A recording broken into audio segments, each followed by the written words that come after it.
All I see is blackness. Oh, my lens cap's on.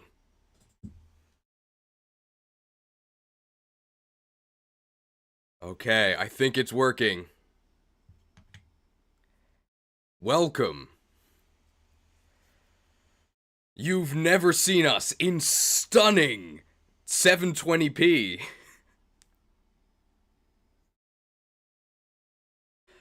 Okay, I bought a physical camera. And I set up a physical camera. Hopefully I don't look like a potato anymore. And hopefully I'm not lagging that much. I think it's okay now. I think it was lagging at the start. Hopefully this looks okay, and hopefully the audio is synced enough. I look amazing? Thank you. Let me look right at the camera. It is lagging? Uh-oh. How bad is the lag? We can maybe fix it. Sorry, I was so enamored with my own visage, decent Dota 2 hero, that I missed a major mechanics overhaul by, what is this, Tadpole 43. I don't know why they named themselves 43. Doesn't really seem to fit the theme of their donation here. Since they did, in fact, cause the return of a beloved game mechanic. If I can find it. I saw the trailer. Guys, Megas are back! So is the lag! Megas are back! Thank you for the 50 mega transactions. Close enough for government work? Alright. Hey, Arrow God is here. Now they remember. Were they a member before? Alright, so hopefully the lag isn't that bad on me. Maybe I can change something.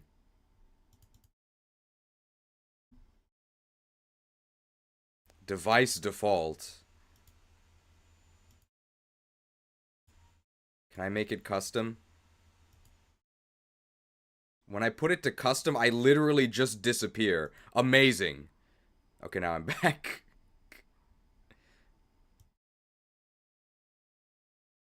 Buffering is on auto detect. Maybe I want to disable that. It's not buffering, is it? Flip vertically. I don't want to do that.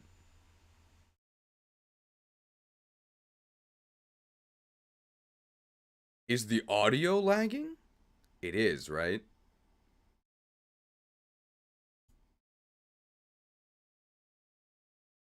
Now buffering is enabled. Wait, that matches what I'm saying, right? Okay. I think we're fine. Maybe we're not fine. Okay. My camera is dipping in frames.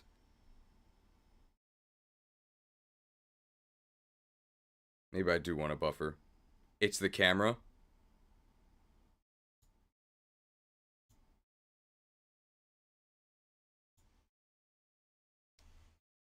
There's maybe a half-second delay. Well, look at this. You guys won't believe this. This is actually infuriating.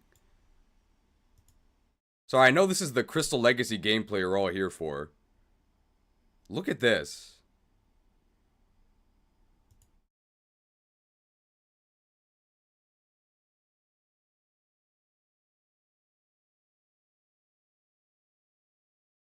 I'm just gonna call this window that I'm gonna show you. You have to name everything in OBS. I'm calling it scum. So here, this is how I'm controlling the... This is how I'm controlling the camera. It's a physical camera that I bought, okay? That I own, right? I paid money for it. Look at this. Well, I mean, I can change the brightness. Oh. Oh, it's okay. Well, I mean...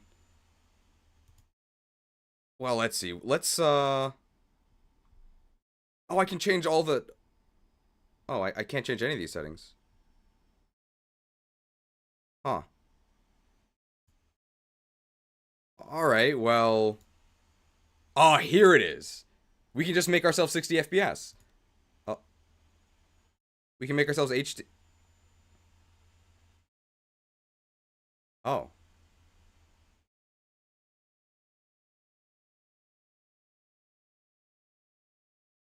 For only $4.99 a month, you can upgrade to access all the features of your physical camera.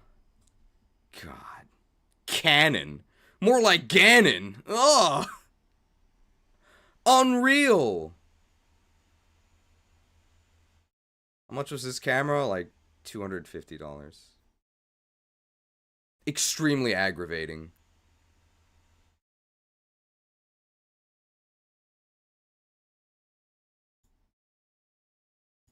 We'll talk about this later.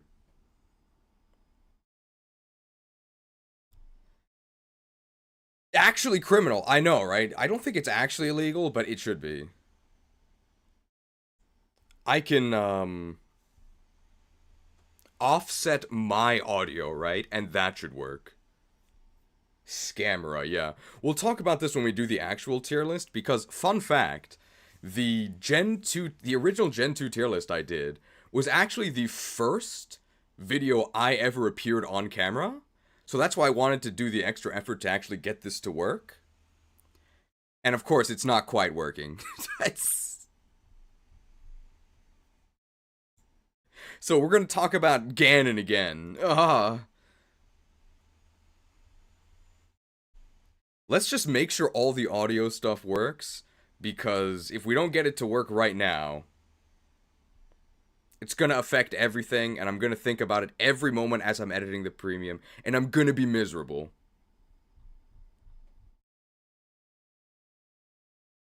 We can make the audio match. Just give me a second here.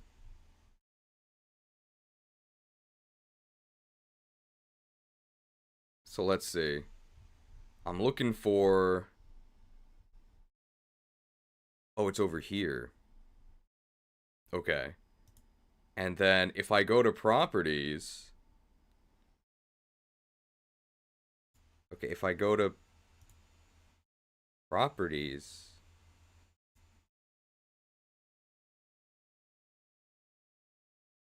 How do I add an audio offset? It's not filters, right? Maybe it's a filter. Maybe it's advanced audio properties. Oh, it is advanced. Okay, so let's see. So I need to add more offset, right? Let's try this. Let's try this. So I've added 5 milliseconds of offset. How does that look? So does the audio match my mouth now? Does the audio match my mouth now? Bulbasaur, Ivysaur, Venusaur, Charmander, Charmeleon, Charizard, Squirtle, Wartortle, Blastoise. No, it's a bit better. It's a tad slow. The video's slow or the audio's slow? Add more delay. Okay. I know this is the exciting gameplay you all want to see. Okay, I'm gonna make my audio even slower. I thought fast Pokemon were better.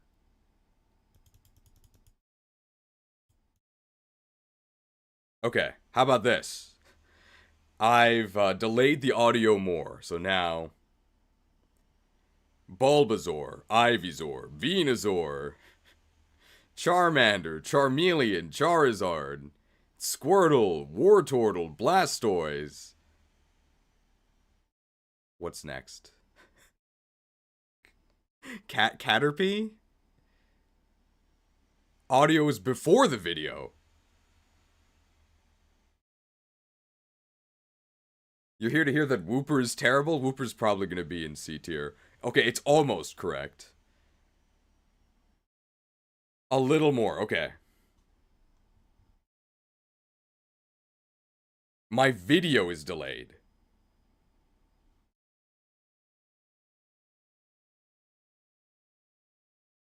I actually don't know the poker rap. Please don't call me a fake fan.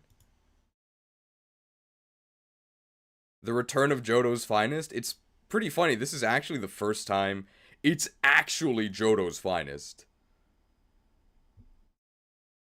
Okay, this time for sure.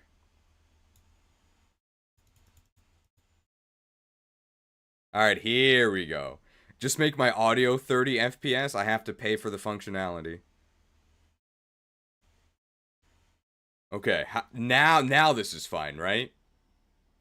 Bulbasaur, Ivysaur, Venusaur, Charmander, Charmeleon, Charizard, Squirtle, Wartortle, Blastoise, mostly good. Uh-oh.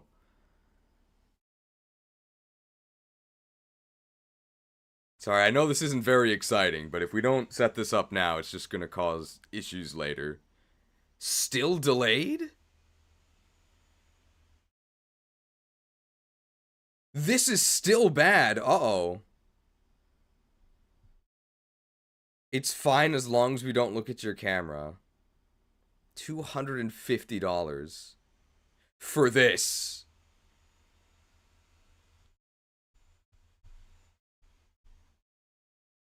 What a scam. I know. It's still not synced. Okay. The issue is also I can't hear myself.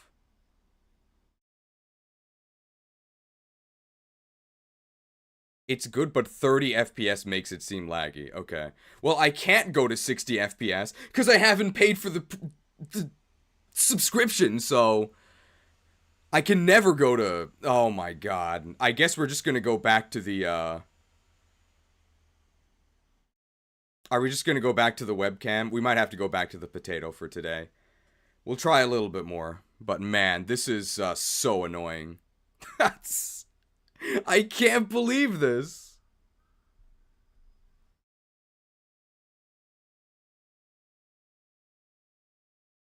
I spent like 50 minutes setting this up. I woke up at like 5:40 a.m. James would be so proud.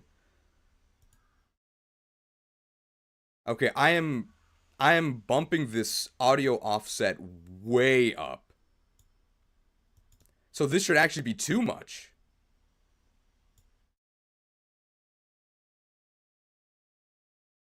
Okay. Now how is it? This is the last time. So, you know, the classic poker rap, you know. Bulbasaur, Ivysaur, Venusaur, Charmander, Charmeleon. Horrible. Okay.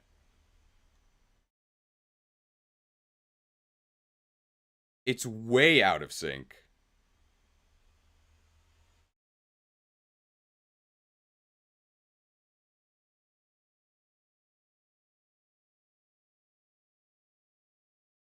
Oh, I'm adjusting the wrong way.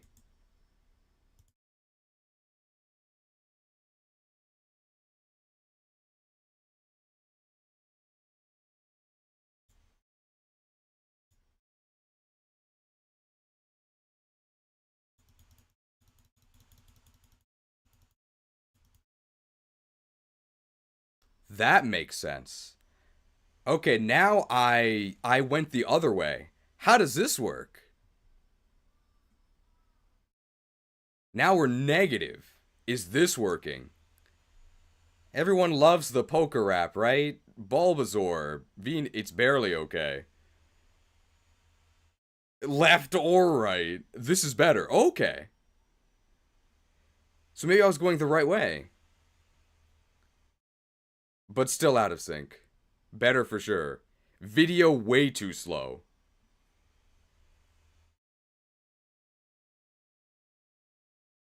The audio is still ahead.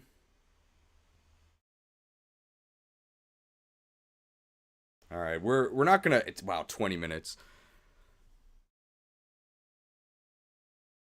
We're gonna try one more time. The adjustments make me feel like I'm gonna talk about jelly donuts. It's like dubbed. Oh god. Okay. We'll try one more and then we're just gonna go back to the potato.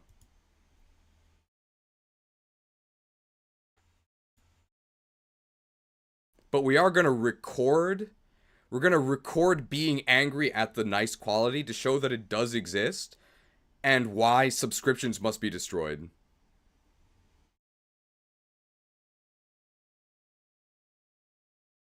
I can't believe this.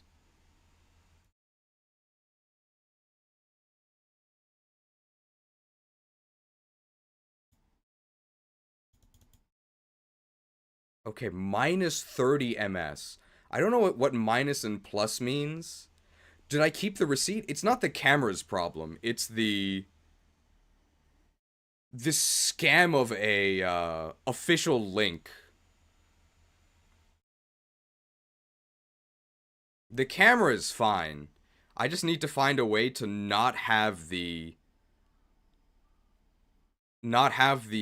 company throttle it.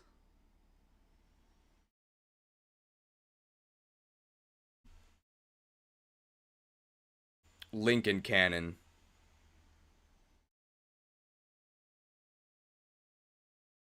Okay, I'll try this one last time.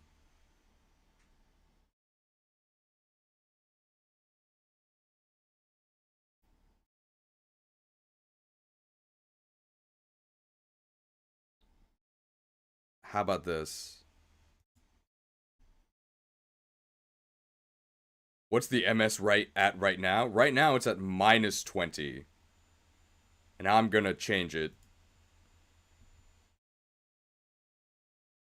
I'm gonna put it at... I have to add more, right? Like, is this okay? Should I not change it now? Obviously, I'd like to use the nicer video, but might not be possible. You might have to go back to the potato. Oh, this is better. Okay. Is this okay? The audio is ahead. It's good enough. No, still out of sync. It's a mess. It's a disaster. I surrender. I surrender.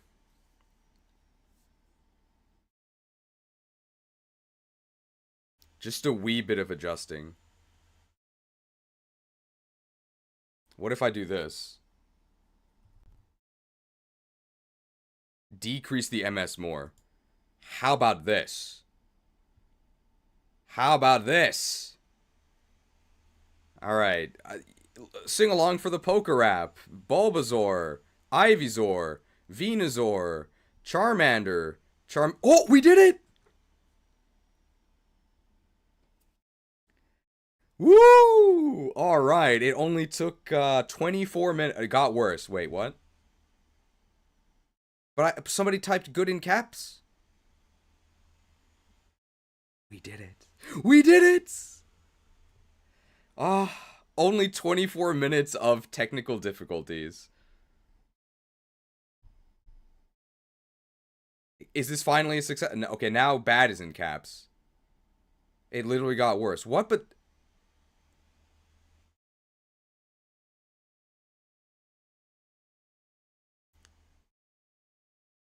It's still out of sync. It's bad. It's fine. It's still out of sync, but it's close. Oh. What's it now? It's at minus 50.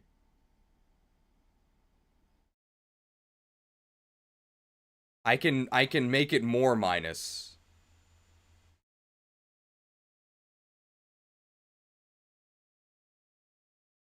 At least there will be a timestamp to skip this. Ugh, canon. Almost there? Okay. Let's try this. Okay. How's this? It's now minus 70. Hey everyone, sing along to the poker rap that you all know. Bulbasaur, Ivysaur, Venusaur, Charmander, Charmeleon, Charizard. Warmer? Okay. But then somebody says it's even worse. A hair off. It's not changing. It's definitely getting closer. We'll go till 7:30. If we don't do it by 7:30, we're gonna give up.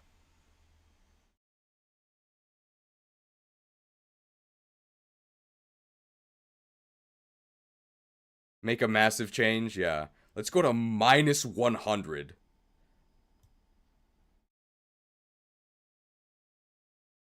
Minus 100. Okay, we're now at minus 100. How about that? Come on, everyone. Let's sing along to the poker rap. Bulbasaur. Ivysaur. Venusaur. It literally didn't change. Okay. It's very off.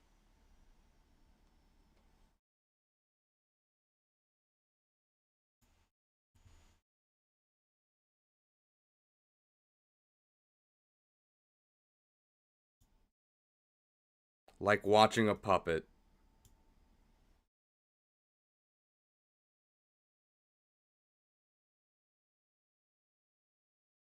Minus 40 seems to be the best.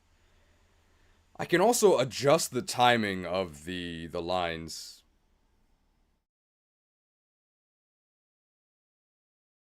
So minus 40, this is what seems to be the best. I think we're just gonna go back to the potato.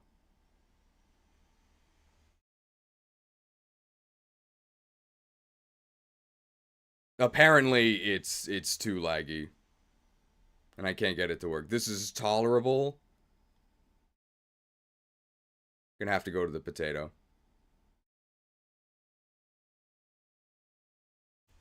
But while this is all connected, we'll go ahead and record the bit about how it could have been in better quality.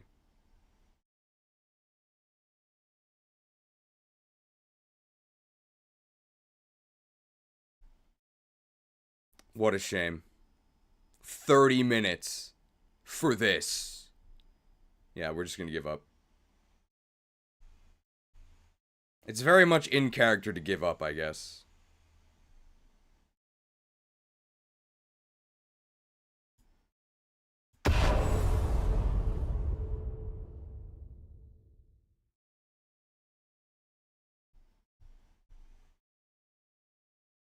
We're just going to, we are going to record this, though.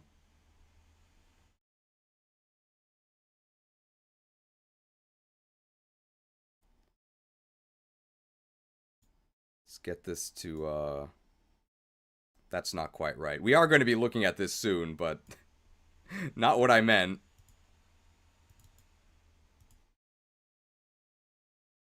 Why can't I... Oh, there we go. Oh, and I'm actually looking at the subscription. Perfect.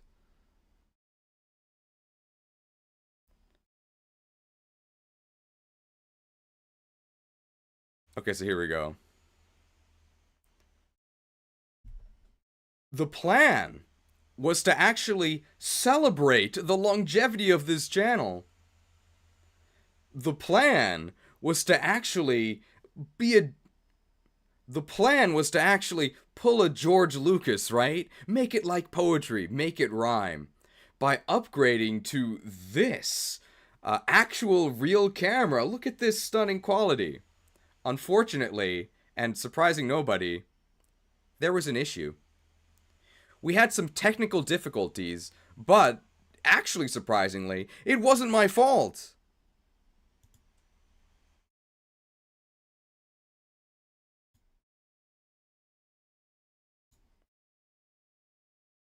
So if I go into my camera settings, I can adjust the app. Well, I can well, maybe okay, everything's locked. Okay, well maybe I can change the frame rate.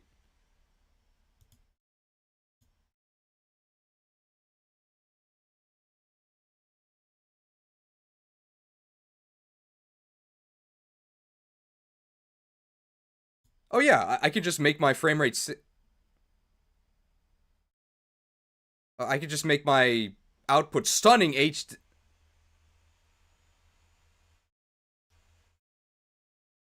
Upgrade to access. Upgrade to access. Upgrade to access.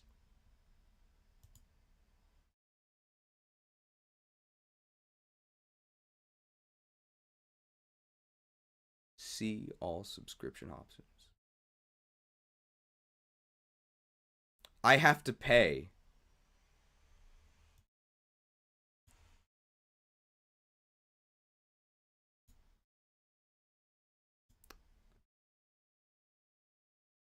They want me to pay They want me to pay $5 a month. $5 a month to access the features of my physical camera that I already bought and own. Canon. More like Ganon. Ugh. I don't think it's literally illegal, but it should be.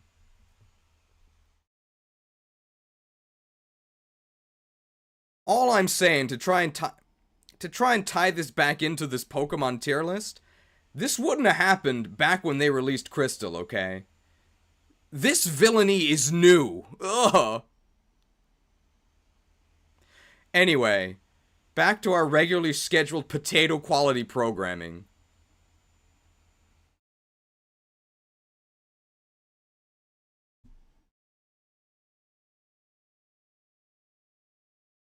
There we go. And then maybe now we can go back to... Maybe now we can actually rank these things. Horrible.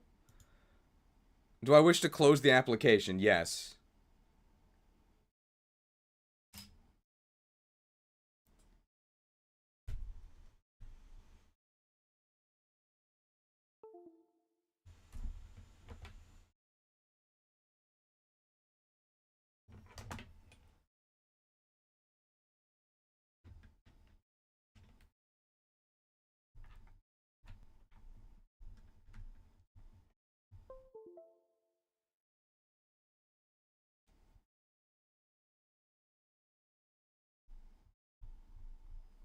I think you can still hear me, but obviously you can't see me. Give me a second here. All I see is blackness.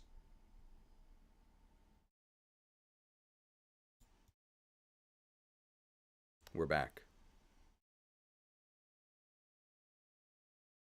We're back, baby.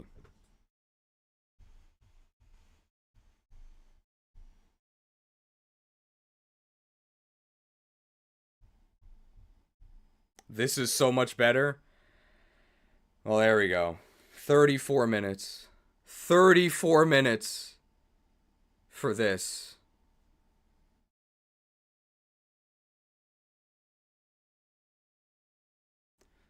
Look, man, the potato saved the entire continent of Europe, okay? Don't hate on potato quality.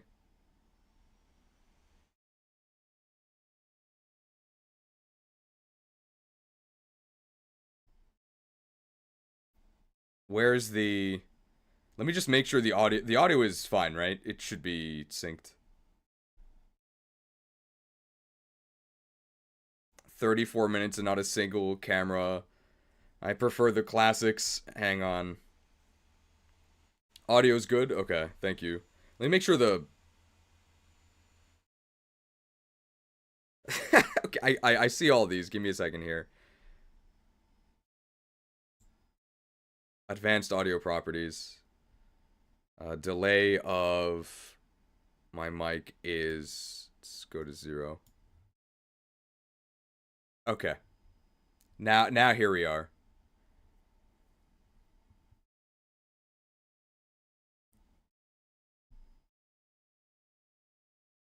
Okay.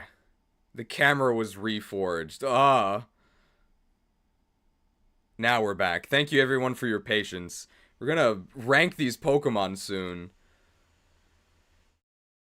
Maybe I should just get a better quality webcam. That might just be easier. Play the reforged graphic for a $2? Sure. A classic that you all know and love.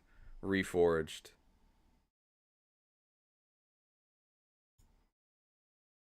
Job's done. Look, man. YouTube is a rustic industry, okay? The scuff is part of the charm. Bad move, by the way.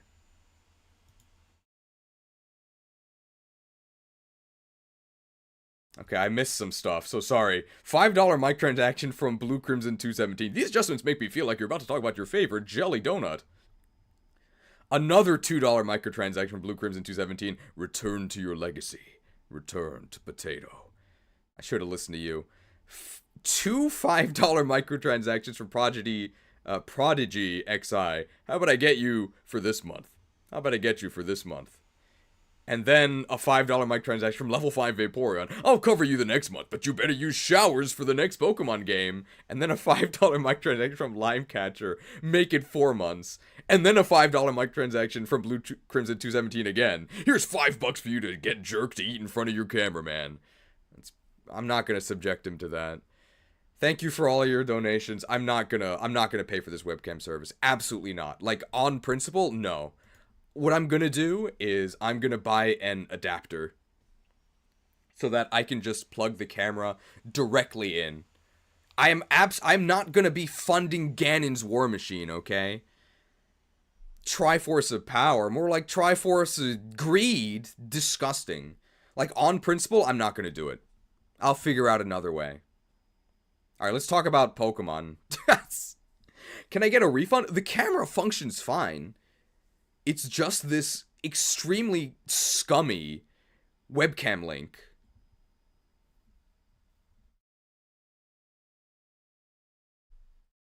Camera. More like scamera. Ugh. Am I legally allowed to say that? I think so.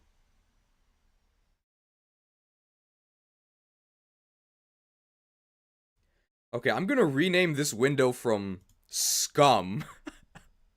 Because that does not reflect my feelings on Pokemon Crystal Legacy. Pokemon Crystal Legacy is great. And let's get this to work here. Maybe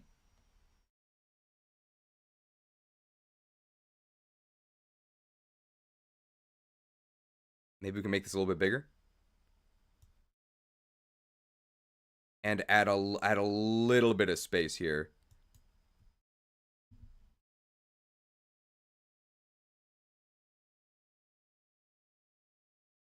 Maybe not that much space. Ah, this is fine, right? Okay, here we go. $5 microtransaction from, or no, not $5, sorry, €5 microtransaction from sponsor Ian. We were told we could berate you if you didn't have a new Nintendo PC late May. Well, it's late May. My mom is visiting on the 31st. It's also not a Nintendo PC issue. Alright, I actually don't think this part is going to be in the premium, but we are going to do this together here. So for those of you who don't know, this actually is a Pokemon live stream tier list. And we actually are going to start by doing a live reaction to the official tier list. This is actually the channel of the creator of Pokemon Crystal Legacy, SmithPlays Pokemon. Please subscribe. And normally I wouldn't do this, but they were in the chat for some of the streams, and they did actually give us permission to look at this, so that's actually what we're going to do. And then we're going to use the official tier list to inform our own. That is the plan. So I've never actually done a live react. This will be a learning experience for all of us, I'm sure. Hopefully it'll be a bit more exciting than the Ganon camera arc. What I would like you guys to do, you do all have a job. I know you're not being paid. Stop complaining. I've just posted the link to this video in the chat. It should show up soon. And I'm gonna pin it. I'm gonna pin missile it.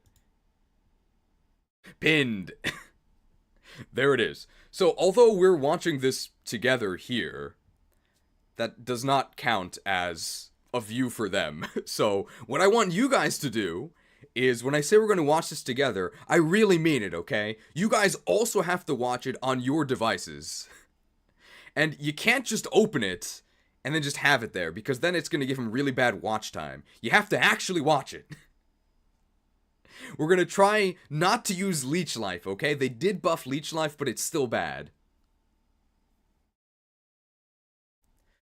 So what I'm saying is I'm asking you guys to also watch this, okay? Can you leave a comment? Do it. I'm encouraging you. So I have not actually seen this video myself. I don't actually know, but I have seen the final tier list that he made.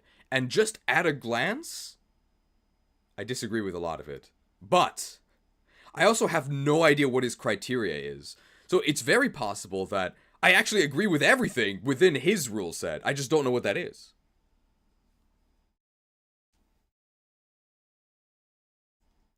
Just to remind everyone here, I imagine if you survived the Canon Wars, then you're already dedicated enough to know exactly what I think of Pokemon tiering in general. But as a refresher to everyone, my criteria is availability, something I care a lot about. So how much of the game the Pokemon's actually in. And I pretty much only care about how good Pokemon are on offense. I want Pokemon that move first and knock out the opponent, and then do that again for the entire game. I think the more succinct way to say that is I think defensive Pokemon are worthless. If a Pokemon can win eventually in like 20 turns, that to me does not mean anything. That makes them bad. So offense good, defense bad. I imagine I will probably differ from SmithPlays in that regard. That doesn't mean he's wrong. It just means that we disagree. Alright. 27:05. So I'm expecting this to take maybe an hour. We'll see. Oh, what's this? $10 macrotransaction from Book of Conch. Oh, hey, I haven't seen you in a while. Welcome back. Thank you for the... We need more gold. Lag. Oh. Hang on. I think you heard we need more gold, but you didn't see it.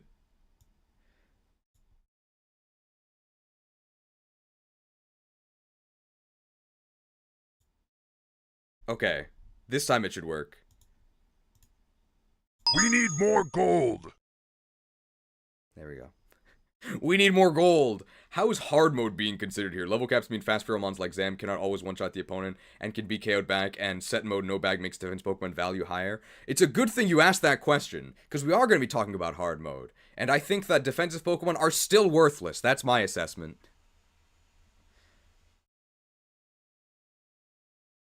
I think Alakazam can still absolutely one-shot things. We were getting one-shots with horrendous Pokemon, so if we were using good Pokemon, I'm pretty sure you can still just sweep the game. Although that is going to affect things, right? You do have to be better than average to just sweep.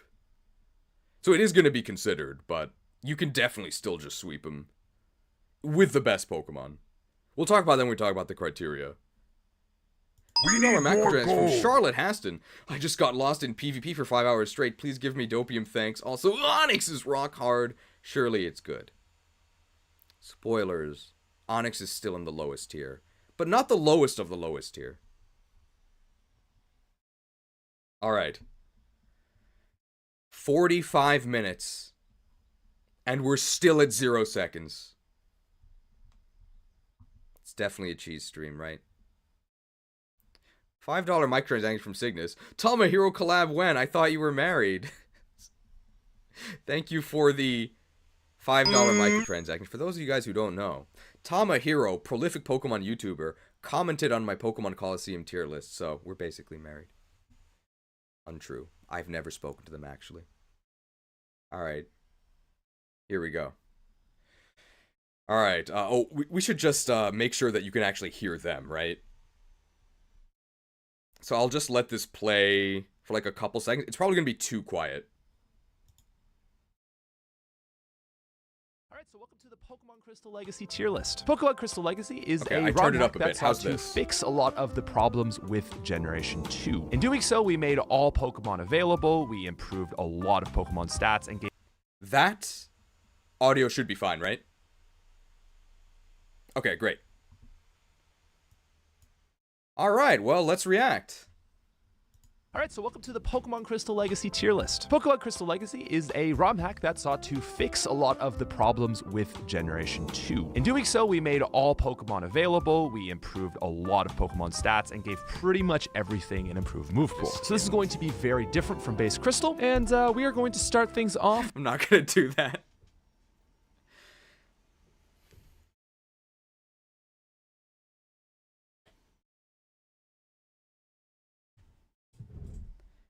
No, we're gonna take this seriously.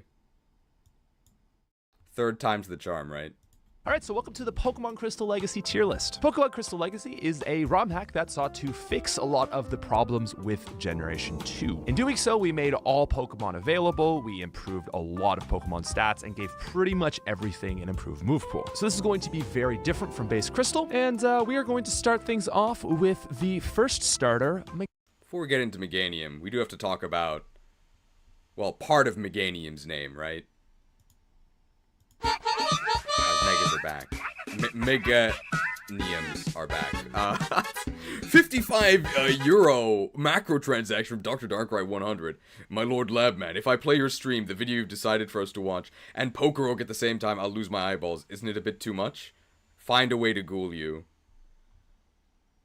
I mean, I don't really need an excuse, right? I can do whatever I want. I guess another way of saying that is, no one orders me around. You have failed me, intern. It is you who should suffer. Be content that your death is a quick one.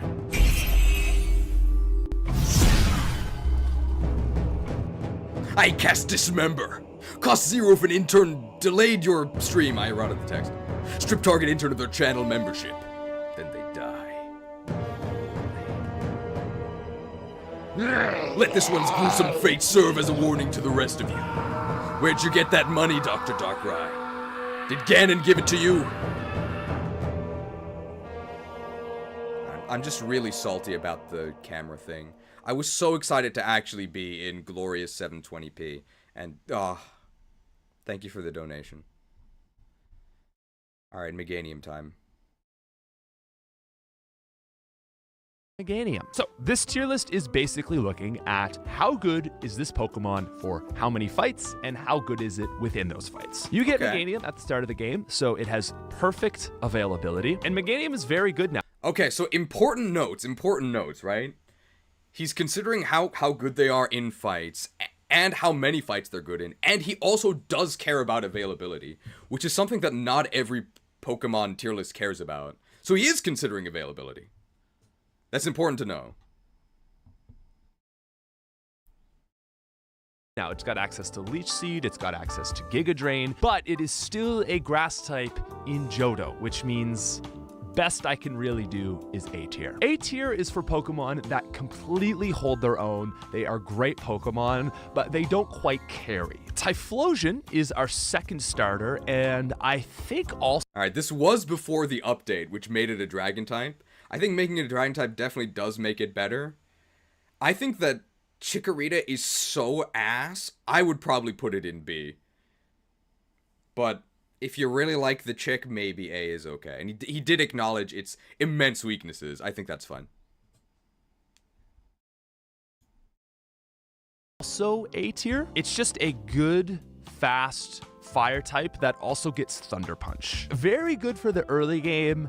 Honestly, quite consistent all the way out. I would say this is top of A, not quite S. And our last... Okay. I think that Typhlosion is actually really good. Even without the secondary ground typing. I would probably put it in S for consistently great. Especially because of Sprout Tower early game. You can just destroy Sprout Tower. And that helps you get ahead of everyone else as well. I think Typhlosion is actually pretty good. I'm actually not sure what fire types even outclass it. I think Typhlosion is great. Obviously, with dual type, it's even better.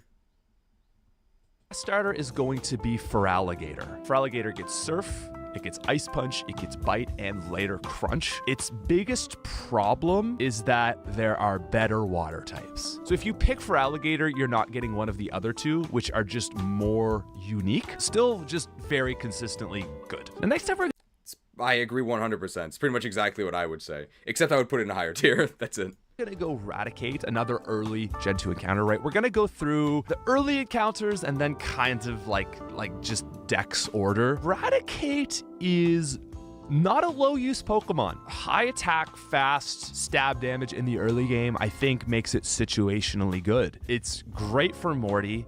It's great for just any ghost type. Would I say it's consistently good though? I don't think I would. I don't think I really want to Raticate for most of the Elite Four. So I would say situationally good for the early game, but it does fall off just a little bit.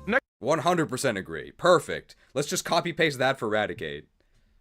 Next up is Pidgeot, which has seen huge improvements. Earlier Gust, extreme speed at 36. Also can't forget improved Sky Attack makes me want to say A tier. Just a very consistently good Pokemon. Honestly, I think I would say better than Feraligatr. So Furret is actually quite...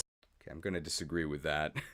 Although Sky Attack did get a huge buff. So Sky Attack is now Flying type Hydro Pump. No charge turn. 120 base power in one turn, and I think 85 accuracy. I think that Pidgeot is probably still going to be B at best, because it's just bad Fearow. The Evo levels are the real problem, because Pidgeot's like a level 36 Evo for some reason. I think it's quite bad. Time for Otachi, though. Similar to Raticate, but it's a little more niche. Fur is weird because it gets an early evolution, it gets access to all the punches, it gets early thief, it gets early headbutt, but it's so good in the early game. It's almost top of C, but I'm gonna call it low B. Noctowl. Oh, okay. I think Furret is actually significantly worse than Raticate. It's Raticate, just with less offense, but more bulk. But still doesn't have much of either. Definitely wins in cuteness, though. But I think Otachi is significantly worse, sadly, even if it is higher in our hearts. Owl gets Hypnosis, and that's really it. So low use. Pharaoh. So Pharaoh is... Yeah, I agree. Noctowl sucks. Noctowl is so bad. Probably the worst regional bird. I might even put it in D tier, maybe. I think Noctowl is god-awful. It does actually have one decent stat, though, and of course, it's the most useful stat, so really, who am I to disrespect Noctowl?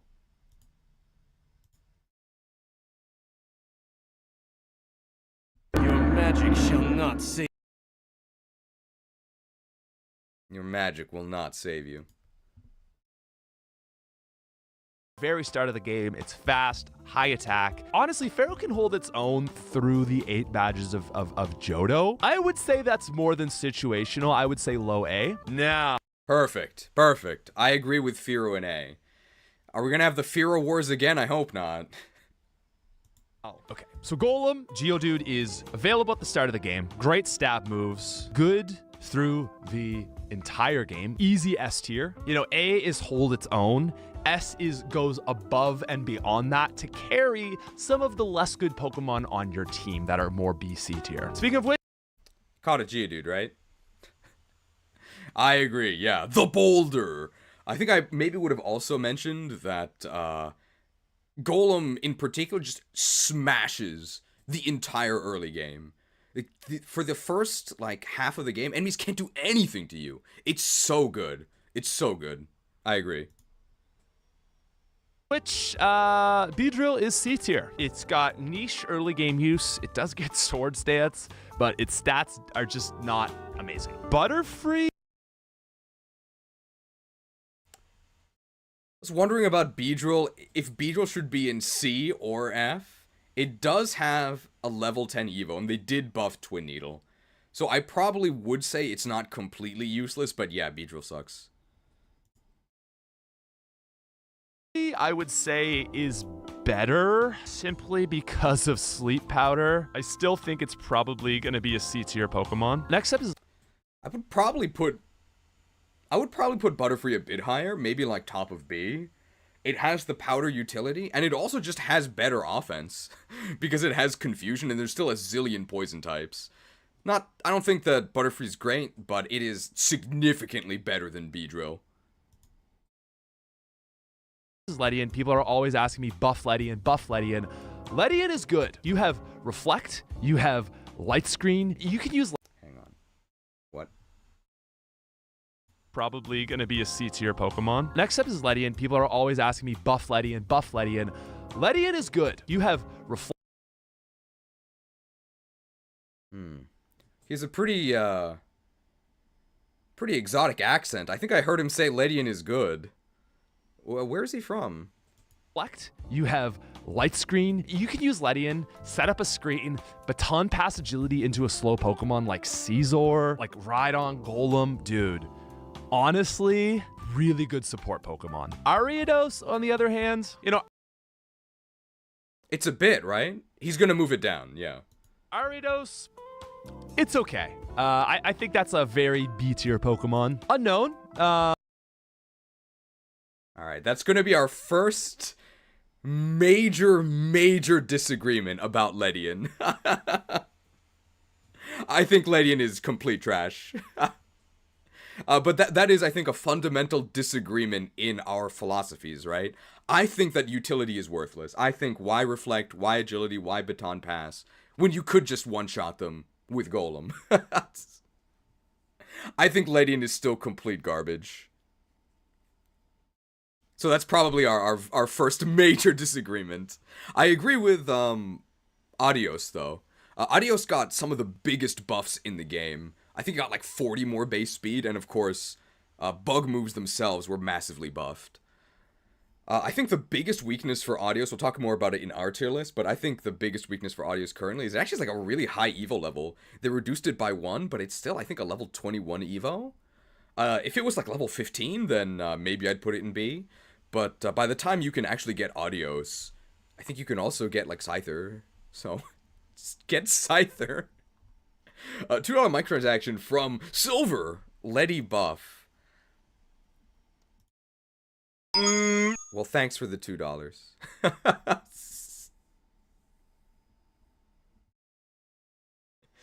I personally, I'm probably going to be putting Adios in C, is where I would put it.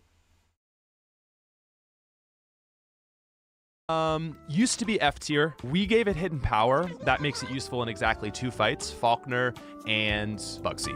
So that would be low use. Crobat. Okay, so Zubat. Interesting.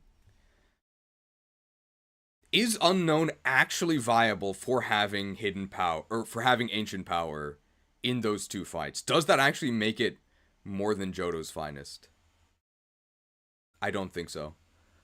I think I would probably still put it in Johto's finest. Especially because it's still, well, I think it actually has the same physical and special attack. Unknown does. But I still think it's really bad. Crobat is early use now. It gets Gust. Leech Life is a little bit better. It has Bite. You can get Crobat pretty consistently at level 23. 3-4 times resistances, high speed, great attacking moves now. Easy S tier. Poliwrath. Ooh. I don't know about that. I don't know about that. So I think that Crobat is overrated and underhated. Although it did get better. It has better moves. But I don't think it gets the new Sky Attack, does it? You're using Wing Attack, you're using the 40 base power non-stab Leech Life. Poison is still complete trash. I don't know. It's definitely the poster of goes first, because it's really fast. And then what? And Zubat blows. Zubat is horrendous. I would probably actually give it a C. I don't think it's that useful. But not like an angry C, like a disappointed C. I don't think it gets the It doesn't get the new Sky Attack, does it? If it gets the new Sky Attack, then maybe. I would put in, like, B. But without that, no, I'm not feeling it. Alright, what about Nyorobon? Is a water type, but it's special because it also is a fighting type. Don't sleep on Poliwrath, but its stats are unchanged and they're very mid. To me, this is definitely an A tier Pokemon. Arbok. Interesting. So Poliwag is kind of unique because it's actually like really fast and it gets slower as it evolves. They really buffed the fighting type. The fighting type is much better because it has actual moves. And because Poliwag can, like, walk around, that means you can actually encounter it early without needing to actually fish or surf. So it's your earliest water type option if you didn't pick Totodile. I still don't think it actually escapes the sea, but it's probably near the top of the sea for me. The C tier, which of course we will be having. I think it's okay. But I don't think I would put it in A. No, I wouldn't. But water type is really good. It gets substitute. Aren't you missing the point about Crobat? It was buffed? What do you mean?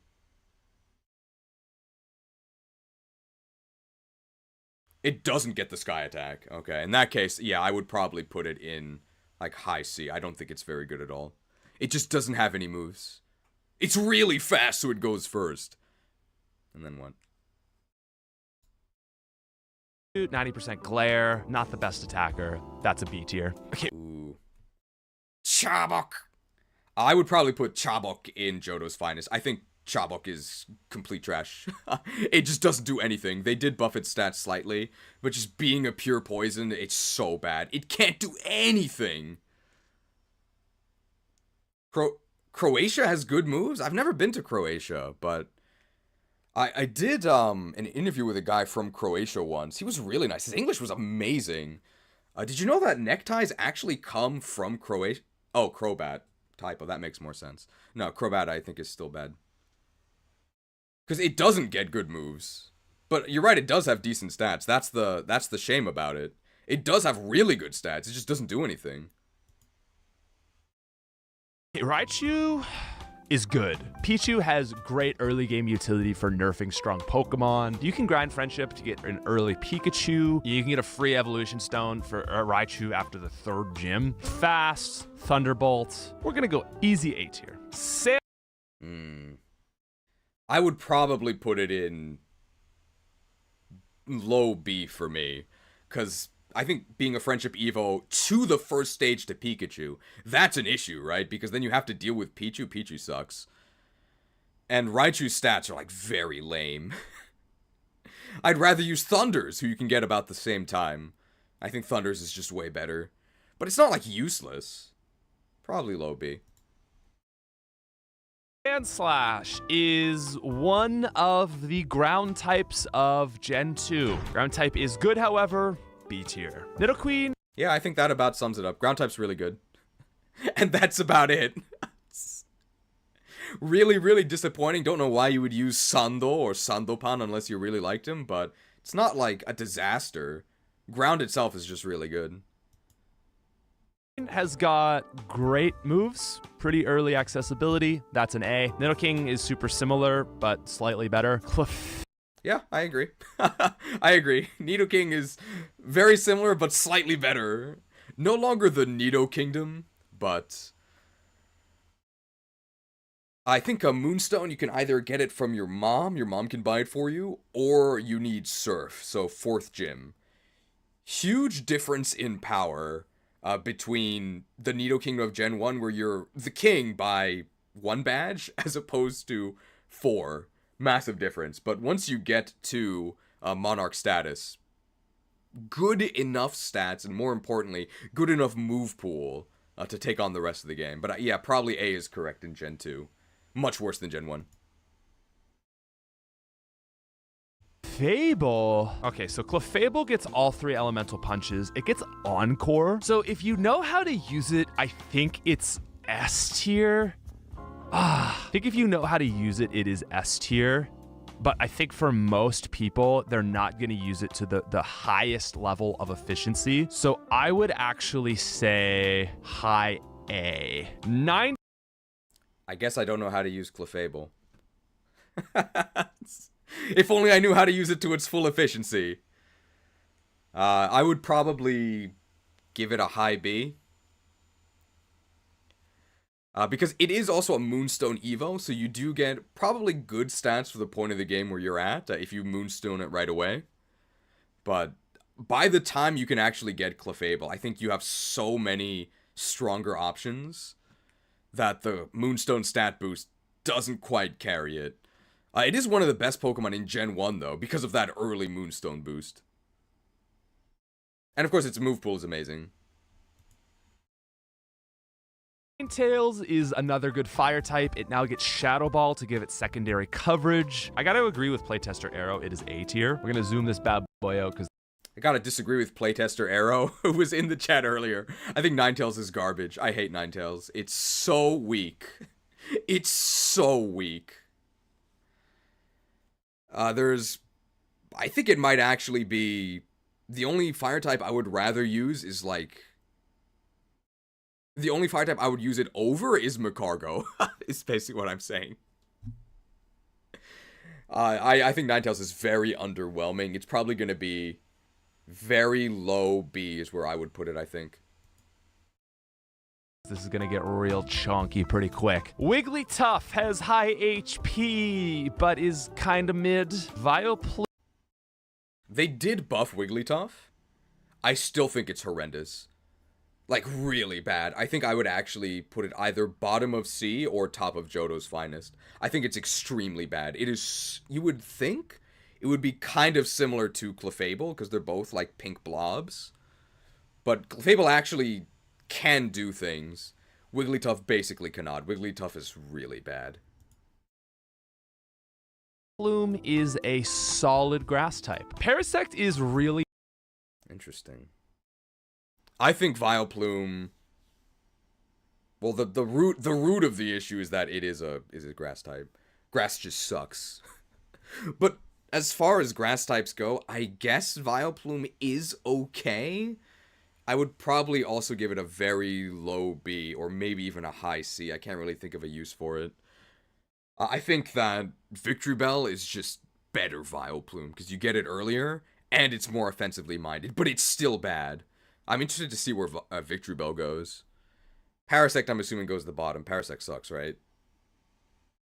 niche in the fact that it gets Spore, which is 100% accuracy sleep move. Unfortunately, it's just still too slow for it to really be that useful. But it has a use. Venomoth.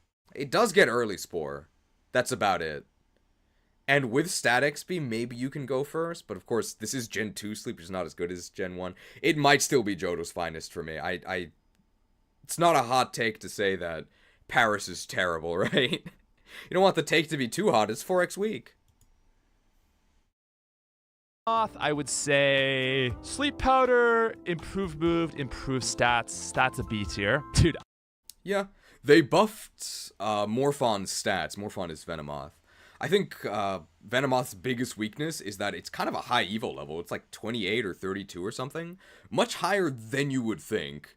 If it was like a level low 20s Evo, then maybe I would agree with high B. But I think with the high Evo level, I would probably give it like a high C. It's okay. It's just really outclassed.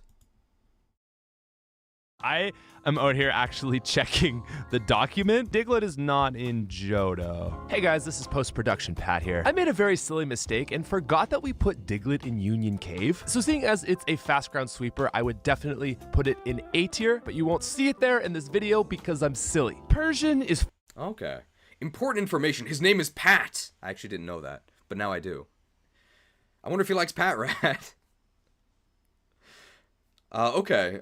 So, A for Diglett. Interesting. I think Diglett's a little bit too weak. A little bit too weak. And, because it relies on actually killing the opponent. Because it absolutely cannot take a hit. I'd probably put it in, like, high B. Being able to always go first and do something, it's not worthless, but you'd really need more power. Fast. You know, it's...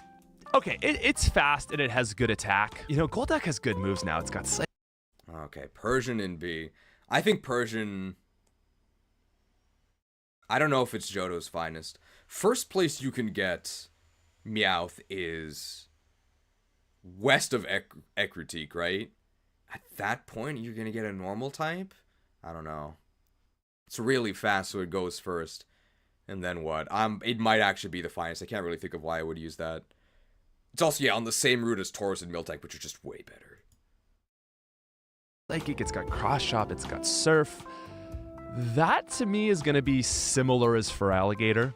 Primate. So... I do have to disagree with that. I think that Golduck's definitely poster child of the C tier. It's basically Nyorobon, but without the stab on Cross Chop. I'm not feeling it. I just really don't like Golduck. Why is Golduck in this? I thought this was Crystal. Where's Kristuck? So, fastest fighting type. Unfortunately, Cross Chop is only 80% accurate. If it had a really high power, 100% accuracy move, I would say S tier because it can obliterate stuff, but it's just not perfectly consistent. Arcanine is... Okay. Fighting did get big buffs. Big buffs. And you do get Mankey right before Whitney, so you can chop Whitney. That's very easy to think of use for it, and yeah, 95 base speed, definitely more than fast enough to go first in pretty much every instance. I'd probably put it in, like, high B, maybe? I think it's actually, like, pretty decent. I don't know if he actually added buffs since making this video. I think they did, because now I think Cross Chop is 85, and Submission is 90 base power, 100 accuracy. Really fast, it has amazing, almost legendary stats. Even without, like, Thunder Punch, it is probably better than Typhlosion. Okay. Interesting. The legendary Pokemon. I assume that's why he said it had legendary stats. It does have very good overall stats. Unfortunately, the distribution isn't the best to actually make it great. The stats are okay. It is a Firestone Evo. It's much easier to get Firestone in this game, so you can sort of get those windy stats right away. But I think the move pool leaves a lot to be desired. It's like E-Speed and, like, fire moves. So I think I actually would rather have Thunder Punch. I'd probably put Windy, like, high B, maybe. Victory Bell. One of the actually best Pokemon in the game now. Sleep Powder combined with great stats, great moveset, very consistent Pokemon. Tentacruel. Interesting. I think I will have to disagree with that quite strongly, because, again, I don't really consider utility as worth anything. So I would probably just put it right above where I would put the Oddish line. I just think Victory Bell is just slightly better Oddish. Is also amazing. Okay, so great availability, Surf, Sludge Bomb, Ice Beam, amazing special defense. Oh man, You heard it here. That's an endorsement. 120 special defense. Your magic shall not save you. What are they gonna do? But also 100 base speed and like okay special attack. I like Tentacruel a lot. I'm gonna say top of A. Rapidash. I also like Tentacruel a lot. But yeah, murdered by the Gen 1 special split. It's maybe the king of the C tier. It is very solid. Like, Tentacruel is fine. I would even say it's good. Not the best consistency, not the best moves. It is fast. We'll say lower side of A. So biggest buff to the Ponyta line is that it's now available earlier. They added it east of Ecruteak. However, Ponyta kinda sucks. And it's got a really high Evo level. And Rapidash kinda sucks. Considering how high the Evo level is. I think it's definitely way worse than Windy. It's probably better than, like, Vulpix and Ninetales. But I'm not a huge fan. Did you know that according to a recent Gallup poll, the majority of respondents agree that Rapidash should be renamed to Rapidash, and it should probably have its base speed buff up to at least 130. We're doing the slow boys together. Insane Bulk, Surf, Psychic Stab, that's an S tier. Slowking, also S tier. Did I mention Curse? Did I mention Amnesia? These guys are honestly just like, they're busted. They're some of the best Pokemon in the game. Honestly. Hi, sorry, coming a late question. Does this hack have a physical special split? That's a good question. Hello, and thank you for calling the Automated Imported Cheese Content Pipeline. Your inquiry is important to us. For questions about Pokemon Crystal Legacy, press 2. Please hold while we connect you with a representative. This call may be recorded for quality assurance purposes.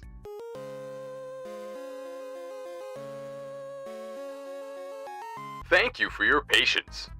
Pokemon Crystal Legacy is a perfect ROM hack of Pokemon Crystal that fixes all of the Gen 2 issues. Allegedly. The availability of many Pokemon has been improved, although the Pokédex itself has not been expanded to include Gen 4 evolutions. The physical special split also does not exist, although Ghost has been made special and Dark has been made physical.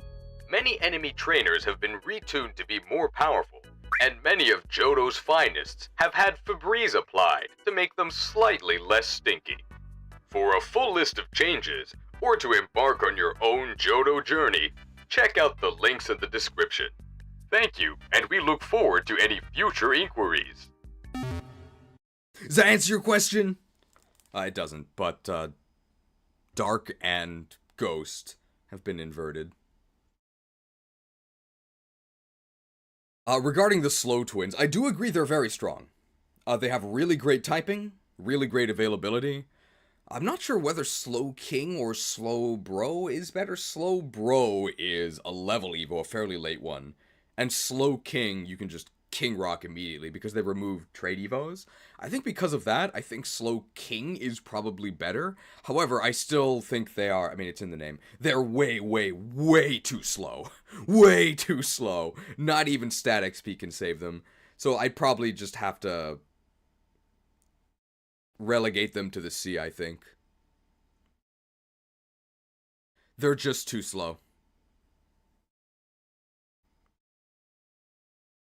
And I'll say it again once we actually do the criteria, but the issue with being slow isn't just that you take damage. In fact, taking damage is the least of my concerns. The issue is that if the enemy gets to act, they can do way more annoying things than damage you. They can status you, they can buff their own stats, they can lower your stats. It just takes one use of the ninja technique of Double Team before things start going horrifically wrong. That is why you should never let opponents act. I would consider defensive utility more if it wasn't possible to just one-shot everything. But it is. So if you're not one-shotting everything, then you're wasting your time. So that's why I consider speed to be really, really important. But I do agree that aside from the speed thing, they are very, very good.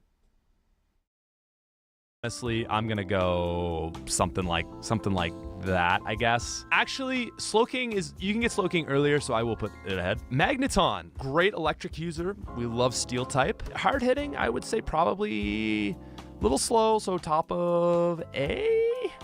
I agree, yeah. Really, really good stats. Really, really good stats.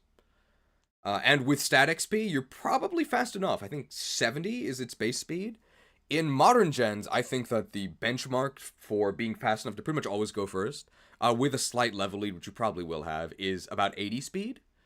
But in Gen 2 and 1, because of stat XP, it's probably a bit lower. Probably you can get away with, like, 60 and be fine in most cases. And Magneton is above that. And it just has really, really high special attack. Issue is that it pretty much only has electric attacks. But it's not bad at all. I think it's really good. I don't know if I'd put it top of A, but maybe high B, maybe low A. But I think it's really good. Dodrio is really just the same as Pharaoh. The stick makes Farfetch'd. Interesting. I think actually overall I would say they're about the same, yeah. Even though Dodrio has almost strictly better stats, it has one fewer special attack. It's available later. They buffed it a little bit, so it's also available now east of Ekritik. Whereas Fearow you get pretty much right at the beginning of the game. So Dodrio is better once you get it, but you have Fearow earlier. I would describe them as basically interchangeable, yeah. Okay, but it's very low reason to use it. Dugong I don't think they buffed Farfetch'd. So Farfetch'd is literally a joke Pokemon. I think it's in the finest. It's really bad. is bad Lapras. Yeah. Muck is quite good, I would say. I do have to say, I praise him for his brevity. Dugong is bad Lapras. I think that's actually all you have to say. Yeah, I agree. A. Cloyster has high defense, kind of bad. I think I missed something. Okay, but it's very low reason to use it. Dugong is bad Lapras. Yeah. Muck is quite good, I would say A. Cloyster has... Okay, I wish there was a bit more elaboration on Muck is quite good, it's in A, because I think Muck is quite bad. I might actually put it in the finest. I'm really interested in why he thinks Muck is A, because I think that Muck is terrible. It actually does have way better stats than you would think. As we learned in PBR Rental Nightmares, 500 BST at Muck, but Muck is a pretty high Evo level. Extremely slow, horrific type. I actually might put it in Johto's finest. Has high defense, kind of bad everything else. So I would call it B tier. I prefer Dugong, but you know, it's ice moves, water moves, it's okay. Hypno gets all the punches. Really? That's very interesting. I think that Cloyster is definitely better than Dugong. So Cloyster, you can Waterstone right away from Shelder. And its stats are actually, like, kind of okay. It has insane defense, obviously. Break yourself upon my shell. But its stats are actually, like, not that bad. It's way faster and stronger than you would think. I'm not saying it's fast or strong, but faster and stronger than you would think. I think it's just way better than Dugong, especially because it's an instant Evo as opposed to a level 1. Is a bulky kind of Gardevoir, but not good Gardevoir. It basically knockoff slow Alakazam. Kingler has... Yeah, knockoff slow Alakazam is a good description. Remember Gen 1 special? Wasn't that nice? It had 115 special in Gen 1, which is pretty good. And of course, since then, it's got 115. Your magic shall not save you.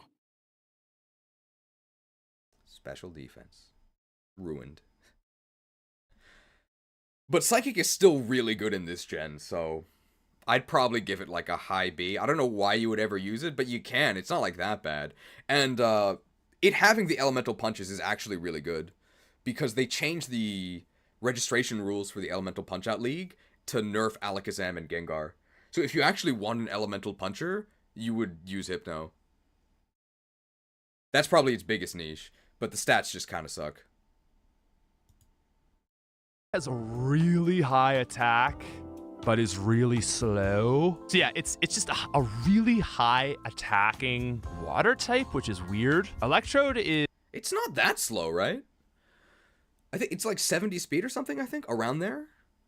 For Kingler. It does have crazy attack, even as a Krabby, which is kind of crazy. I think it's like 105 attack as a Krabby, and like 130 yeah, 75, that's not that bad. It's slower than you think. It's literally faster than I thought. I think they buffed Crabhammer. Crabhammer, I think, is 110 base power now, 100 accuracy, with the high crit. So even though it's from your off attacking stat, that's actually like kind of crazy. I think that Kingler actually waddles out of the sea. I'm pretty impressed by Kingler. As impressed as I can be for a water type that focuses on attack. I think it actually does waddle out of the sea. Is great. It's fast. It can set screens. It can set rain dance. I like it a lot, and it's a guaranteed encounter after the 4th badge. Executive. Well, it is fast. I agree with that. It definitely is going first. And then what? Unfortunate. It's 115 attack, I think, as a Krabby. Oh, it's 105. Never mind. Isn't that exactly what I said? Isn't that exactly what I said? We don't need dead weight like you that makes mistakes, okay? You're fired. But don't be too upset. Hello, intern. I've received your anonymous exit survey. You want to leave? Well, don't let me stop you. But on your way out, be sure to pick up your generous severance package. Our severance package is one of the main hooks for employment here at the YTC Institute, so go ahead and claim yours. Be happy to. Don't be shy. It's right there.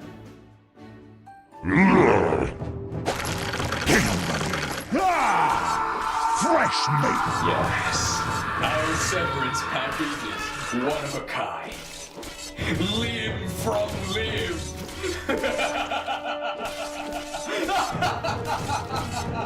Please consider leaving a positive Glassdoor review. Well, if you didn't want to get hooked, why'd you walk in a straight line? You knew that Pudge was on the enemy team. 24 months of severance pay, that's pretty good. $5 microtransaction from Lex Pink Moon. Thank you for the microtransaction. Listening to this while floating on a pool float. Does this make me top of C tier? Don't drop your phone. I don't like mobile, but I also don't want you to be financially ruined. Be careful. Just notice how dirty the lab is. Well, I mean, the Scourge is not known for its cleanliness, right? Alright, Executor time. Executor has great stats, but it just has so many weaknesses, and it's slow. I will still go bottom of A for its stats. Marowak gets... Interesting. So Executor does have really good stats. And you can Leaf Stone right away. I think you headbutt trees to get Execute. Then you Leaf Stone and you go to Executor. You're going to be stuck with Confusion for a little while, but everything's a poison type, and you have 125 special attack. It is a little slow. I think it's 60 base speed. If it wasn't Gen 2, I'd be really dubious about Executor. But 60 is probably barely good enough with stat XP. It does have a lot of weaknesses, but like the big weakness is bug, right? Bugs suck. I think Executor is pretty good. I'd probably put it at top of B. I also just really like Executor, so I might be a little bit biased. It's basically Earthquake at level 26. So it's just a ground type though. It's defensive, but I go top of B. Next up are the Hitmons, who are all just... Wow, Earthquake at level 26. That's really good. And you can get Cubone in Union Cave, right? With the new encounters. But it really needs the thick club, right? And there's no guaranteed thick club. You'd have to find it on a wild one. And it's kind of slow.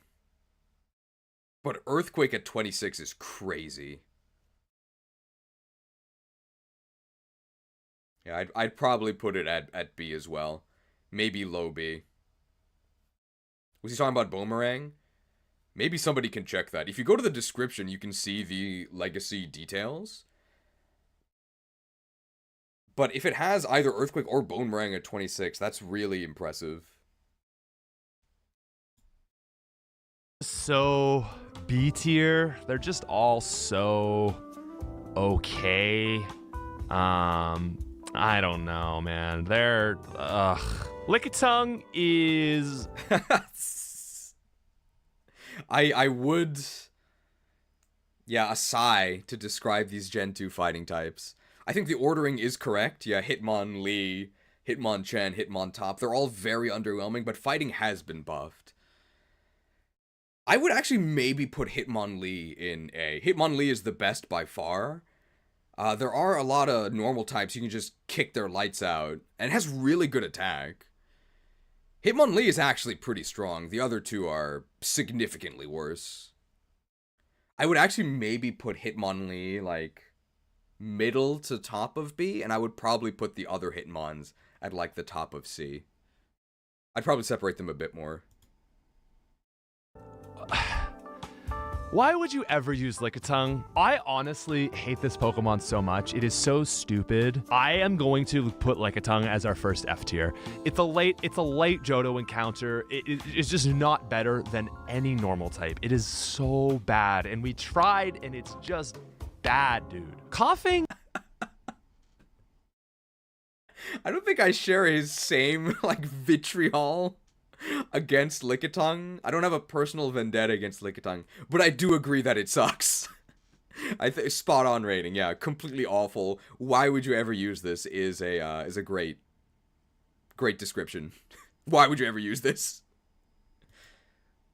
Is really good. Feels similar to Muck. I would say Muck is better. Ride on. Matadogas.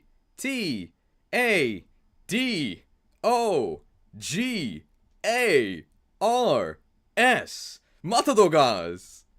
I think for the same reason that I don't like Muck, I don't like Wheezing. I think they're both very bad defensive poison types. At least you can get Coughing. You can get them both much earlier than in Vanilla. You can get Grimer, I think, south of Goldenrod. And you can get Coughing in the Burn Tower, but yeah, defensive poison types just don't do anything. It gets some surprising moves. You can get like Thunderbolt and like Fire Blast on Wheezing. So I think Wheezing actually has the better move pool, but I don't think either are very good. I probably would put both of them in, probably in the lowest tier. I don't know why you would use them. Get it at Mount Mortar now. 130 attack, 120 defense, Earthquake, Rock Slide. Not quite Golem, but yeah, it's S tier. Yeah, not quite Golem is, I think, the good description. You miss out on the auto-win portion of the game where Rock Ground just clobbers everything.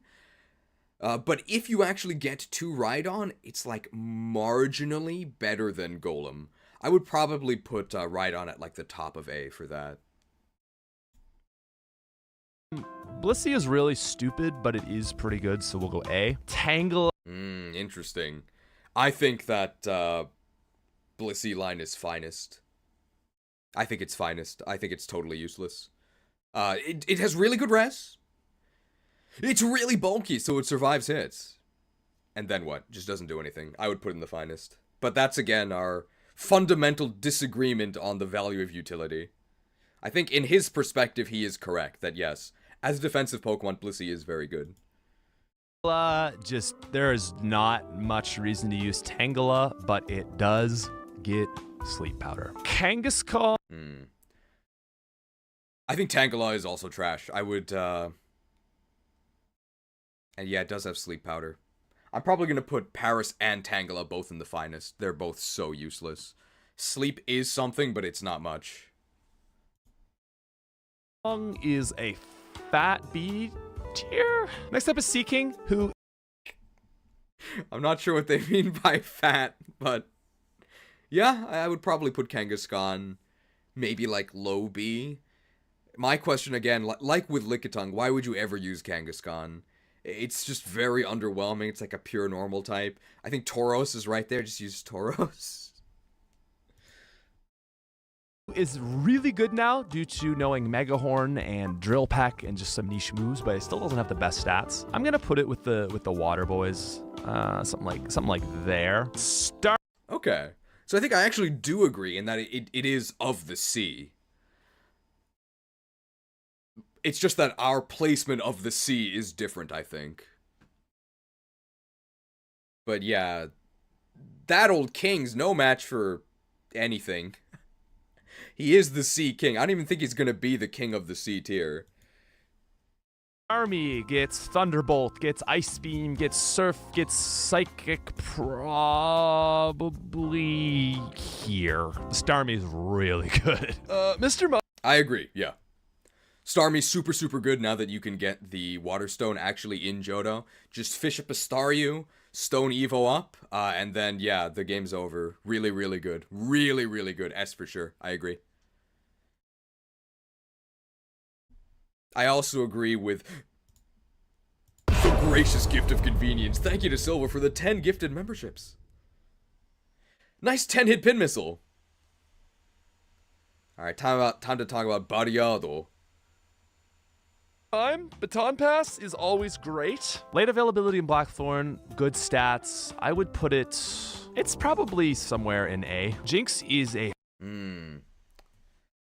I think the availability does kill it. I think that Ariados is overhated and underrated. It is one of your options for great value Alakazam. Alakazam is just way better. But Mr. Mime itself is not, like, horrible. Just why would you use this? And yeah, late availability is the killer. I think because of the availability, I'd probably put it in B. But it's okay. It gets Thunderbolt versus Thunder Punch. But Alakazam has better special, so it's sort of like Alakazam has Thunderbolt anyway. High damage, not too slow. Great Pokemon. I'm gonna go high A for Jinx. Electabuzz. I might agree with A tiering. Jinx is decent speed, decent special attack. Ice Psychic is really great offensive typing in Gen 2. Main downside, I think, is low availability, but you can get it from the Odd Egg. If you get it from the Odd Egg, I think I would actually give it A. Because it does something that Alakazam can't, since Alakazam is disqualified from the Elemental Punch-Out League for Ice Punch. So I think there is actually a use for it. I think Jinx is actually pretty good. Yeah. Is honestly even better. It's got punches, it's got speed, it's got attack, it's got late availability, but you can get it through the egg, so it's good. Magmar. Where did he put it? Next to Jinx. Erebu. Interesting. I think it's a little bit worse than Jinx. How many of the punches does it get? If it gets all of the punches, then maybe. It's like decent. The availability is an issue. It's also next to Ice Path. It does get all three. Okay, that's pretty good. Yeah, sure. I agree. Good job, Erebu. What about Boober? Also is... Oh, dude, Magmar's got a great moveset. Honestly, like Psychic, Fire Punch, earlier accessibility. Arrow actually has it right behind Typhlosion, and I'm gonna have to agree. Pinsir has... Sure, yeah. So Boober is now in the Burn Tower. You can get Fire Punch right away. I think it has some of the other... It has at least Thunder Punch as well. You can get Psychic. Yeah, I think Boober is actually pretty good. Yeah. Worse than Typhlosion, but if you didn't pick Typhlosion, you could get Boober. Insanely high attack. It gets Mega Horn now. It gets a fighting move. It's really good. Probably S tier. Tauros is... I wonder if I agree with that. I think I do, actually. Because you can just get Pinsir in National Park, right? And Pinsir actually has crazy stats, and it got a big buff. The question is, why would you use Pinsir when you could use Heracross? But if you don't consider Heracross, then Pinsir is also, like, fine. Just crazy attack for the stage of the game where you get it. And now it actually does have bug moves. I don't know if I would go S, but maybe high A. Pinsir is definitely legit. Boring, but it does Tauros very well, so I'll put it at bottom of A. Oh, perfect, yeah. I agree. Tauros is boring, but, I mean, it's pretty good. Bottom of A. 100% agree. Gyarados. Amazing accessibility, great bulk, great stats. Learns Fly now. We're going high S. Lapras is good. Gyarados. I'm starting to hate that Pokemon. I do think Gen 2 is a low point for Gyarados, right? This is after it lost the Gen 1 100 special. But before it gained physical water. However, they did give it Flying Stab, which is something it doesn't normally have. And you do have the guaranteed, mandatory level 30 encounter at Lake of Rage. You can get that as soon as you get to Gym 4.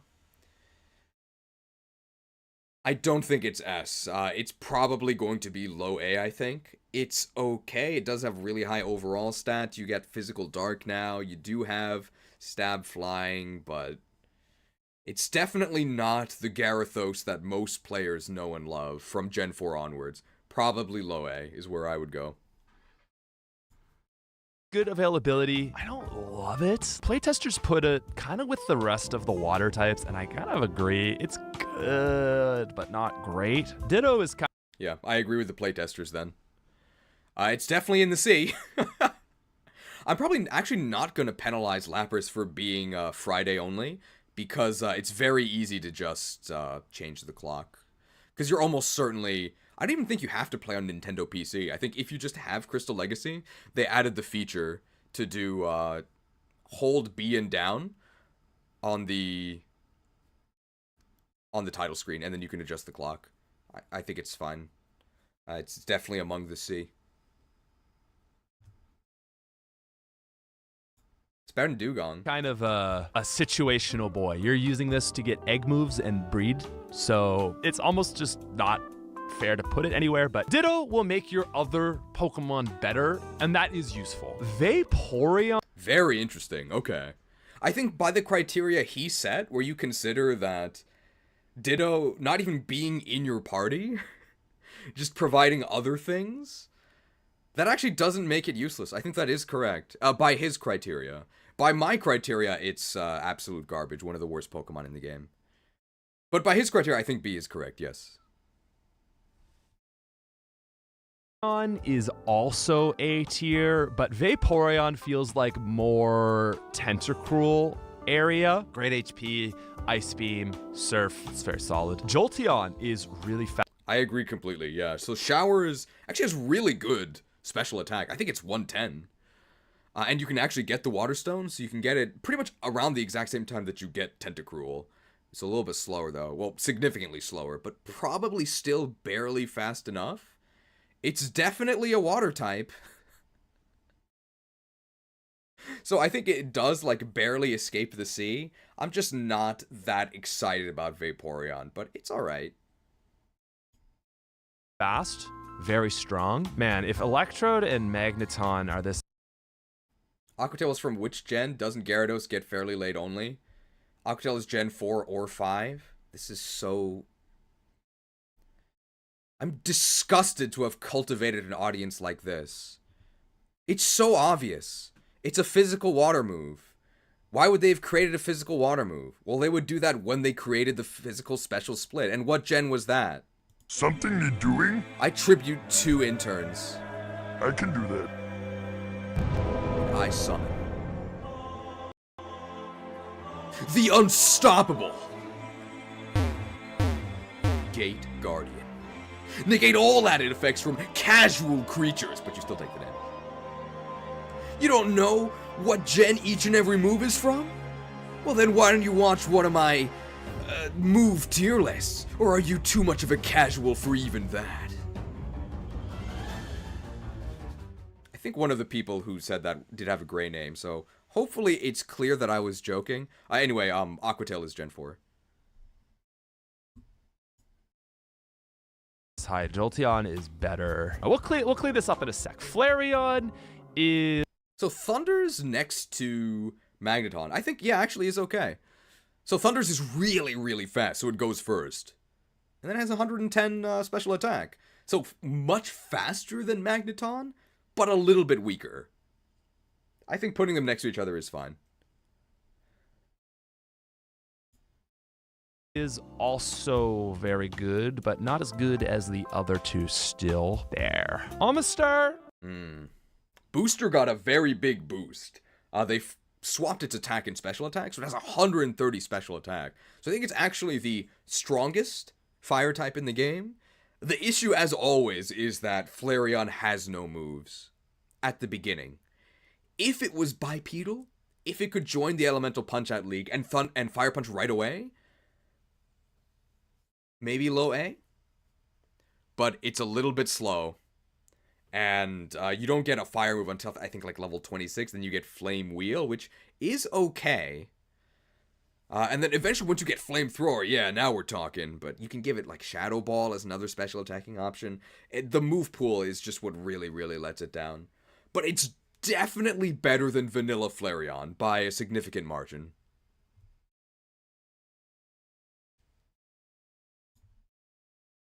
Spacebar, hello? Okay.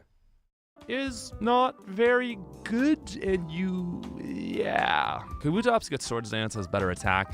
That's definitely an A. Okay, Alakazam. Oh, interesting. So I think both of the fossils go in the C, and I think Omastar is actually better. I'm not just biased because my name is Omar, but Omastar actually has really, really good special attack. Really, really good. It's like 120. And then with Surf, like that's gonna do some serious damage, but it's like a fairly late Evo. So you're probably not even going there, and it is a little slow.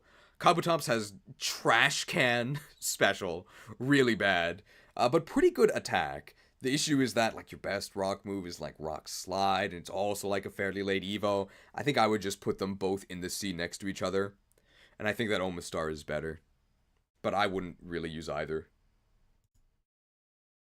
Alakazam is early accessibility, highest special attack outside of Mewtwo, second highest speed, Thunder Punch, Psychic. Is Alakazam a hard carry? Yes, Alakazam is going to be our first hard carry of the game. Next up is Yep, no notes. Probably the best Pokemon in the game. Do you guys know that Gen 2 Alakazam is extremely good? It's true. They did nerf the Elemental Punch-Out League. You can no longer Fire Punch or Ice Punch, so that is a huge nerf. But they did leave Thunder Punch. And importantly, that means that you also can Thunder Punch as an Abra, so there isn't even a dud stage. It's just always extremely good. Yeah, it's really fragile, but it makes the opponents fragile. Turns out you don't actually need defense if the opponent is dead. Probably best Pokemon in the game. Champ, also very early. One of the highest attack stats in the game. Great moves. Not Alakazam. Not Golem. I think it's still S tier though. Kind of here. I think I like Earthquake more. So yeah, I'm gonna go there. Okay. I think I'm gonna like minor disagree. I would probably put it in A. It's much better than vanilla. It got a big buff through all the fighting type things, so it actually has fighting stab, which is what it really needed. It's just kind of slow. I'd probably put it in low A, but the fact that it has 130 attack in its final form means that you can kind of get away with just like using random physical moves. The opponent's probably gonna die. It's just a bit slow. And next we have Gengar. Okay, so Gengar is probably the best Pokemon in the game. You get it before the first gym. It has Sleep, it has Shadow Ball, also Thunder Punch, also Thunderbolt, and basically the exact same stats as Alakazam, but just a little less frail. It is a god tier, like almost its own tier. It's really that good. Aerodactyl. I think I agree. I think you could say that either Gengar or Alakazam are the best. They're both really, really good. I think what makes Alakazam a little better is that Gengar has a little bit of a dud stage, which is early on it only has like Lick, which is like 30 base power, at least it's special, and Ghastly has 100 special as a stage 1, like that's crazy. Gengar also got disqualified from the Elemental Punch-Out League. It also lost a lot of punches, but it still has Thunder Punch. Still super, super good. I think you could make a reasonable argument that Gengar is better than Alakazam, but it would be unreasonable to say that either of them are anything other than the best in the game. They're both really, really good. Actually funny enough is some people actually argue Aerodactyl is more broken, but you only get it after the 7th gym, so you sweep with it once you get it, but it's not quite as early. I still think I would rather run Aerodactyl than Alakazam though. Earthquake, Rock Slide, Wing Attack, Aerodactyl is just broken. Interesting. So on both the playtester list and this one, Aerodactyl is like super, super, super high. I think it's being overrated. I do agree that Aerodactyl is way better than in vanilla. Way better! Because, well, first of all, it used to be, like, not even in the game, right? But now you get it after the 7th gym, you can revive the fossil from Alf. And then its move pool has been massively buffed, right? It actually has rock moves. I don't think it actually has Sky Attack. And then I think what really holds it back is, as he said, the late availability. And I think it's only level 25. So it's going to be under-leveled and it's late. but it has really good stats. It's absolutely going first, and it's probably doing a lot of damage as well. I probably would actually put it in S as like an investment Pokemon. I just don't know if it's among the very, very best, but it is very good. And a lot better than vanilla. Snorlax is... If you got the same time as Aerodactyl, it would be hard carry, but because it's a little bit later, we're going to go S tier. Now, Dragonite is... I think I'm going to have to disagree on that. It's significantly later. You have to actually get the... There's only one now. You have to actually get the radio expansion card, so you have to become the champion. You have to do about half of Kanto to get the radio expansion pack.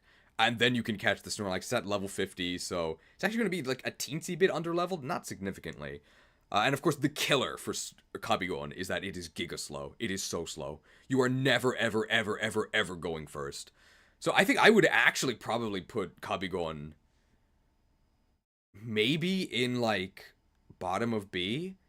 It's very late, and it's never going first. But yes, Gen 2 Snorlax is quite good.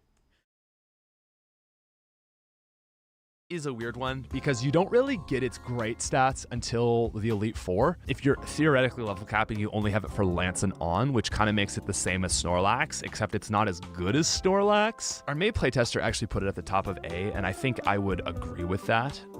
It's great when you have it, but you don't have it for as long as you want it. Also, Dragon type is unfortunately not physical. Next up, we have Legend. I think the Dratini is actually quite bad. I think I might actually put it on, I might actually put it in C. So you can get it from Celadon Game Corner. The issue, of course, is that, as he mentioned, the level cap hurts the pseudos immensely. Because you can't actually reach final form within the Elite Four, which is when you would really want it to be. So that's where it would be most useful, and you can't possibly have it. And even when you get it... you don't have physical dragon, although you do have 110 base power outrage, but it's like special, and it doesn't really have those great physical moves, and it's a massive drain on your XP for pretty much the entire game. I think with Tyranitar it's worth it. I think with Dragonite it's not. Legendaries. Okay, so these are all going to go in the legendary tier. They have very bad accessibility, and a lot of people don't like to use legendaries. Zapdos is amazing. Articuno is really good, and Moltres is pretty good. Mewtwo is the best Pokemon in the game. Mew is up there, but you don't get them till after the game is over. Right, so that is... Yeah, I think that's a good summation of the legendaries. Obviously, really good stats, really powerful. You just don't really have them. Kanto plus the starters. Getting into Johto, we start with Lantern, who to me is top of A. Man, Lantern's good. It comes a little late, but Thunderbolt, Ice Beam, Surf, Bulk. Bro, I don't know. I might even bump Lantern up past some of the fire types. It's good, man. It's really good. Is it S tier? Dude, I'm gonna put Lantern bottom of S. I think it is fantastic. Togetic.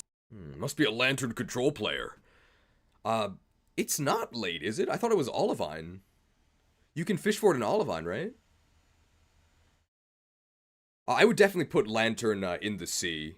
It's probably better than your average electric type because, hey, average water type because, hey, you also have the electric factor, but extremely slow. Extremely slow. And for me, Bulk is worthless.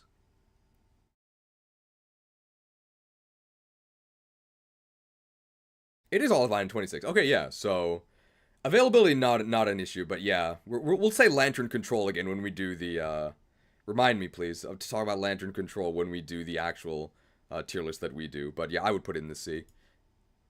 Tick is an early Pokemon. You could take advantage of some early decent stats. It gets return. It falls off, so I would say top of situational. Xatu is pretty good.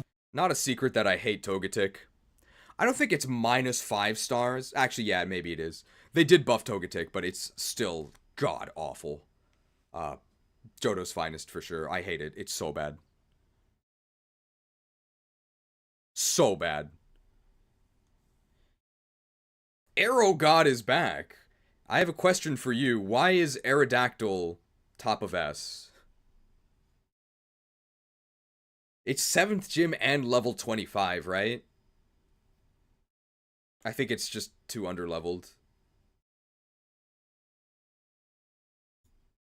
It's gonna go A. Ampharos is very early, very strong, but kinda slow. I do like that it gets Fire Punch though. See, Ampharos is an early Electabuzz, but it's slow. Kinda just depends if you value speed or earlier, and I kinda gotta go the fact that it's early. Blossom. Okay.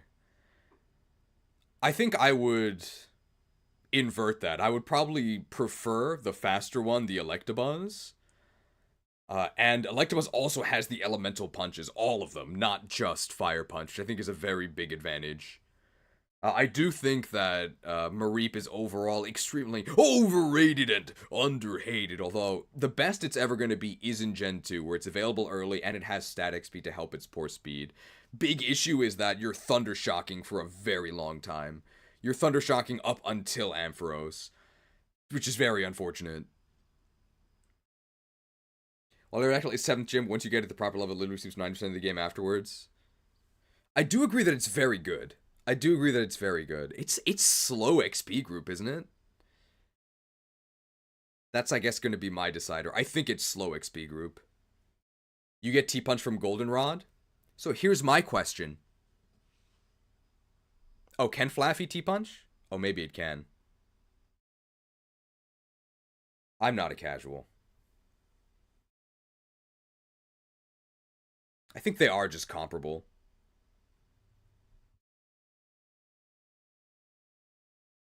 I got Thunder Punched by Flaffy in Stadium too, so I should know that. Is just not near as good as Vileplume. Bottom of A. Azumarill.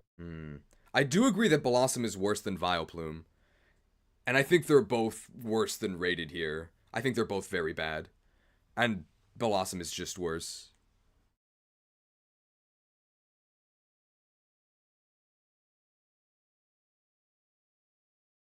Azumarill has really no reason to be used, but it does get Surf. Sudowoodo's good when you get it, but yeah, sounds about right. Azumarill sucks. I think they buffed its special attack by like 20 points, but I still don't know if it's even C tier. It's so bad. Just absolutely atrocious. Until Gen 4, it's like unusable. And then until Gen 6, it's still pretty bad. And even past Gen 6, I still think it's kind of bad because it's so slow.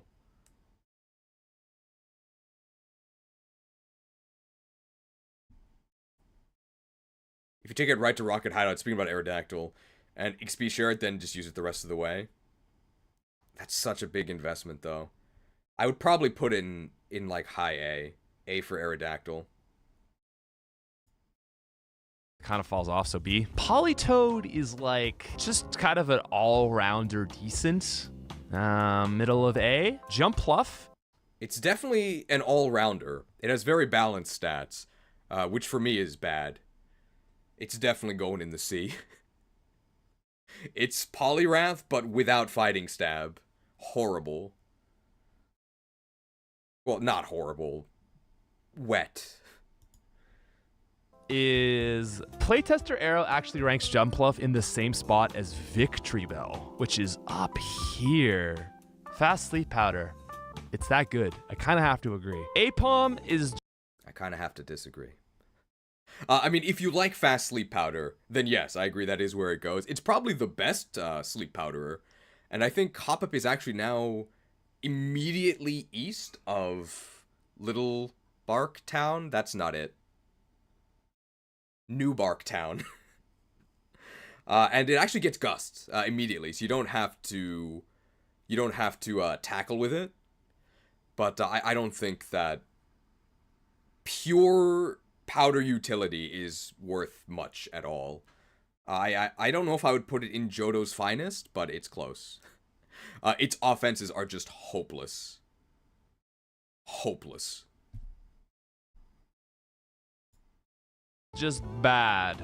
Apom is not very good. Sunflora has even better special attack. Sounds about right to me. They buffed Apom pretty significantly, but it's still just atrocious. Why would you ever use it? So bad. But is not very good. Yanma. They buffed Sunflora's special attack a lot. I think it has 125 special attack, but it still has no speed. And it's a pure grass type. It's atrocious. Atrocious. And it has no moves. Really bad. Is discount Scyther, and that's actually not bad. So top of B. Quagsire. Yanma got massive buffs. Massive buffs. I think they gave it plus 40 attack. So it's discount Scyther, exactly what he said. I don't know why you would ever use it when you could use Scyther, because they're available right around the same time. But on its own, Yanma actually no longer a joke, but still really bad. Early encounter, surf, earthquake, only weak to grass. Not the best stats, but that is going to give us a bit of an A tier vibe. Murkrow. I do agree, except for the A tier part, definitely a C tier Pokemon, but yeah, incredible type. Arguably the best type in the game, but the stats are just trash. The stats are so bad. Oh, honestly, Murkrow packs a punch now, but it's still kind of frail. I like Murkrow more than Pharaoh and Dodrio, and I like it more, I bet about there. Mischievous. Murkrow's pretty legit. They gave it a really big buff. Really big buff. In addition to Physical Dark, its stats are actually just better. So as a single stage Pokemon that you can get quite early, I think in National Park is the earliest you can get it. It has like 105 attack, like decent speed. It's actually very legit. I think I would probably put it above Fearow and Dodrio, yeah. I agree. I would much rather have Dark than normal. Is rated S tier by Arrow. For me, I don't know if I'm missing something, but Mischievous doesn't feel that good to me. I don't know. I might be missing something, but I don't love Mischievous. Wobbuffet. I agree. I think in the playtester tier list, Mischievous was even higher. You can get Mischievous now in the basement of Burned Tower. And for a stage 1 Pokemon at that stage of the game, like, it's okay. It's alright. It's just giga outclassed by the Ghastly line. And I think it has Shadow Ball, and that's it. That's probably not going to cut it. Especially because there's a lot of normal types that you just, like, can't touch. Of course, they can't touch you either, but why not just use Gengar?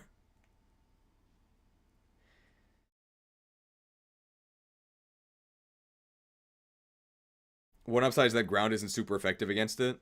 The thing is that Gengar's defenses don't really matter, right? Because it kills everything. Mischievous gets T-Bolt too, but so does Gengar, right? It's just really bad Gengar. I don't think it's terrible, but I would probably put it in, like, B. Is honestly, I put Wobbuffet in the legendary tier. It's not a legendary. It's just so stupid. Like, people just don't use Wobbuffet because it's such a dumb Pokemon to use. It's so broken. But if we were honestly ranking it, it would probably be like somewhere in S tier. Girafarig. Yeah, so that's another just disagreement in philosophy. So obviously, I do like Wobbuffet. I made it the best Pokemon in Stadium 2, where you are on equal footing with your opponent, and in that context, Wobbuffet's really good, right? Because you just can't lose with Wobbuffet. You will almost always go 1-for-1. But for in-game, I think using Wobbuffet is a nightmare. You have to keep it on pace with enemies so that you can actually survive things. You gotta predict the counter or mirror code correctly, which probably isn't that hard. But you are always going to be taking massive damage because that is how you deal damage back. And why would you do that when you could just auto-kill them with, like, Alakazam? I don't like Wobbuffet at all. I think it's terrible. Ghost, normal type, is really good. Plus Agility Baton Pass. If Ledian Agility Baton Pass is A tier, I kind of have to put, it's so good, but I don't know if I can put it in S tier. Top of A is what I say for that guy. The reason being is that you don't always need Agility Baton Pass. Like, if you just have a team of fast Pokemon, it's not that monumental, but it is a way better agility baton pass user than Ledian. Fortress. I actually almost agree with that placement. I probably would also put Girafarig in A, but for a completely different reason. I think Agility Baton Pass is completely useless and not worth doing. However, you can just attack with Girafarig. It's pretty good. So that's why I would probably put it in low A. Very decent stats. You can get it right after Gym 4. It's better than Hypno.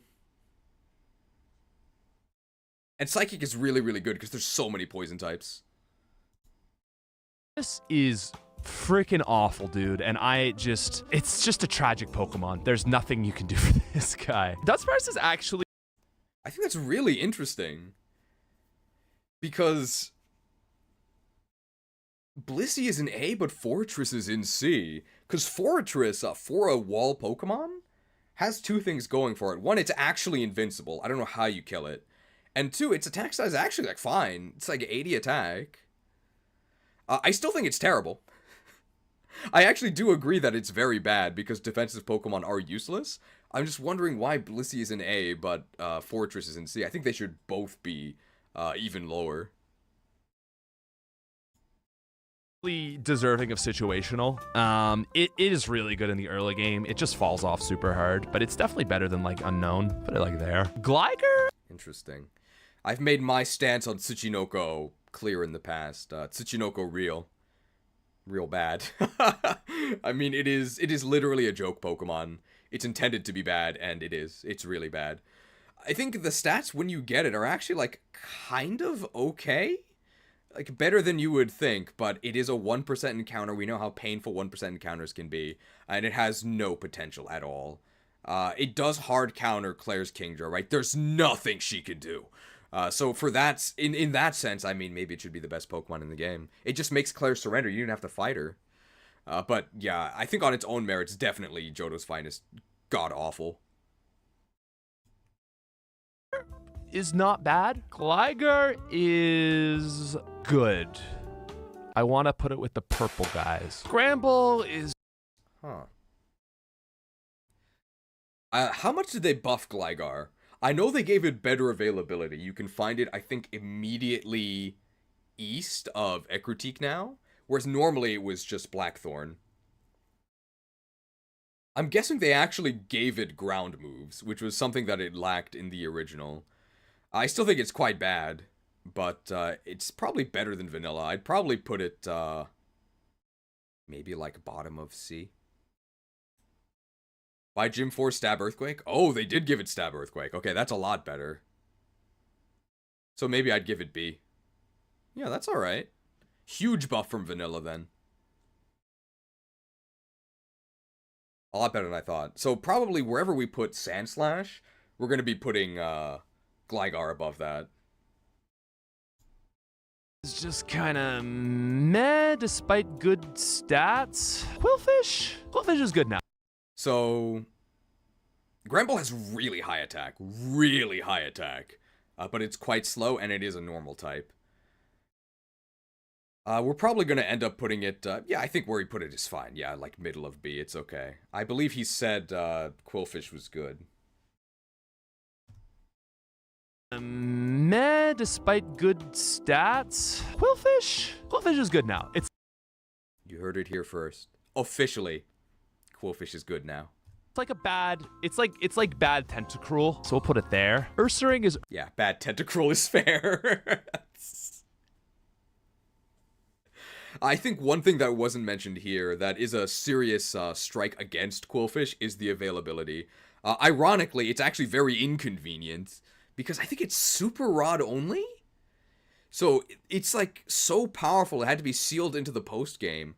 So it's either Super Rod or you have to have Uncle Ralph harass you and listen to his, like, tragic life story. How he's neglecting his kids in favor of Goldeen. Oh, you can get it by Old Rod? Really? No, you have to get the Swarm, yeah. So, no. I think I can safely say that no reasonable person is going to be manipulating for the Swarm for Quillfish. So it's essentially just Johto locked, which makes it way worse. But, On its own merits, it's definitely a C tier Pokemon. Who weeps for Quillfish? Ursaring time. Early and it's strong. I'd put it about there. Also, quick little fix here, I think. Okay. Yeah, I agree. Ursaring's really good. You can get Teddy Ursa in Dark Cave. It actually has really good attack for just like a basic Pokemon. And Ursaring has crazy attack, 130 attack. Even though normal type kinda sucks, the fact that you have 130 attack means you can kinda just use random physical moves and still kill things. I think A is fine. Flareon's a bit slow. I'm gonna put it down with Rapidash. Oh, next up is Macargo. We gave Macargo everything we could have possibly given it. It just has amazing moves, but its type and its speed just crush it. You can use it and it will be okay, but a consistent underperformer for sure. Piloswine. He's probably more merciful than I would be. Consistent underperformer, yeah. It actually got massive buffs as both a Slugma and a Macargo. Massive stat buffs to both forms, and a way earlier evolution, and earlier availability. It's in Burn Tower, and it's still god-awful. Really, really bad. I might actually put it in the finest. Very bad. Has seen some improvements to stats. It's seen improvements to moves. I do like Piloswine a lot now. I'd put it fairly, like, I mean, Earthquake, Blizzard, Ice Beam, it's pretty good. Corsola is... Ice Ground is a pretty good offensive type, a really good offensive type. And they buffed its special attack significantly, so it actually kind of can use special moves. But kind of late availability, Ice Path. And overall, very underwhelming stats. I'd probably put it bottom of B.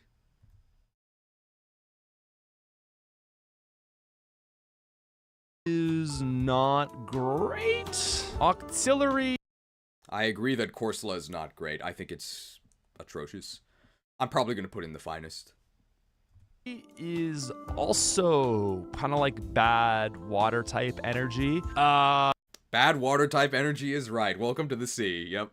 Delibird was buffed, but it is actually going to be our second F tier. Mantine is... They did buff Delibird a lot. A lot. It's still definitely bad. It's definitely not good. I actually don't even know if it's F tier, though. It's like, kind of okay. No, I mean, well, I don't know how generous to be. It's not exactly the giving season. Probably like second worst. It's definitely not higher than second worst. But like if you look at its buff stats, it's really not that bad. It's just kind of bad. I certainly think it's better than Lickitung. A special wall, but there's just no reason to use it over a lot of the good water types. Donphan is... How can Blissey be in A for being a special wall, but Mantine's only in B for being a special wall? I'm glad that nobody nitpicks my lists. But I agree, Mantine's basically just a water type that overinvests in res. It's very bulky. It's got Earthquake. That is A tier potential. You also get it pretty early. It's not as good as Piloswine. It is probably there. Interesting. I think that Donphan is actually much better than Piloswine. You get Phanpy really early. Phanpy actually has like kind of decent stats. And Donphan, the Dawn, has crazy stats. It's basically Golem, but without the rock type. And I think I do actually want the rock type. I probably would put Phanpy in maybe like top of A. I think it's really good. Smeargle is very situational. Let's say Smeargle is very situational. Actually, I gotta fix this B tier. It's a little weird. That is more realistic. But ladies and gentlemen, we've now made it to the heavy hitters of... Okay, I do have to disagree there as well. And of course, this is just a fundamental difference in our playstyles. I think Smeargle is contender for worst Pokemon in the game. It's a Pokemon where the only thing it can possibly do is utility, And to actually access that utility, as in you have to sketch the moves, it's not gonna happen. It's just not gonna happen. So in the best case scenario, it's not worth using in my criteria, and you're not getting the best case scenario, so it might actually be, like, worse than Ditto. Johto. Starting with Skarmory, very useful. Very useful. I wouldn't say it is S tier. I guess it's probably up there with the good birds. As far as defensive Pokemon go, I think that Skarmory is probably going to be the best one on my list. So Skarmory, it's very good at not dying, and it's not that bad at killing things. Its attack is okay. They really buffed steel attacks, and I think it gets like Drill Peck and stuff. So I would probably put it like maybe like top of C, bottom of B. Like, it's okay. It is literally invincible, which is really nice. So if you're going to use a defensive Pokemon, you may as well use Skarmory. Houndoom. Oh boy. Okay, so you get Houndoom before the first gym. It is these other two really good fire types, but it gets dark, so that means immunity to psychic. It literally just learns the moves you want it to. It's just bite, ember, flame wheel, flamethrower, crunch. Great stats. It just incinerates everything. Oh my god, it's so good. It doesn't quite dominate like Aerodactyl, but god damn, is Houndoom good. Heracross. Okay, yeah, I agree. Really, really good. Really, really good. Also, level 24 Evo to Houndoom is crazy. Super, super good. Definitely one of the best Pokemon in the game. I would probably put it above Aerodactyl. Especially because you get it so early. Biggest buff is that you get it now right outside Violet City. Super good. Is also very early accessibility, and you get it fully evolved. Crazy high attack, crazy good moves. Actually, that is perfect. Sneasel, it's not perfect. Even higher. Even higher. Heracross is so good. It's so good. You can get it in Azalea Town. And they buffed fighting moves. Now you can give it 60 base power Rock Smash, like, immediately. And gets Mega Horn later. I think it starts with Pin Missile, and the multi-hit moves have been buffed as well. Super, super good. I would probably put it in the very tippy top. I think it's amazing. Is good now. Kind of feels like an Ice-type Murkrow. Miltank. Ice-type Murkrow is probably a good description. Although it's available significantly later, I think it's Ice Path as well. It's got massive special attack buff. Same with Piloswine. That actually makes its Ice Stab kind of usable. And Physical Dark was a huge buff for it. It's okay. Wouldn't say it's great. I'd probably put it high B. Miltank feels like a Tauros kind of. Porygon 2. Yeah, it's just more defensive Tauros, which for me would make it worse. But they're on the same route. They're basically the same, except Tauros leans more towards offense, which to me makes Tauros better. So no Porygon 2 until after the 7th gym. I know our playtester Arrow loves it, but that kind of hurts it for me. With its learn set, it's like one of the best E4 Pokemon. I will be influenced, and I will put it pretty high up in S. Okay, I assume they meant that it's not that Arrow likes it that hurts it. It's that it's the after Gym 7 Evo that hurts it. Well, Arrow God is here. They literally paid us to use Porygon 2. I am gonna agree with Pat here that I think it's a little bit overrated. The speed is really bad. Porygon is ass. Porygon is horrendous. But Porygon 2 is okay. In our playthrough, it was able to do something to pretty much everything. However, I'm looking for a little bit more than that. I'm probably going to put Porygon at like the very bottom of B for me, because Porygon is ass. And Porygon 2 is still not that impressive. It needs stat XP. Ours definitely had maxed out stat XP.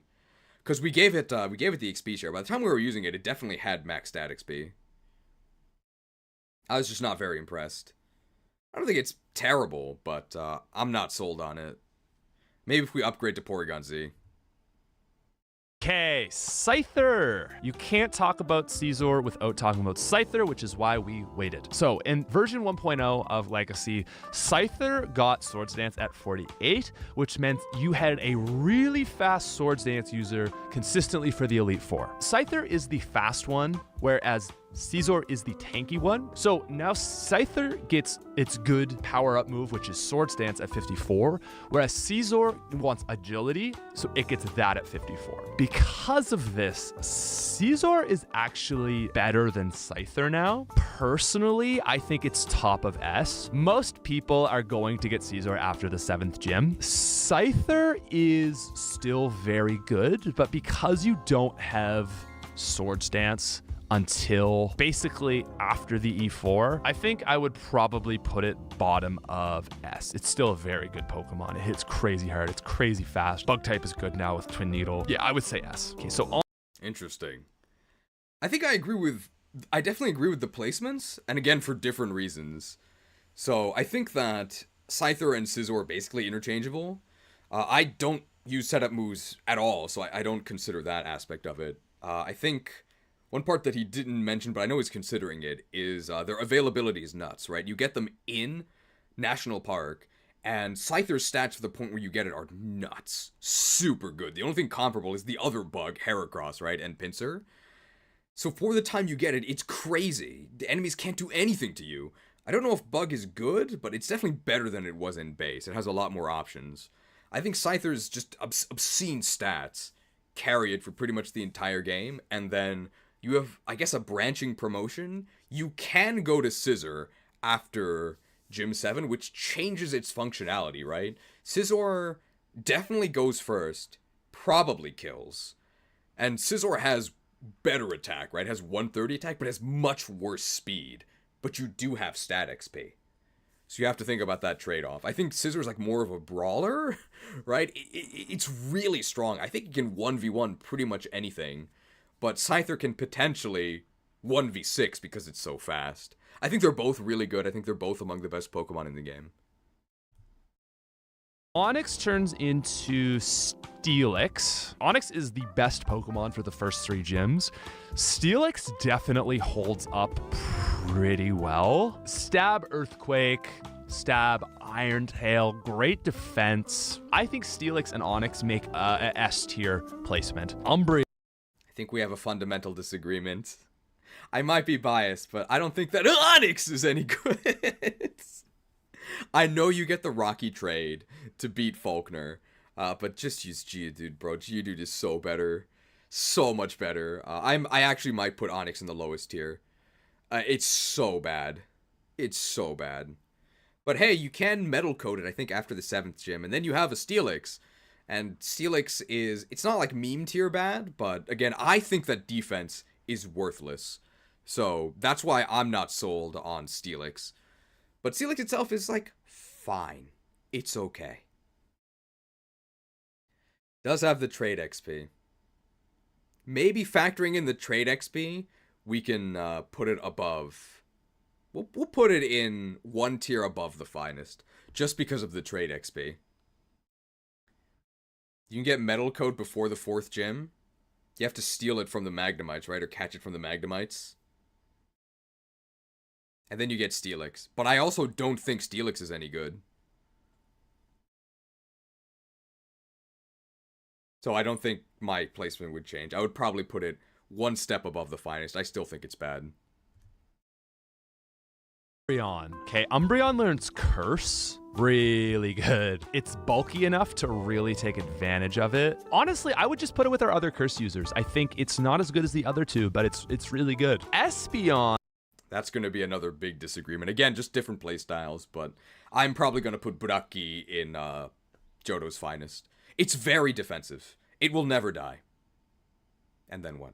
It just doesn't do anything. Not dying, for me, just doesn't do anything. The enemy has to die. And Umbreon cannot do that.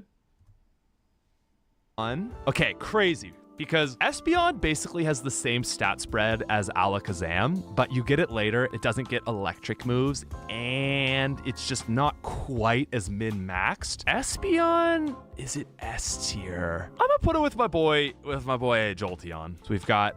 All right, well, Effie fans rejoice.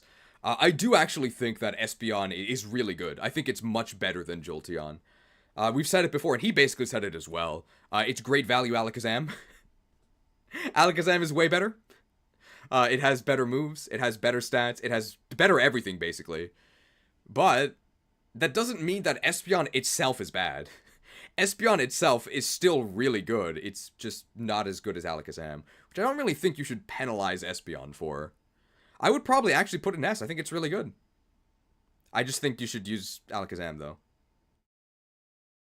Kingdra, the Johto legendaries, and then we're gonna finish with the Kanto starters. We've got Kingdra. Definitely S tier. Definitely S tier. You get Kingdra after Gym 7, you get Ice Beam, you get Surf, you get Dragon moves. Crazy tanky.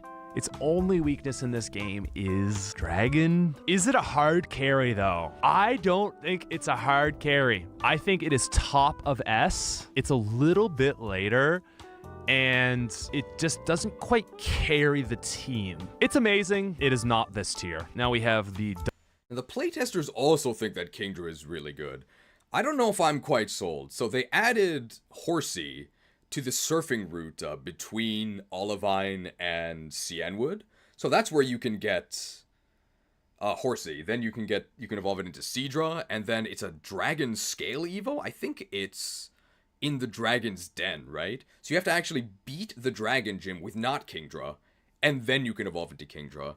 Kingdra's stats are, in my opinion, very underwhelming. They're not bad, but I don't think any of them even reach 100. They're like 95s across the board. This is okay. It does have a very good defensive type, and Dragon was buffed immensely. You actually do have Dragon moves. It's probably above the C tier, but I'm really not sold. You can steal Dragon Scale? How early can you steal Dragon Scale? Thief scales off Horsey's earlier for Kingdras, so you have to do a lot of extra work. I'm not sold. I don't think it's that good. I would probably give it, I'd probably just put it in the C. Maybe one step above the C. Dogs, which I would put... I mean, we're just ranking legendaries on how good they are. No availability stuff. Raikou would be S tier, Suicune would be S tier, Entei would probably be A tier. Kind of like this, probably. Oh, Tyranitar. Yeah, so talking about the legendary beasts, I agree Raikou's definitely the best.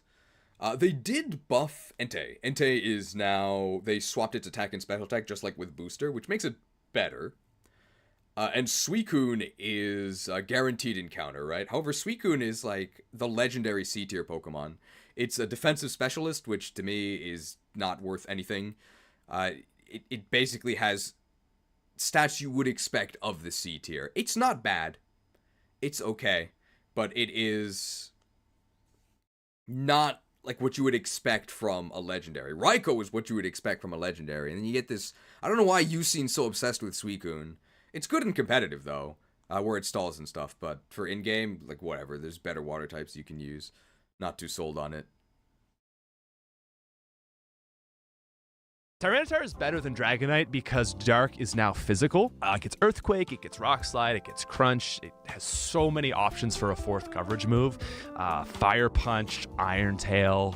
You can even teach this thing Curse, which is pretty crazy. Even though it's a late Pokemon, kind of feels like a Snorlax to me. So, no, the one thing I would say is Larvitar is early Larvitar is better than Dratini, so I would say pretty good Pokemon. It's a pretty good Pokemon. Okay, Yeah, I agree. I think that we'll talk about this more when we do our list, but so first of all, did you know that Tyranitar has really good stats? It's true. Early on, it's basically the same as Geodude. By the mid game, it's significantly worse than the Geodude line. The level cap really, really hurts it. You really wish you could go Tyranitar by the Elite Four. However, once you get Tyranitar, that's pretty much the end of the game, right? The enemies cannot stop you. All of Kanto bows to Tyranitar. It's so strong. I think because of that, I probably will end up putting it in S, but like barely. And I was considering not doing it. That's where we're going to be ranking Tyranitar. I never used these legendaries. You say level cap, do you mean like hardcore Nuzlocke? Bait used to be believable. Lugia is good. Ho-Oh is weird. Celebi's one of the earliest legendaries, and it's got great moves, so it actually would be very high. I would probably... Grass Psychic is weird, but I would probably put it like... Right, Ho-Oh is weird because it has 130 attack, but I'm kind of underrating these guys. I mean, they're so good. Not as good as these three, in my opinion. Cool. Okay. Yeah, the Lugia and Ho-Oh just have good enough stats to just kind of just do whatever and still win. But they're really hurt by their availability. And Celebi, I think you could actually get after Gym 7. So even though its typing is like kind of suspect, it's after Gym 7, I think at level 40, right? That's kind of legit. And then Grass Psychic, well, at least you're a Psychic type, right?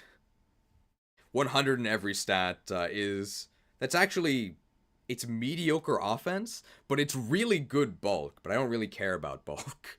But it's still like pretty good, like for a free Pokemon, yeah, it's probably like an A for me is what I would give it. It was definitely not bait, honest question, you have a gray name, right?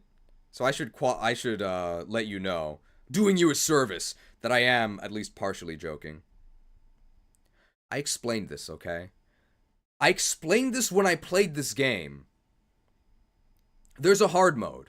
The hard mode automatically caps your level at the level of the next leader's ace. I guess you could say it's like a hardcore Nuzlocke, an underrated format that everyone loves. Doesn't everybody just love Nuzlocks? It's a unique adventure. Create your own story. I'm sick of it. Nobody has any creativity of their own. Everybody just expects the game itself to generate the content. It's why roguelikes are so popular. Back in my day, we actually had to think for ourselves because we didn't have everything spewed, vomited at us constantly through TikTok.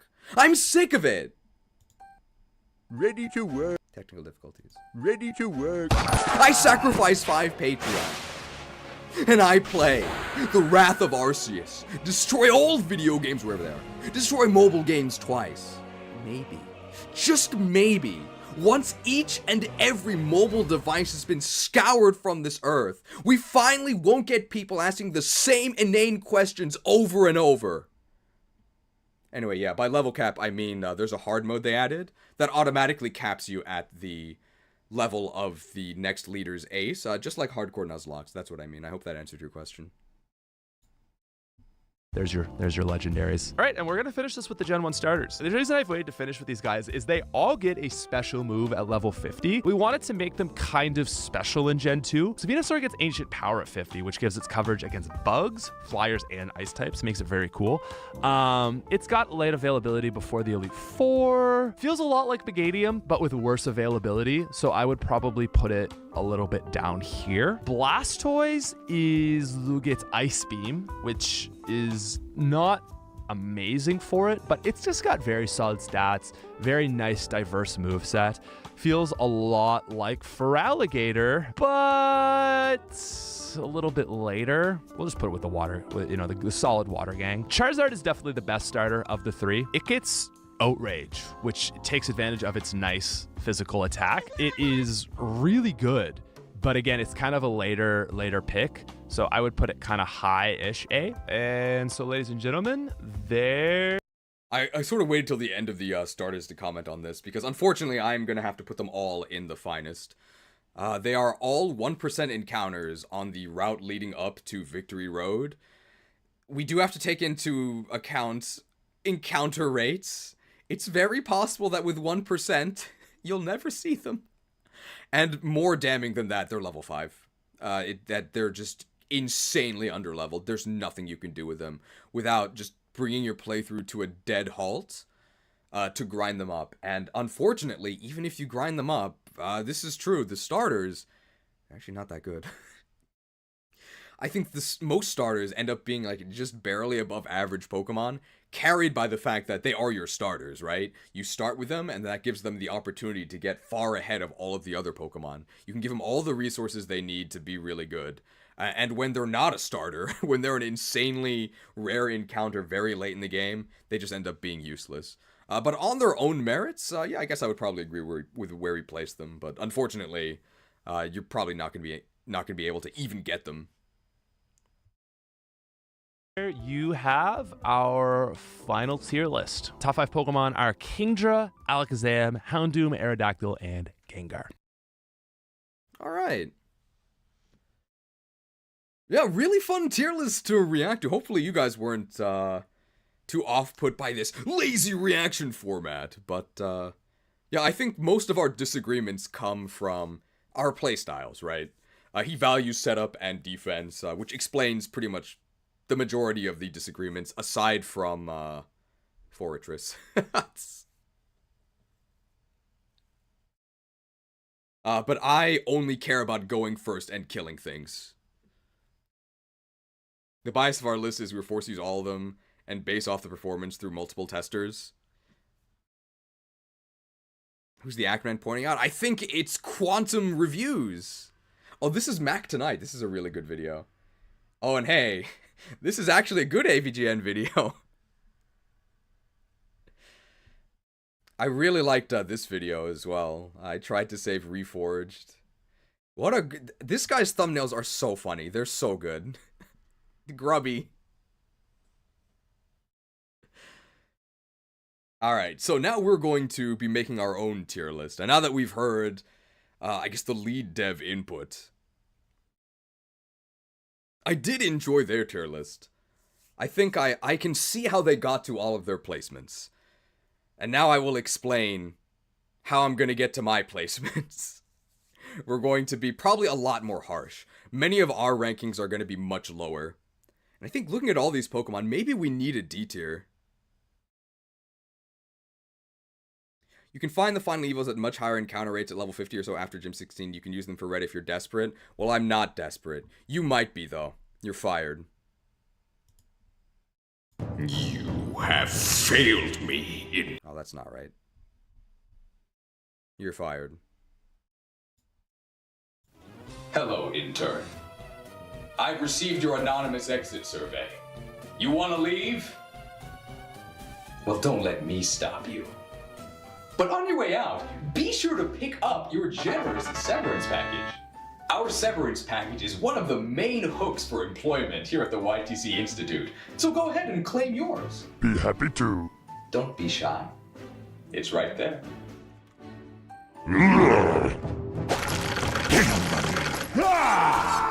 Fresh meat. Yes, our severance package is one of a kind. Limb from limb.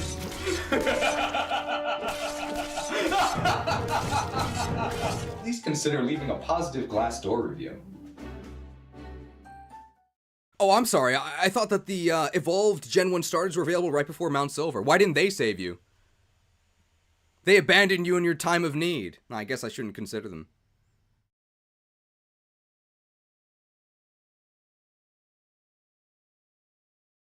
Alright. So we are going to, Also, I should say, I don't think I said this explicitly. We do know I have a problem with being explicit on YouTube. I gotta thank SmithPlays for allowing us to react to this. They did give us permission, and also for, like, creating this project. Part of our tier list is going to involve a Crystal Legacy review, and then we're going to talk about it in more detail later. But the short answer is, I really liked it, and I would suggest you play it. Does the odd egg hatch faster than usual? I believe all eggs do. Alright, so here's what we're gonna do. Let's format this tier list. If I do this... Well, first of all, let's get the sick beats. What beats do we want? Johto, right?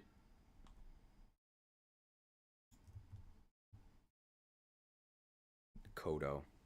We need Kodo riders. Johto and... Chill. Where is it? I like this one. Might be a bit too loud here, so I'm going to turn down a bit.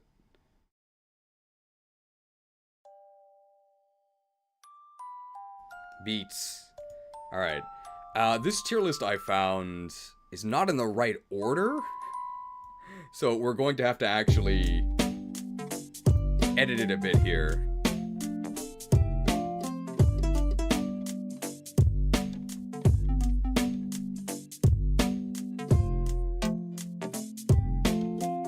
It beats to list Pokemon too. Is this it? I have to find this. What did I call this? I think okay, I still didn't. Music's way too loud. Okay. I turned it down a lot.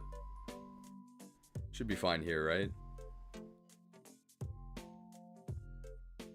Can't hear me now? It should be lowered. It should be lower now. Now it's gone? It's definitely not too low now. We want to get them all... Is this all of them?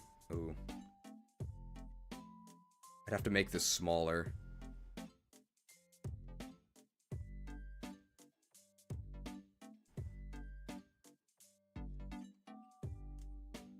This would work, I think. A bit too quiet. Turn it up a bit. How's this? I'm looking at the audio levels. It should be fine.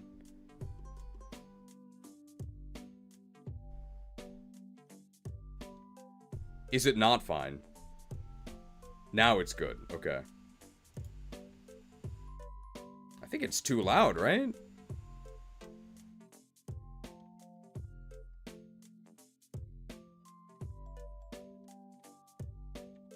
That's still not every Pokemon. I have to make it even smaller.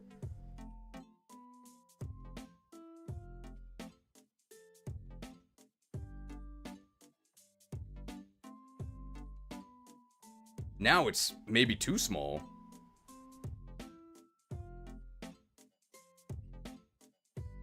Yeah, it's just too small. Can I make it a little bit bigger?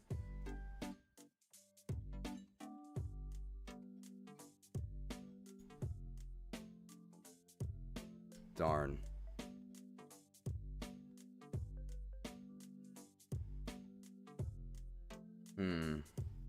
Just have, yeah, we're only gonna have one of each evolution line. That's part of the reformatting we have to do.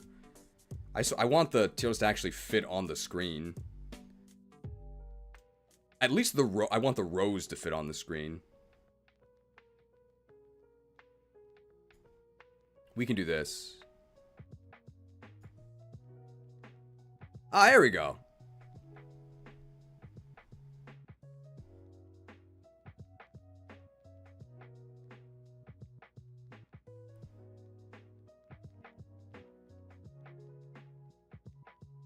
That's fine, right? And we'll just move it up. Look at all these Pokemon. Should be fine.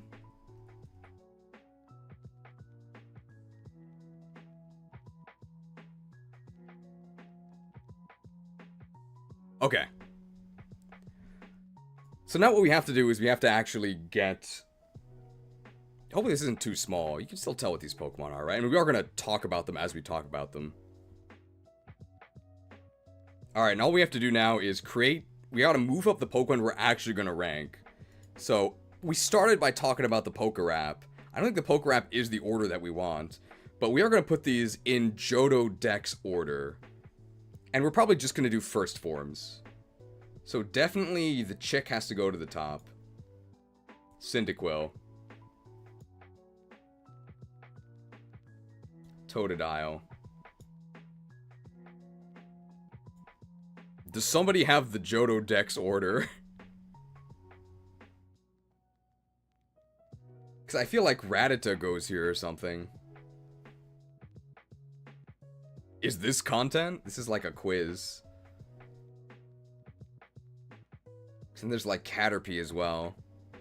Just have Dex order in another tab? Yeah, that seems like what I should do.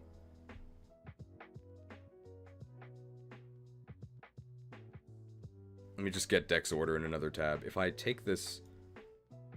Okay, here we go. Johto Dex order.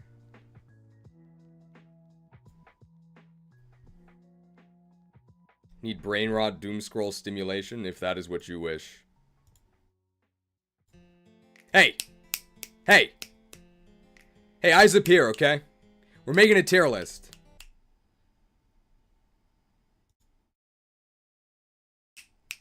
Eyes on me.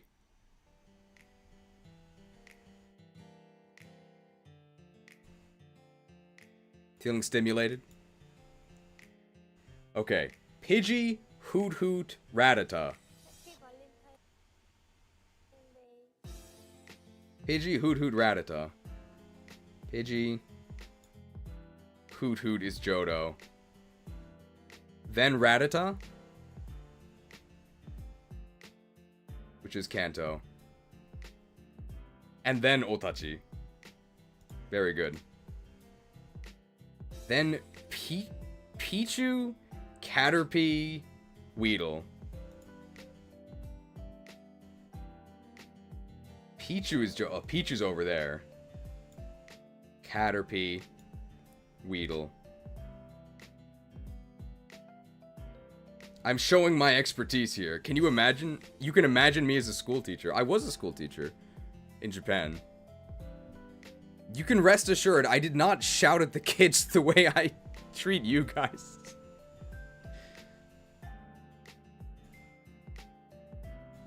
I was a little nicer.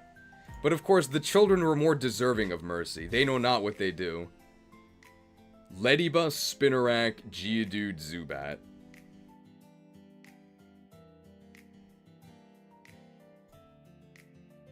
Ledybus, Spinarak, Geodude, Zubat. Where's Zubat? Zubat's kinda dark. Gee, it's kinda dark. You bring a light? How many did I feed to the ghouls? We didn't have any ghouls employed.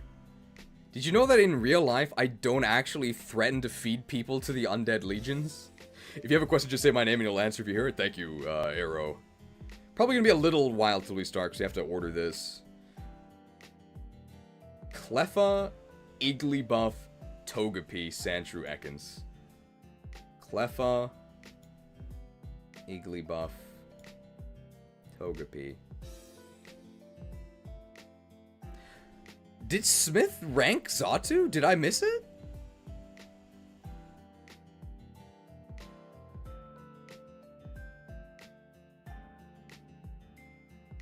Maybe I just didn't comment on it.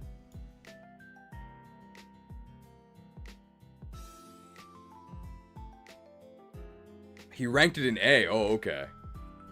I think it's terrible.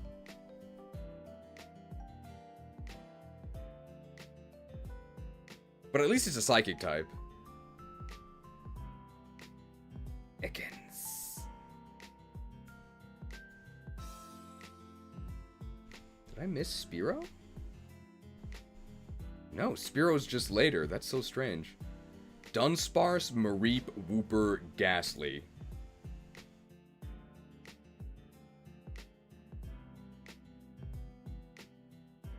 Where's Dunsparce?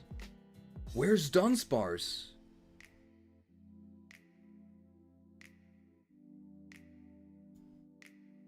It's so elusive. I found it. Dunsparce, Mareep, Wooper, Ghastly. Now this is riveting content, right? Here's Wooper. Ghastly is Gen 1. Ghastly's really easy to find. Look how it glows. Unknown. Onyx! Bellsprout, Hoppip. Unknown. Onyx. Bellsprout. Hoppip. There we go. Oh, I guess how is everybody's day? I guess for most of you guys, it's what, Saturday evening?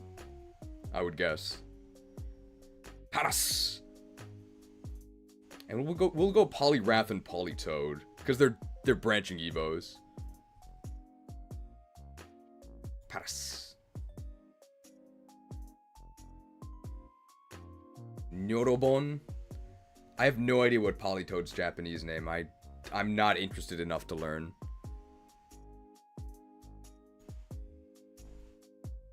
Gyarados. I'm starting to hate that Pokemon. Gyarados, Seaking, and both the slows. Gyarados. Seaking. Both the slows. So Slowbro is Gen 1, so it's over here. But Slowking is Gen 2, so it's down here somewhere. Slowking. That old bro's no match for the king. It might easy if you make a dead tier below finest for the unranked mons. You don't have to search through a sea of sprites. I mean, once they're in order, we're just gonna do them in order. So it's not gonna be a problem.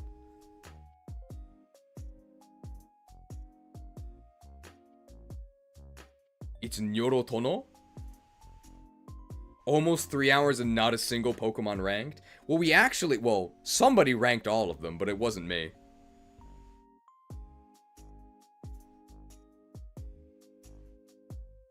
Vileplume, Blossom, Drowsy, Abra.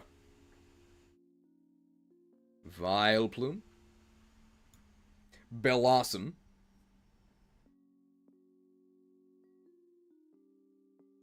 Drowsy. Well, I found Abra. I do like these Johto beats. Where's Drowsy? I can't find Drowsy because I don't care about Drowsy. Drowsy? Where's Drowsy?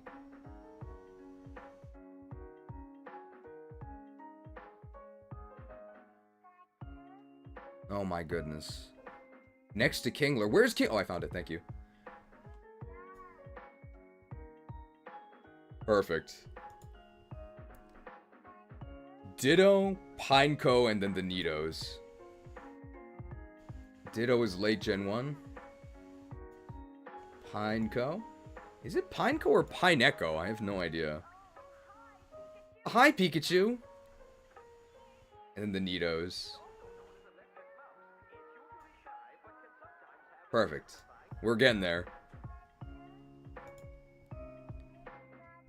Yanma, Sunkern, Execute, Sudowoodo.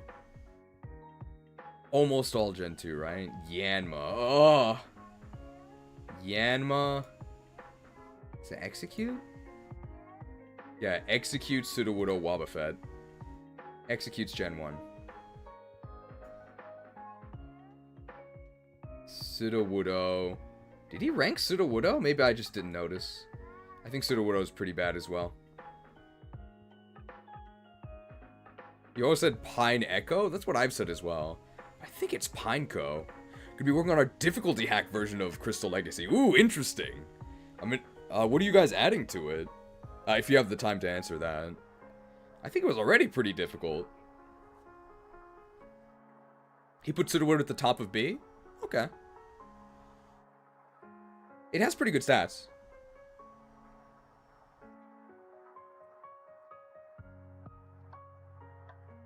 Where's Wob?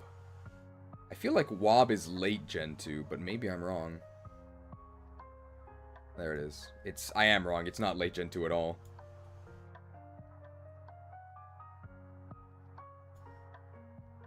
Then Venonat, Scyther, Scissor, Pinsir, Heracross. So the whole bug fam. Venonat's really hard to see because it's purple. Venonat, yeah, Scyther, Scyther. We should do Scyther and Scizor because they are different. Pinsir, Heracross. I wonder where the Gen 2 bugs are so strong. And then Dogas, Grimer, Magnemite, Voltorb. Dogas. Well, I found Grimer. There's Dogas. Magnemite and Voltorb. There's Voltorb. Where's Magnemite? It's kind of fun. It's like a puzzle. Even though I'm just reading the solutions. Speaking of which, please make clue scroll stackable, okay? Jagex, if you're watching this stream, I want stackable clues, please. Doesn't have to be infinitely. At least up to 3, okay? Apom, Snubble, Vulpix, Growlithe. Found Snubble. Apom. Ugh, Apom. Ugh, more like A-Bomb. About as viable.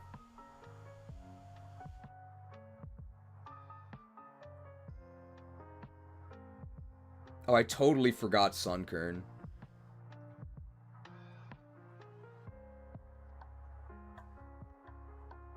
Where did Sunkern go?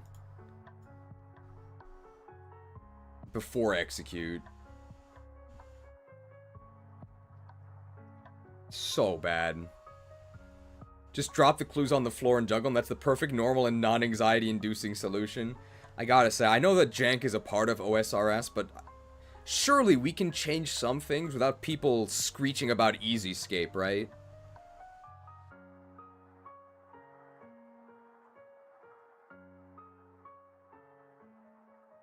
Vulpix goes here. Then we get Guardy. Where's Guardy? Guardies of the Galaxy! Where's the other Nidoran? They should both be there, right? Oh, it's off screen, but it is there.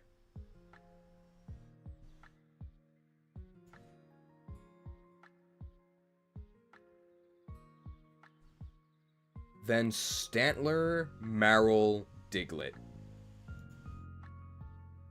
Sorry, Marill.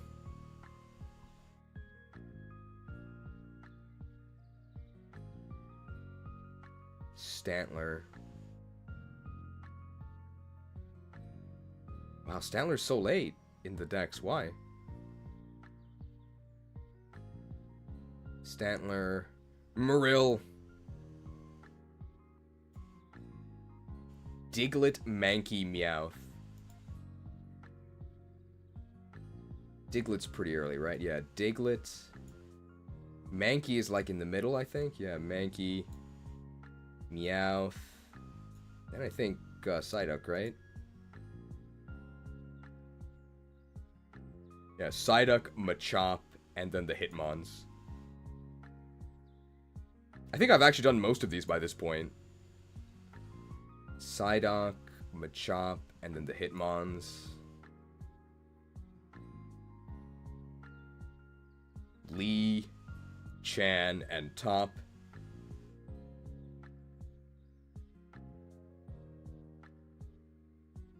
Where's the Top? Top's gotta be in Gen 2, right? So bad.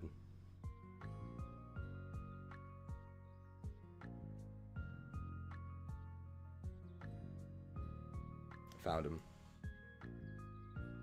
Speaking of Marill, anybody read the underrated classic, The Cimmerillion? I never have, but I don't think it has anything to do with Marill. Girafarig, Tauros, Miltank.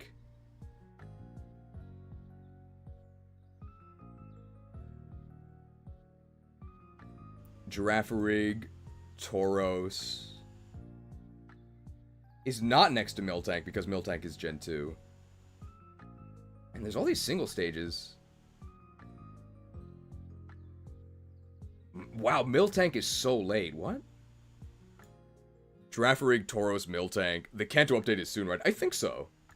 2 Crystal Legacy, right? And then Boober, Erebu. No, Boober, Jinx, Erebu, Mr. Mime. That's the order. So Boober first. They're all pretty late, right? Yep. Boober. Jinx. Mr. Mime. Erebu. That's 4 right out of the way.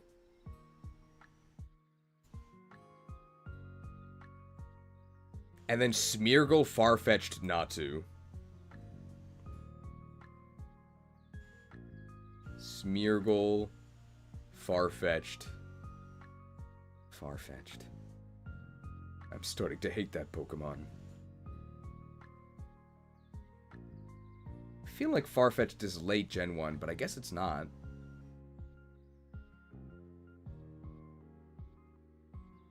Farfetch'd.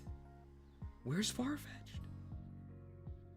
Oh, actually, where do you obtain Farfetch'd in this game? I actually don't know. It doesn't really matter when you obtain it, but it's going to be useless no matter what, but...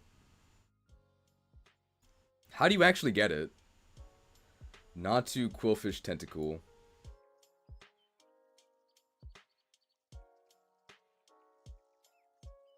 I found Quillfish.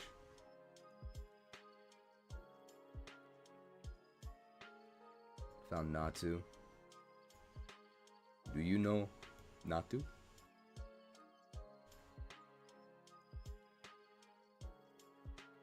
Next to Magneton? Farfetch'd is on the route between Lake of Rage and Mahogany. Okay. So, decently late game. It doesn't really matter when you get it, it's horrendous. Krabby, Shuckle, Staryu, Shelder.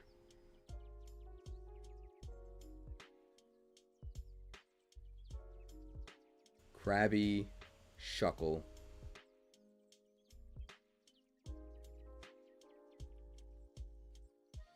Where's Shuckle? Where's Shuckle? Found it. Shuckle, Staryu. Theoretically, this gets easier as I go, right? Because there's fewer I have to consider. Staryu. Shelder.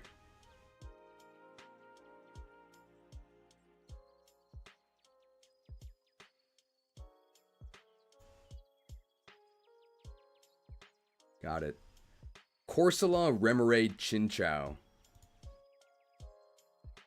When are they going to add Corsola to the core set?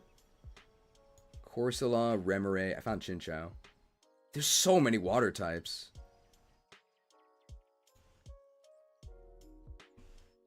Corsola, Remoraid, Chinchou. Seal, Lickitung, Tangela. And then the evolutions. Oh, Seal. Lickitung. Tangela.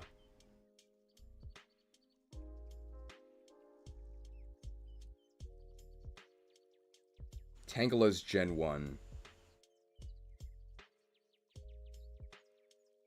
Where's Tangela? Where's Tangela? Is Tangela even... Oh, I found it. It's blue. Oh, right. It's like blue.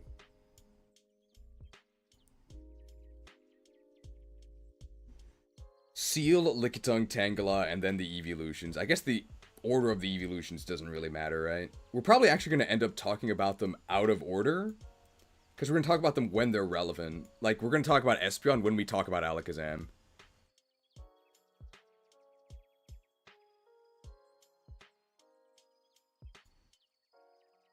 Did I put Jinx through Mr. Mime in the wrong order?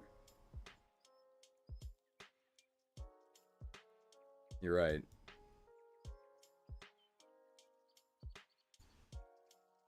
But if you're right, that means I'm wrong, right? So no, I didn't put it in the wrong order. Horsey, Gligar, Delibird, Swinub. There's more Pokemon than I thought. Right? We gotta talk about all these Pokemon later. Well, some of them are gonna be pretty quick. Horsey, Gligar, Delibird, Swinub. Here's Gligar. Here's Delibird. Here's Swinub. That was easy.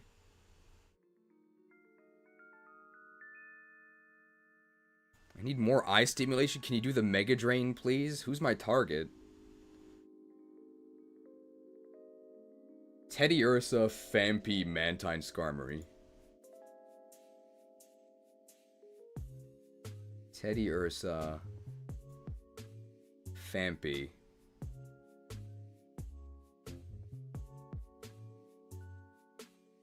Mantine, and Skarmory.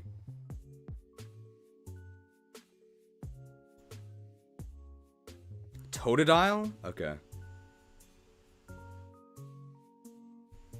Come here, Totodile! Sucked.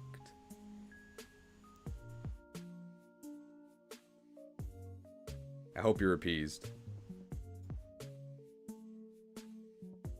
Croatian man. I don't think any relation to the Croatia typo from earlier.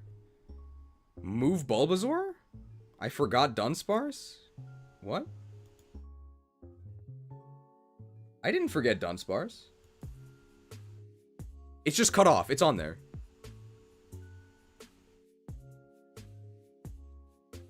Oh yeah, Gyarados. Well, Gyarados, we'll leave Gyarados as Gyarados, but Seaking should probably be Goldeen, you're right.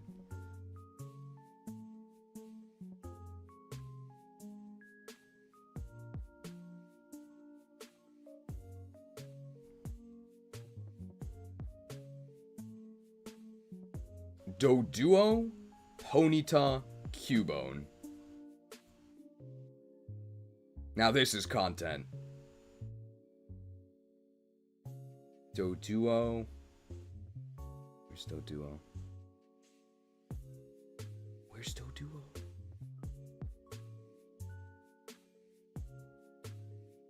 Doduo.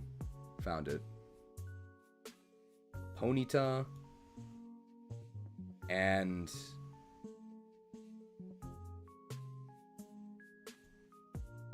Doduo, Ponyta. Oh, Cubone. Cubone. Man, if I had to actually list things in Dex order, it would be a disaster. Apparently I can't do that at all.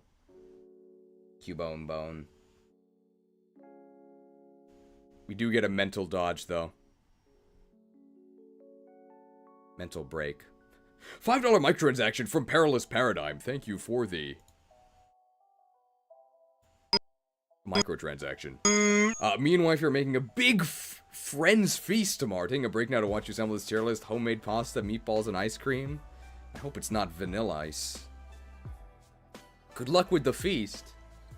Nothing, Link. We were just about to have a feast. Oh no, it's like, oh! There, and you swing the goblet. 5 gifted subs from Pumpkin Plushness. Thank you for the gracious gift of convenience. Wow. You just gotta suck and you get 5 gifted subs. It's so easy. I think we're almost there. Rhyhorn, Murkrow, Houndour, Slugma. Rhyhorn, Houndour, Strange Dour Attitude, Murkrow, and Slugma. I found Slugma. And there's Murkrow.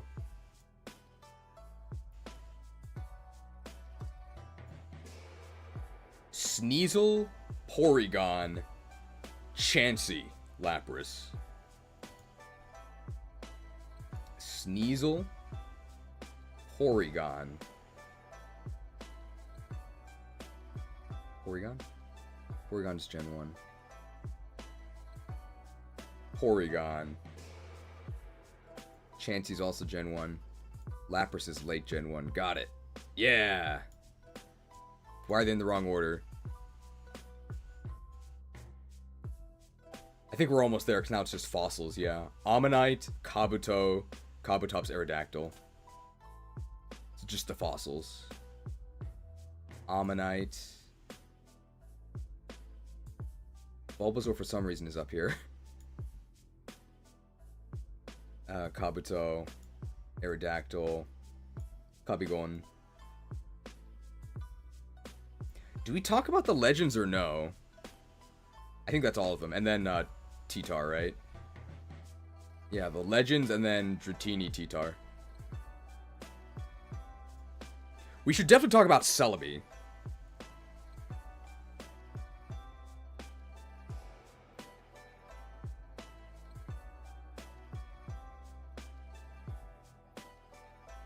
Dratini, T-Tar, Kanto starters.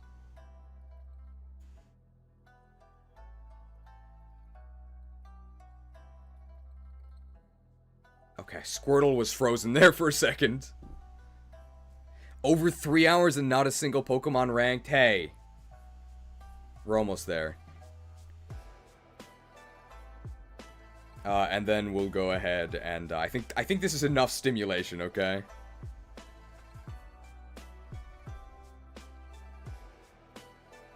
I'm gonna turn the stimulation off. Yeah, where was Spearow? Okay, no longer stimulated. Spearow should be way earlier, right? Way earlier. Way earlier. Way earlier. Next Eradicate. Oh, yeah. Right after Pidgey. The Fearow Wars. We'll never escape. Super early. Right after Pidgey. There we go. Okay, I think that's all of them. We may as well... So, which of the legends can be ranked? Suicune for sure, right? And then the other legendaries? Yeah, we'll rank all the legendaries as well. Did you guys know they buffed Pin Missile? They actually did. That's not a joke. We get a Lord Zemnis 13 for the 20 gifted subs. Nice 20 hit Pin Missile. Alright. I think that is all of them. We're finally ready to rank. That's what I would say. I have to go to the bathroom. Any requests for a graphic to play while I'm in the bathroom? I guess it can't be Dismember because I have to actually say things for that.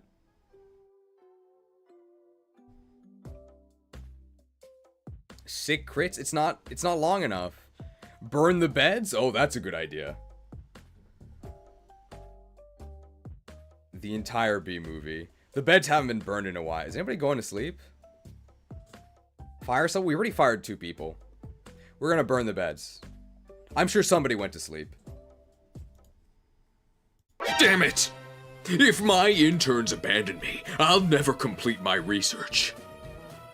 The beds must be burned before the interns fall asleep. Isn't that a bit much, sir? Burned down to their frames.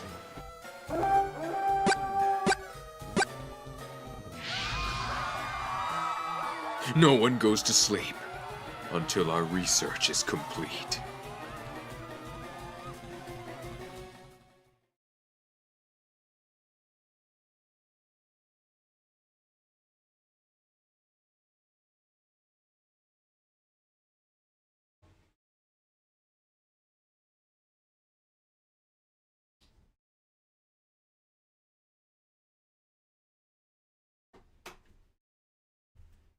Damn it! If my interns abandon me, I'll never get a... Oh, I was too late.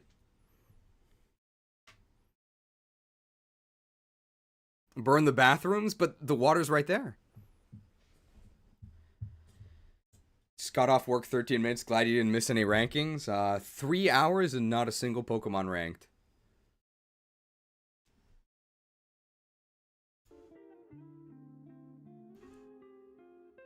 Alright. I think we actually are ready to start ranking, so... Quickly, men! These foul fire types have burned down your beds! No, it's... These fire types have burned your beds and robbed you of your way home! Foul beasts! There we go. Okay. I think we are actually ready to start here. So let's, S-A... We need a C tier, right?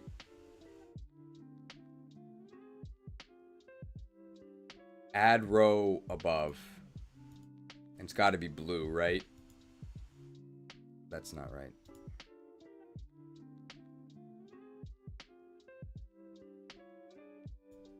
Make that blue.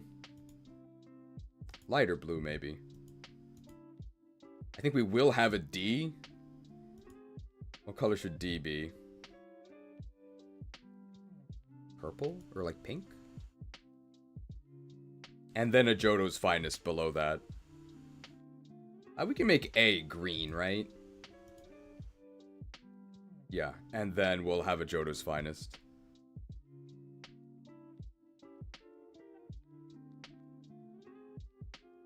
Gray, I guess. These colors are okay.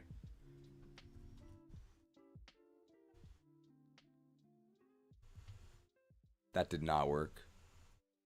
What? Okay, well, it was there for a second. There we go. Just want to try to be purple or snot yellow. We can make it purple.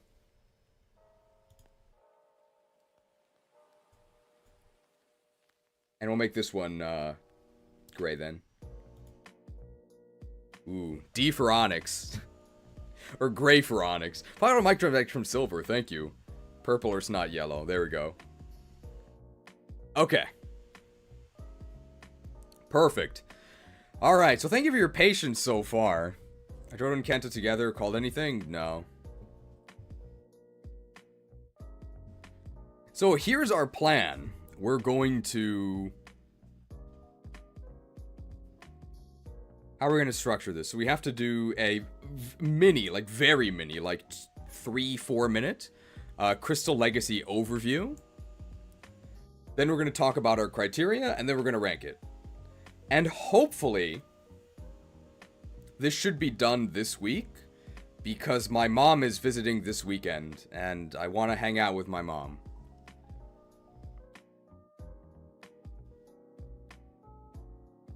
Indigo Plateau? I think Indigo Plateau is just where the league is, right?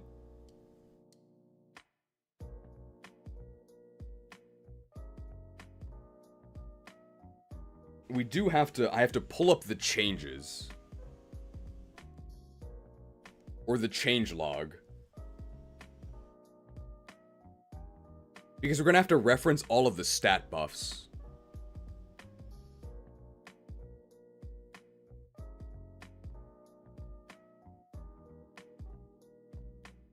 We're going to talk about the stat buffs as we get to the Pokemon that are buffed. There's quite a few Pokemon that were buffed, and pretty much none... Oh, not quite none of them, but many of them don't matter.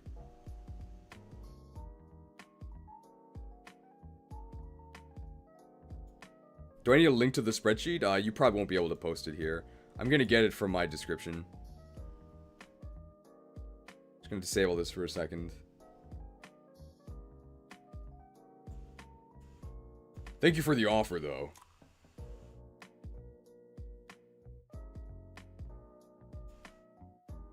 Remember how Cheese used to be nice before the release of Scarlet and Violet? I don't know if Scarlet and Violet made me bitter.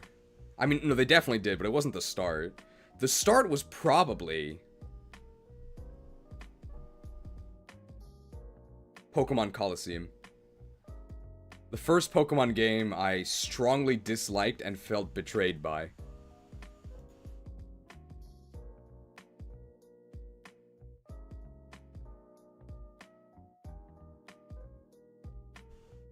Stat changes is the main one we need. I found it.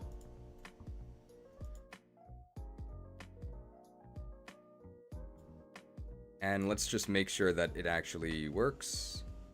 It does, but it's not quite centered. There we go. That's perfectly fine, right? Looks good to me. So when we get a Pokemon that has been buffed, we'll just talk about them here.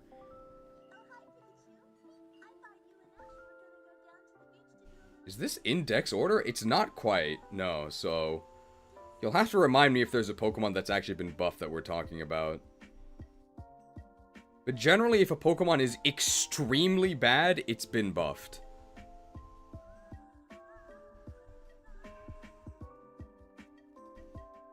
They buffed Marowak. Oh, plus 5 HP. Now it's viable.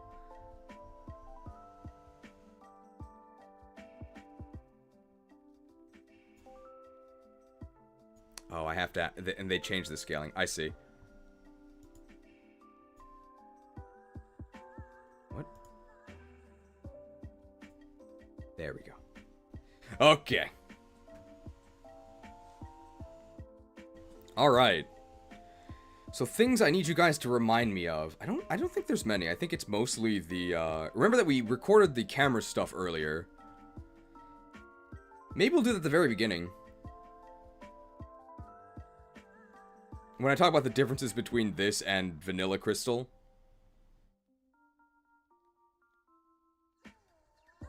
Okay, so for those who are new here, which I imagine is not many of you, but for those who are new, because this is going to be made into an edited video, the premium, that's why I'm going to be repeating things a lot. So I might say something and then say the exact same thing again slightly differently, and the answer is because I need, like, a different take I can use. So that's why I'm doing that.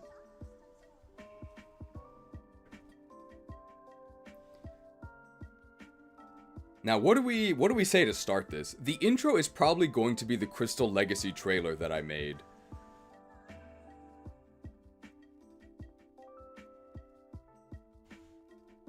So that will end. Then what do we say? It ends with all will serve the one true gen. Your journey has just begun. Oh, there it is. Yeah, we'll say that. Greetings, young trainer. Your journey has just begun. As has this premium tier list of Pokemon Crystal Legacy. Thanks for joining.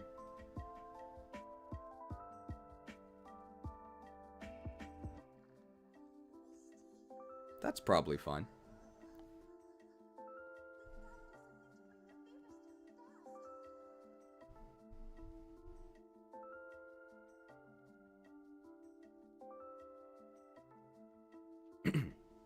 This tier list will be broken into 3 segments.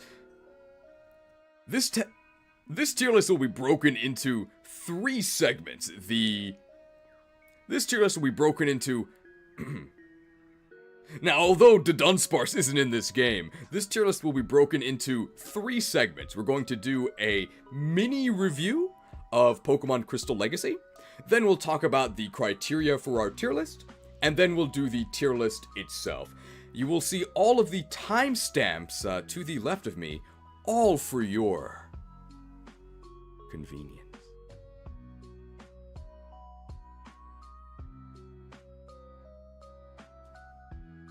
Perfect.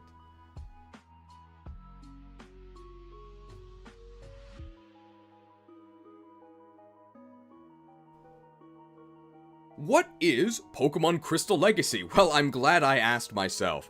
Pokemon Crystal Legacy is a ROM hack of Pokemon Crystal, created by SmithPlays Pokemon, a link in the description. And the goal is to create a fixed version of the original Gen 2 Crystal. What does fixed mean? Well, again, I'm glad I asked myself. How convenient! Hello, and thank you for calling the Automated Imported Cheese Content Pipeline.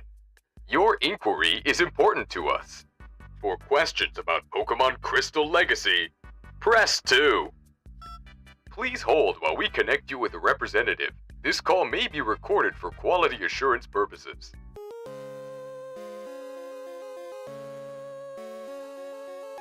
Thank you for your patience. Pokemon Crystal Legacy is a perfect ROM hack of Pokemon Crystal that fixes all of the Gen 2 issues. Allegedly. The availability of many Pokemon has been improved, although the Pokédex itself has not been expanded to include Gen 4 evolutions. The physical special split also does not exist, although Ghost has been made special and Dark has been made physical. Many enemy trainers have been retuned to be more powerful, and many of Johto's finest have had Febreze applied to make them slightly less stinky. For a full list of changes, or to embark on your own Johto journey, check out the links in the description. Thank you, and we look forward to any future inquiries. Does that answer your question? I hope so. We'll talk about things in more detail as we get to them. I should just pre-record this entire thing. I can't believe my own recordings took my job. Or how do we say that? I can't say that AI took my job. My own recordings took my job.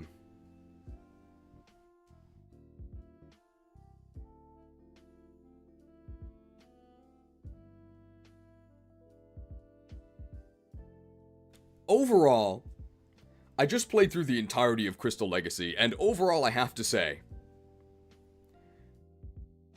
I just finished a playthrough of Crystal Legacy. You can find the entire stream on my channel. I just finished an entire playthrough of Crystal Legacy. You can find the entire stream on my channel, and I know the devs are watching me, so hopefully they'll forgive me when I say that I really liked it. I really liked it. Is it better than Heart Gold and Soul Silver? I know the devs are watching me. I hope they'll forgive me when I say that I don't know if it's the definitive way to play Johto, but it is the definitive way to play Gen 2. Is that enough? Heart Gold and Soul Silver are widely considered to be the greatest Pokemon games of all time. That's what I think. And Crystal is definitely not considered to be among the greats. So the fact that I'm even considering this question is a testament to how good of a job they did with Crystal Legacy. It feels just like Crystal, except with less stuff that sucks. If you want full detail on all of the changes they made, there's a lot, far more than I could fit into a 2-minute pre-recorded voice call. You'll find a link to the full changelog in the description, and also the creator, SmithPlays Pokemon, has a 1-hour video where he walks through all of the changes and why they were made. So be sure to check that out for full details.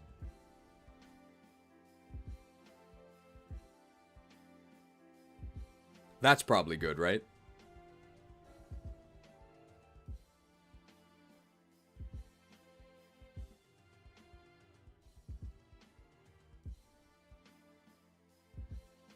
I did say it's the definitive way to play Johto.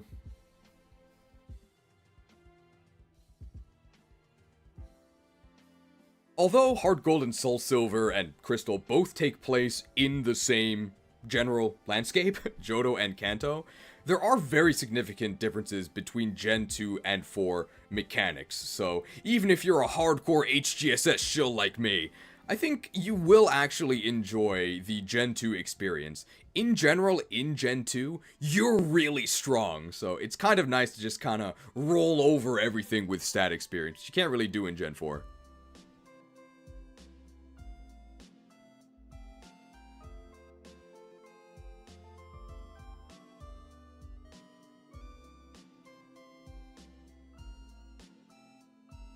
I think that's good.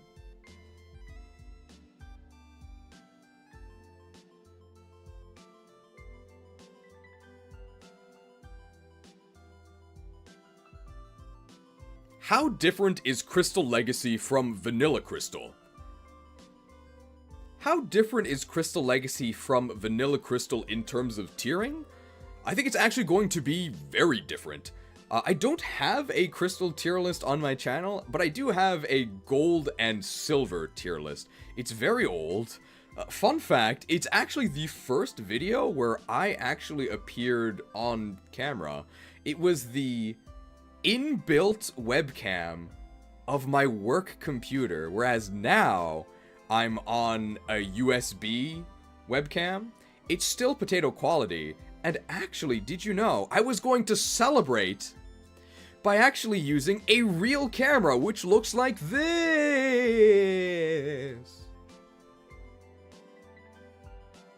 And that's where we'll go to the stuff we recorded earlier about the actual camera.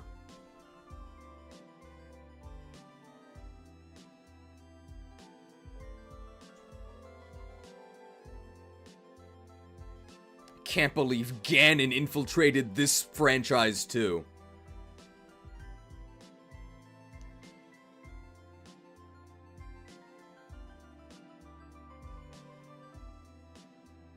You guys think we can beat Ganon?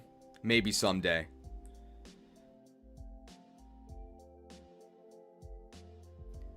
Ganon must really be enjoying physical dark type. He's gonna Warlock Punch me.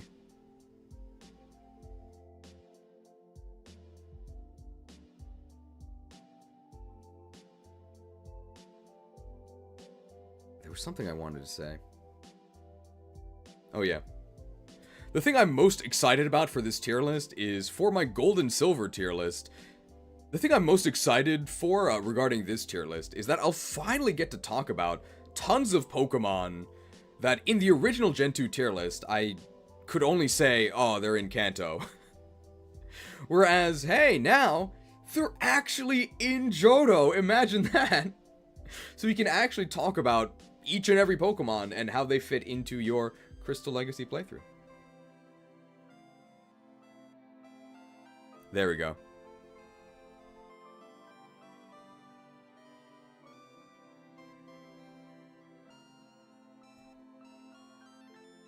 I think that's everything about Crystal Legacy, right? And then we'll just talk about the stat buffs as we get to the Pokemon themselves. So we'll just talk about the tier criteria, and then we'll actually start ranking the Pokemon. It didn't even take us 4 hours, that's crazy.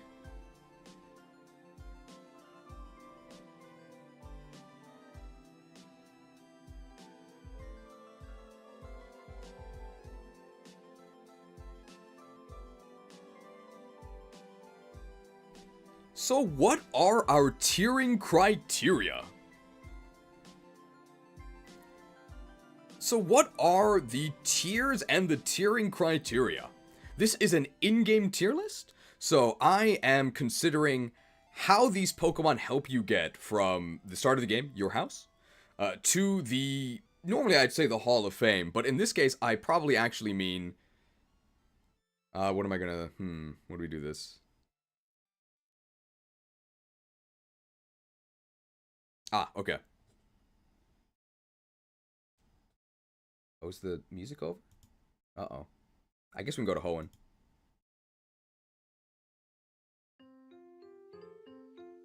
This music's not going to be in the final video, by the way. It's all on a separate audio track.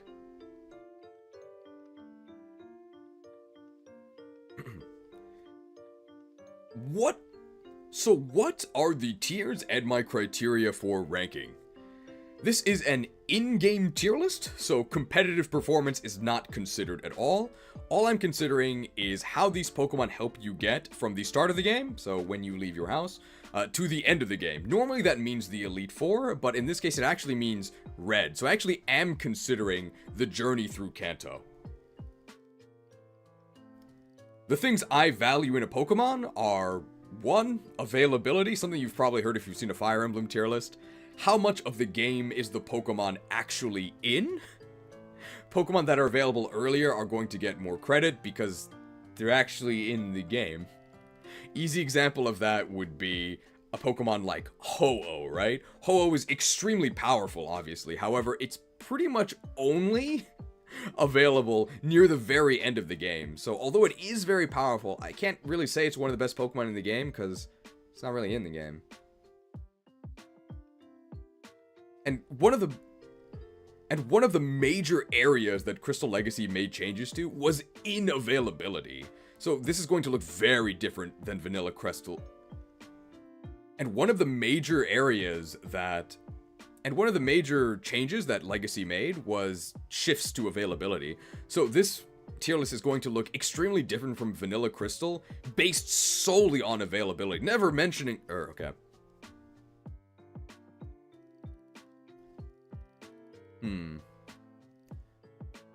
One of the major changes that Legacy did make was... One of the major changes that Crystal Legacy did make was fiddling with the availability. So based purely on availability, this list would look extremely different from Vanilla Crystal, not to mention all of the other changes that they made. That's good. There's actually already an official tier list made by the creator of...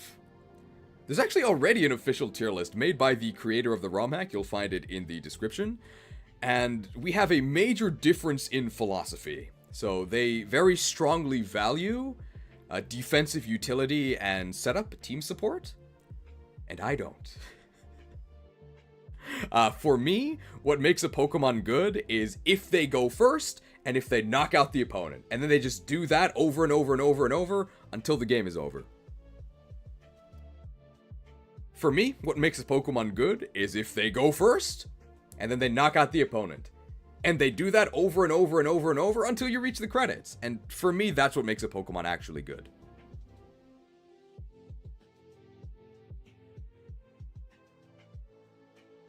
I don't care if a Pokemon can win eventually in 20 turns after setting up. I might care if it wasn't possible to one-hit KO everything. But it is. So just attack them.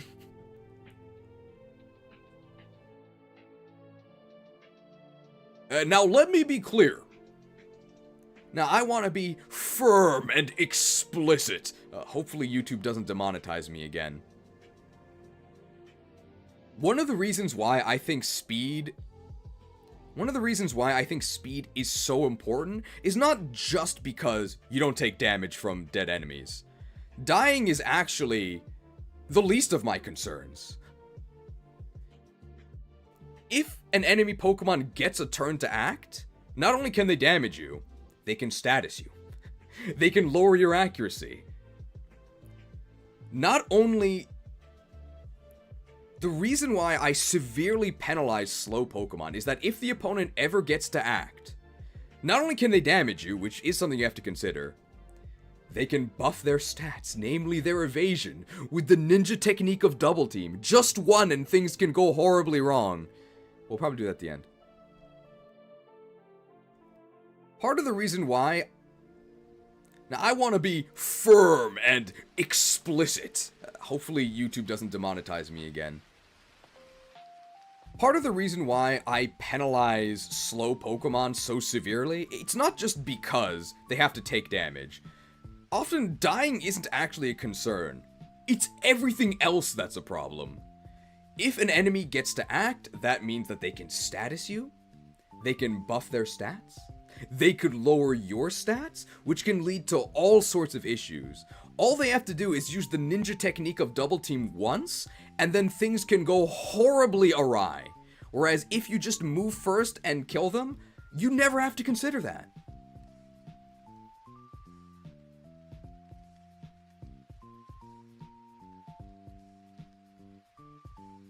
This game does have a hard mode, and I actually am going to be considering the hard mode. So if you choose the hard mode at startup, you have the following restrictions. You're forced to be on set mode. That means you don't get a free chance to switch after knocking out an opponent. You cannot use items in battle. That means active items like potions. You can still use held items. And most importantly, and something that you can't actually enforce on a vanilla playthrough, is you get level caps. So your level is capped to the level of the ace of the next major trainer. So this is normally gym leaders, and then it's going to be the Elite Four. And eventually Red, which finally releases your level cap once you defeat him. Ordinarily, having a level cap means that... Now, you would think that having a level cap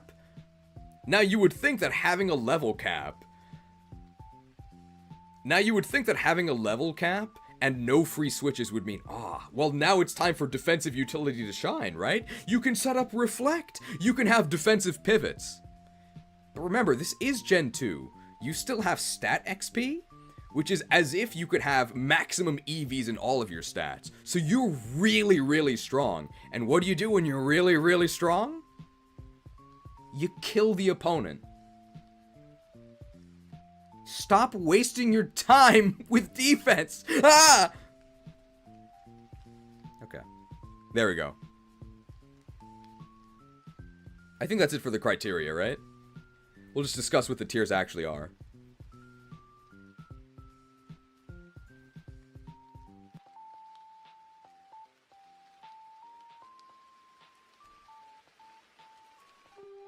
So what are the tiers themselves? At the very top we have the S tier. These Pokemon are... Oh, I should say a thing regarding, stat buffs. So we'll edit this in earlier. Regarding the stat buffs that have been made to many Pokemon, we're only going to... we're going to consider the dual type starters. Regarding the stat buffs that have been applied to many Pokemon, we're going to talk about them... Regarding the stat buffs that have been given to many Pokemon, we're going to talk about them as we talk about each individual Pokemon. But for the most part, these stat buffs are completely irrelevant. They did want to preserve the original feeling of Crystal, so in general, Pokemon that are good are still really good, and Pokemon that are bad are still really bad. However, when it comes to the worst of the worst, those that have been fermenting in the dumpster for decades, they did spritz on a little Febreze.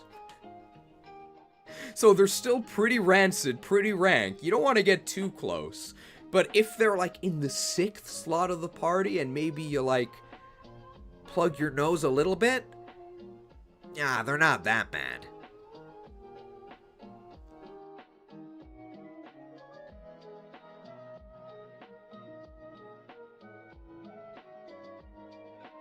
And Bug and Fighting, which were absolute trash can types in vanilla, are both much better. I'd say Fighting is actually good, and well, Bug is much better. I'll leave it there.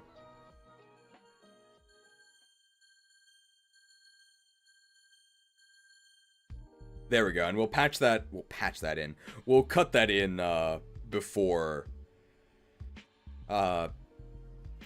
or probably right after the hotline.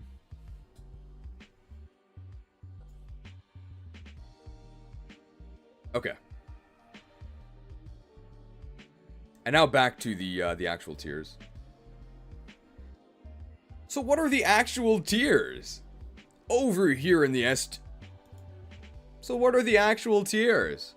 At the top we have the S tier. These Pokemon are the best of the best. I would say cream of the crap, because we are in Johto, but there actually are several very good Pokemon. So, S tier Pokemon are extremely strong. They hard carry your team. The only reason not to use them is if you don't like the Pokemon. A tier Pokemon are very, very solid. I am still strongly recommending them. But they probably have some sort of flaw. It might be availability, maybe they need a ton of experience or something that keeps them from being an auto-include, but they're still strongly recommended. B tier Pokemon are fine. They're okay. There's probably some sort of the stage where they're useful, maybe they fall off. You can use these Pokemon... And I won't... You can use these Pokemon, and I wouldn't leave a mean... I think you can use these Pokemon without inviting mean comments from other internet smart Alex.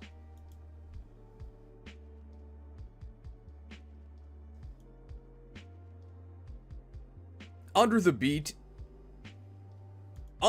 tier, we have the SEAC tier.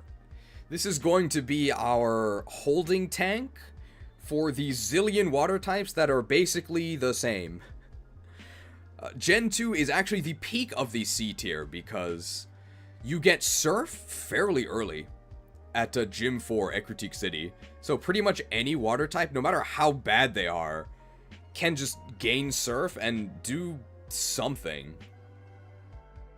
And there's so many water types where I really have no description for them other than they're water types. And that's pretty good, so they're gonna go in the sea.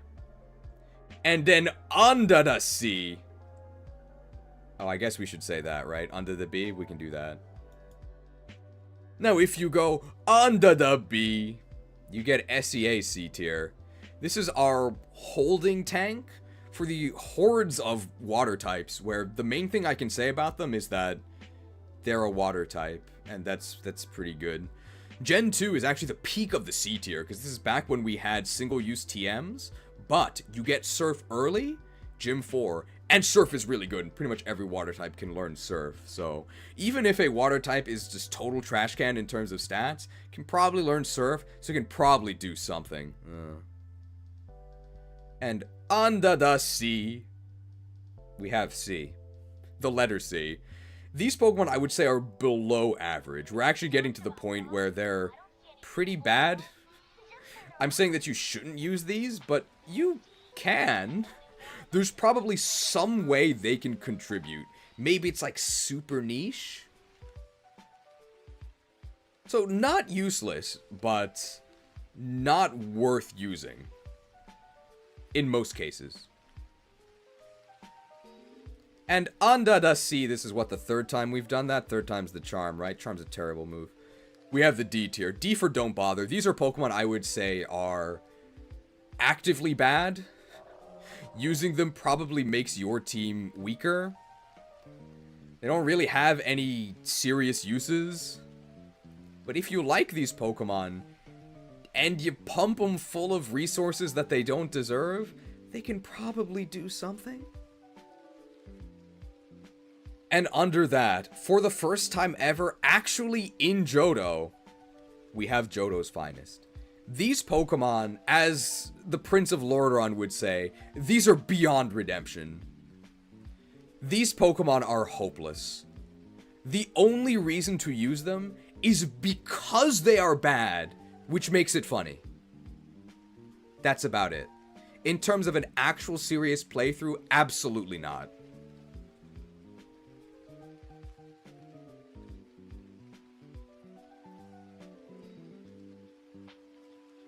I think that's it for all the rankings, right?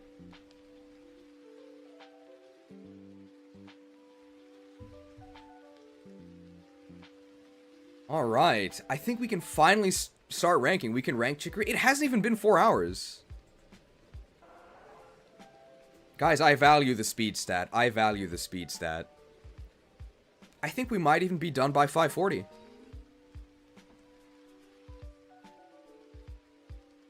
The Dukester, member for 18 months, thank you.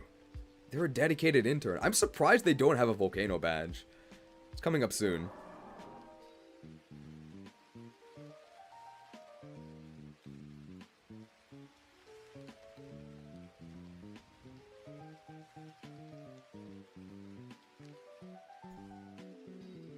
$5:40 a.m. or p.m.? We have to be done by 5:40 p.m. We have to be done by 5:40 p.m.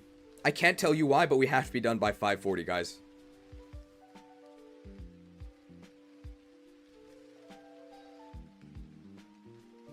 Alright. So before we start, maybe I should have asked this earlier. Be sure to equip a hammer if you can use axes. And smash that like button. To help increase the reach of the stream, now that we're actually ranking things, right? Cian McGaban, I love a good Sunday morning tier list. Well, wait, if it's also Sunday morning for you, that means you're in Japan. Were you also an English teacher? Huh. We also have to thank, we are going to talk about the evolutions, but we got to talk about the most viable one first. Greetings, future intern. I'm Labman, head scientist here at the YTC Institute, and I'd like to offer you an exciting opportunity to evolve into one of the mighty Patreons you see on screen right now. Here at the YTC Institute, interns and Patreons alike conduct a wide array of essential research. We have a diverse, multinational workforce where everyone is welcome just as they are. You'll find many friends and opportunities. So if you'd like to join the winning team, consider evolving into a mighty Patreon with the link in the description. Thank you, and we look forward to working with you. Wow, such hard workers. So dedicated. Thank you to all the mighty Patreons. I think there are 2 new ones? I just want to get their names right, so hang on here. Greetings. It's Dante in Pokemon Home, and Alex Frigo in Masada Mansion, so thank you. Consider evolving into... If you'd like to evolve into a mighty Patreon, be sure to use the link in the description. I'm not going to say that there's a secret Patreon video, because it doesn't exist yet, but it's coming up, okay? I mean it. I'll probably say that again when it's actually up. $9.99 macro transaction from the Dukester. Thank you for the... Thank you for your patience as I look for this.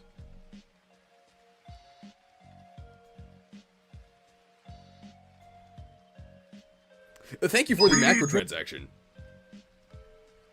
Cheese's presence on YouTube will never budge. You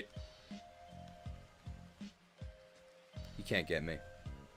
You can't get me, not again. You can't get me. I imagine almost everybody here has seen the demonetization video. True story, by the way. Oh.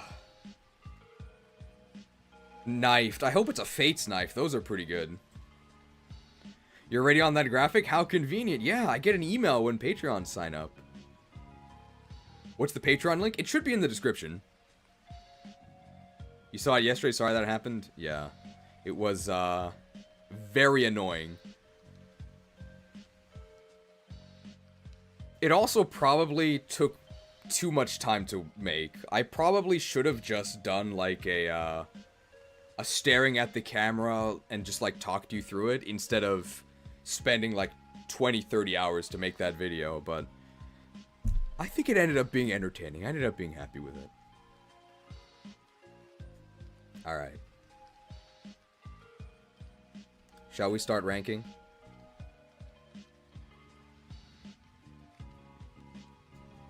Alright.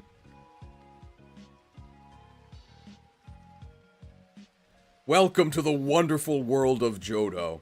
Accompanying you on your journey is one of 3 starters.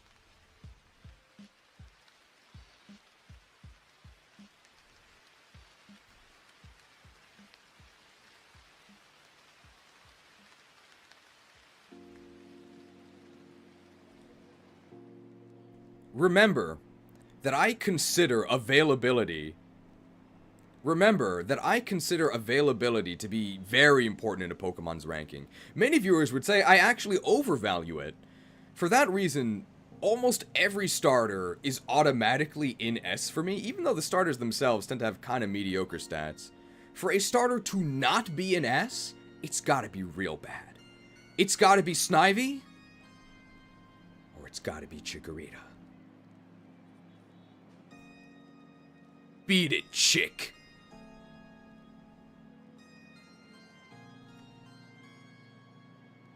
Not exactly a hot take to say that Chikorita sucks. Wouldn't want to hurt it too much. It is weak to fire. It's also weak to poison. It's also weak to flying. It's weak to everything because grass sucks.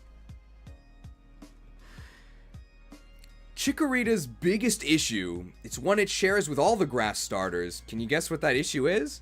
It's that it's a grass type. The grass type is just atrocious. It's especially bad in Johto, where it gets clobbered by almost all the gyms.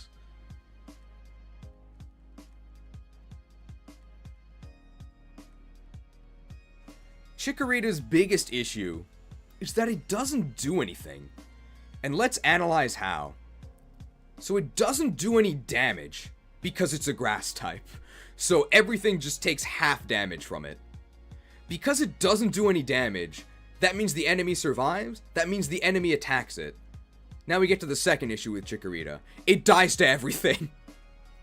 Because it's a grass type, it takes double damage from everything. And because it's dead, it doesn't do any damage. Ah!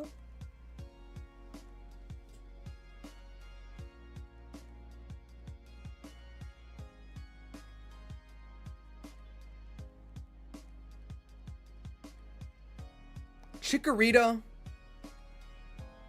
it is now that we reveal that Chikorita, the best argument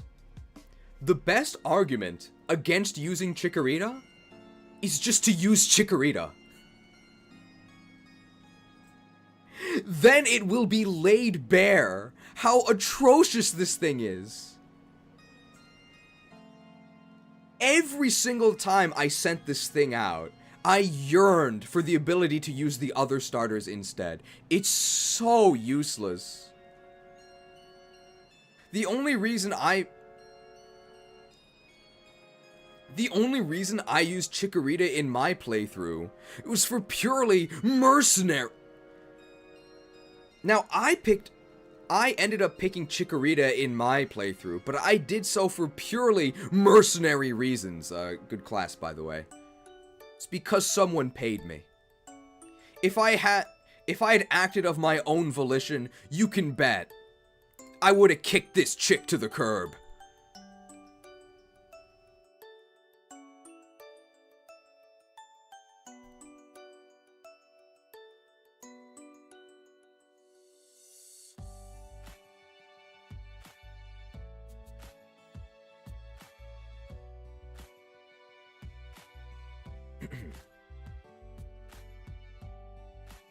However,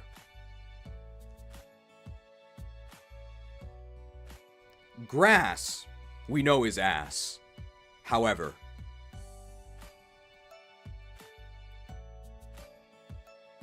we can play this graphic here, right? Grass, we know is ass. However, in these dire times, I will bring honor to my father and my kingdom. Light, grant us one final blessing. Grant us the strength to shatter these monotype bonds. All 3 of the Johto starters in a recent patch have been given a secondary type, which makes all of them way, way better. Chikorita gains the secondary dragon typing.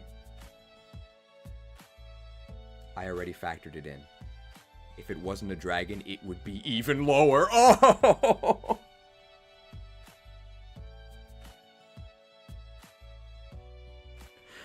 As a Bayleaf, it gains the dragon typing. It gets Dragon Breath, so Dragon Breath has also been buffed. It has a 70 base power stab Dragon Breath, but the stats are just not there.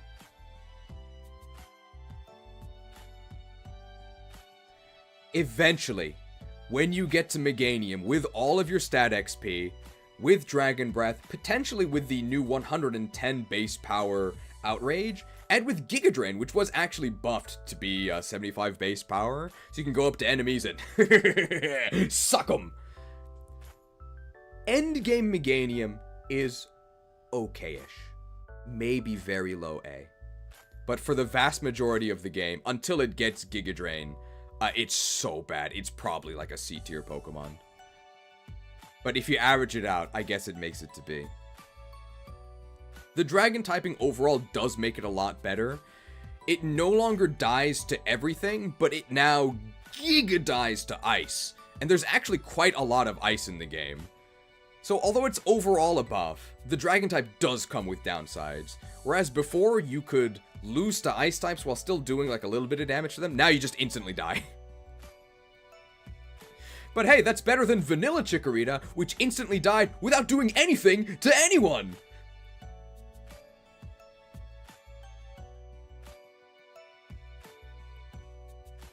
There we go. I think that's everything for Chikorita, right?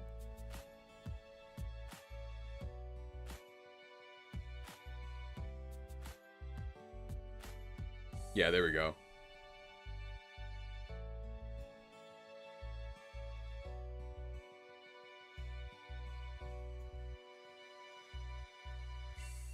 Oh no, I should also mention this.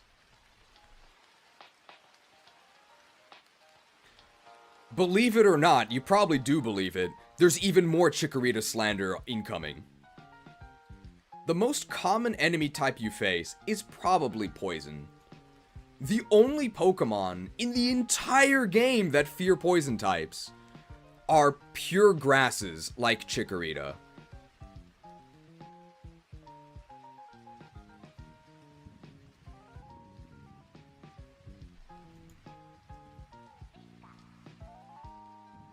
I really cannot overemphasize just how many scenarios this thing is completely dead weight in. How many times do I have to say it before you guys will finally get it through your thick skulls? Grass is ass. It's so bad. Okay.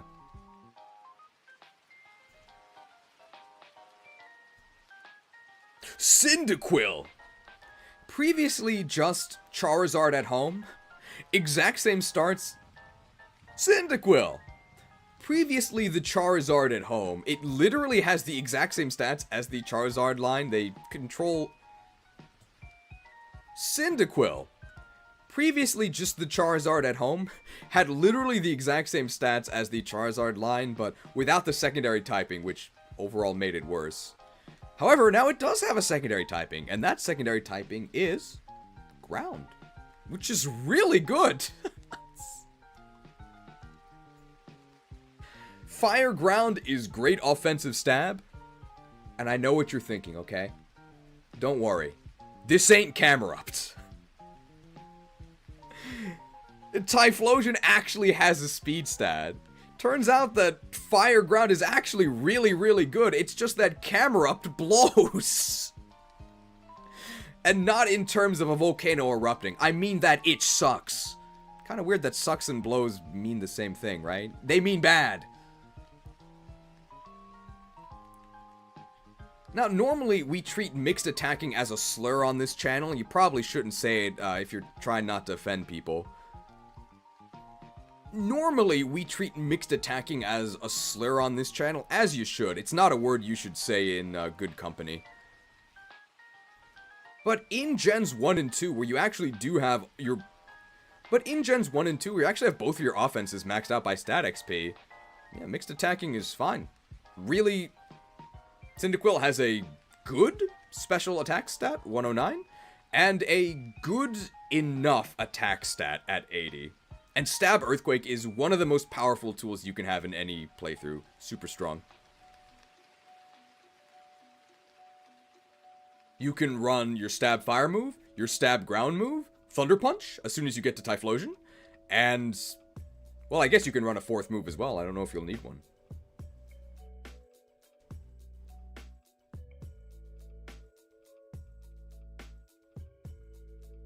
Ground as a secondary is also just really useful. Ground as a secondary is also really useful. Ground as a secondary is also just an amazingly useful type. The electric immunity is super powerful. If you compare electric immunity for ground types to flying immunity to ground immunity for flying types, normally when you have a flying type against a ground type user, normally when you have a flying type against a ground type Pokemon, yeah, you dodge their Earthquake, but they're just gonna chuck rocks at you and you're gonna die. For the most part, when you switch a ground type into an electric types can't do anything. So you get a really nice auto win matchup in that sense. The fire-ground dual typing does come with one theoretical major downside, which is that you now giga die to water types. However, I do think this is very easy to work around. First way to mitigate that is that you have...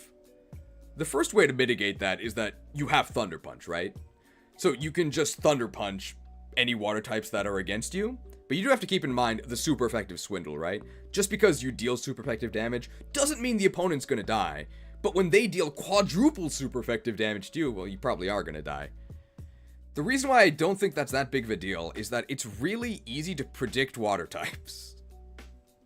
I know this sounds like fire type, but I know this sounds like an infusion of Tropium and extreme fire type bias from somebody who dresses up like Charizard, but I'm being serious. Where do you face water types? In the water, right? If you're in a cave, you're probably gonna face rock types, right? But you're also gonna face Zubats, there's some enemy fire breathers in caves. There's quite a bit of variety, whereas if you're on a water route, well, you're gonna fight water types, so just don't use your fire type. Whereas if you're on a water route, you know pretty much exactly what you're gonna face. You're gonna face water types. So in that scenario, just don't use your fire type. Very easy workaround.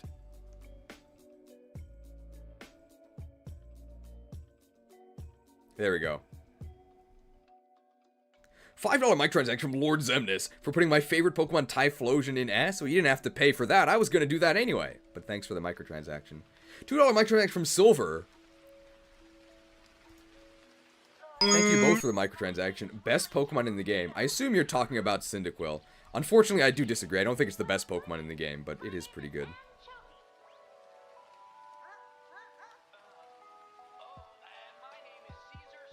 My name is Caesar Salad. There we go. I think that's everything to say about Cyndaquil.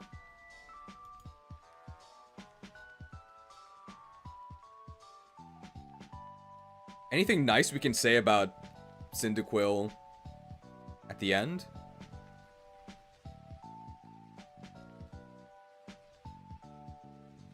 Like any wrap-ups? Quill.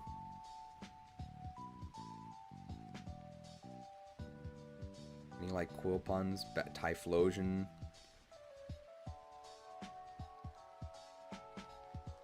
Oh yeah, the fact just that fire is very good in...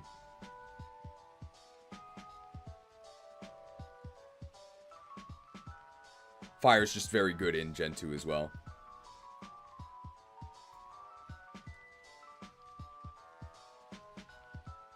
I don't quite think Cyndaquil is the best fire type in the game, but it's definitely up there. And fire is very good in Johto.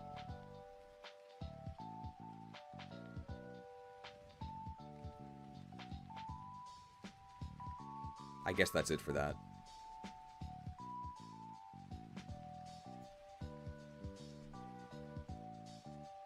Totodile.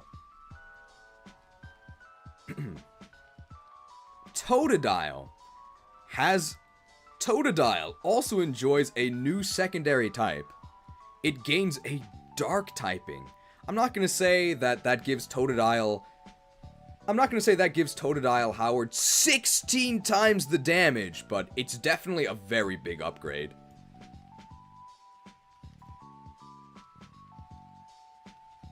In base Johto, Totodile is an SEA C-tier Pokemon. Totodile itself is very whatever, it's just that you start the game with it, which makes it... Totodile itself is very whatever, it's just that you start the game with it, which made it a much bigger contributor than the other C-tier Pokemon. However, with the secondary Dark typing, it now actually has a very unique and powerful role. Just like in Vanilla, you gain access to Surf right after the 4th gym. However, from the 2nd form, Water Dark for Alligator probably has the best move pool out of any of the 3 starters. You get the Surf HM right after the 4th gym. You get the Surf HM right after the 4th gym. Oh yeah. There's a reason why I picked Totodile Howard in my very first video ever, which was Minimum Battles in Johto. It's because Totodile absolutely trashes the early game with Gen 2 Rage. Gen 2 Rage is completely broken. It's super, super powerful, scales up extremely fast, lets you just smash through the early game, all the way to the 4th gym, where you get Surf, and then you can smash through the rest of the game, and then you can sweep away and then you can smash the rest of the game with Surf, or stab Physical Dark. And you're bipedal from the 2nd stage, which means you can Ice Punch. Surf, Crunch, Ice Punch, Earthquake. Sounds good to me. And that's a moveset that no other water types can even replicate. So it went from being a very average, eventually outclassed water, to actually unique, extremely powerful utility.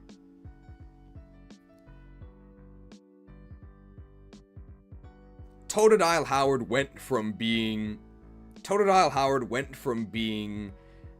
mediocre, eventually outclassed, to actually extremely unique and powerful in ways that no other Pokemon can replicate.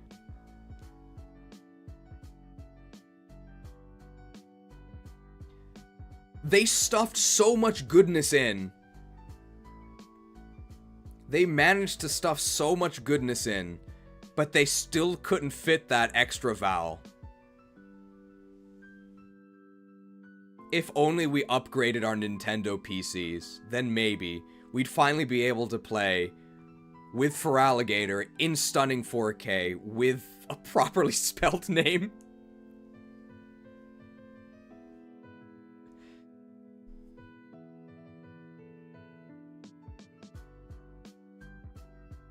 There we go. Really good, really good.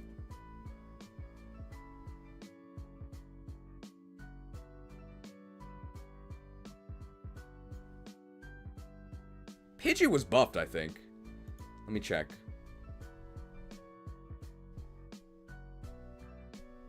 Nope.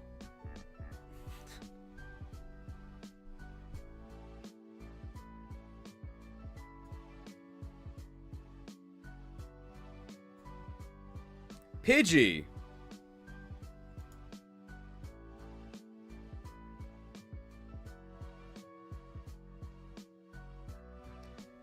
I asked you guys not to tell.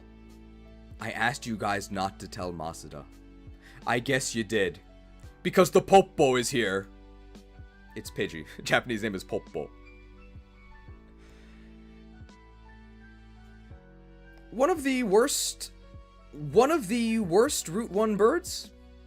They didn't buff its stats at all. They sort of buffed its move pool. It gets the new Sky Attack. The new Sky Attack is Flying type Hydro Pump. No longer has a charge turn. It's 120 base power and 85 accuracy. Actually a really good move. Unfortunately, it's still attached to Pidgey.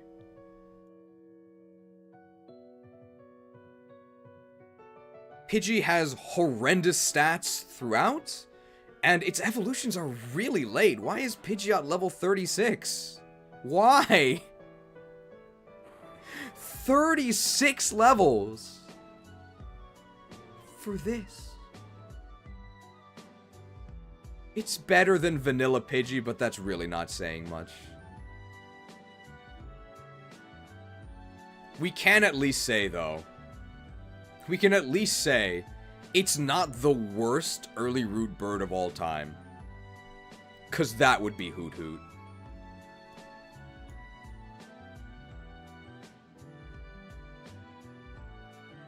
You'll never guess what stat the Hoot Hoot line specializes in that makes it especially worthless.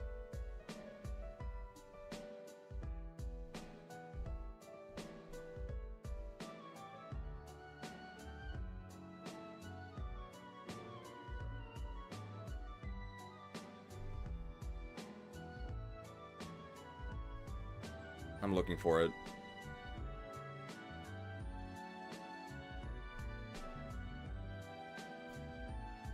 Your magic shall not save you.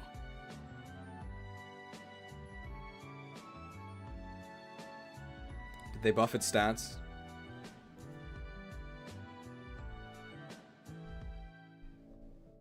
They did not.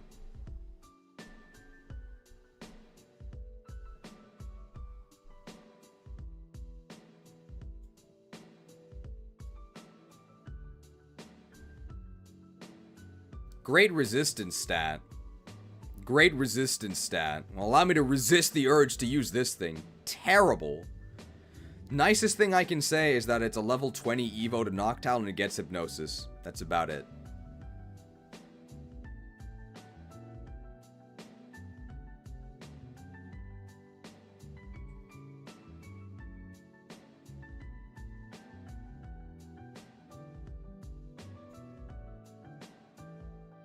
Do you know that owls are a symbol of wisdom? This thing's about as beloved as Wise Brand chips. Ugh. Do you know that owls are a symbol of wisdom? This thing's about as... Do you know that owls are a symbol of wisdom? Using this thing is about as wise as buying Wise brand chips. Ugh!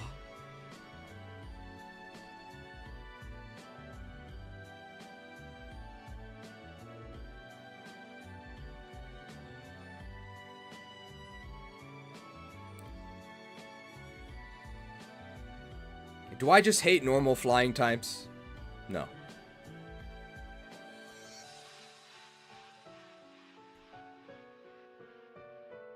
Now don't call me biased against normal flying types. Well, actually some people might call me biased. In favor of them. It's Spearow! What if Pidgey and Hoot Hoot had their mediocre stats actually shifted towards offenses? Well, then you would get Spearow. Available right at the beginning of the game? Destroys Bugsy. Destroys Sprout Tower. Eventually falls off pretty hard, but it's always acceptable. I do have to say, I think that the nation of Kenya is extremely overrated and underhated. Everybody will always cite Kenya as the reason why Spearow is good. By the time you get Kenya, which is the traded Spearow that actually gets extra experience, you're already past a lot of the usefulness of Spearow. I think Kenya's very overrated.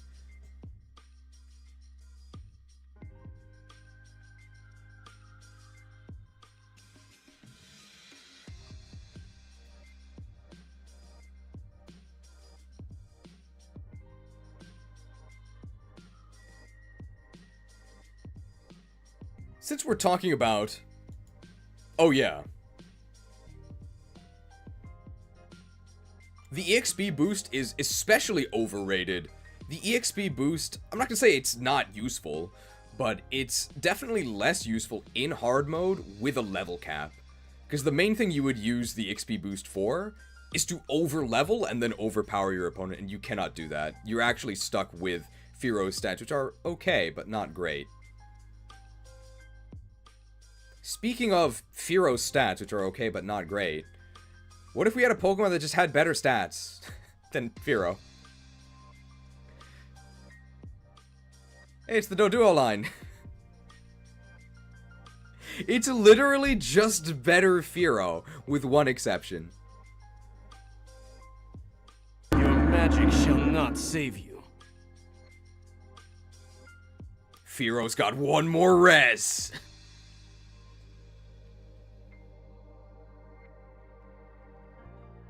Their stats are almost the exact same, it's just that their stats are almost the exact same. They're almost the exact same. The difference is that Doduo and Spearow line are almost the exact same. The difference is that Doduo line has better stats, but the Spearow line has better availability. In vanilla, Doduo is right before Victory Road, but now you can actually get it much earlier. You can get it immediately to the west of Ekritik. Big availability buff. So now I think they're comparable.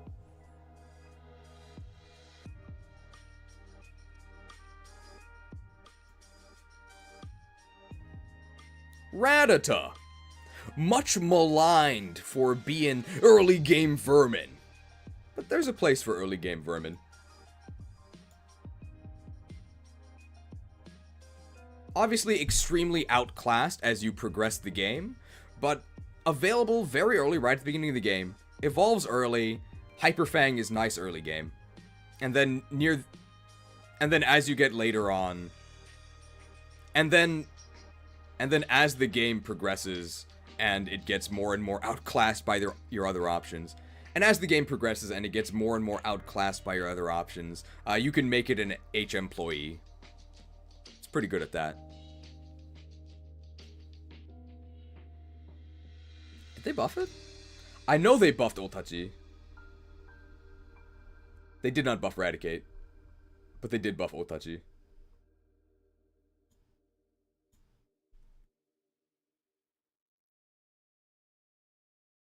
the music over? The music is over. I guess we're going to Sinnoh now.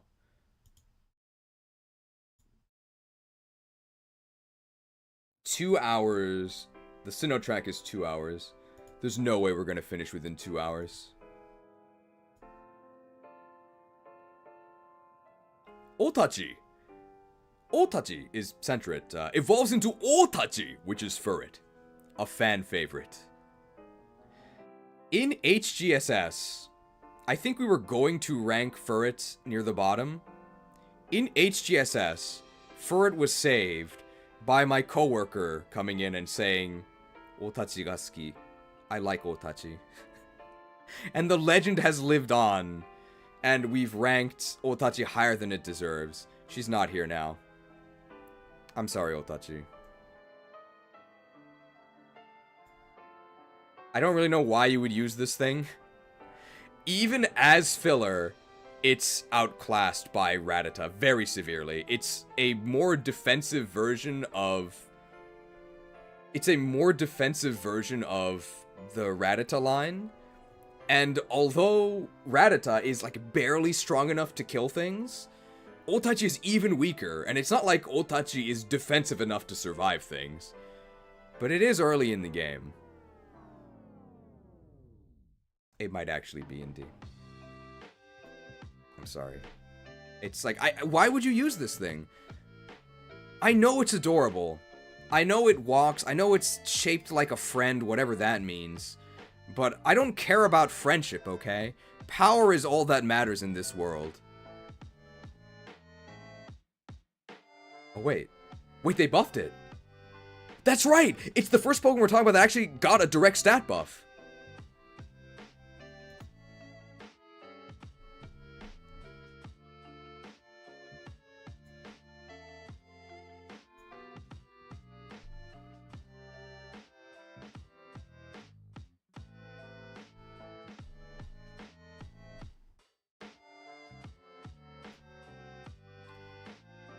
Plus 10 special attack.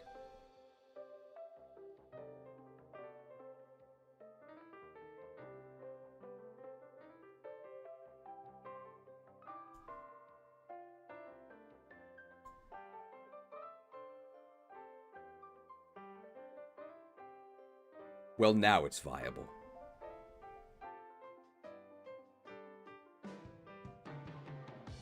Sorry, Otachi.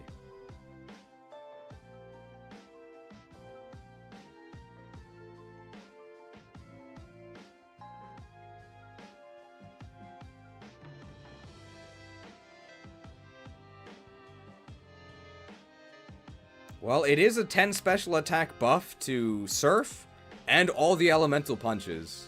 Man, people really like Otachi. I think it's D, but people really like Otachi. Fine.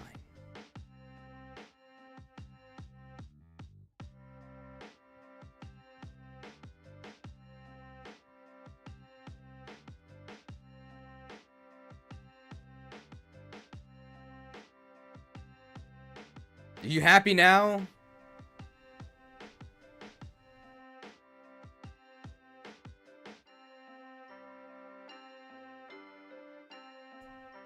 Otachi on Fraud Watch.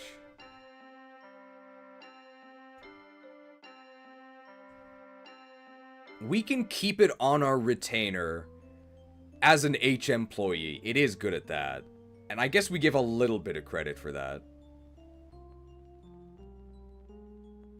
We can keep it on our retainer as an H employee. Sorry, Otachi. Or, congratulations, Otachi. I can give credit, but not much.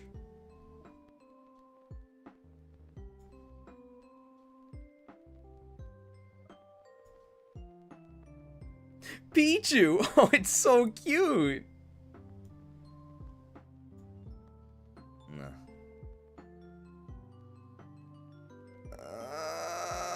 Actually, Pichu, it's so cute. Oh, you just want to pinch its little cheeks. Oh, it's gonna zap you. Whatever. Pichu, more like PU. Ah! It's not that bad. It's available very early as a Pichu, I think immediately south of Violet. It's a friendship Evo to Pikachu, which means it's going to be stuck as Pichu for a while. The elemental stones are actually available in this game much earlier. In Gold and Silver, they were like Kanto exclusive, very strange, made Eevee garbage. But in Crystal, you could get them through special phone calls, and in Crystal Legacy, you just buy them in Cianwood. So you can evolve up to Pikachu, I don't know, maybe by the 3rd gym, and then you can get to Raichu by Cianwood, but, like, why are you using this thing? It's so outclassed by other electrics.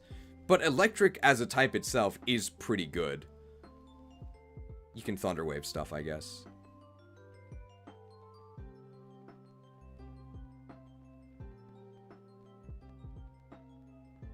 It didn't get buffed, right? I don't think it did. Oh, wait, no, Pikachu did get buffed.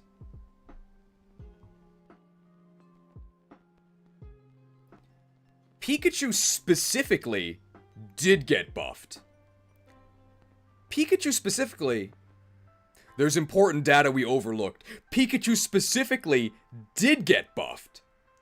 It went from 30 defense to 40, and it went from 40 special defense to 50.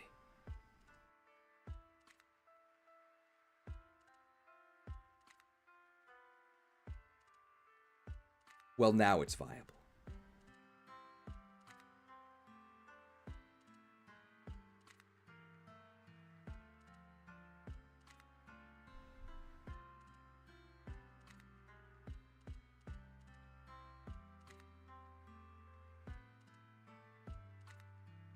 Caterpie.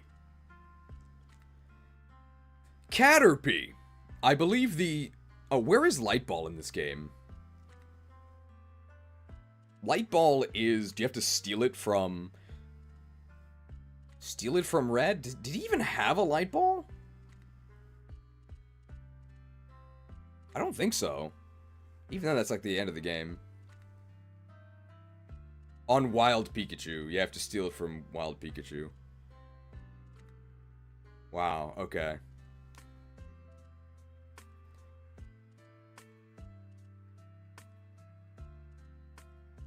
Raichu can apparently learn Surf. I don't think that really saves it. And Pikachu...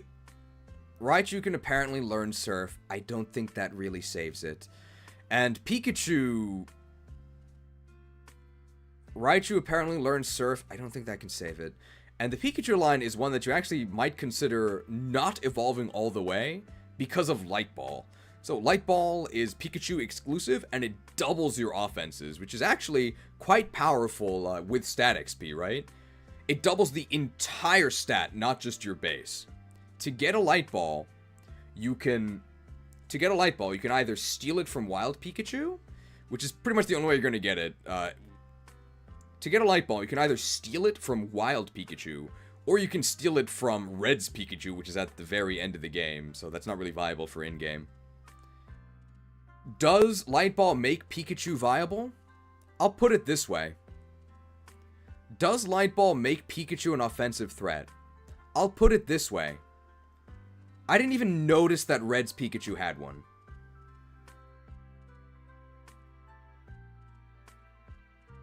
There's your answer.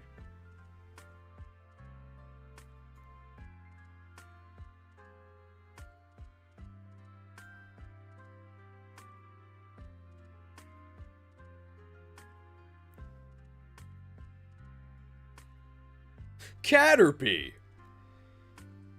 Caterpie. Bug types in early gen had a Caterpie. Bug types in early gen are meant to be early game carries. They evolve early, get a big power spike, and then they fall off. Well, that's what Caterpie does.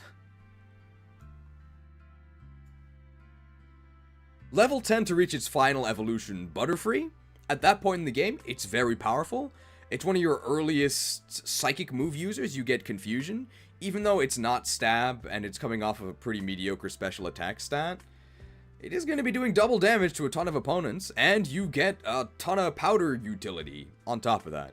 It's actually very, very useful early, and then you can just drop it later.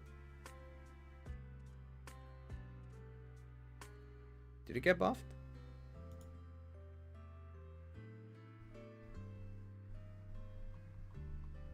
Nope.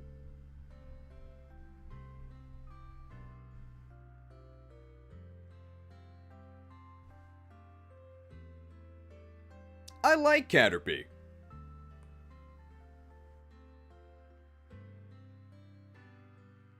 I like Caterpie.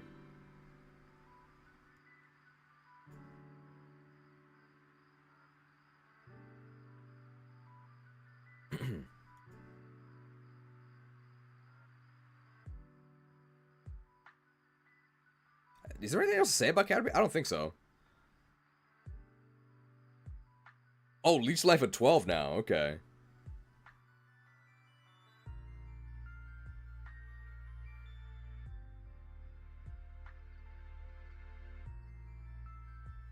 Caterpie even has bug stab now. It gets leech life at level 12. It's 40 base power, so it can take its hidden proboscis and jab unsuspecting enemies. Come here! Sucked.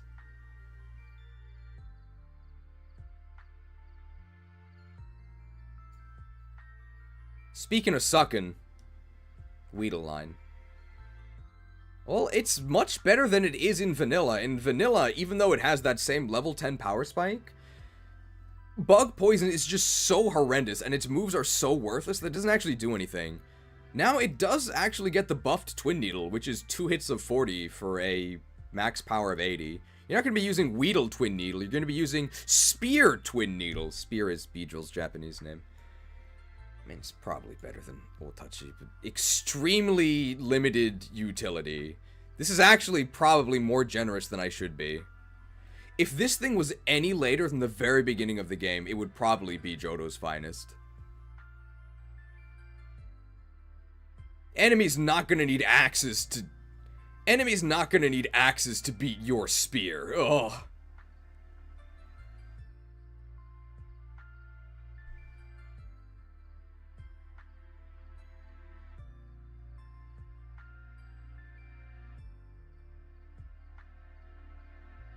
Leddyba, the 5-star Pokemon. 5 out of 100, maybe.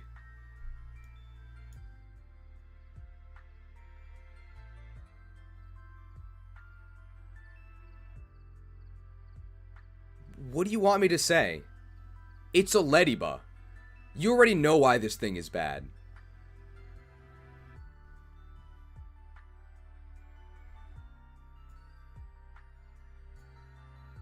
Magic shall not save you. Way too much special defense. Way too little of everything else. Oh, wait, they buffed it though. You're right! They actually did buff Leddyba. Literally Leddy buffed.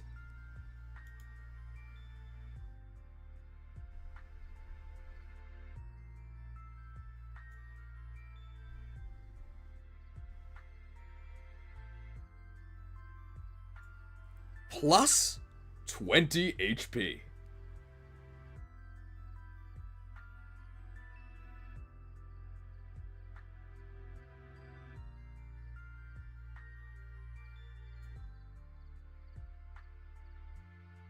Well, now it's viable.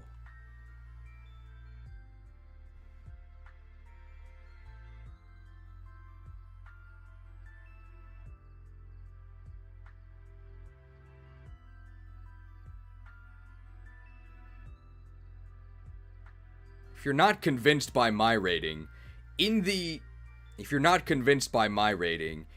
original Crystal Explainer, if you're not convinced by my rating, in the Crystal Legacy Explainer video, they replaced Bugsy's cocoons with Leddyba. So Leddyba is... If you're not convinced by my arguments, in the original Crystal intro... If you're not convinced by my arguments, in the official Crystal Explainer video, they replaced Bugsy's cocoons with Ledian.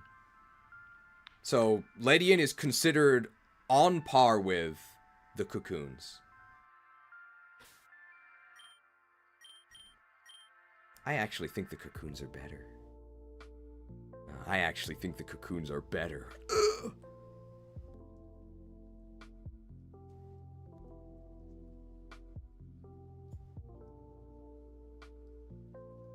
Forgot to say legacy? Okay.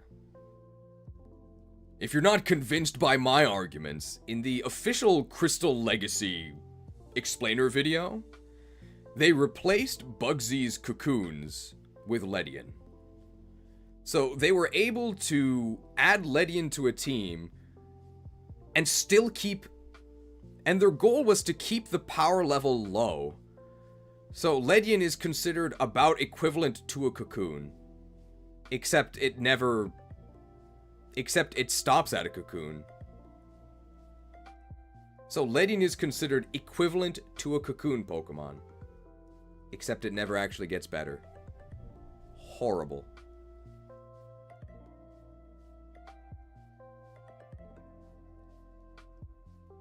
Time to say hola!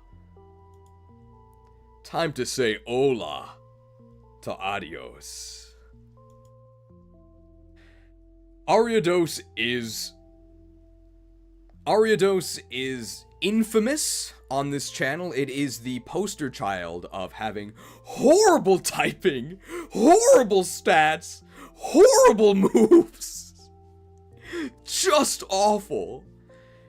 And Ariados is actually one of the most buffed Pokemon in the game. I would say that in Crystal Legacy, Ariados has horrible typing, mediocre stats, mediocre moves.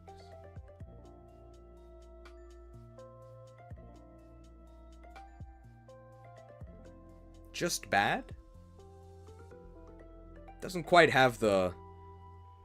It's not quite as fun to say it that way.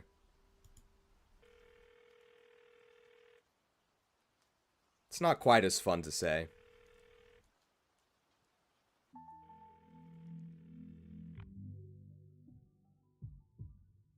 When I say that Ariados got buffed, I mean it.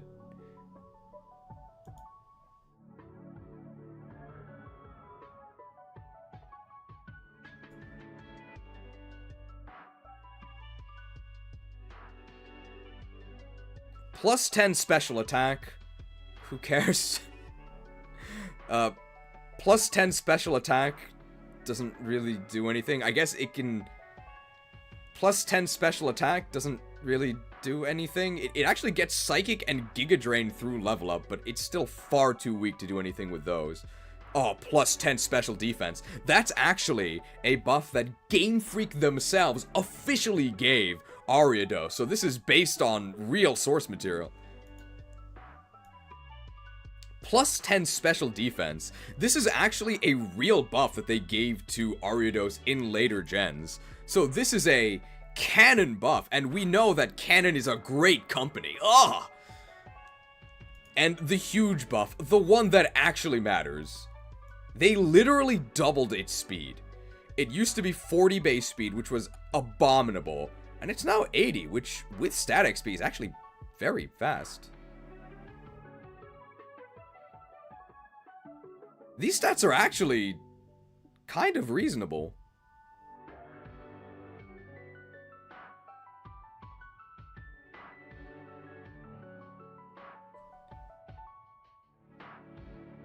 Unfortunately,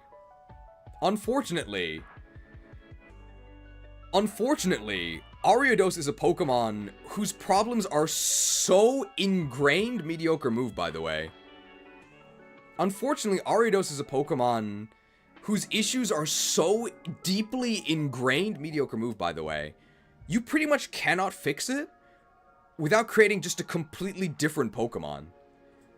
Its typing is atrocious. Both of its offensive types are some of the worst in the entire game. Its moves have been made a lot better with the bug buffs, but Bug still does half damage to pretty much everything. And its stats have been made a lot better, but those stats are attached to terrible typing and overall bad moves. It's no longer one of the worst Pokemon in the game, it's just really bad.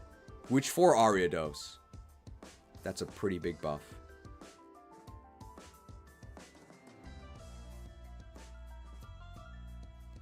I think something that would really help Ariados, without making it... I think something that would really help Ariados, without making it broken or even good, is an earlier Evo. They actually did do that. They reduced its Evo level by 1. So I think it's a level 22 Evo? So you get it after the second gym, which is when you can go to National Park and get the bugs that are actually good. I think they could have made Spinarak, maybe not level 10, but level 15 Evo? That would probably give it a real use. Along with the other bugs of just being an early game power spike. But its current Evo level is just too late.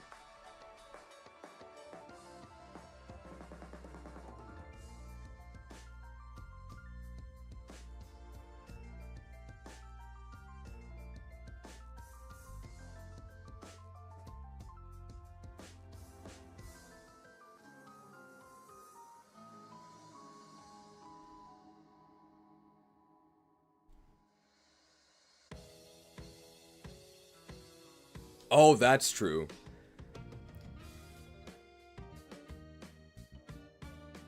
We do give some credit for utility, right? We do give some credit for utility, right? Yeah, we do. One of the changes they made in this hack, which is a little bit controversial, is that the last... We do consider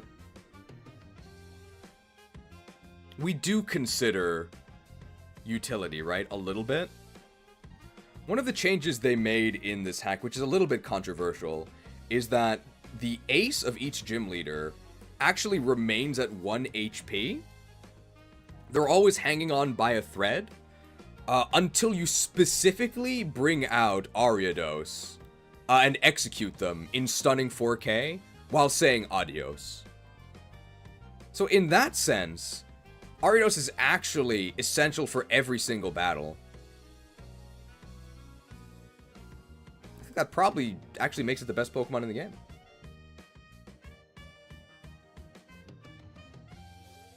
Bien hecho. Adios.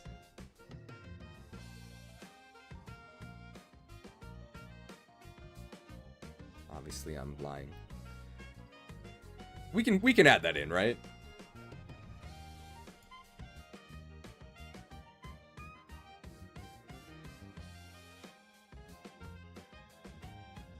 Okay. Geodude. We can sum up this. Geodude. We can sum this up in one sentence, right? Geodude. We can sum this up in one phrase, right? You caught a Geodude, right? Extremely powerful. One of the best Pokemon in the game. This is Geodude's best ever showing, Gen 2. You get Geodude right at the beginning of the game. It literally crushes the entire first half of the game. Just throw rocks at them. What are they gonna do? Rock Ground matches up extremely well, not just against the gym leaders, but also against a ton of the trash trainers you have to fight along the way. All of their random normal garbage, they can't even touch you. What are they gonna do?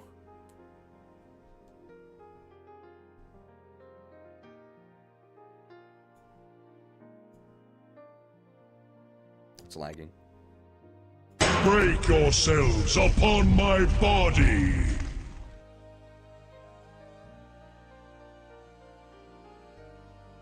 Break yourself upon my body.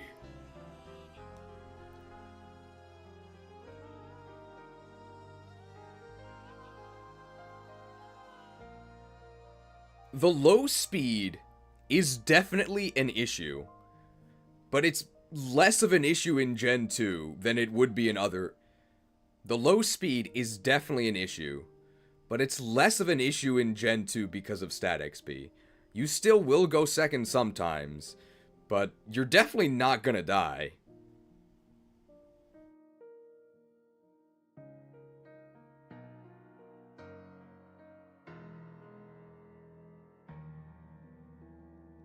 Absolutely trounces the first half of the game. And it's not like it's bad later on. It's good for the entire game. It's just not quite as good.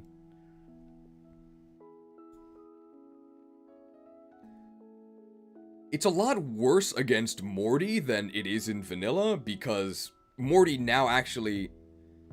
It's significantly worse against Morty than it was in vanilla, because in vanilla, Ghost was physical and now it's special, so you actually take huge damage.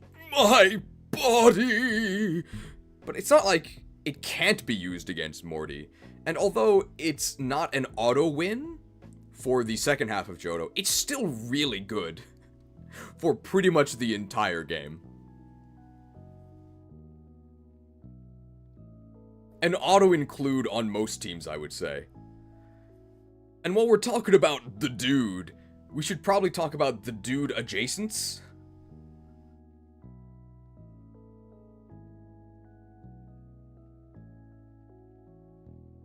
The more obvious one is Rhyhorn. Rhyhorn you can now get in Mount Mortar. So as soon as you get to Ekritique, which you'll probably notice is immediately after the part where it auto wins. So you get Rhyhorn right as things start actually being able to challenge you. You're about to go on some water routes where Rhyhorn is not really that great. The Geodude line trade evos have been removed. So Geodude can evolve all the way up to Golem. I think Golem is level 38, so slightly before a Rhyhorn would reach Rhydon. The issue is that Geodude is basically Rhyhorn. The issue for Rhyhorn is that you'd expect Rhyhorn to be like Graveler, but it's more like Geodude in terms of stats. So Graveler actually beats Rhyhorn. So Rhyhorn's actually going to lag behind Graveler. So Rhyhorn's actually going to lag behind Graveler. So Rhyhorn is actually going to lag behind Graveler, but Rhydon is very slightly better than Golem. Overall, I think the dude is way better considering availability, but if you only... Overall, I think the dude is way better considering availability, but it's not like Rhyhorn is bad. It's actually very good.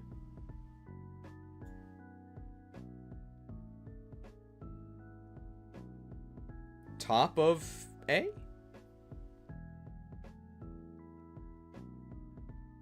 There we go.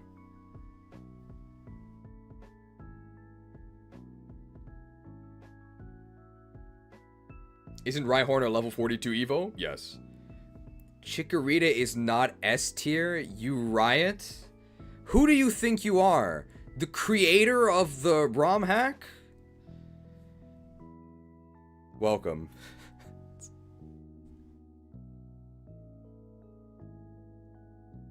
Thanks for letting us actually react to your tier list. We did that at the beginning. I think we have some differing philosophies in terms of...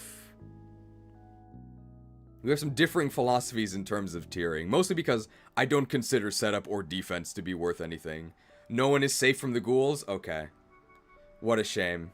Sorry.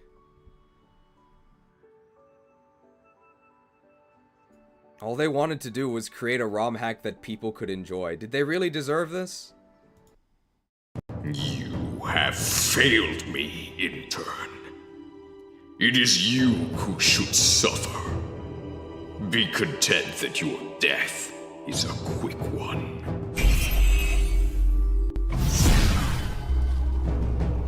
I cast Dismember! Cost 0 if an intern deceived you this stream. Strip target intern of their channel membership. Then they die. Let this one's gruesome fate serve as a warning to the rest of you. Is defensive utility worthwhile?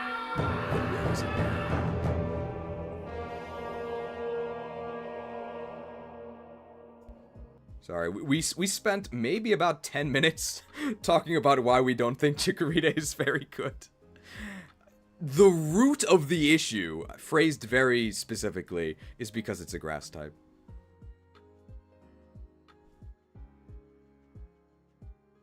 And I think this B tier rating is considering the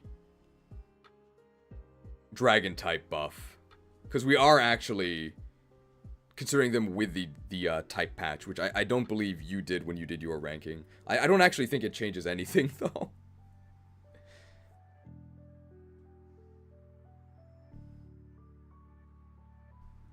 We now have to talk about Tyranitar, I think, because we were talking about Geodude adjacents.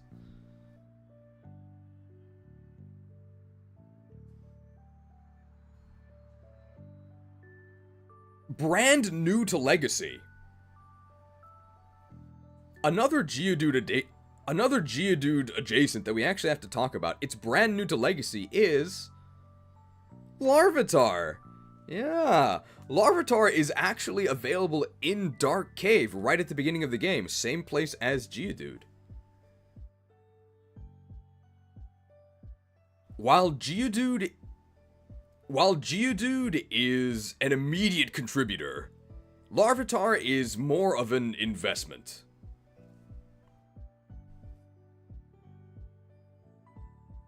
At the beginning of the game, Larvitar and Geodude are pretty close to interchangeable. I would say that up to maybe the third gym or so. At the beginning of the game, Larvitar and Geodude are pretty much interchangeable. I would say that up until maybe about Morty, Larvitar is actually able to keep pace with Geodude. However, as soon as Geodude evolves, Larvitar really starts to lag behind.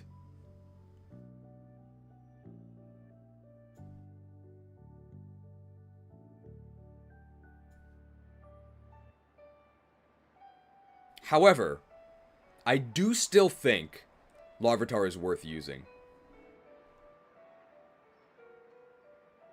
One change they made,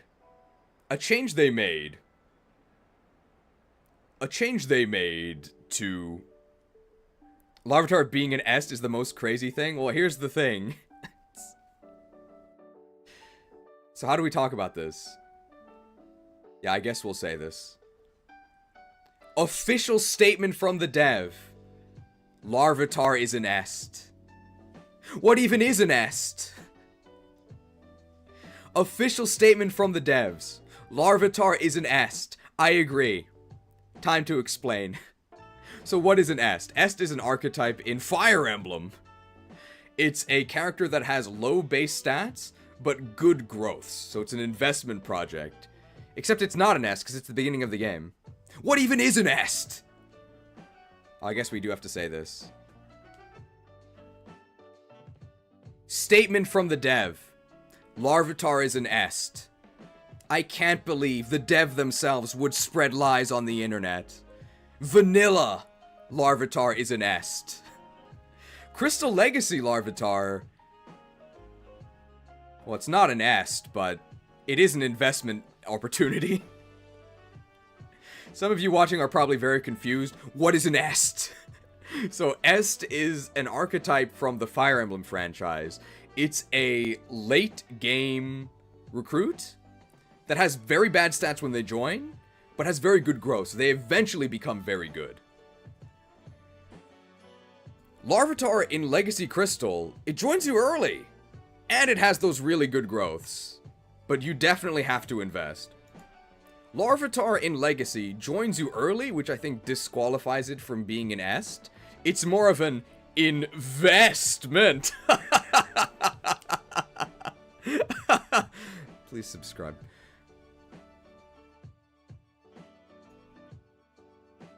One of the changes they made in Legacy was experience share is given to you at the very beginning of the game, and it's also Lucky Egg. So if you put experience share on Larvitar and fight with Larvitar, it gains double XP. Unfortunately, double XP is still not quite enough. Larvitar is in the slow experience group, so as the game progresses, Larvitar is going to fall further and further behind, unless you specifically fight with it, and make sure it gets as much XP as possible. Even if you just have Larvitar in the back, you can cast Beacon of Light on it, and then... Even if you just have Larvitar in the back, you have your main Pokemon gaining XP, Larvitar gaining the same XP. It's as if you were using Beacon of Light, right? Everyone loves that mechanic.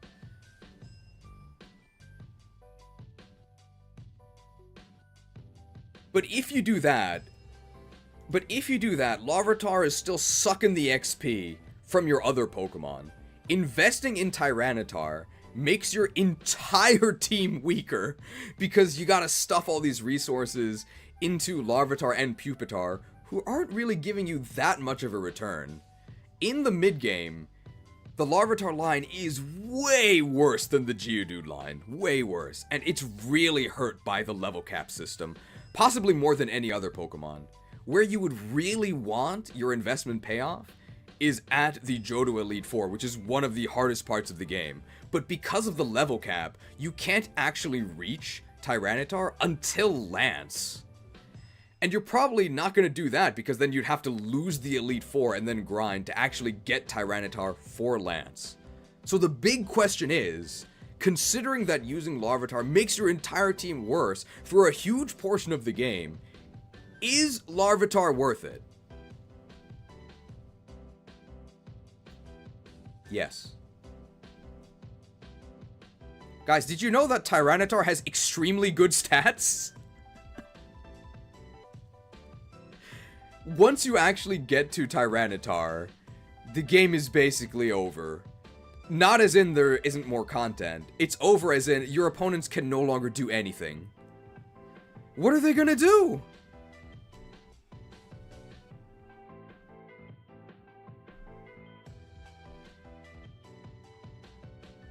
Break yourselves upon my body! They can break themselves upon your body. This thing is just invincible. You can do anything you want. Stab Physical Crunch? Stab Physical Crunch? Stab Rock? Earthquake? The move pool is endless. It's not literally endless, but it has any move you could possibly want.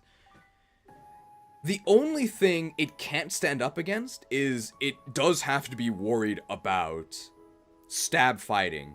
However, luckily for Larvitar, fighting types are giga countered by the two best Pokemon in the game, Alakazam and Gengar, so you don't actually have to worry.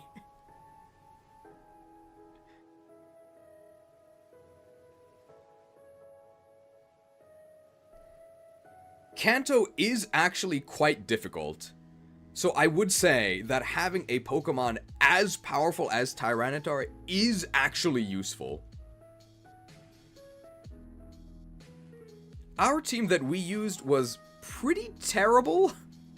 We did it for the content, and it was so nice to have Tyranitar, a Pokemon where we didn't have to worry about calculating this or that. Is this going to be a 2-hit KO? I mean, maybe we can survive this hit, and then if we eke out this event. No, you can just send in Tyranitar. You can just press attack, and the enemy dies. It's great. S-tier tactics.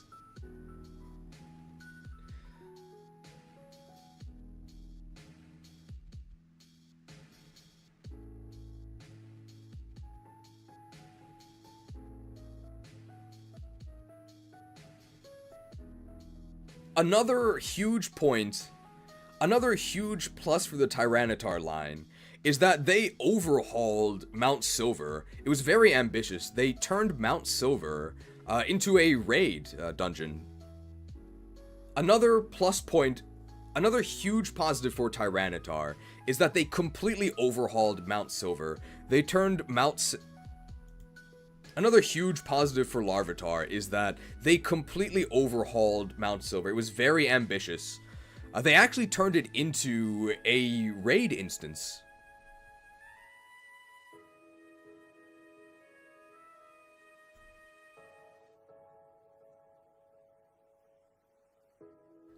I have footage of our first clear of the Argent Ascent raid. It's pretty difficult. You definitely are going to want a balanced party. Our party was horrendous. There's a Houndour outside. I'll say that the Argent Ascent raid is pretty difficult, but it is clearable by any party. I'll say that the Argent Ascent raid is pretty difficult, as you would expect from the end of the game, but it is clearable even with a suboptimal party. For our party here, Tyranitar was one of our tanks. It was also the top of the DPS, which should worry you. Our other tank, Qwilfish, in the Qwiladin class line, it didn't really do any damage, but I will say that... Oh no, we'll say that for Qwilfish. So remind me when we get to Qwilfish to talk about Qwiladin. The Argent Ascent raid is pretty difficult. The Argent Ascent raid is pretty difficult, as you would expect from the end of the game. But you can clear it with a suboptimal party. Here's the party we used. Tyranitar was one of our tanks. It was also the top of the DPS, which is very worrying. A lot of our party members were playing less than optimally. This guy never said anything. I think he was literally a bot. And our healer was complete trash. They only ever healed themselves with Giga Drain. We asked them to heal the other party members, and they said to just use the Leech Seed recovery? What? May as well have told me to click on a light well, thanks.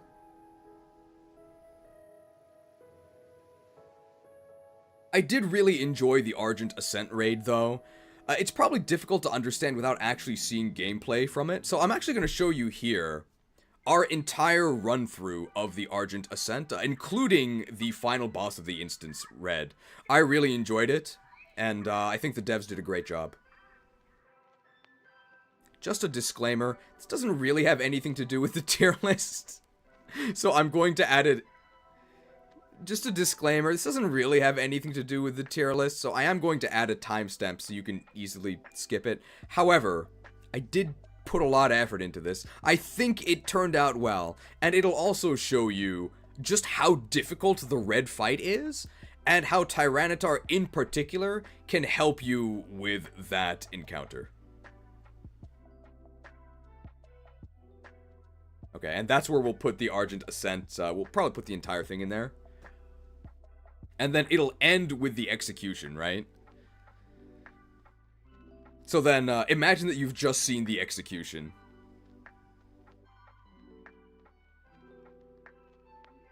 Adios. Just gotta reiterate that I do think these brutal 4K executions really are a hard break with the E rating of the game, and I don't think they fit the tone of the rest of the adventure. I really don't know why they put those in.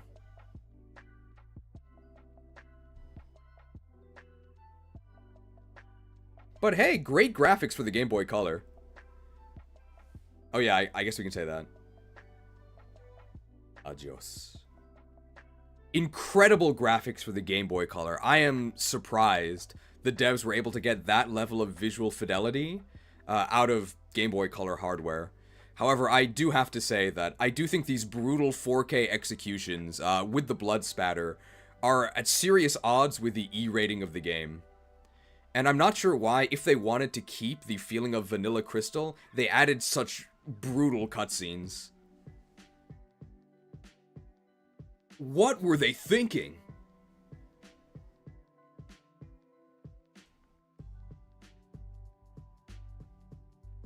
Okay, I think that's it for Tyranitar. How long was that? Like 15 minutes for like one Pokemon?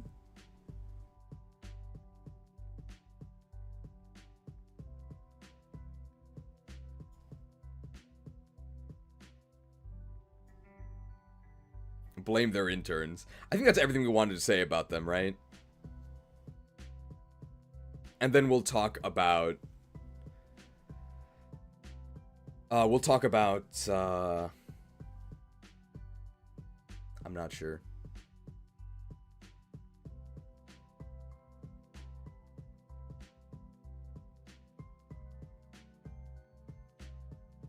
My brain is rebooting.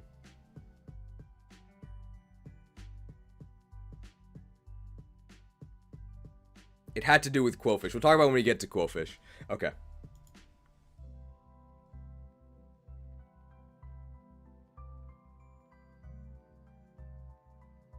Zubat. Zubat. Pretty much every tier list where Zubat is featured, which is most of them, this thing is everywhere. I gotta reiterate, I think this thing is extremely overrated and underrated. Crobat actually has a really high base stat total. In particular, its speed. It's extremely fast, so it goes first. And then what?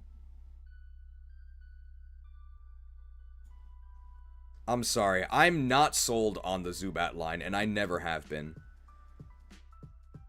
It never has the moves to actually do anything. And this is discounting the fact that Zubat is atrocious. Zubat is so bad. Golbat is not much better, but you don't have to spend that much time as Golbat. You can get to Crobat as a Friendship Evo pretty quickly. The issue is that Crobat itself is not good.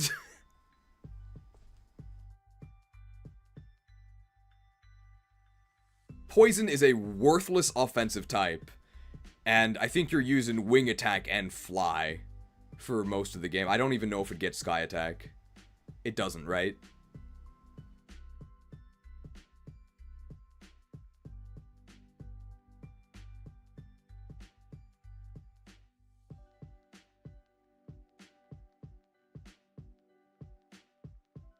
Yeah. Confirmed that it does not get the newly buffed Sky Attack, which would have been a huge upgrade. I'll agree with the creator here. Only great for Nuzlocks. If you're doing a Nuzlocke, considering that Zubat is, let's just say, easy to encounter, and that it actually does have very, very reasonable defenses, it's a lot bulkier than you would think. That makes Crobat actually really valuable. But for my tier list, where I value both going first and actually killing the opponent, Crobat just doesn't cut it for me. Oh, I shouldn't have said that. Oh, no! Demonetization incoming.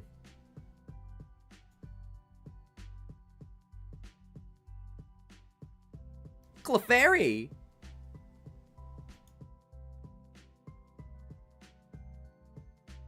Clefairy! So cute. Clefairy is okay. Unfortunately, this is, while it's still a normal type, the biggest thing the two strongest things about the Clefairy line are that it's a Moonstone Evo. You can either have your mom buy that for you, or you can get it as soon as you can get Surf, so 4th gen. Biggest things in Clefairy's favor are that it's a Moonstone Evo. You can get a Moonstone either from your mom buying it for you, or you can surf to one in Ruins of Alph, so you need the 4th badge. You can get a stat boost from that, and of course it has an incredible move pool. It learns almost all of the best moves in the game. How much is that worth? In Gen 1, when you could do that by Mount Moon, so with 1 badge, it was really good. Like, near on par with the Nido Kingdom. In Gen 2, it's significantly later, and you have other stronger options. So I'm not exactly sold. I don't think it's bad. I actually think it's quite good. It's just outclassed by a lot of things. Now, I'm not a big normal fan in general.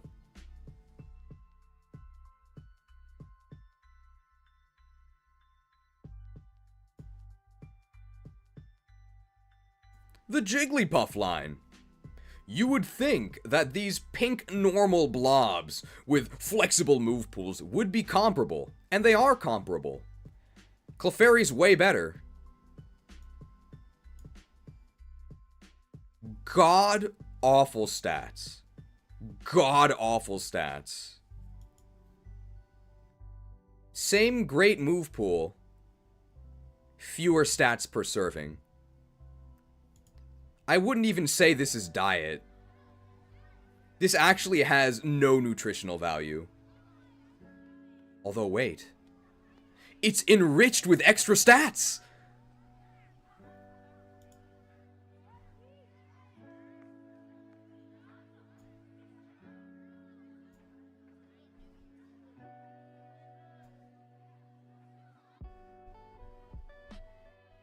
Where is it? It's gotta be up.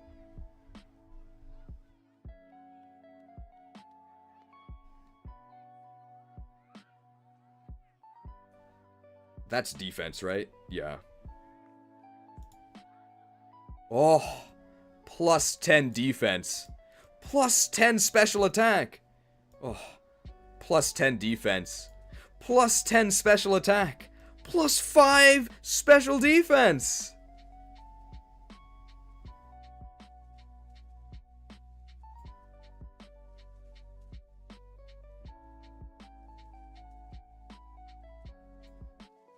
Well, now it's viable.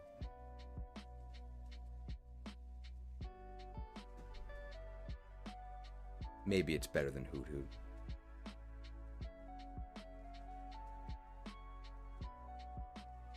$10 macro transaction from Miti Kozuki. Thank you for the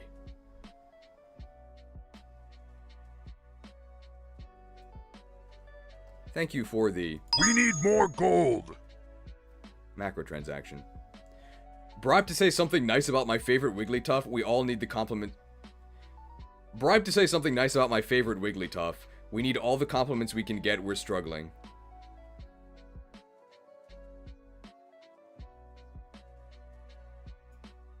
How nice do I have to be for $10?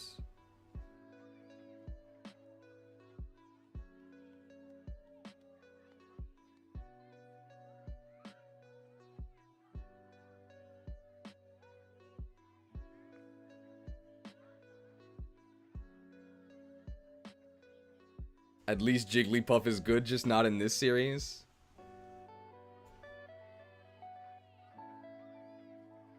Wigglybuff. Good night, Chad and Cheese. Good night. Thanks for stopping by. And thanks again for making this game. I really enjoyed it. Hopefully the edited version of this will be out by the end of this week. That's the dream. It can sing, that's about it. How about this? How about this? Okay. Although Jigglypuff is a knockoff of Clefairy in Pokemon, and a knockoff of Kirby in Smash, your love for Jigglypuff? That's original.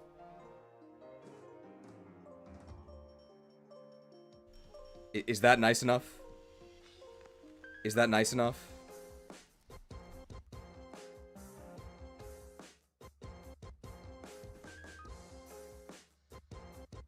I don't actually know if that's complimenting Jigglypuff.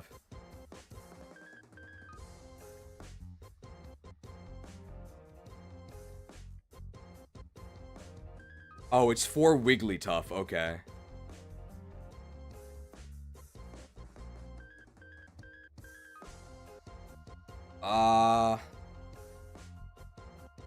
The person who sold those shirts that say...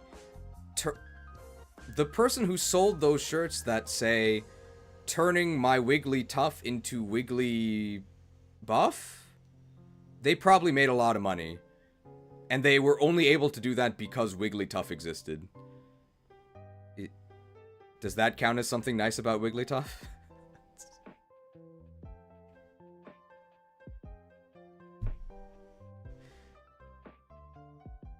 Okay, approved.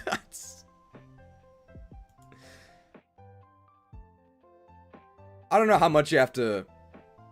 I'll say this. You're gonna have to pay me a lot more than $10 to say something nice about Togepi. Absolute garbage.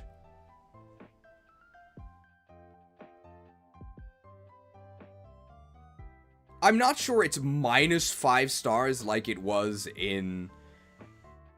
I'm not sure if it's minus 5 stars like it was in... I'm not sure it's -5 stars like it is in Battle Revolution, but good lord, this thing is one bad egg. I mean, it's probably better than Ladybug.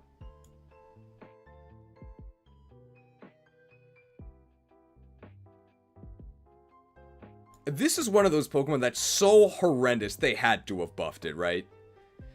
Okay.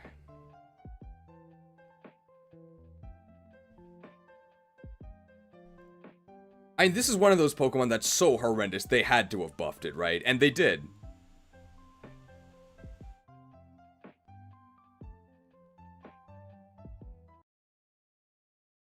Oh. Guys, Megas are back! Megas are back! I can't believe they added Mega Evolutions as a mechanic just to give one to Togetic. Thank you for the 55 Mega transaction from Prometheus. Say something nice about Togepi.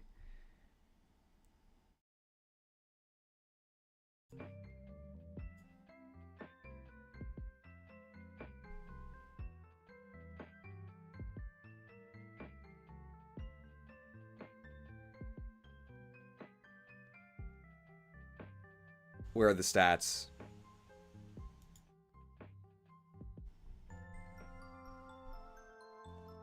Well, what's not nice about Togepi? With a 30 base HP buff, you've got a buffer against both physical and special attacks. And plus 10 attack, bringing that base 40 up to 50, combined with stab normal, that gives you some pretty solid baseline coverage against a vast array of foes. Remember, super effective isn't everything. Even though normal doesn't deal double damage against anything, it very rarely deals half damage, which is just as, if not more important. And don't forget, with that baseline 105 special defense, this shell is pretty tough to crack.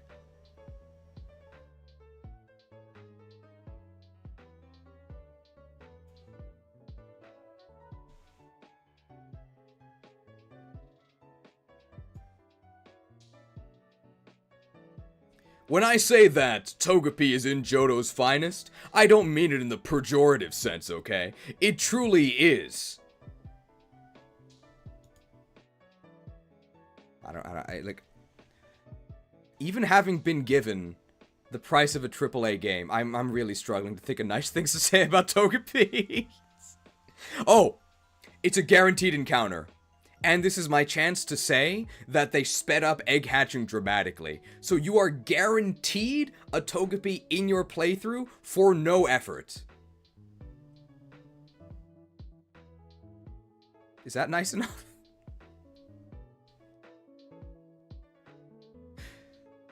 This Togepi you get for Toga free. I guess you could say this Togepi you get for Toga free.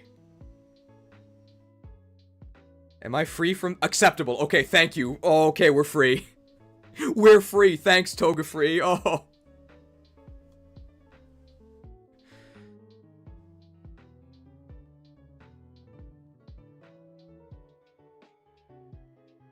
Actual nice things I can say about Togepi. I liked it in the anime. It gave me hope that there would actually be a Gen 2. Back when we didn't even know there would be a Gen 2. And hey, actual... non-paid for compliment.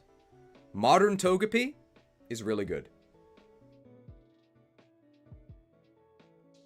It just took a completely different primary type and a massive stat buff. There we go.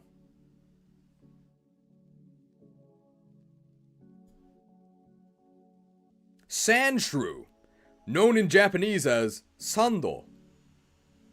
That's actually a pretty good description of it. It's a ground type.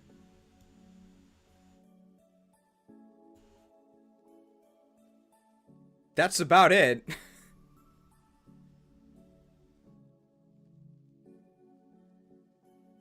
Ground type's pretty good. And they buffed Dig to 70 base power.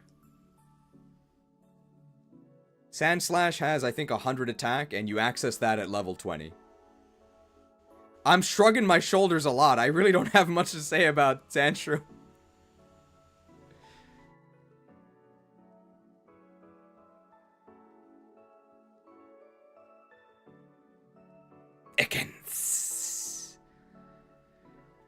one of the worst Pokemon in the game, and consistently terrible throughout all of Pokemon's history.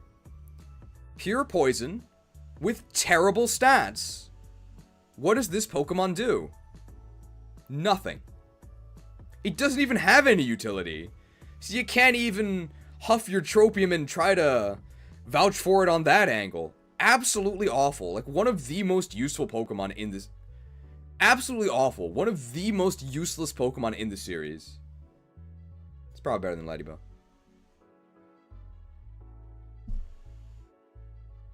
But wait. Wait, they buffed it. Yeah, they buffed it.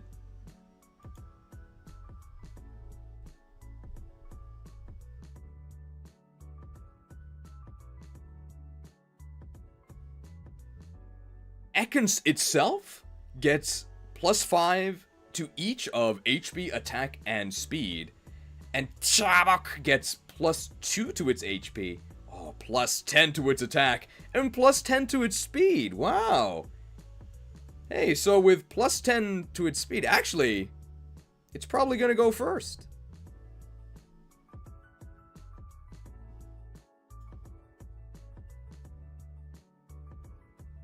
And then what?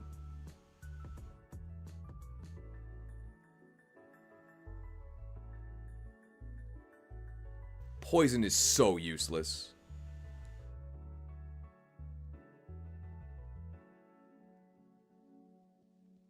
I will say this for Ekans. If it was any type other than poison and maybe bug, it would probably be a lot higher.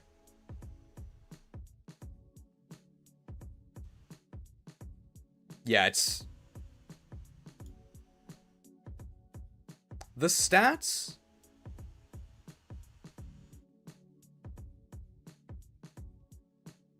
Chabok fans, I will say this. If this was any type other than poison, and maybe bug, it would be a lot better. Because, like, the stats aren't that bad. It's just that mono poison is so horrendous.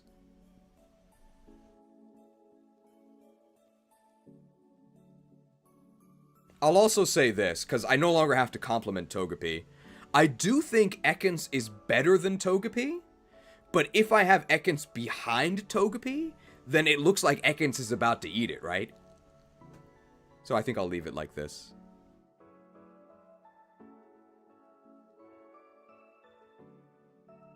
Ah, you know what? Justice for Chabok. We'll put it ahead of Togepi.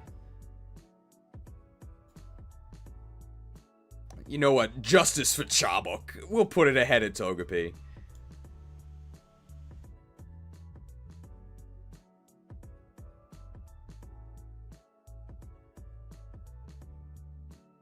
Here's a fun fact. A friend of mine got married here. Here's a fun fact. A friend of mine here in Japan actually got married. And then...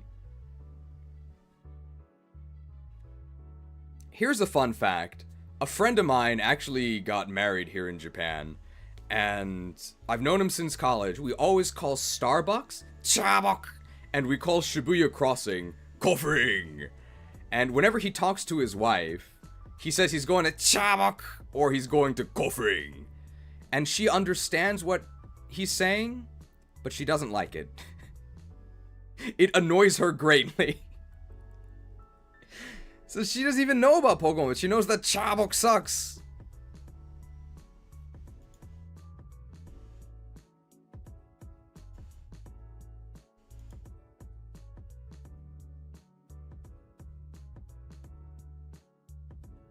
The Ouroboros.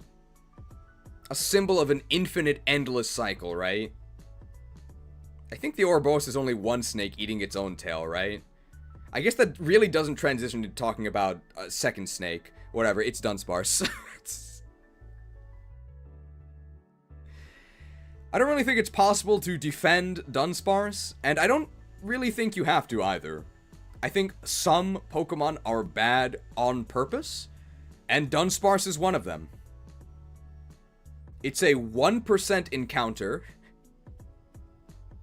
We can talk about the Endless now. Oh, we can actually use that graphic for the first time, yeah.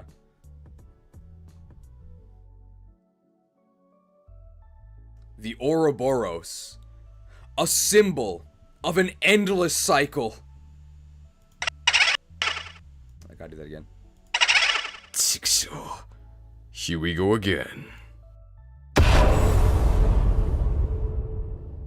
Will we ever escape? The endless now. The snake that devours its own tail. Which really does not segue at all into talking about a completely different snake, but anyway, here's Dunsparce. An irredeemably terrible Pokemon that I don't think has to be redeemed. Some Pokemon are... Not every Pokemon has to be good. Some Pokemon are bad on purpose, and Dunsparce is one of those.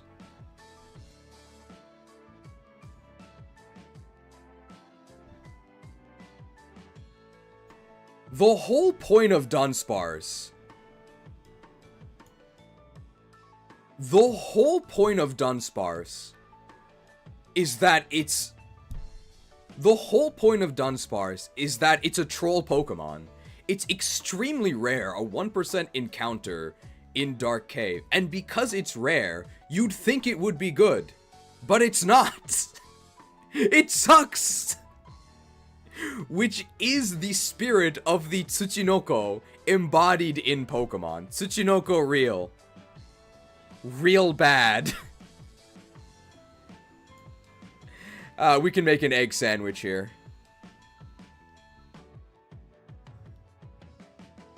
If Dunsparce was not a 1% encounter, I actually might put it in D. It actually has reasonable stats for the early game, and Gen 1 Rage is giga broken. However, remember that availability is one of our criteria, and a 1% encounter is way, way too low to be worth hunting for.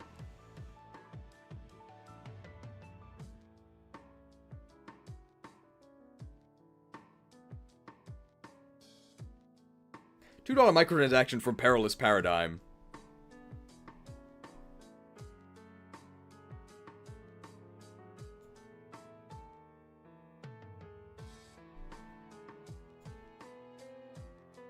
Thank you for the $2 microtransaction. Go right or left with Dunsparce. We'll mention that soon.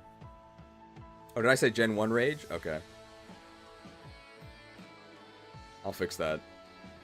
$5 microtransaction from Blue Crimson 217. I slept in before the bed burning. Only see a handful of mons rank. Good to see the tier lists are going as slow as normal. Don't call me a normal type.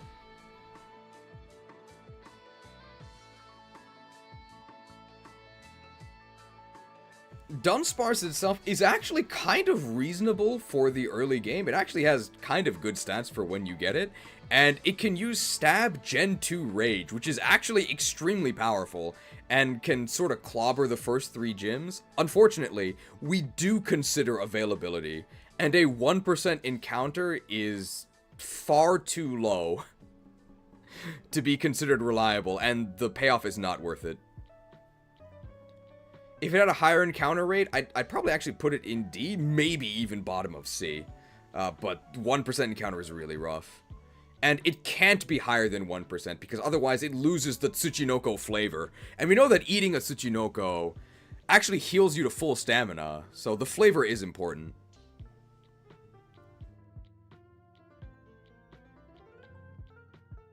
I will say this. Dunsparce does have two very... I will say this. Dunsparce does actually have 2 real uses. It is a meme machine. So if you want to talk about going left or right in this open world adventure, you gotta use Dunsparce. And of course, Claire and her Kingdra, one of the most threatening Pokemon in the entire game. And you can see the footage. We have the video on, and you can see the footage. And of course, and we would be remiss if we didn't mention, Claire and her Kingdra, one of the most threatening Pokemon in the entire game. And Dunsparce is just a hard counter. We have the video evidence. What is Claire supposed to do? People criticize Claire for throwing a tantrum, but after getting embarrassed by Dunsparce, I think she actually took it better than I would. She couldn't do anything! And all of this without Serene Grace.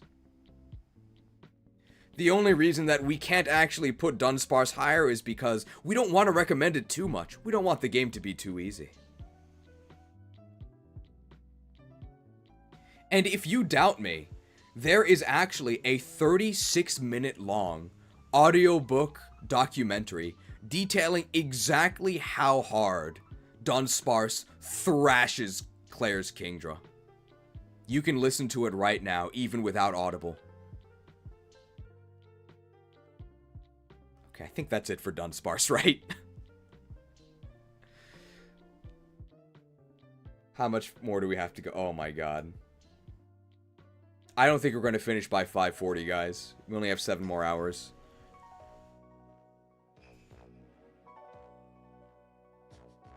Mareep. Wake up, Mareeple. Mareep. In pretty much all contexts, Snake Man versus Arbok just asked, what kind of stat buffs did Dunsparce get again? It was already too strong. They didn't buff it at all.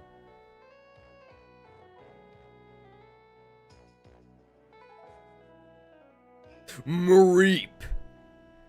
In almost every context, I think extremely overrated. Mareep. In almost every context, I would say Mareep is extremely overrated and underhated. Every context except Gen 2. This is probably the best that Mareep will ever be. It's available early, and although it is very slow, it does have stat XP to help patch up that speed, and you can enter it into the Elemental Punch-Out League. It does get Thunder and Fire Punch as soon as you reach Goldenrod, which really helps it. For that reason, I think we'll put Mareep, probably going to be middle of A by the time we're done. It's actually very reasonable, but it does have some weaknesses that you do feel.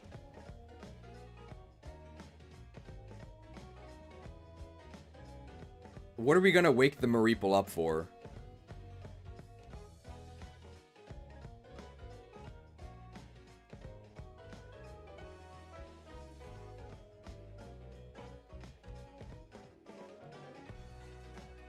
We can do this.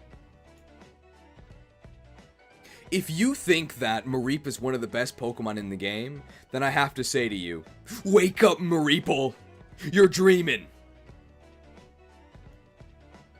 Oh, you're finally awake. The real world isn't that bad. I do think Mareep is perfectly fine.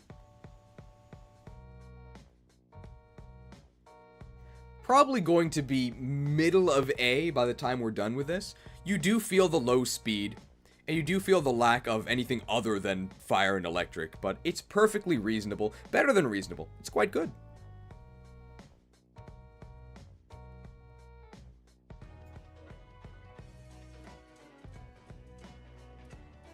Wooper. Wooper. A Pokemon beloved by the fandom. Quagsire in particular. Vacant expression. Shaped like a friend. Bet, cap, W post. I have no idea what kids say, but the positive things about Wooper. One of the best... Probably has the best typing in the game. Water Ground is insanely good, and this is the first Water Ground type that you get. Unfortunately, its stats are trash. Its stats are so bad. But man, that typing does a lot of work. I'm not sure if it's the king of the quag, but it's definitely invited as an emissary to the sea. Really good availability. You can get it right after the first gym. And a quad weakness to grass may as well not exist. Grass sucks.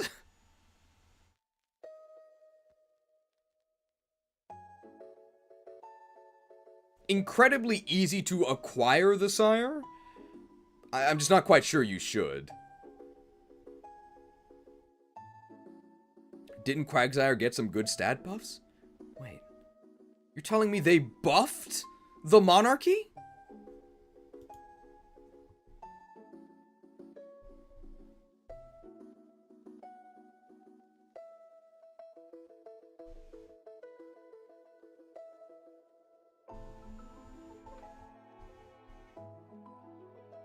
They did. Plus 10 to special attack. Hey, that's 10 more on your surfs. Oh. And plus 10 to special defense.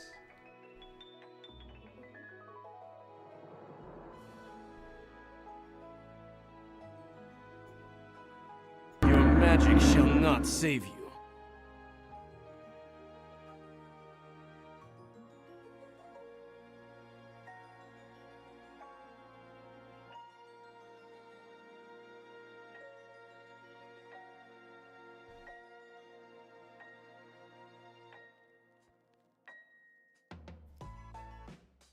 Well, now it's viable.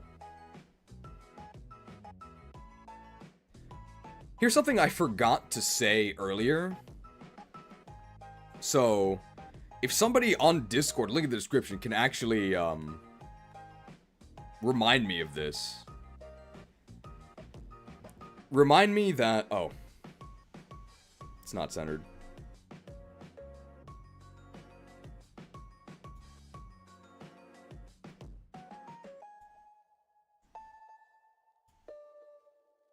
Well, now it's viable. Somebody in Discord, please, in channel discussion, ping me and remind me to, after Quagsire, edit something in earlier. So this is when I forgot to say this when I talked about the stat buffs.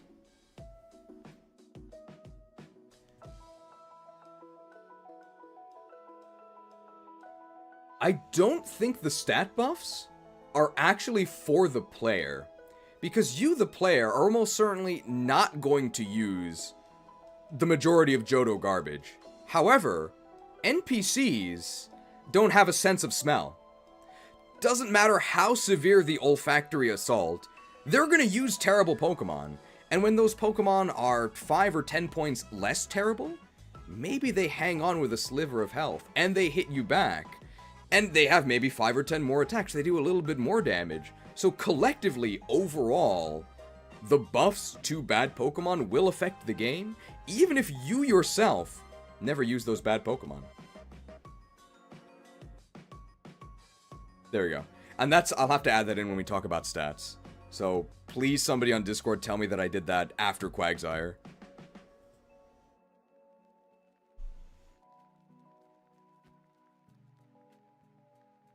Head empty, no thoughts. Afloat. Head empty, no thoughts. Adrift in the sea.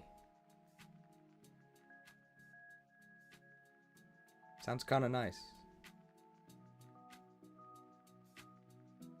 Actually sounds like a pretty nice life. I'm jealous.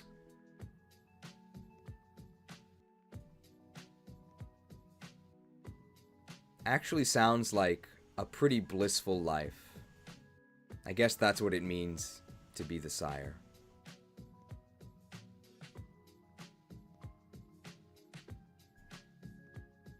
Ghastly. Ghastly.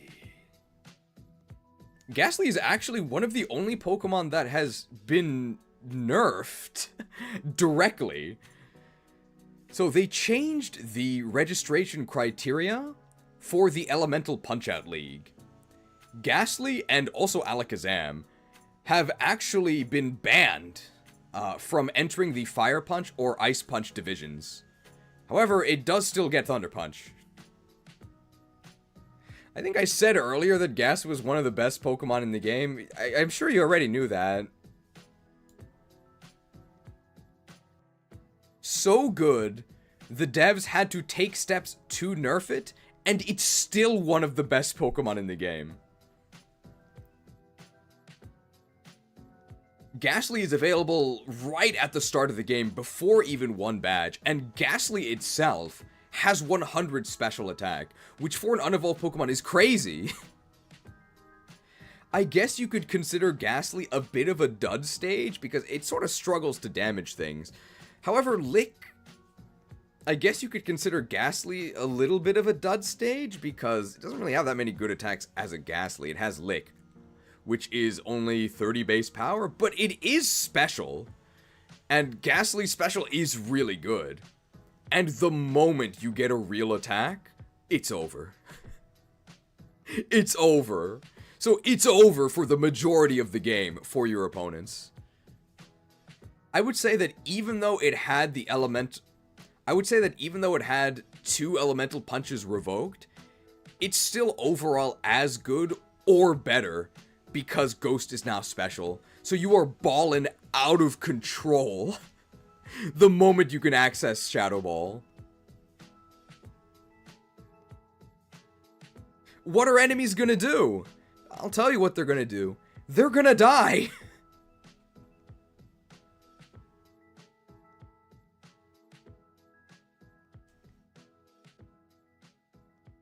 Anything else to say about Ghastly? It's a ghost type that makes more ghost types. Arguably best Pokemon in the game. It's a ghost type that makes more ghost types. Best Pokemon in the game? Maybe.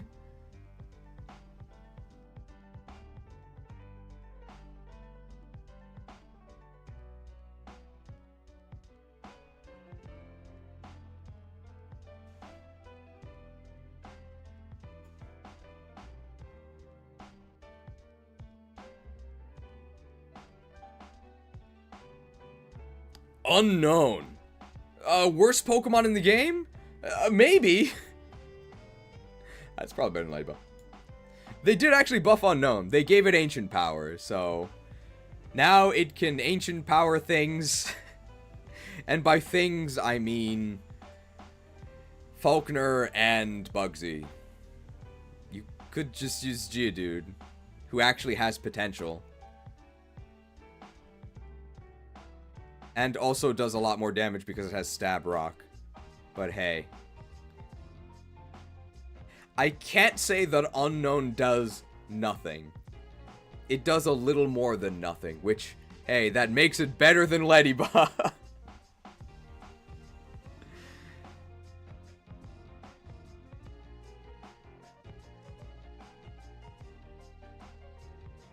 Anything else to say about Unknown?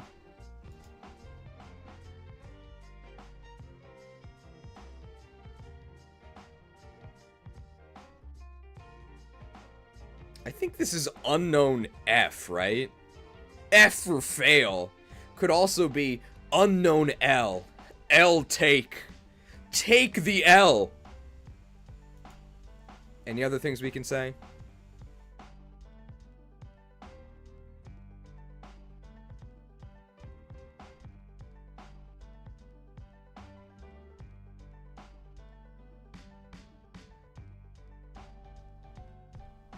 Is it really 92 offense? I guess that's not that bad.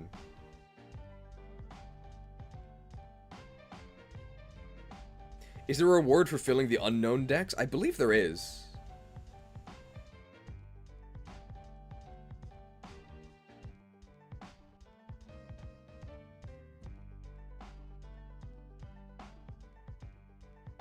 After accounting for unknown variables.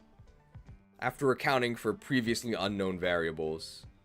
I think it's better than Togepi, but what about our egg sandwich? We can keep the egg sandwich, because actually, maybe it's better than Ekans.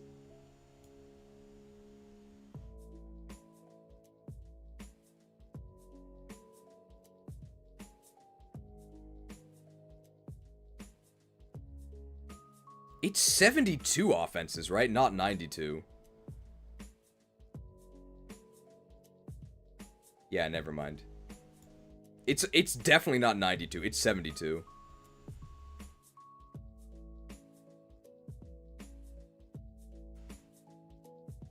I believe this is Unknown F. So press F to pay respects. F for failure.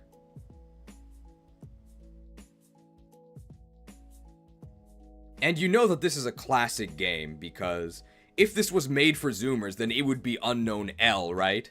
L take, TBH. Take the L. Skill issue. I hate Zoomers. Anyway, unknown's not that good.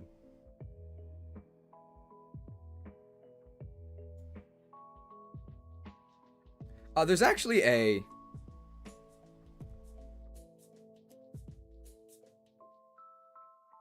There's actually a reward if you catch all of the unknowns. If you complete the entire unknown dex, then you actually get to see what hidden power you have, which is very thematic. How many unknown forms are there? Like 28, I think? Because it's the alphabet plus 2 punctuation marks. 20... Is it 26? Oh, yeah. L plus ratio plus unknown fell off, although it never was on. There's actually a reward for catching all of the unknown forms. The number of unknown appears to be unknown to the chat, because I'm getting a bunch of different answers, but apparently it's 26. So if you catch all 26, you then get the ability to see the type of hidden power that you have. 26 captures for this.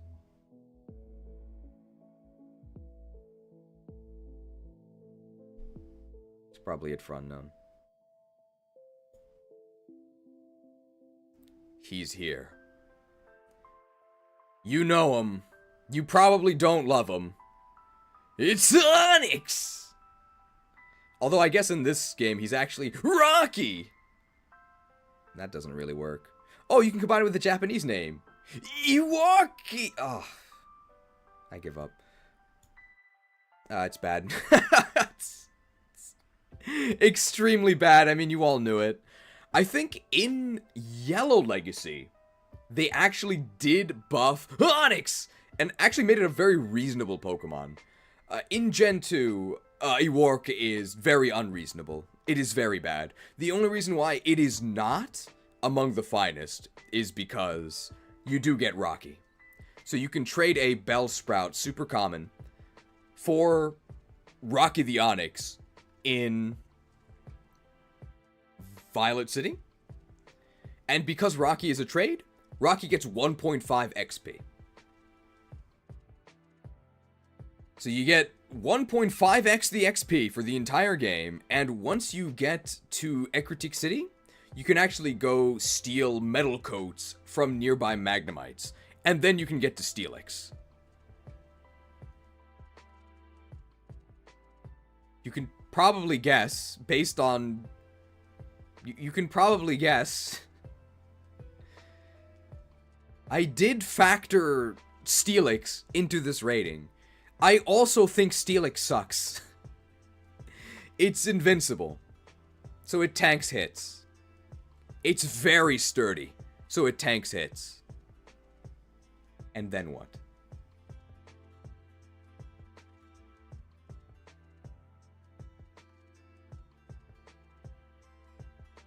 They didn't buff Steelix or Onyx, I don't think. Not at all. So I think that's it for them. Yeah.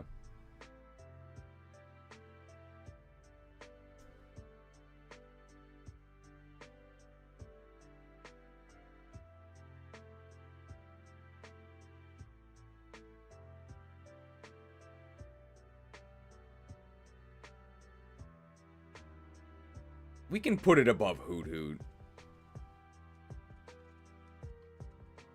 Maybe not. It's really bad. It's really bad. So insanely outclassed for the entire game.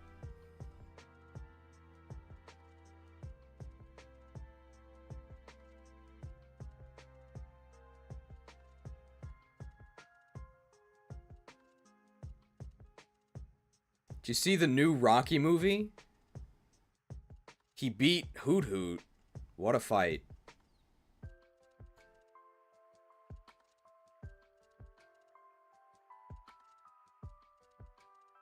Worse than Igglybuff? Yeah, I think so.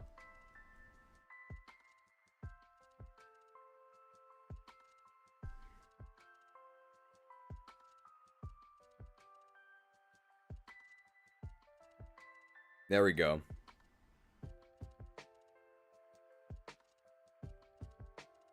Alright.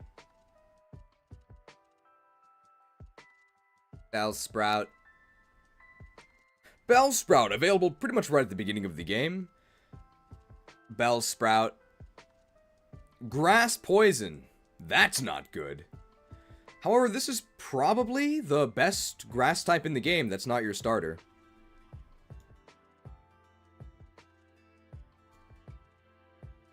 Horrible. Horrible. What does this thing do? Grass does nothing. Poison does nothing. And those are both of its types. So it does nothing. Its stats are actually kind of okay. It's probably fast enough. Maybe you can kill some Geodudes. So disappointing. And so many scenarios where it is utterly useless.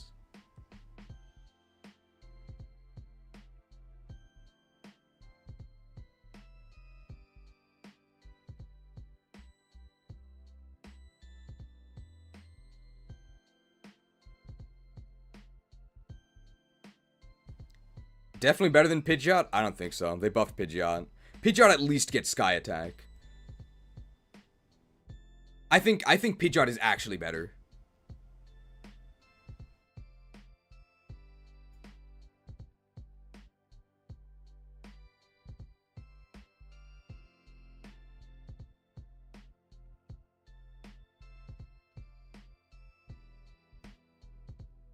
Okay, I don't know why I said...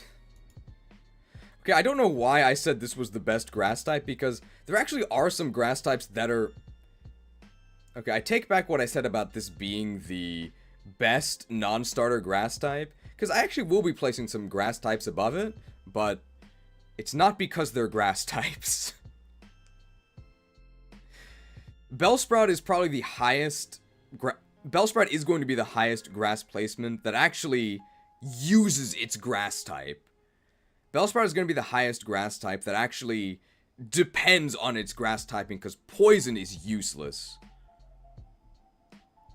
So we may as well rank the other useless grass types now, right?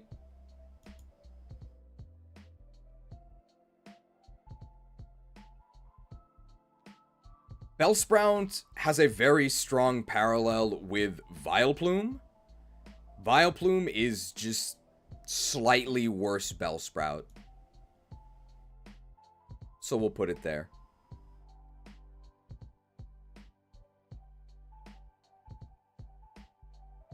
And Bellossom is significantly worse Vileplume.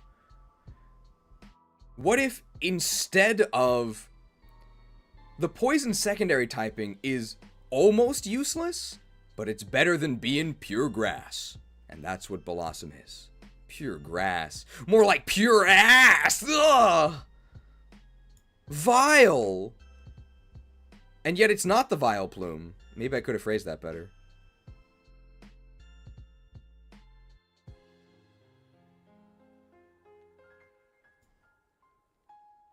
I feel like we're forgetting something, though.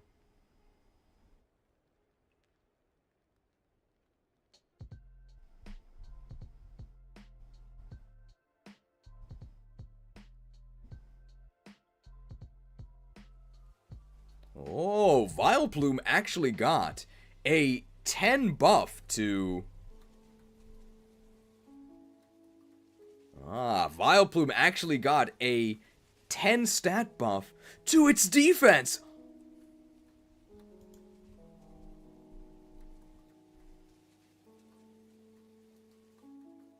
And so did Bellossom.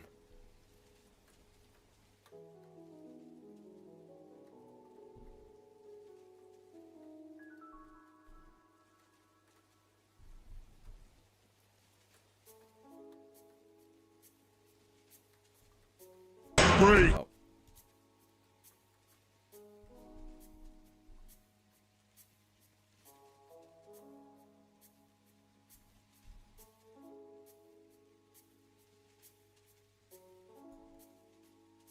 break yourselves upon my body. Well, now they're viable.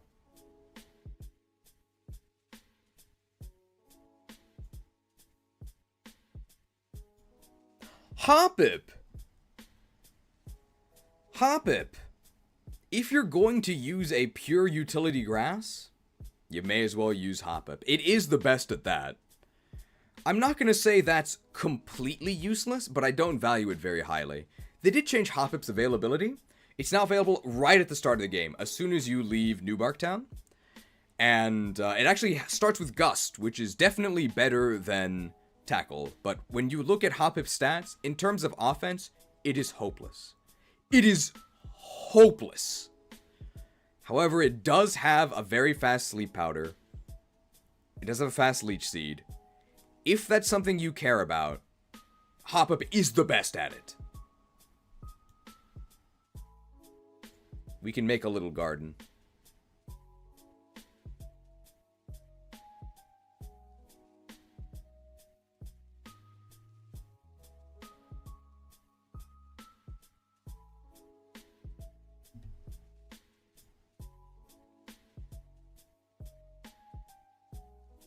Oh, maybe that was vanilla, right?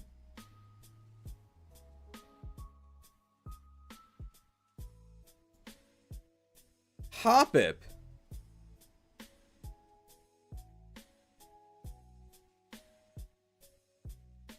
Hoppip. Probably the best utility grass in the game. If you're someone that actually values powder stuff and doing grassy things like leeching them, Hoppip.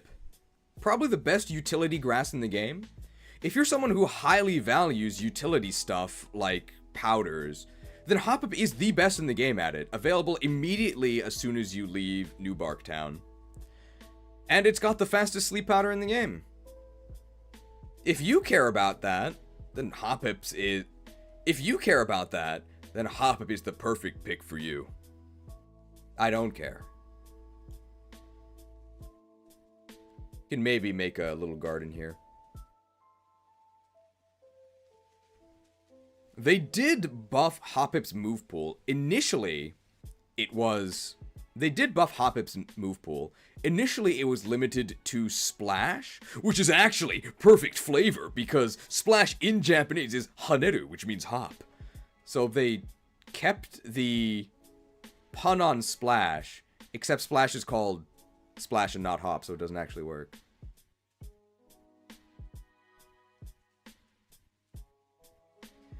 It now has Gust baseline, definitely better than Splash, definitely better than Tackle. However, the entire Hoppip's lines... It starts with Gust now, which is definitely better than Splash, definitely better than Tackle. However, the Hoppip line's offenses are just hopeless. So you can forget about directly damaging anything. It's not gonna happen.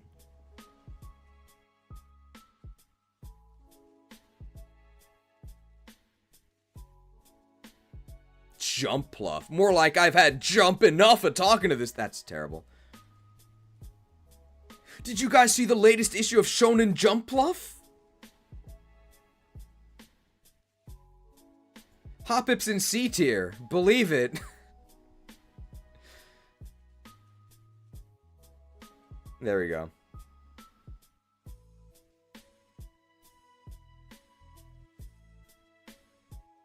Hoppip is fast, somewhat unreliable sleep.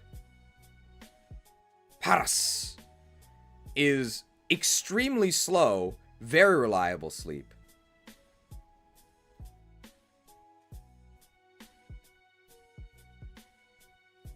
I'll take my chances with Hoppip, okay?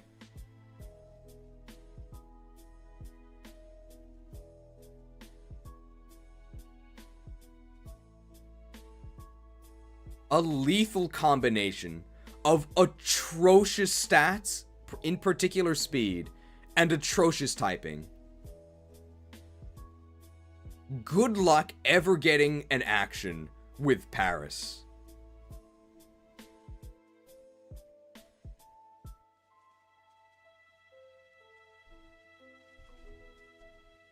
Didn't get buffed at all, did it? Nope.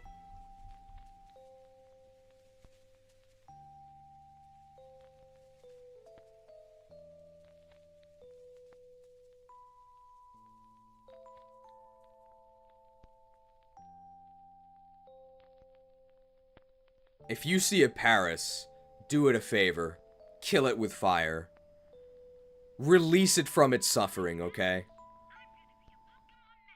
If you see a Paris, do it a favor. Kill it with fire. I think that's actually what it itself would want. A merciful death.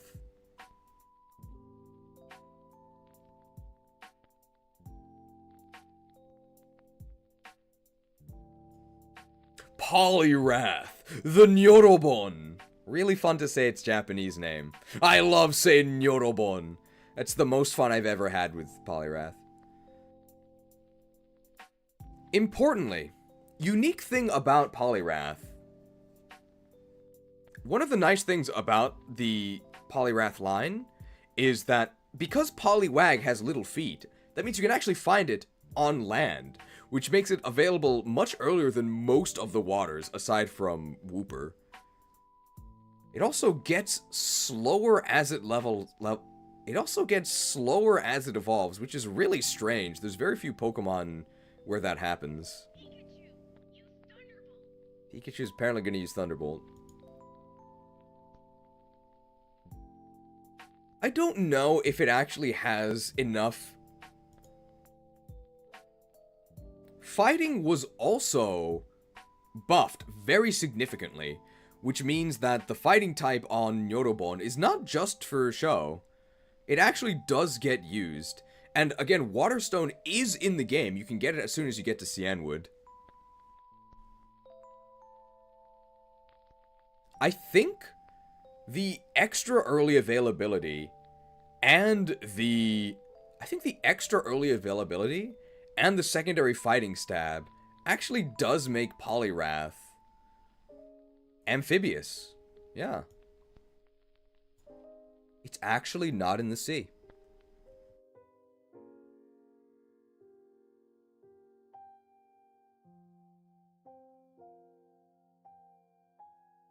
Pretty ironic that the tadpole is able to waddle onto land. However, the frog is not. This thing is definitely essence of C tier. What can I say about Politoed? It's a water type.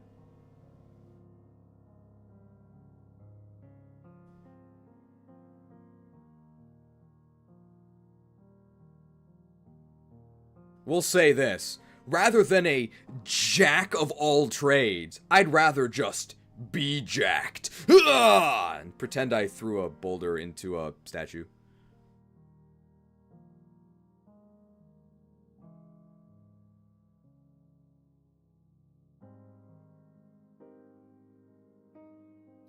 Gyarados. I'm starting to hate that. I will say that later. Gyarados. Gara, he's our dose. It's Gyarados. Gyarados changes a lot throughout the generations. I would say that Gens 2 and 3 are definitely a low point for Gyarados. Because in Gen 1 it had 100 special, but then in Gen 2 and 3... But then in Gen 2, its special dropped to 60, which is quite bad. And then in Gen 4... it gained physical water, at which point it became extremely good. And then in Gen 6 with party-wide experience share, Gyarados has since then been completely insane. One of the best Pokemon in the game. So this is Gyarados at almost its weakest. Man, this thing's pretty good. You might be wondering why I'm actually using Gyarados instead of Magikarp, because normally I use the base forms, unless it's a split Evo where I want to talk about the evolution separately. However, as you all know, there is the Lake of Rage Gyarados. Guaranteed encounter. Mandatory encounter, you can get it right after the 4th gym. It's at level 30, so it is right on pace with your team, may even be ahead of some of your Pokemon. Even then, I probably wouldn't give Gyarados A tier, except they did actually give it flying moves.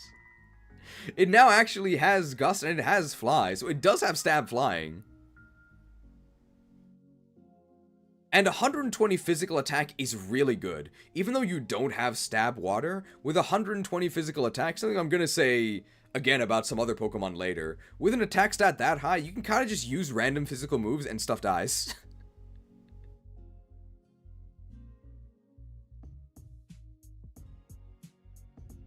No bounce? That's gotta be bait.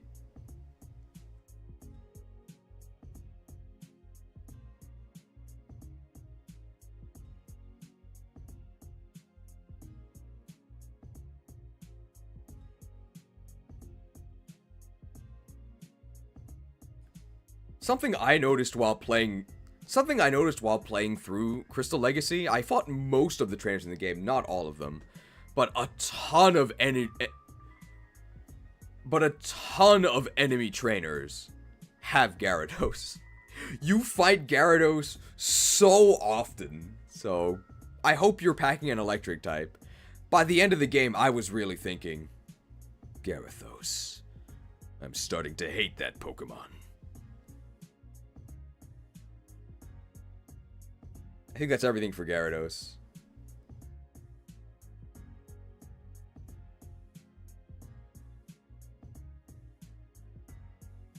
Sea King. It's literally named Sea King. And yet it's not even the king of the sea. They tried to buff it. They gave it Drill Peck. It actually gets Waterfall extremely early. Waterfall, I think, is only 70 base power, but has a 30% flinch chance. They even gave it Mega Horn.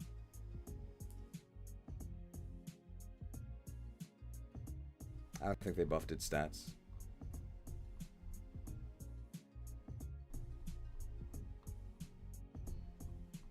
They did not.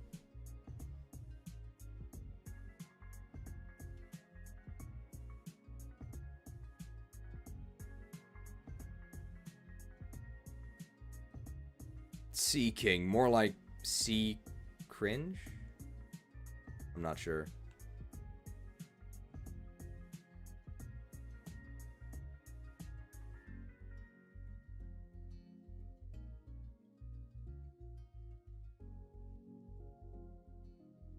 Stinking? Maybe. Sea King, more like Stinking. No. Sea King, more like seeking a better Pokemon. That's what I was thinking. You guys heard of Ansem the Seeker? Well, he wasn't seeking this thing. Ugh.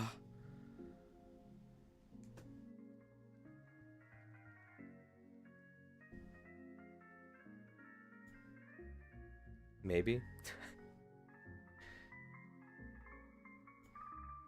Sea King. Well, I'm gonna put out an Sea King. Well, I'm gonna put out a personal ad right now. I'm seeking a better Pokemon.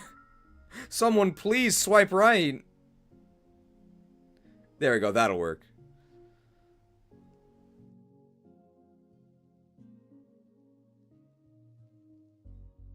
Jazz it up with Yadoran, which is actually Slowpoke in neither of these. Slowbro and Slowking. Really good typing. Water Psychic is excellent. Really good availability. You get them in Slowpoke well, so before the second gym. And really good move pools. I think they get like fire moves. In addition to water and psychic. Everything is super, super good. Except for the first part of their names. Slow.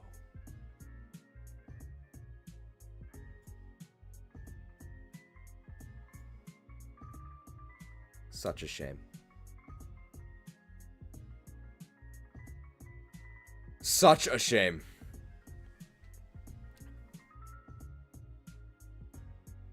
At least they're upfront about it. It's literally in their names. They are never, ever, ever going first, which is a disaster. Even with stat XP. As for whether you should go with the bro or the king, I think overall the king is probably better. Their stats are comparable. The main difference is that Slow Bro Break yourselves upon my body! is unbreakable, right? It specializes in defense, whereas the king... Your magic shall not save you. well, he specializes in resistance. And resistance is better than defense, so you gotta go with the king. The real answer for why the king is better is because it's essentially a stone evo. You can just King's Rock Slowpoke, whereas Slow Bro is actually a fairly late level evo. So because of that, I think the king is better. They're both excellent Pokemon, aside from the most important stat, which is unsalvageable. Unfortunate. They're both excellent Pokemon. These are both basically S-tier Pokemon with finest tier speed. So I guess they're floating atop the sea. It's the actual Sea King.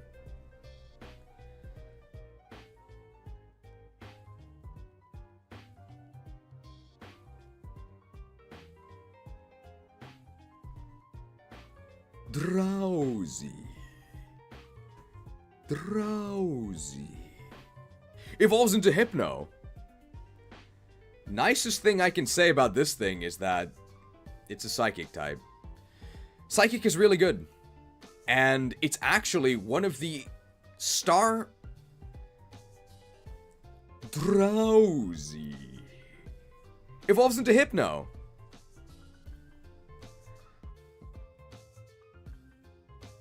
It's a Psychic type. Psychic is still really good because there's so many enemy poisons. You get it decently early, it's outside of Goldenrod City. It's alright.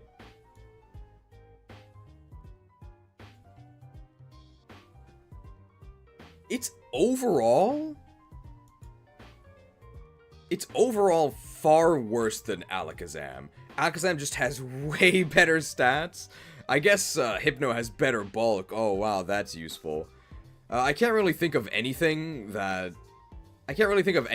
significant that Drowsy does better than Alakazam. I can't really think of anything significant that Drowsy does better than Alakazam. You'd like to enter the Elemental Punch-Out League? Sure thing. Just sign here. Yeah, you can use all 3 elemental punches. Of course.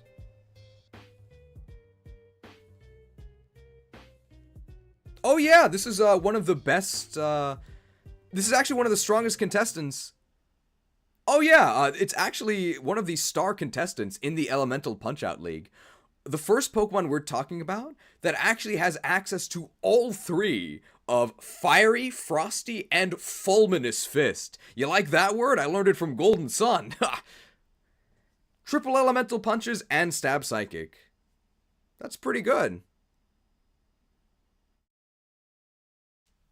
Oh wow, we're actually...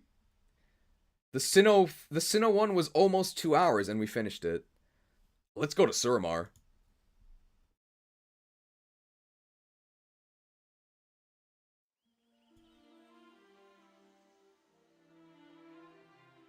There's no way this thing's better than the Slow Twins? Why not? These things are way too slow.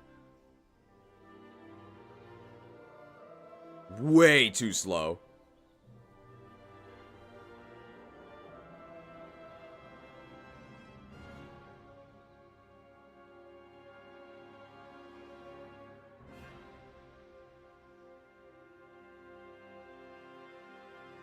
Anyway, now that we're done making excuses for Drowsy, here's Abra. Anyway, now that we're done trying to justify why you should... Anyway, now that we're done trying to justify use cases for Drowsy over Abra, here's Abra. Best Pokemon in the game? Maybe. So since changing the registration requirements for the Elemental Punch-Out League, Abra, another Pokemon that was directly nerfed by the devs. They're no longer eligible for the full punch. Abra, another Pokemon directly nerfed by the devs. The Elemental Punch-Out League registration requirements were changed.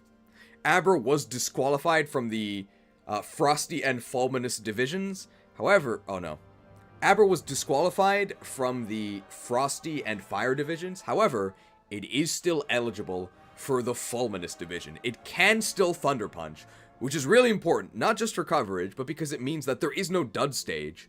Abra normally cannot attack, except it can learn elemental punches. So you can Thunder Punch off of, I think, 105 base special attack without even evolving to Kadabra, which isn't even that late. Kadabra's level 16, and once you get to Kadabra, it's over, right? You already have insane special, and you can just sweep the entirety of the region.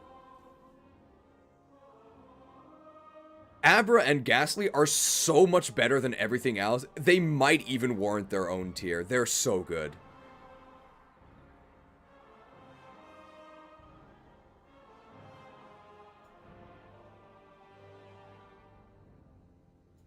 It even has access to Special Shadow Ball now, which it didn't in the original.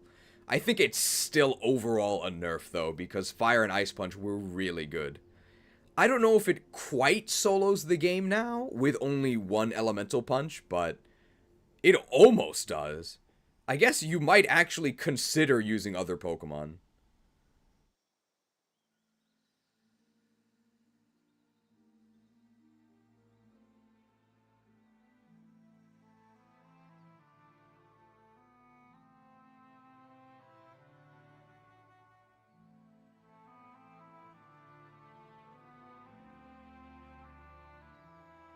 Anything else to say about Alakazam?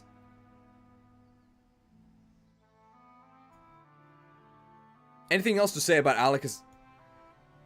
Well, it's really frail. Whereas Hypno actually has really great special bulk. You gotta consider when you take a hit. No, the bulk doesn't matter because the enemy is just dead.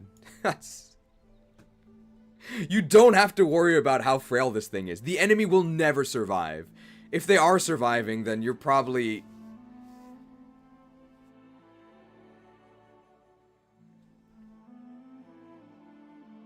No, you don't have to worry about the bulk.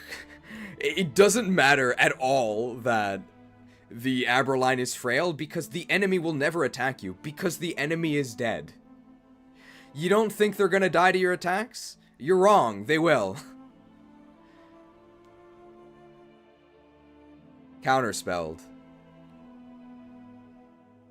Ditto, the Metamon. Instead of using my own good Pokemon, how about I transform into horrible dollar store versions of the opponents? No thanks. I think it's actually worse than Ledyba. Ledyba can at least set up a light screen and then die and get out of the way to bring in a real Pokemon. Ditto will never do that. Horrible.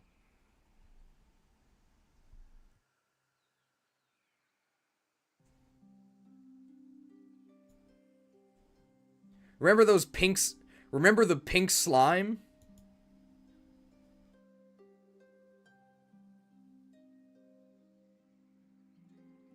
The best that Ditto will ever be is a copy of your opponent's Pokemon that's probably not very good to begin with a one-turn tax. Unacceptable. That's so bad.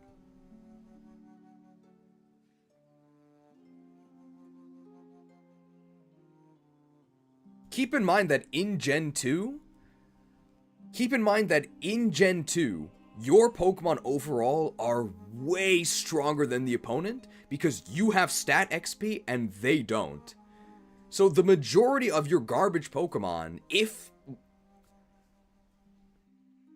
keep in mind that in Gen 2, you have stat XP, so all of your Pokemon are way stronger than they would be in the modern games. You're gonna throw that away to copy your opponent's worst stats? No way. Don't do it, man.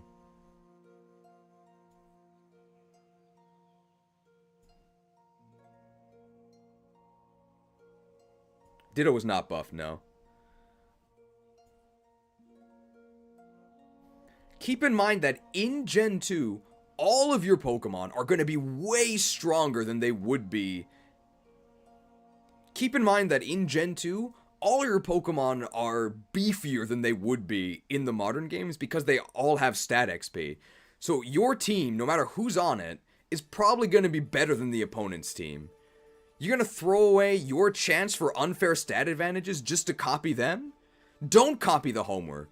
Do the work yourself. It's going to be better. Ditto. More like didon't. Does that work?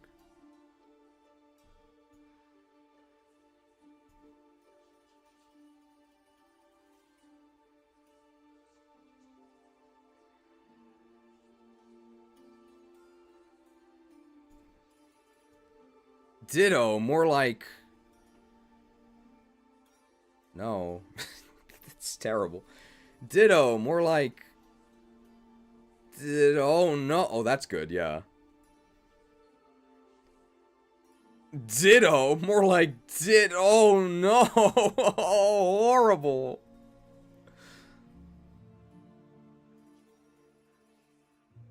Pineco. Pineco. As a wall, Pineco evolves into Fortress. Practically invincible.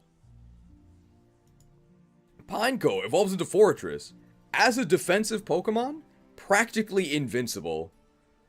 It actually also has very reasonable attack. Like, almost 90?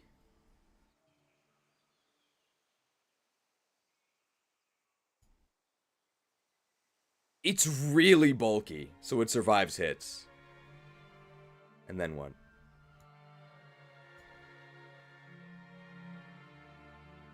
I will say this, it is pretty much invincible. Unfortunately, not dying doesn't really do anything, because in order to continue the game, the enemy has to die. And Pineco is very bad at making the enemy die.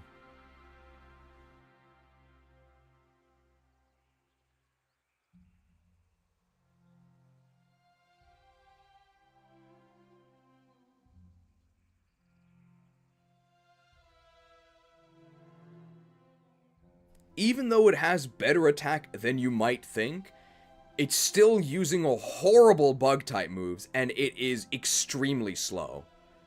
Remember that the slow family is over here, despite being pretty much flawless except for their speed. Fortress is never going first, and it barely does any damage. I haven't played Team Fortress in years, and I was never good at it to begin with.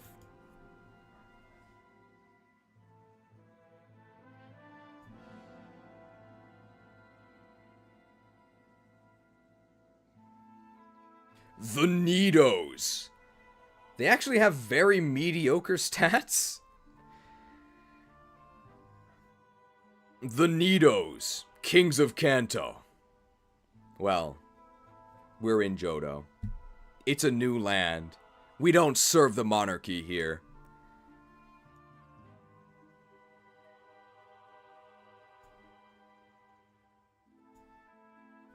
Severely nerfed compared to Gen 1, where they were among the best. Severely nerfed compared to Gen 1, where they truly were royalty. Mostly as a function of how early you got their mediocre stats. Because for the point in the game where you got their stats, they were actually insane. But now you only get the Moonstone, again, either from your mom or after Surf, so after Gym 4. The only reason why I'm actually not ranking them lower is because they are also contestants in the Elemental Punch-Out League. As soon as they become bipedal in their final forms, so as soon as you get that Moonstone, you can then enter them into the Elemental Punch-Out circuit, and hey, they're pretty good at that.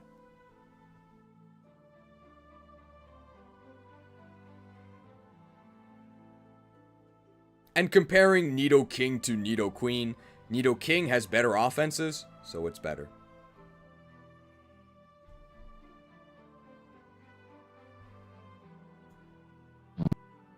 The future is not written.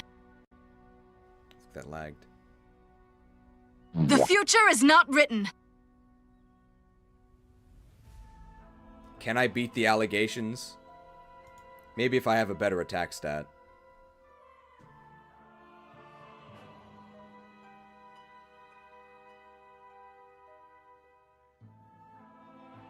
Yanma.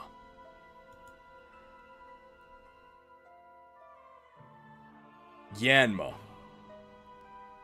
Yanma is... What is this after? I want to say that having Steelix and D-tier but Hypno who hits less with the argument of lots of poison types while Steelix is super effective and immune to them while being bulkier makes no sense. Don't want to sound rude though. Oh, don't worry. You can sound rude. I'm personally very rude. I'd consider doing this to you quite rude, in fact. It'd be hard to be ruder than that.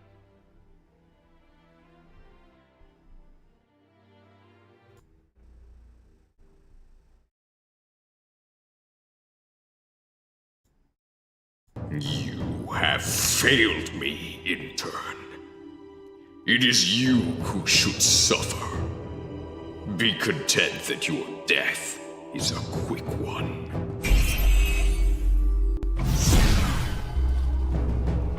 I cast Dismember. Cost 0 if an intern deceived you this stream. Strip target intern of their channel membership. Then they die. Horribly. Let this one's gruesome fate serve as a warning to the rest of you. I'm sick of hearing about people vouch for defensive Pokemon. They're all terrible. How many times do I have to explain this? How much time do I have to spend explaining why I think defensive Pokemon are bad? I do it every video. I did it multiple times this video. How many times do I have to repeat myself? Defensive Pokemon are worthless. It's not about surviving hits. If the enemy ever gets a chance to act, they can status you. They can lower your stats. They can boost their own stats. So many things can go wrong, and there's a very, very easy way to avoid it. Just kill them before they act. How many times do I have to explain this? It's endless. It's endless. It never ends. It never ends. How many times do I have to do this? Here we go again. Or off center. It never ends! It never ends. Unless I choose to end and just go on to the next Pokemon. We're talking about Yanma, right?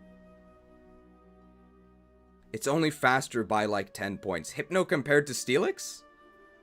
Hypno compared to Steelix? There's no way that's true.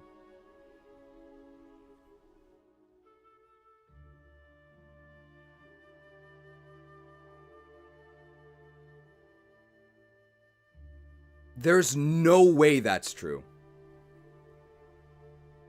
There's no way that's true.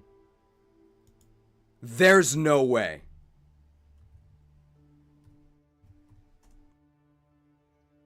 Hypnosis. Hypno Pokemon.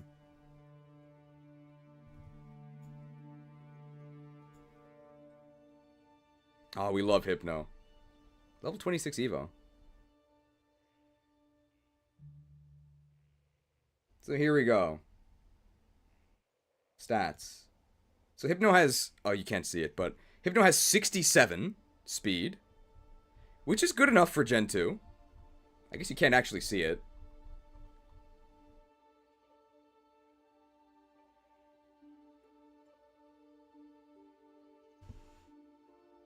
Okay, yeah, so this is the thing.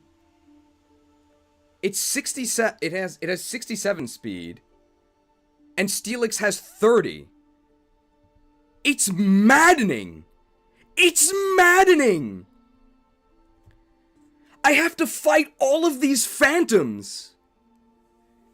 Endless battles against these phantoms, where they think they're right.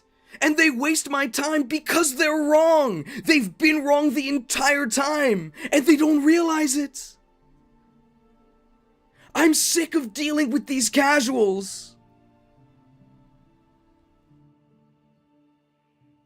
As always, they're the root of the issues. Something need doing? I sacrificed 2 Patreons. I can do Oh, that. they might be interns. And I cast the unstoppable Gate Guardian. Negate all added effects from casual creatures, but you still take the damage. You think you know the stats? Maybe you should look them up before you try to cite the scriptures to me. I'm sick of dealing with these phantoms. At least I no longer have to deal with you. Anyway, I think now that you have been refreshed on their stats, you'll probably agree that Hypno is much better than Steelix, hopefully. I hope that wasn't too rude. Anyway, let's talk about Yanma. Yanma! Yanma! Yanma is an infamously terrible Pokemon. However, it does get a lot better when it evolves to Yanmega. We do know that Megas are back. Yanmega stats are actually quite good. So although you do have to suffer through Yanma, once you get to... although you do have to suffer through Yanma, once you get the Mega... Oh, this thing doesn't evolve? Oh my god, this thing...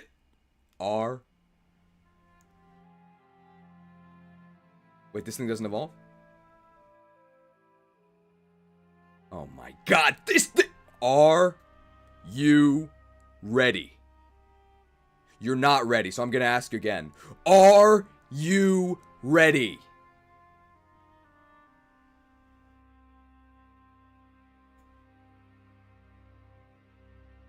They buffed Yanma.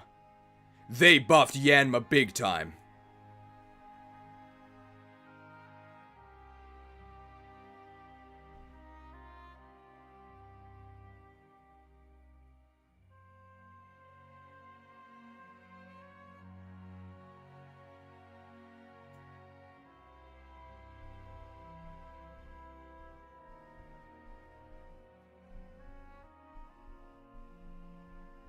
Where is it? I know it's on here.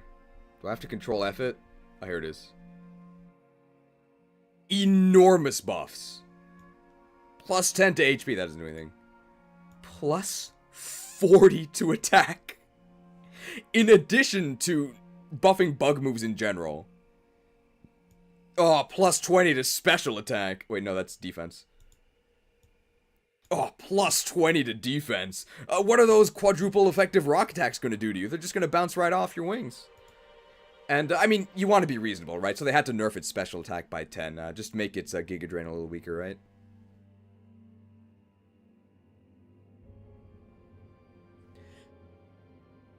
This massive plus 40 attack buff takes Yanma from being complete trash, unusable, to just a really, really bad version of Scyther. I think for the first time, non-ironically, we can say...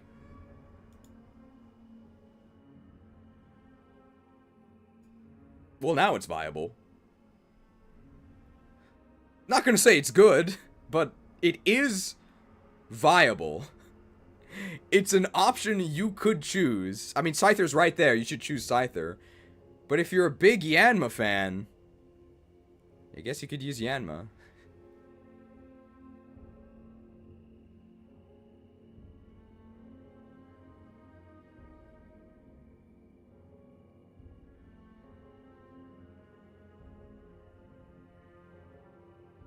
Maybe if Strike is on strike and you can't use it, I guess you could use Yanma.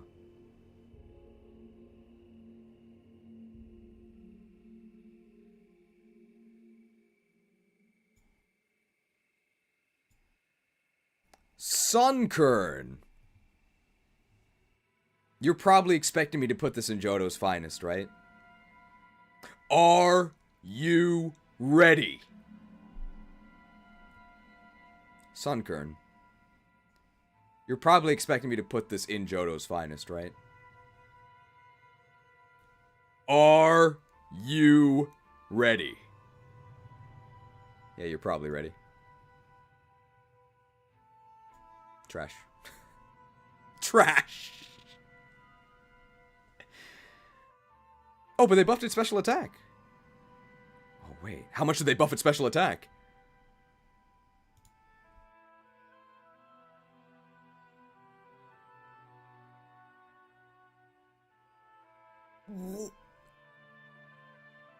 Wow! Wow! A 20 special attack buff. 125. That's actually crazy.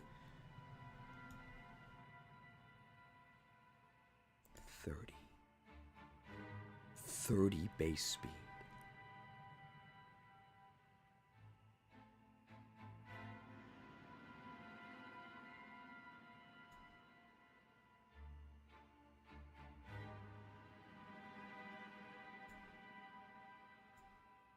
Its finest. Its finest. It might be able to escape if it had actual moves. But you're dealing with a Pokemon that always goes second, probably dies because it takes double damage from everything, and probably doesn't kill because it pretty much only has grass moves, and it does half damage to everything. Finest. Even with 125 special attack, that's pretty impressive.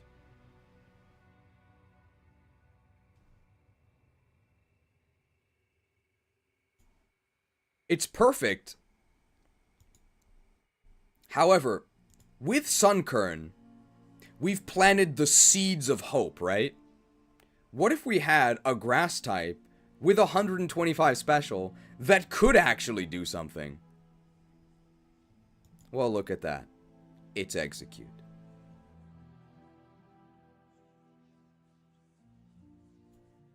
We'll put it over here.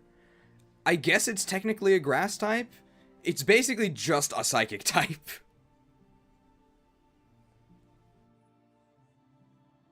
You can almost instantly Leaf Stone Evo it up to Executor, and Executor has some pretty good stats. You're going to be using Confusion and Psybeam for a little while, but you do eventually get Psychic, and with 125 special attack, Giga Drain actually does have the potential to hurt things.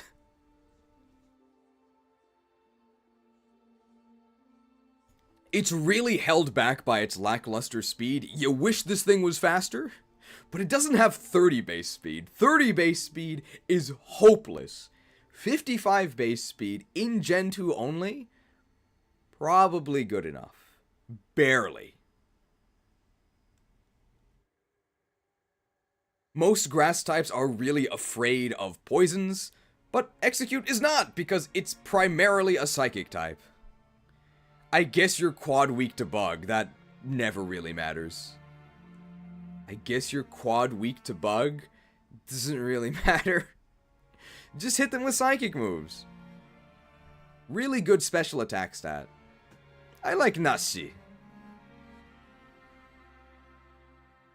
This isn't exactly Pokemon Stadium 0, so it's not one of the best Pokemon in the game, but it's very reasonable.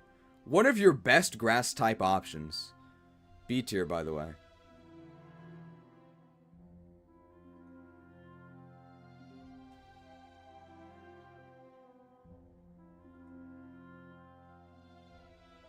Sudowoodo.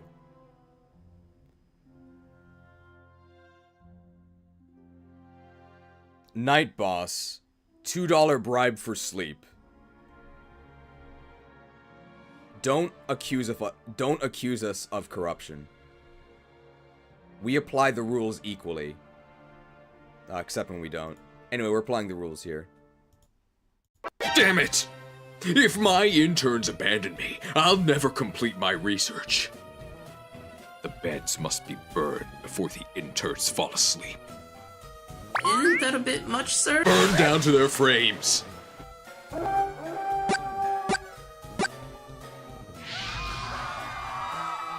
No one goes to sleep until our research is complete. Damn it! If my interns abandon me, I'll never complete this Pokemon Crystal Legacy tier list alive. Good night, thanks for watching, and thanks for the $2 microtransaction.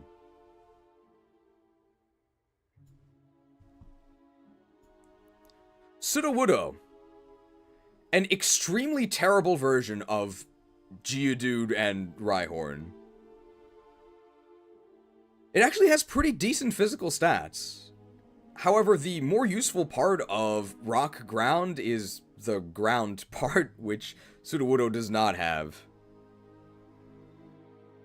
I don't think it's that bad, but by the time you get it, which is right before Ecruteak, you're past the auto-win phase of Rock. So it really suffers from that. And its stats are also just worse than the Geodude and Rhyhorn lines. It's not useless, though. Top of, like, C, maybe?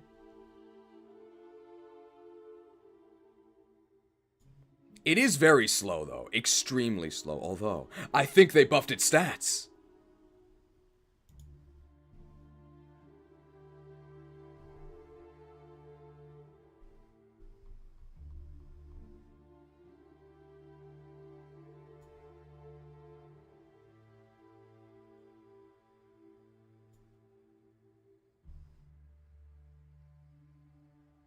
Plus 10 HP, so it's a little beefier. Oh. And look at that.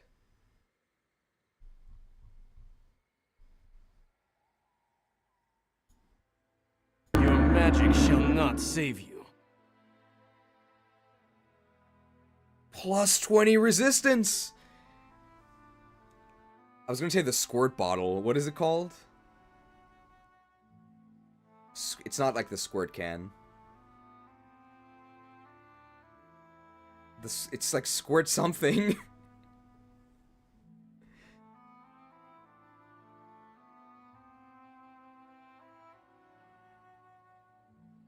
What is it called?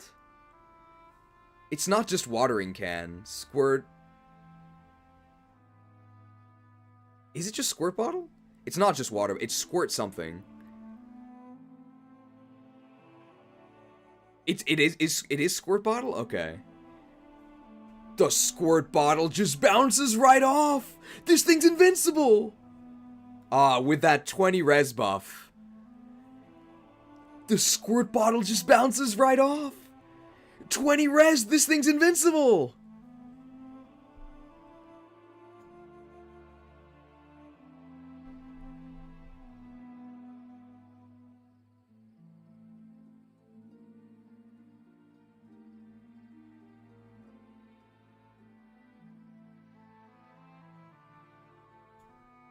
Well, now it's viable.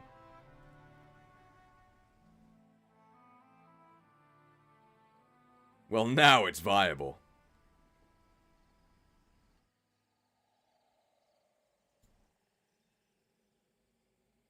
Wobbuffet! I think this is... Wobbuffet! If you compare my tier list to the official one, this is one of the clearest points of division. The official creator values Wobbuffet's ability to almost guaranteed at least go 1 for 1, maybe 1 for 2 against the opponent, as near legendary, indispensable. I myself personally did that in Pokemon Stadium 2. I think that Wobbuffet is the best Pokemon in Pokemon Stadium 2 by far. However, this is not Pokemon Stadium 2. I think Wobbuffet is trash. For my criteria in this game.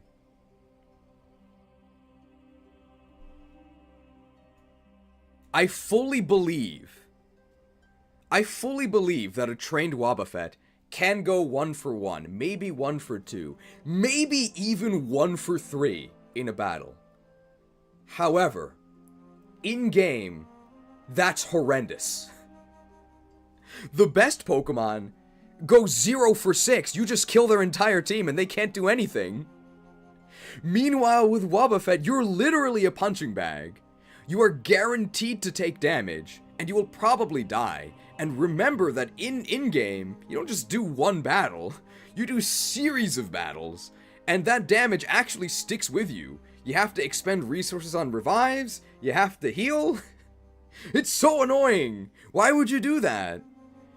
Well, you might do that, which is why you would place this differently. But I personally wouldn't. Which is why I'm gonna put it in D. But hey. But I do like Wobbuffet. I liked it so much, I rotoscoped it out of this scene. Wobbuffet!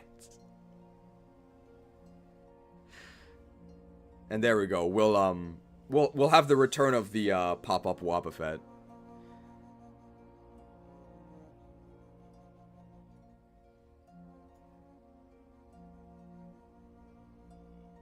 Are the Steelix Wars over? I think so.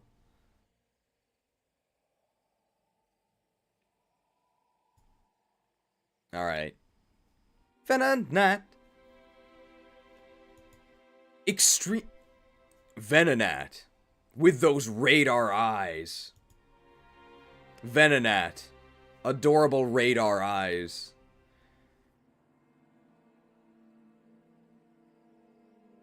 Venonat. With those adorable radar eyes. A bug type that actually does not evolve early, which I think really hurts it. Venonat would be a lot better if it didn't have such a late, for a bug type, evolution. Because Venonat sucks. Venomoth is actually quite okay, but it's going to be a while until you get Venomoth. And even then, it's just okay.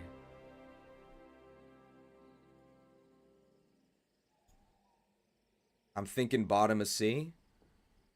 Although, wait, they buffed this, didn't they?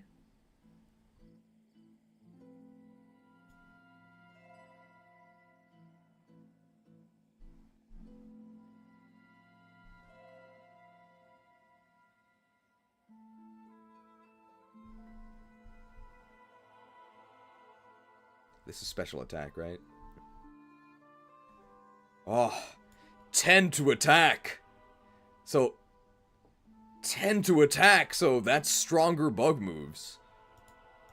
5 to special attack, that's stronger non-step psychic. And plus 10 to speed, which brings you to 100. 90 was probably good enough, but 100 is definitely enough. Those are some pretty nice buffs to Venomoth, but Venomoth wasn't really the problem, right? It was Venonat.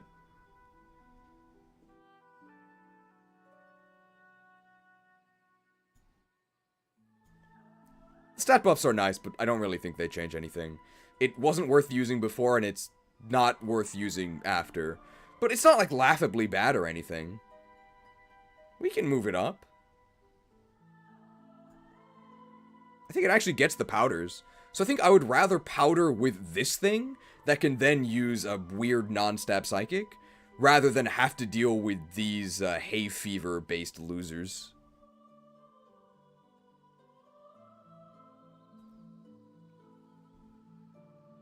Alright. Anything else to say about Venonat line?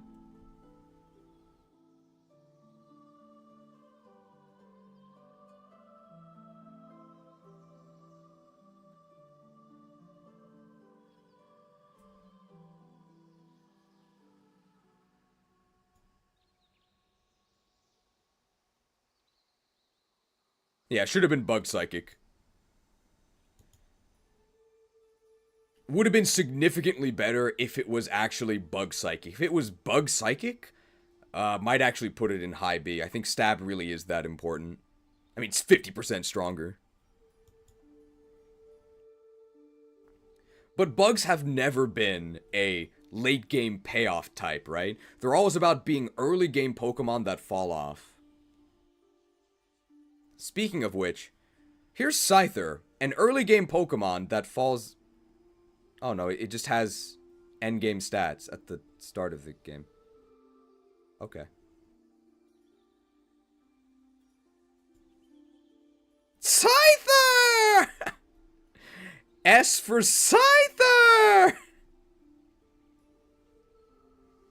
You should not be able to get a Pokemon this powerful so early.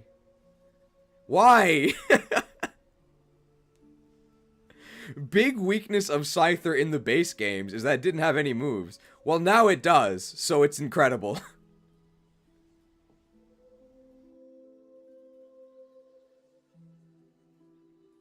I believe 105 attack, 110 speed. HM01 has been changed. HM01 is now a bug type Razor Leaf. Good enough stats to just roll over the enemies for, well, the entire game. But it's good enough stats to just roll over the enemies, especially at the start of the game, but pretty much for the entire game.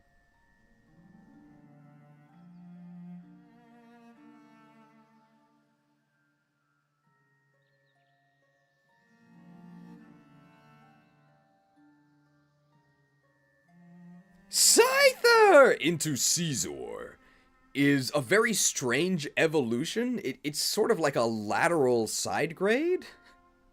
I don't know if I'd say it's an upgrade, because you use the metal code and not the upgrade.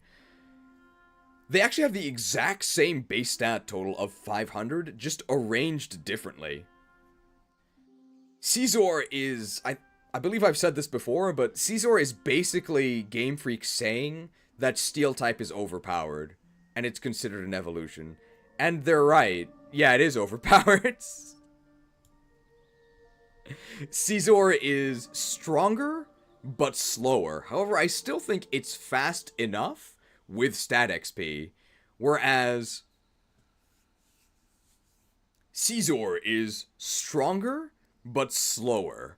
And this is a bit of a pick your poison situation. Scyther is always fast enough, but it might not be strong enough. Scizor is always strong enough, but it might not be fast enough. I did say pick your poison, but either way, poison sucks, right? You're not actually taking that much poison damage. I think Scizor is overall a little bit better, especially considering they buffed both Metal Claw and Steel Wing 270. Scizor is a very good, sort of like, brawling Pokemon. I think it beats pretty much anything one-on-one. So you don't just want... Scizor is a very good, like, brawling Pokemon. I think it beats pretty much every Pokemon 1v1. So you can 1v1 them for their entire team. I think Scizor is a very good brawling Pokemon. It's one of the only Pokemon that actually trades hits and always wins. You can't kill this thing, but it can definitely kill you.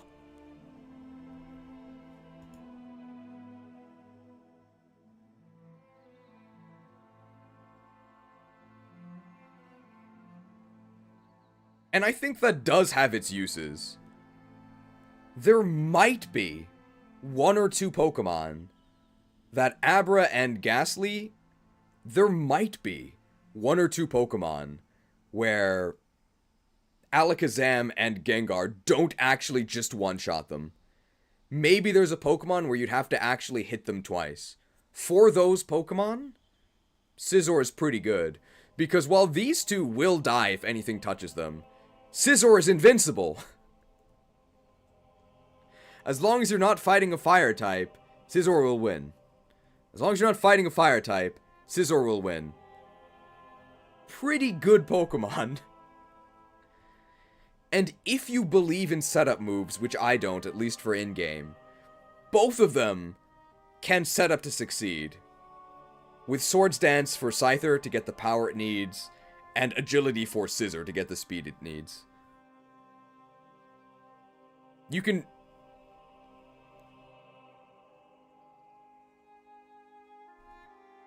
Crystal asks you the big question. Do you want to go left or right?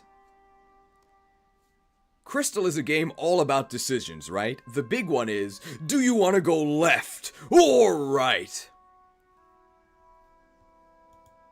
Scyther and Scizor also ask you a branching question.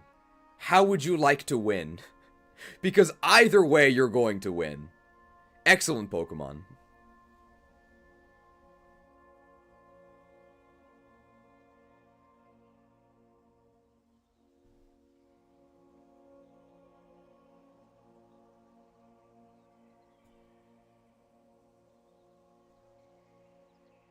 However, I'd like to emphasize that these two are very much an anomaly.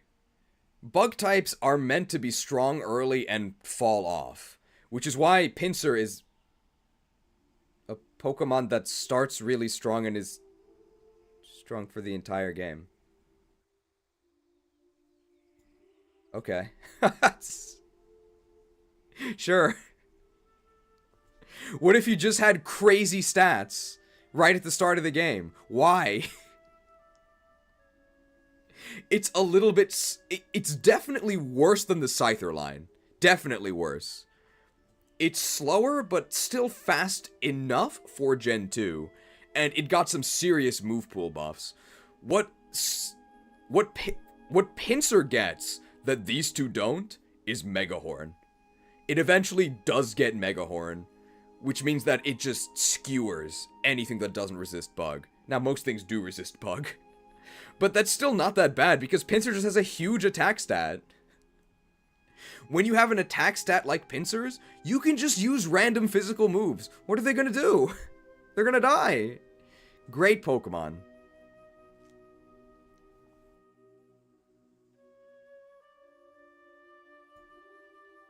I'll reiterate it though, because I do want to emphasize, these three are a serious anomaly in terms of bug types. Bug types are meant to start out...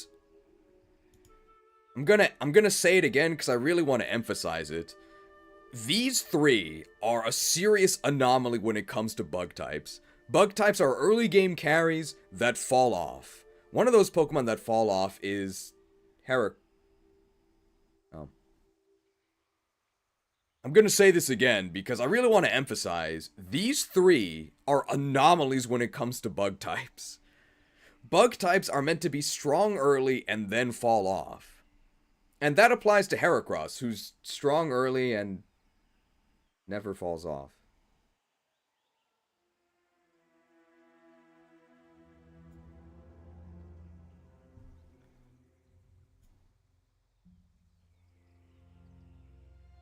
What is going on in Johto? Are we sure that the strong early and fall off philosophy of bug types isn't just like fanfic? I don't know, they seem pretty strong to me. Heracross has insane stats for the point in the game where you get it. The best out of these four. I think it also has the best typing. One of the big things they did in Crystal Legacy was they buffed bugs and they buffed fighting types. And Heracross, he didn't need buffs, but he got them anyway. Now, this is the most terrifying Heracross has ever been, because it actually has good bug stab. It actually has good fighting stab, which applied to it in Gen 4, but unlike Gen 4, it also has stat XP.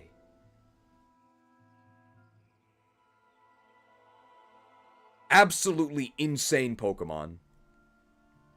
Pretty much always the right choice in every scenario, except the scenario where you don't have it, as in before Azalea Town. So, go ahead and struggle through the initial 1.5 badges, and then once you get your headbutt, go ahead and struggle through the first 2 badges. As soon as you get headbutt, smack some trees, and it's not a concussion. You're not delirious. You do actually get to use this thing's stats and moves for the entire game. It's pretty unfair.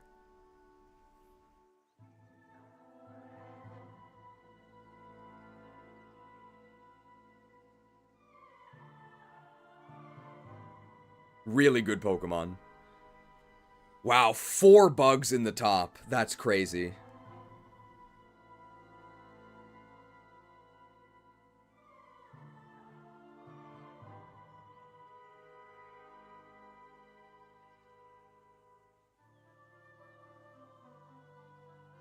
Nothing else to say about the bug squad, right?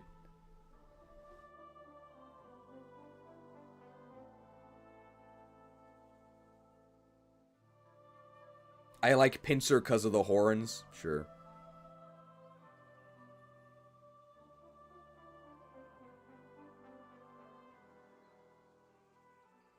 We're really lucky. We're really lucky that in the bug catching contest, we catch bugs. I'm pretty sure these guys are stronger than us. Are we sure that they're not hunting us? The bug catching contest seems really backwards to me.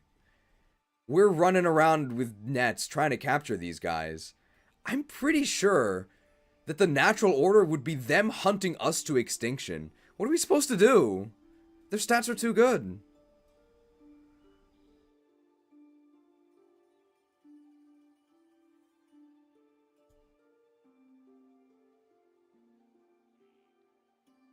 D-O-G-A-R-S. Dogas. Dogas thing was funny at first, but now I can feel my brain leaking out of my ears. Defensive poison type. Bad. Extremely bad.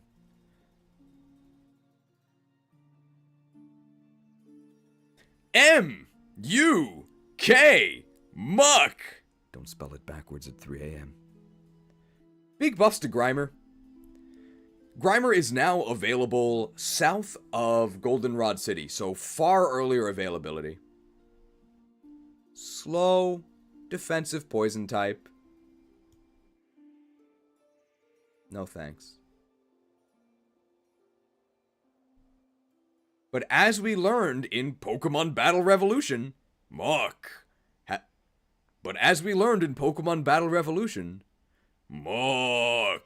has a 500 BSD, which is actually not that bad. Unfortunately, it's extremely slow, and a poison type. You've got better things to do than waste your time with these losers.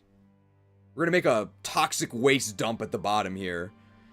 So I guess all these Pokemon below it are fermenting beneath the sludge. Oh, a gruesome fate.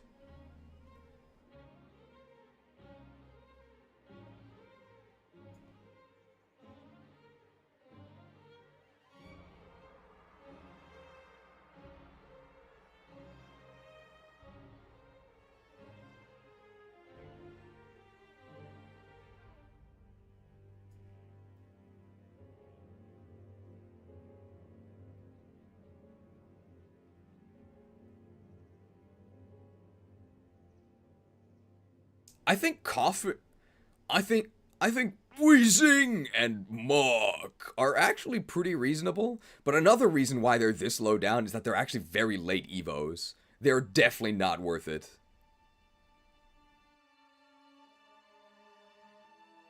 And their base forms are terrible.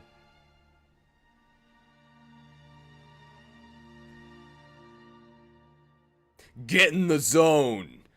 Magneton. That doesn't work. You like really high special attack? You like steel types? Sure.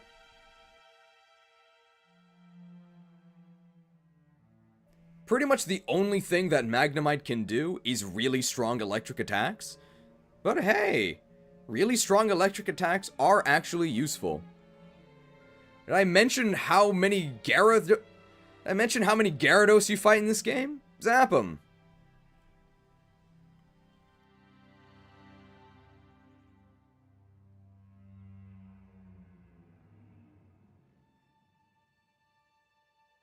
Compared to the Ampharos line, Ampharos is available earlier, and Ampharos has access to Fire Punch. However, Magneton is faster at 70 speed, which is good enough, especially with stat XP. And it is a bit stronger. It has 10 more special attack. It also has the Steel typing, which is almost pure upside. It's definitely more up than down. It's definitely more upside than down. The only thing this thing can do is hit him with a Thunderbolt, but that's pretty strong.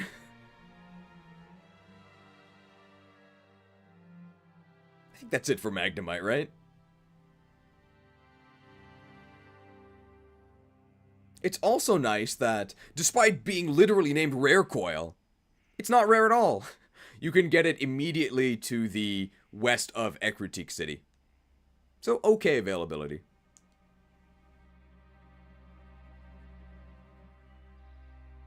Voltorb. Longtime viewers will probably know what I'm about to say here. It's really fast, so it goes first. And then what? It's not Gen 1, so you don't actually get the sick crits that come with having a high speed stat in Gen 1. You will definitely move first, and then probably fail to actually do anything. Very mediocre attacking stats.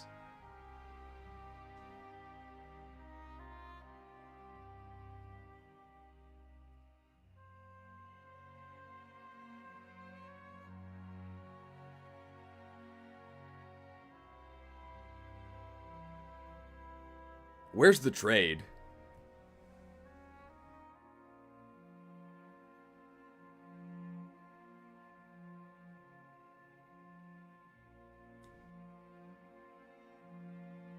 Olivine. There's apparently a crabby trade in Olivine. If you do that, then you'll get one that gets boosted XP. I don't think I mentioned this for Rocky, but although boosted XP is nice, there are level caps, so you can't quite leverage boosted XP to actually get ahead of the level curve, which is one of the nice things that you could do with the trades in vanilla.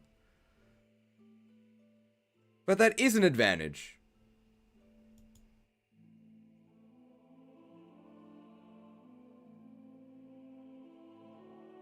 C isn't hopeless. I don't think it's bad, but there's other fast electrics out there that are just better.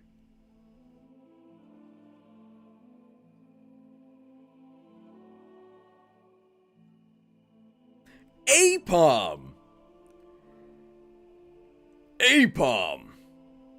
Apom was one of the worst Pokemon in vanilla, and I'm not gonna do the it doesn't evolve joke for all of them. It actually got buffed. Very significantly. Very significantly.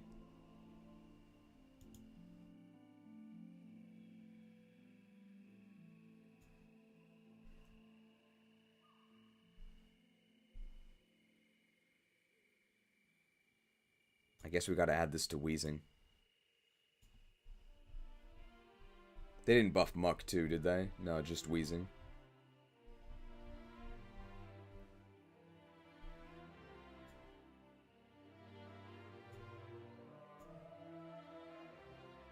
And that 500 BST is no longer something that Muck can boast about over Wheezing, since Wheezing got plus 10 HP.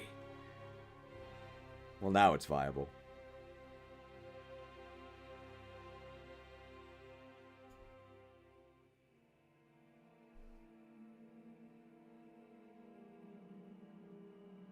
Massive Apom buffs. This is basically an evolution, plus 60.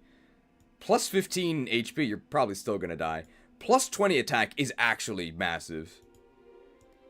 Plus 10 to defense, you're probably still gonna die. Plus 10 to special defense, you're probably still gonna die. And plus 5 to speed doesn't matter that much, because you were probably already fast enough with 85.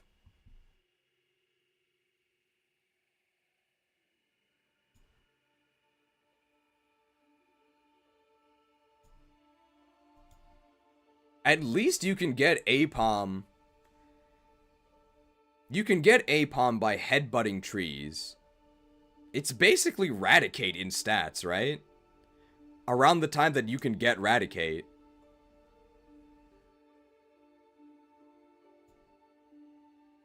Wow. I actually surprised myself with how high I put it.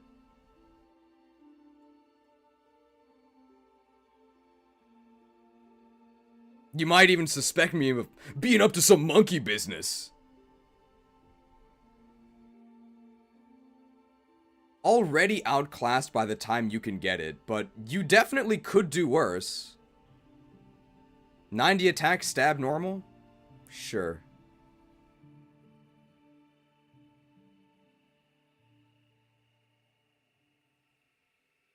Speaking of attack and stab normal, here's Snubble. Do you know that Granbull has insane attack? Really good attack, 120. It's better than Apom.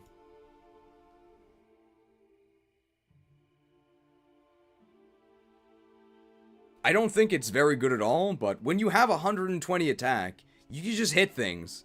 They're probably gonna die. I don't really have anything else to say about this.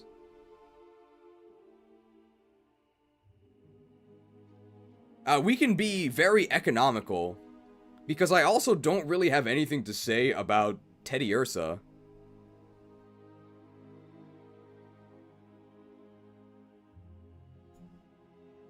Except Teddy Ursa is available much earlier. Teddy Ursa is available in Dark Cave, and even as a Teddy Ursa, it actually has pretty high attack. It has 80, and Ursaring has colossal attack of 130. Again, in the territory where you can just use random moves to kill opponents. I actually think that Ursaring is quite good.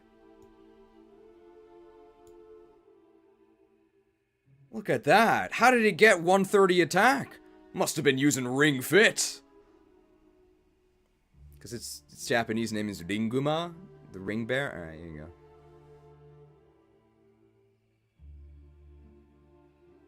Main weakness of Ursaring. Two weaknesses for Ursaring. Neither of them... Two weaknesses of Ursaring. It's a bit slow. And normal is kind of whatever. But kind of whatever is not bad.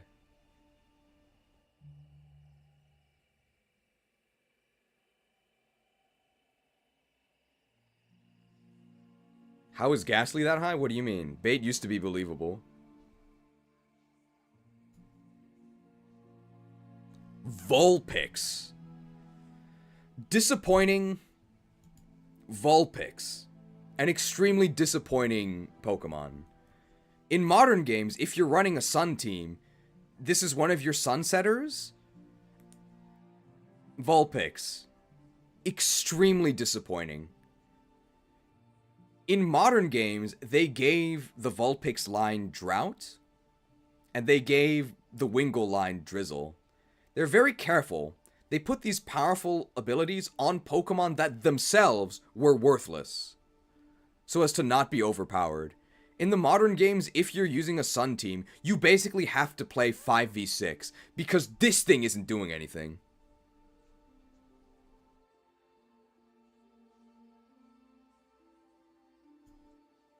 Extremely poor stats.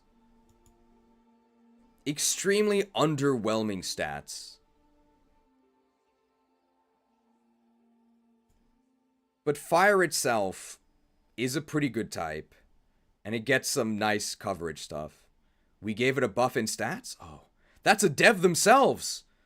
That's a dev themselves telling us they gave Ninetales a buff! I didn't know! We gotta check out these buffs.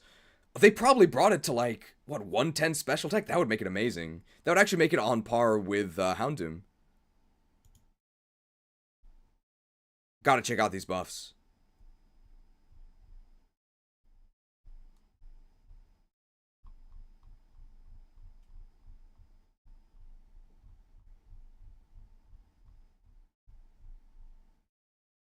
And here's the Ninetales buffs. +5 to HP. -5 to attack, right? You gotta keep it fair.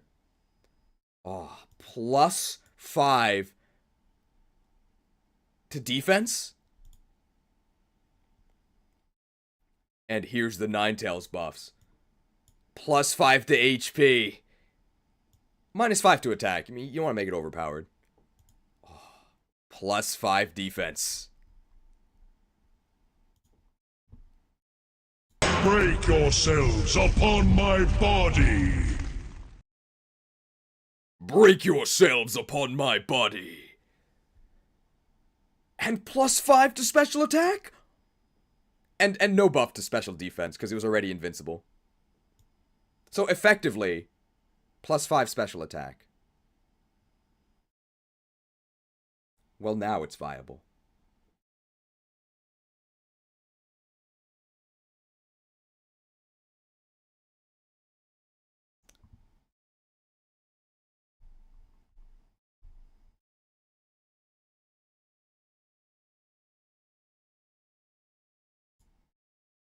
I know there's a dev literally watching. Semi-serious question. Why did you guys even bother? At least it's a stone evolution, so you can evolve right away.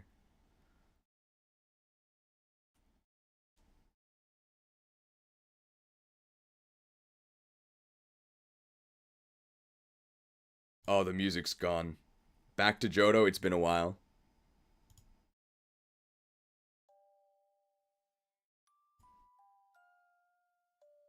It has Shadow Ball now? Yeah, off of It has Shadow Ball now? Yeah, non-stab Shadow Ball off of 86 special attack. Incredible.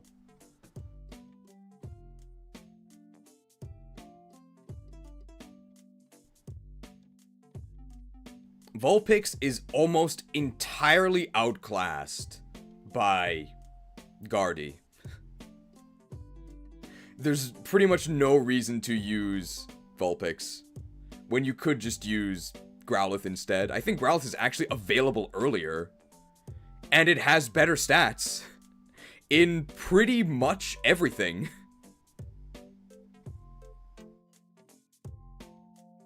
Fire types are pretty good. There's pretty much no reason to use Vulpix when it is almost entirely outclassed by Guardy. Guardy, I think, even has better availability. You can get it right outside of Violet City. Whereas Vulpix is, I think, a little bit later. It's outside of Ecruteak. I think Arcanine has better stats in almost every category. I think it has slightly less special defense. Who cares? And I think it has 5 less base speed, which doesn't matter because Arcanine is fast enough anyway. So they're sort of like parallels, but I think that mostly comes from them being red and blue exclusive in Gen 1. And I guess them both being Firestone Evos. But gameplay-wise, no, Arcanine is way better. Way better. And I don't even think Arcanine is that good.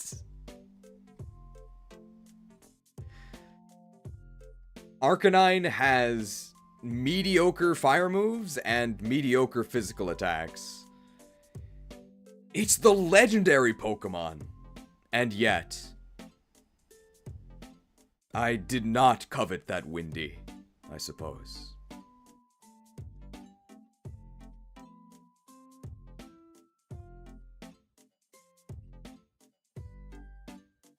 Growlithe is a fast glass cannon, Vulpix is slower and tankier. Fanfiction is out of control. Out of control. How can a statement be so wrong? Everything about that was wrong. Everything.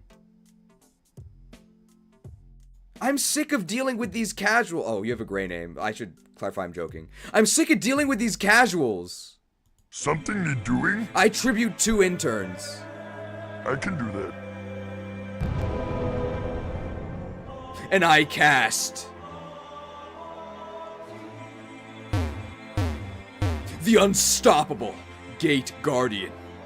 Negate all added effects from casual creatures, but you still take the damage. People will make excuses for their favorites because as casuals, they used Pokemon and had okay results. Vulpix is almost strictly worse than Arcanine. It's so bad.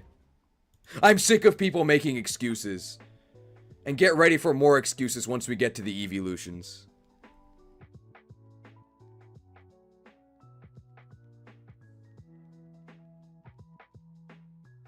Anyway, Arcanine has overall extremely good stats.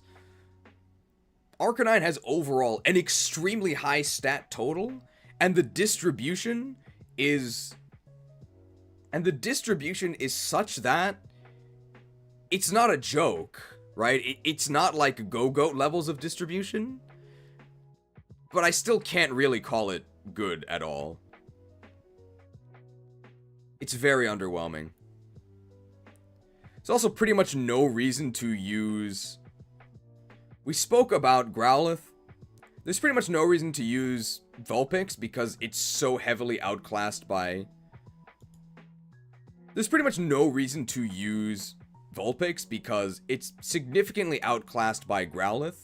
There's also no real reason to use Growlithe because it is insanely outclassed by a strange dour attitude. There's pretty much no reason to use Vulpix because it's outclassed by Growlithe. There's pretty much no reason to use Vulpix because it's marginally outclassed by Growlithe. And it turns out there's actually no reason to use Growlithe because it is significantly outclassed by a strange, dour attitude that's pervaded all of these Pokemon videos that you've been making, Cheese. I wonder why. It's Houndour. Biggest issue with Houndour in vanilla was that it wasn't in the game. Well, turns out in Crystal Legacy, it is in the game. So how good is it? It's extremely good. Surprising probably nobody. People have theorized since vanilla, if only you could get this thing earlier, then it would be great. Well, it turns out that, unlike with Dr. Boom, unlike with Trogzor, the theory crafters were actually correct. Yes. It is really good. I think they buffed it too.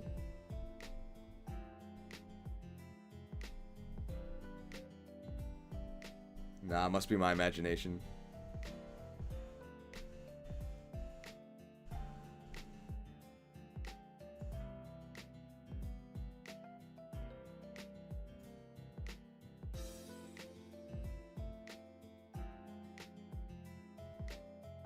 Houndour itself has okay stats. It's when it reaches Houndoom that it really unlocks its potential. Houndoom has almost perfect in-game stats. 90 speed is good enough to go first. 110 special attack is very good. You're going to be melting things with your flamethrower. And 90 attack is actually very reasonable. So the fact that Dark has been made physical, although you'd think it would be a nerf to Houndoom, it's actually not, because the majority of the juiciest Dark-type targets, the Psychics, they tend to have mediocre to great special defense, and Physical Dark doesn't care about that at all. There's a ton of chew toys available just for your Hergar. Ah! So crunchy. And mixed attacking only became a slur in Gen 3. And mixed attacking only really became a slur in Gen 3, because you can't specialize your EVs in both. But in Gen 2 with Stat XP, you can! So overall Physical Dark, also a buff for Houndoom. Not that it needed it.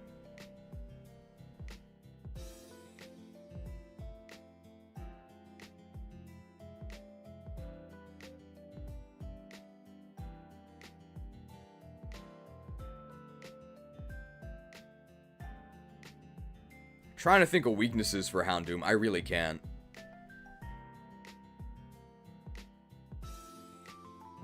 Scooby-Dooby-Doom, where are you?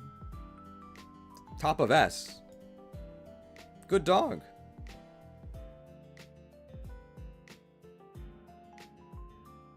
If it misses a KO, it probably dies. Good thing it won't.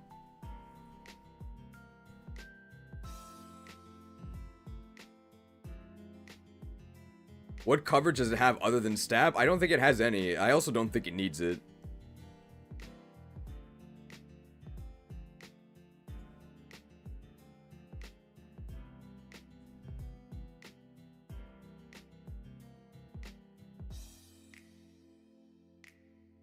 Is Fire Dark neutral against everything? I think it is.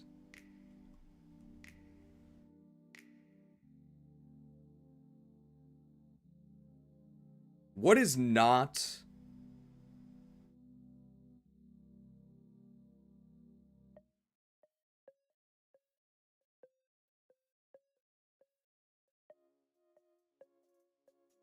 Is it perfect neutral in Gen 2? Poliwrath and Tyranitar. Yeah.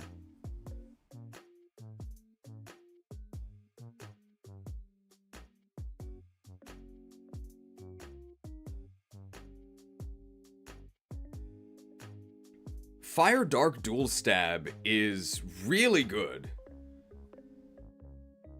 Although Houndoom's move pool isn't very deep, it has what it needs. Fire Dark is really good. It's only resisted by itself, Tyranitar, and Poliwrath. Aside from those three, you will always be able to score at least a neutral stab hit off of one of your really good attacking stats.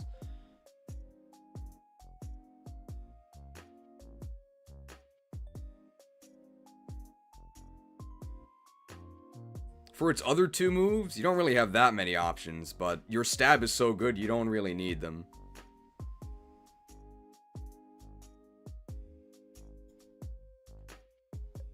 Stantler!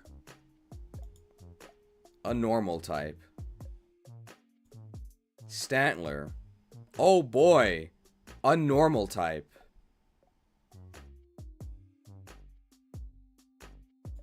Whatever. Its claim to fame, I use that term very loosely because I always struggle to remember this thing's name, is that it gets hypnosis. Oh, wow.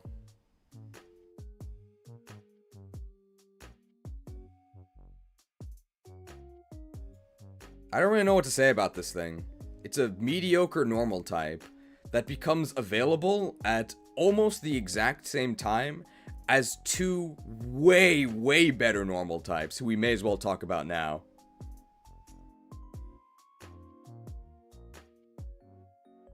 Oh, it's Tauros! The king of Gen 1. Tauros just completely clobbers Stantler. I think it beats it in everything that matters, especially in speed and attack. So much better. And Stantler also plays second fiddle to Miltank,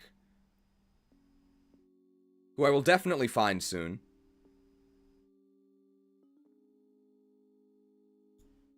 Miltank is just bad Tauros. It's Tauros, except it trades some offense for defense, which, in my book, makes it worse. But it's still actually quite good. Miltank is way faster than you think. Miltank is base 100. So it's not like it really even trades that much speed and offense.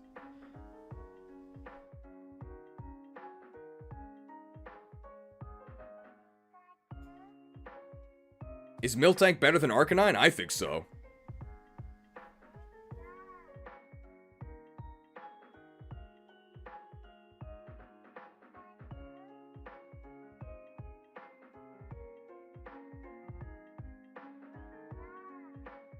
If you really want to use Stantler, I guess it's immune to Morty's ghosts, but what are you gonna do to them? You don't have to find excuses to use Tauros and Miltank. You can just send them out. They're probably gonna do a lot of damage and beat whatever they're up against. They're okay. I just wish they weren't normal types.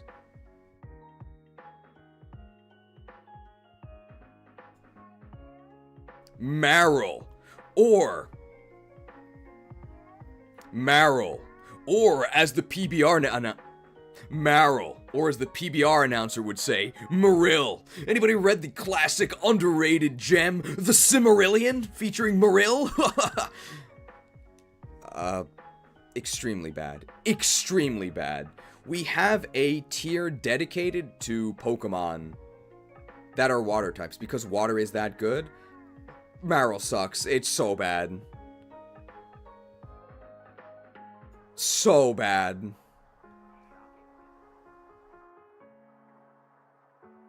And I know what people are gonna say. It got buffed. I already knew that, okay?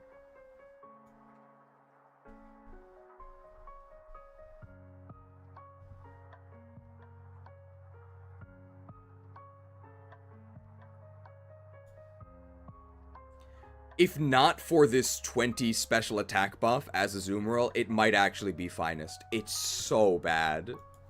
So slow. Worthless offense. Mediocre defense. It's so bad.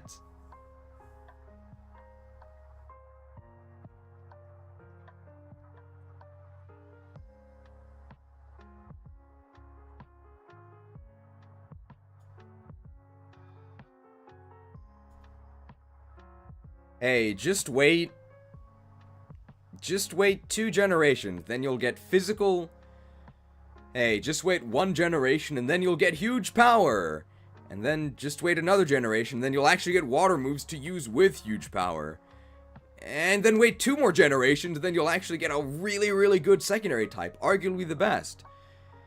And as for when you'll actually get a usable speed stat, well, we're still waiting.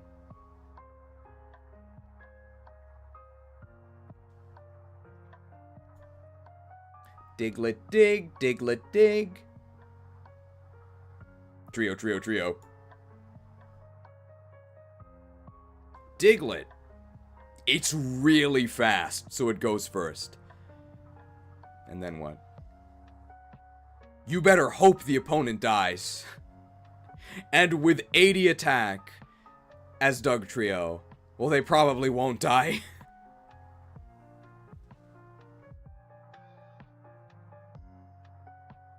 Maybe this is too generous. Is Pure Ground better than Pure Electric? I think it is, because there's so many poison types.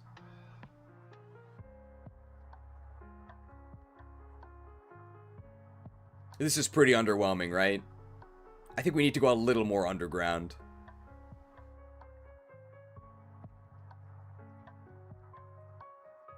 No, it does. You're right. It does get Stab Earthquake.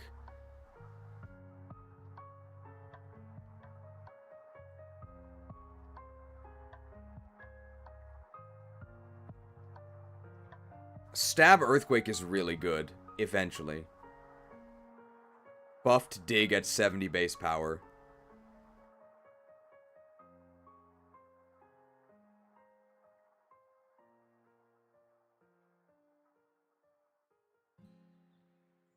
You think it's as good as Pseudo? It's way faster. I think it's better.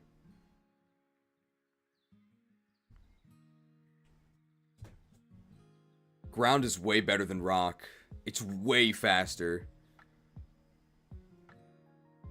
It's like Crobat, but worse because it's Monotype. But that, importantly, that Monotype is Ground, which is way better than Poison. Flying. And Crobat has no moves. Diglett has Stab Earthquake. I think top of B is fine.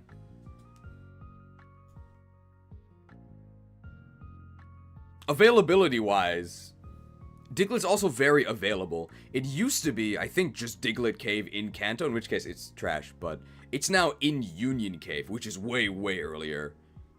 So it's also very available.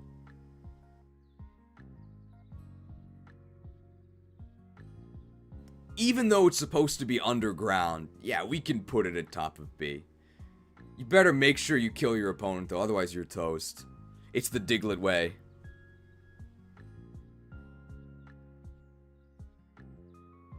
Mankey! Mankey! Fighting types were given Mankey. Did they buff Mankey? I don't think so, not directly.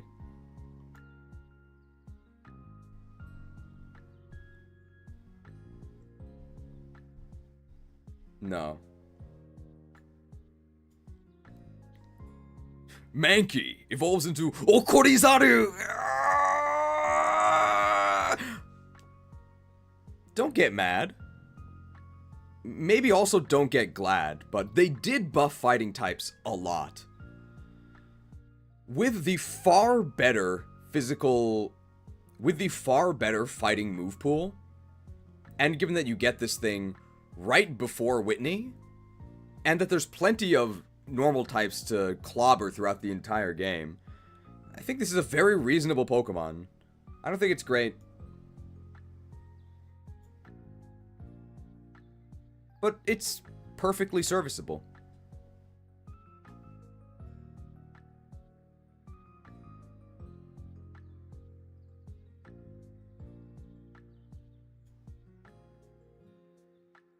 I think that even if you switch stances with Mankey, you will keep up to 25 rage. This thing's got anger management.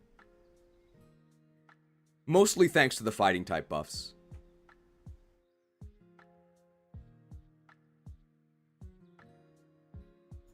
Meow, that's negative adjective. Is it right?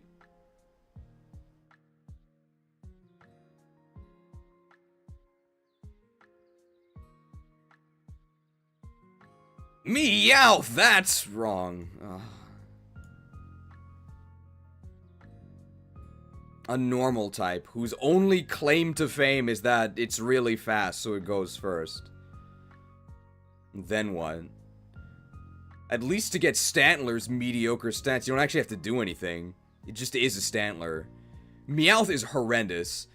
Persian is later than you think. It's like 27 or something. And this ain't Gen 1, okay? You're not getting 6 slash crits. You're just kinda limply slashing. And this ain't Gen 1, okay? You're not getting 6 slash crits. You just kinda limply scraping at the opponent. Maybe you'll get off some of their... Maybe you'll exfoliate their outer layers or something.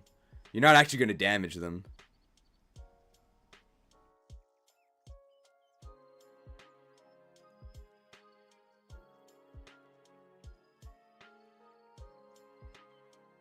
Did I say it's really first so it goes first?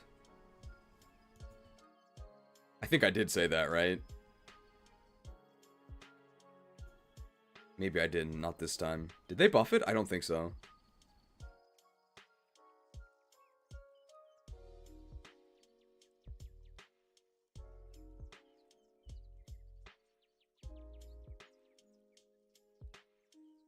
No.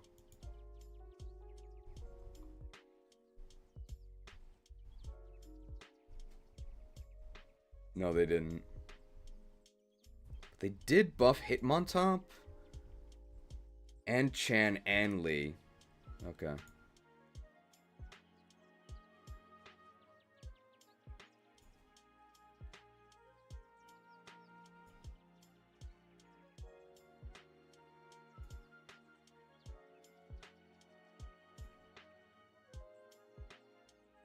Remember, Rutger came first, and he got sick crits. That was Gen 1.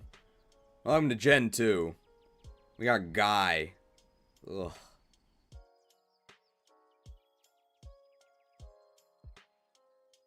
Psyduck. This should be easy.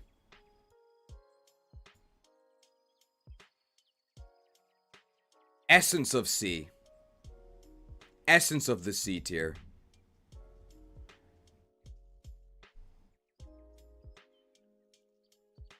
The most middling, unexciting Pokemon that Masada has been trying for decades to shove down our gullets.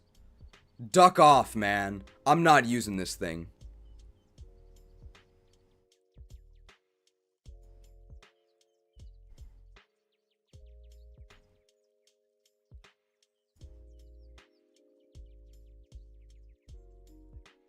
Lame, mixed attacking stats. Lame, mixed attacking stats. Pure water. Doesn't do enough damage to actually kill things. Doesn't have enough defenses to actually tank. It's not good at anything except wasting my time in all of these tier lists.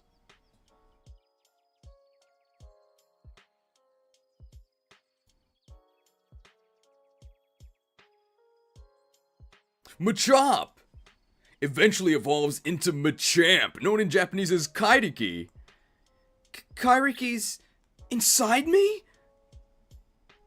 No, it's actually inside the A tier. Biggest issue for Machop in vanilla was that the fighting type itself was terrible. Well, they fixed that. So now Machamp is fine. It's a bit on the slow side, but hey, 130 attack. You can just use random physical moves and stuff dies. Related to Kairiki being inside me, this is true. The real-life Johto region, it's also called the Kinky region. I'm not kidding. It's not funny in Japanese, though.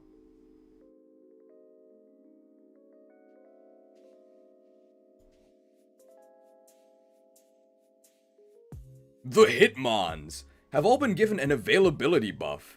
You no longer need Waterfall. You can just go into Mount Mortar, and then you can beat... Oh, what do I need here? Okay, so I need you guys to type.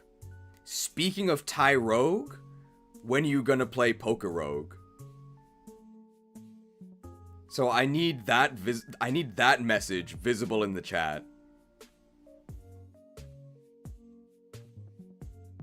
The Hitmons have all been given a very significant buff. You can now actually... The Hitmons have all been given a very significant buff. You no longer need Waterfall. You can actually just go to Mount Mortar. The Karate King is there, you can beat him, and then he gives you a Tyrogue. Oh no. Speaking of Tyrogue, what about... No! No! I'm sick of people asking about Pokerogue. I'm not gonna play it. Leave me alone. Maybe it's Pokerouge. No. No! I'm sick of people asking about Pokerogue. I'm sick of the roguelikes. I should have just said Tyruff. Maybe Tyruff was the original roguelike. Huh. Of the three forms, there is a correct answer. No prizes for guessing. The correct answer is Hitmonlee. Hitmonlee is far and away the best. It has the most attack, by a lot, which makes it the best. It actually makes it pretty comparable to Machamp. 120 attack is really good! Kick him! 120 attack is so much better than these other two. I think it's almost a 2-tier difference. These two are so much worse. I don't know why you would ever use these. Hitmonchan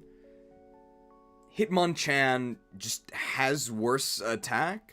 Theoretically, it has the elemental punch-out advantage, except it doesn't. Because the elemental punches are still special. Now, later on, it does get Iron Fist, which boosts its punching moves by 50%. Oh, sorry. It's actually 30%. Oh, it's 20%. Iron Fist. More like Copper Fist. I think... Oh, no. Bronze is the... Iron Fist. More like Bronze Fist. That's the worst tier of metal in RuneScape. And Hitmontop just sucks.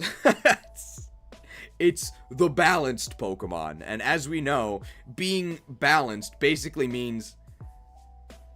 And Hitmontop is just obviously the worst. It's the balanced Pokemon, literally. But being balanced doesn't mean you get to do a bit of everything. It means you don't do anything well. It means you're useless. I think they gave all of the Hitmon's buffs, though. Oh, yeah. A nice quality of life change is that if you do want to live the Hitmontop life, I don't know why. A nice quality of life buff is that if you want to live the Hitmontop life, I don't know why you would. You no longer have to do that ridiculous thing of making sure its attack and defense are balanced upon evolving. You can just get an item from the Mahogany shop after Gym 7, the brick piece, and then you can just use it like a stone and evolve it. Wow. Doesn't save Hitmontop.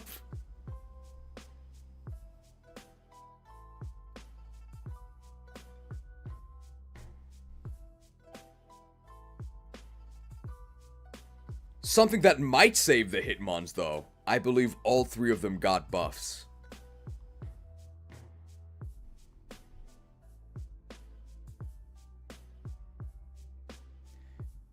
Looking at Samuwara, the Hitmonlee. Oh. +5 defense.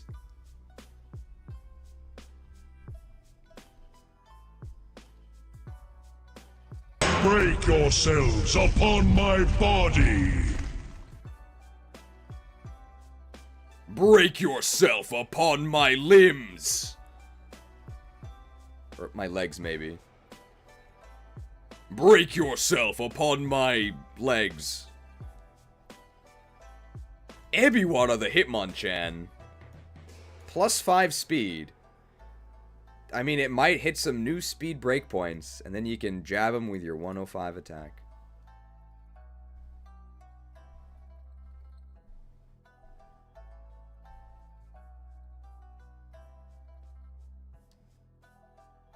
And I don't know Hitmontop's Japanese name, but Hitmontop also got the same +5 speed. Probably more important for Hitmontop because it was slower to begin with. +5 defense to Hitmonlee. +5 speed to both Hitmonchan and Hitmontop. Do we have wild speed? I think I do. Hang on, let me see if I do.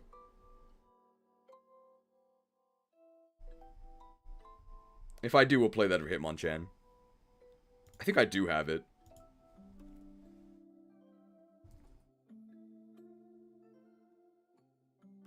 Might be too loud at first, so please forgive me.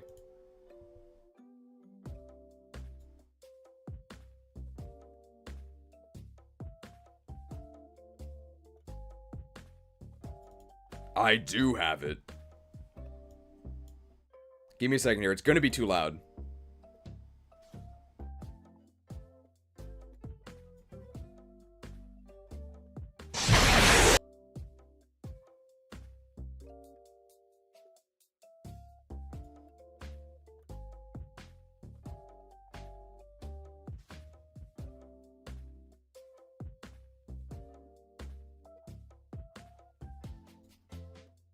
Turn it down. That should be okay. You can maybe even turn it up a little bit. Yeah.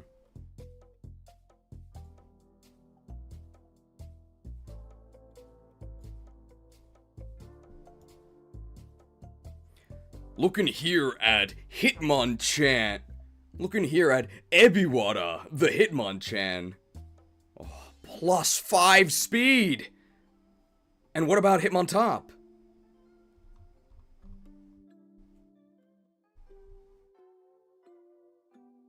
The same +5 speed buff. Are the devs out of their mind? The same +5 speed buff. Were the devs out of their minds?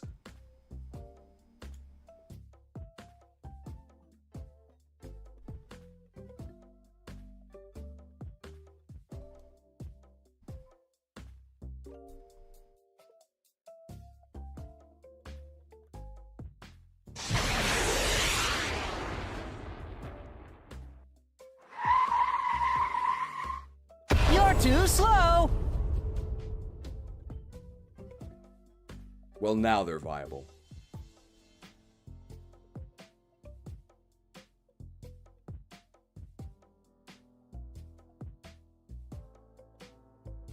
Triple Kick got reworked. It's now... Triple Kick got reworked. I was gonna say it's now 3 hits. It was always 3 hits, but now it's 20, 40, 60. So collectively, 120, but only a 33% chance to hit all 3. But only a 33% chance to actually get all 3. So on average, it's 80 base power, which is whatever.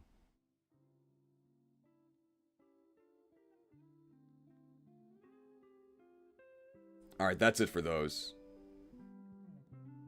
We're... What is that, about halfway through? Yeah, we can finish today, I think. Giraffarig.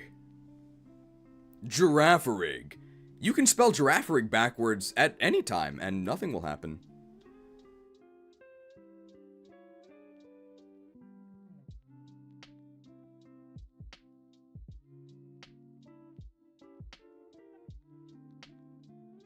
I would rather use Alakazam, but that doesn't make Girafarig itself bad. Psychic is really good because there are so many poison types. Here's a decently fast and strong Psychic type. I guess it's also a normal type. What is Morty gonna do? Although by the time you can actually access Girafarig, you've already beaten Morty, so I guess Morty's just fine.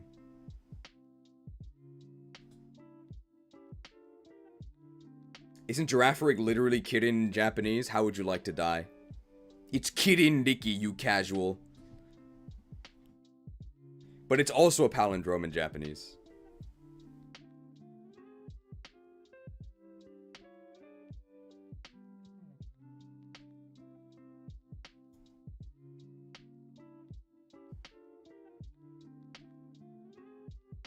Kirin Riki's in Ricky.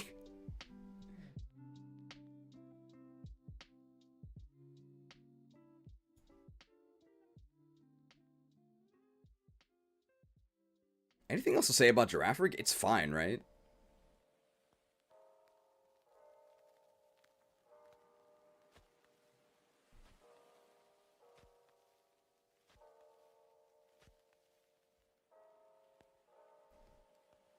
I just made a video about how YouTube demonetized me for allegedly saying a naughty word. I was proven innocent in court. I'm gonna tempt fate again. I'm gonna talk about these boobers. It's boober. I just made a video about how YouTube demonetized me for saying a naughty word. Allegedly. I was later proven innocent in court.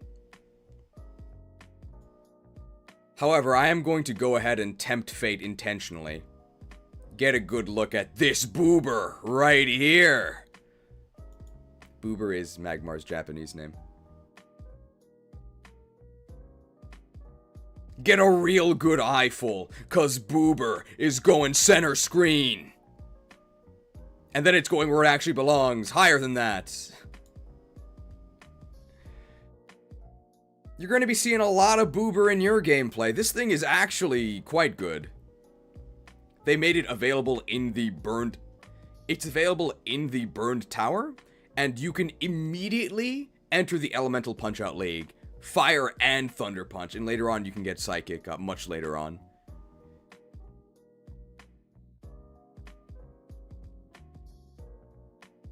It's not a superstar or anything. I wouldn't say it's a superstar or anything.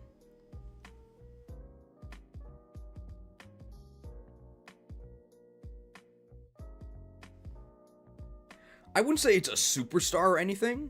There are Pokemon that are better at it. I wouldn't say it's a superstar or anything. There are Pokemon... I wouldn't say it's a superstar or anything. There are lots of Pokemon that are better than it at individual things. But it's pretty good at both fire and thunder punching for free. You don't have to train it at all because it is a single stage that starts with reasonable stats.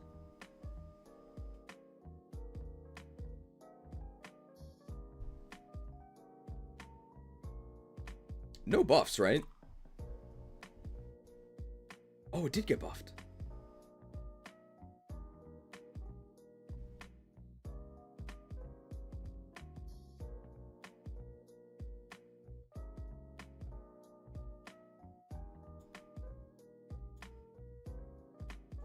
Turns out, these boobers aren't all natural.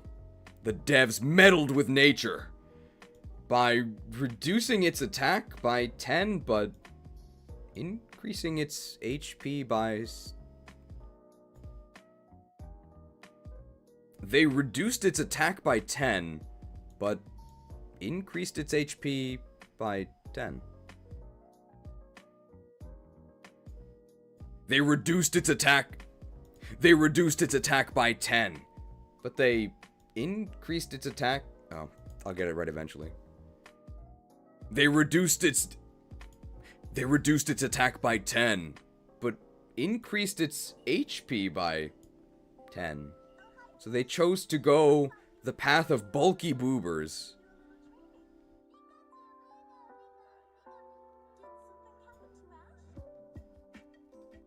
Now it's viable? I guess it's overall a nerf, because now you can't cross-chop them as well.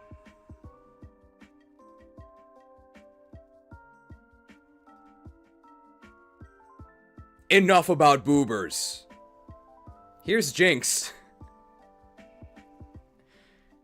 Jinx used to just be completely outclassed by Alakazam, but now that Alakazam has been disqualified from the Frigis...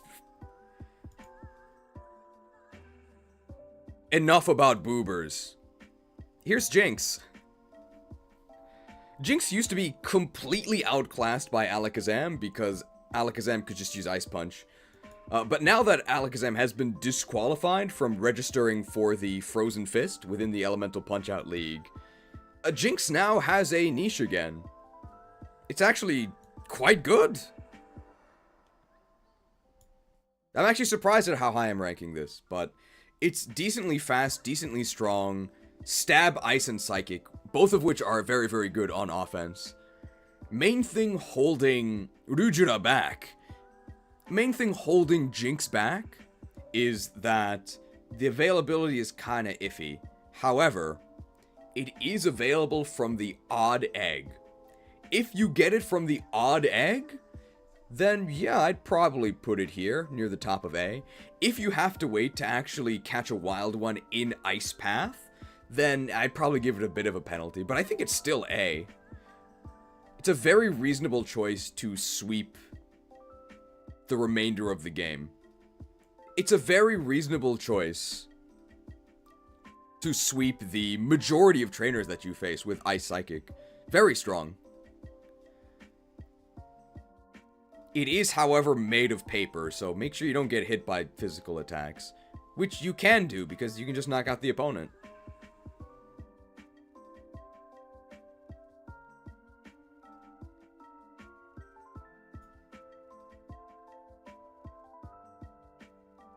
Jinx used to be incredible in Gen 1.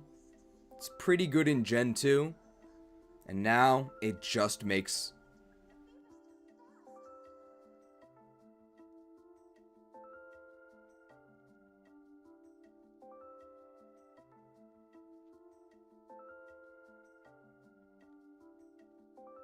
Oh, I can just edit that stuff in later. It's fine. I'm done with it. Okay. Obviously, it's going to be a live Jinx reaction. They didn't buff Jinx at all, did they? I don't think so.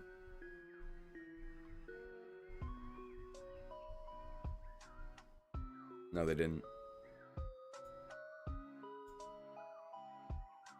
Mr. Mime, the Ariados. Mr. Mime. Very late availability. It's a trade in Blackthorn City, I believe. That does mean that you get trade EXP bonus, but it also means that you only get it in Blackthorn City pretty late.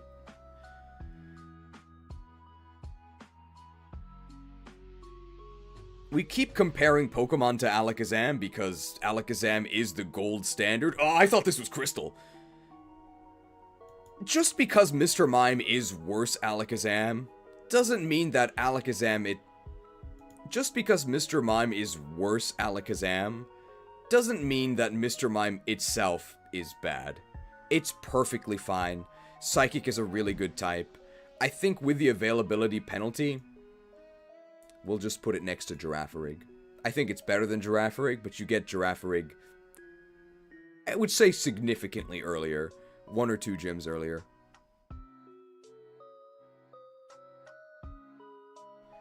Mr. Mime gets Thunderbolt, while Alakazam is limited to Thunder Punch. However, Alakazam also has better special attack, so it basically does have Thunderbolt. They're like equivalent power.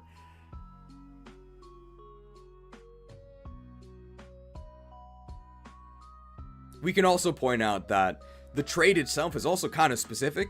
Has to be a female Dodrio. And then you get a female Mr. Mime. Great naming conventions.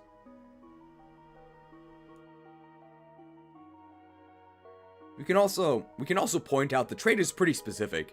It has to be a female Dodrio, and then you trade it for a female Mr. Mime. Is Mr. Mime one of the all-time worst Pokemon names? It actually might be. I know they didn't have genders back in their day in Gen 1, but still just a bizarre name since the Japanese name Ariados is not gendered at all.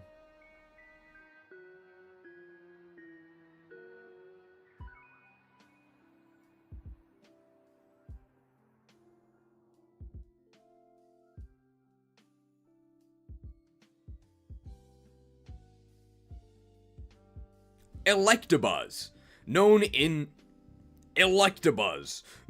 Japanese as... Deep breath. Electabuzz, known in Japanese, not as Onyxia, but I am going to take a deep breath here.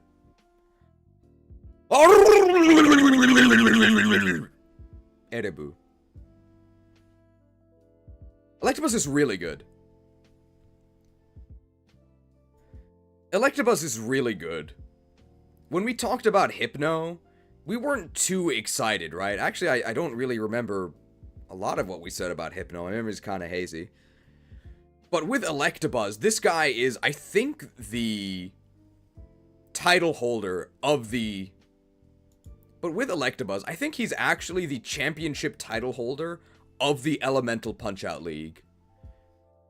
Good special attack, and all 3 elemental punches.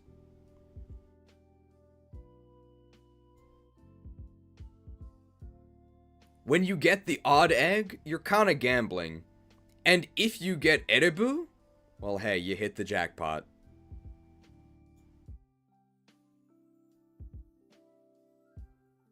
With all 3 elemental punches and good enough special attack, there's pretty much no matchup where you...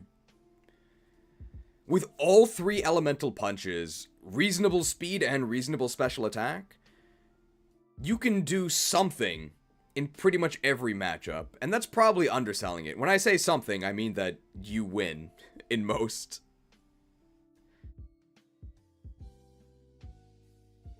They didn't buff its stats, did they?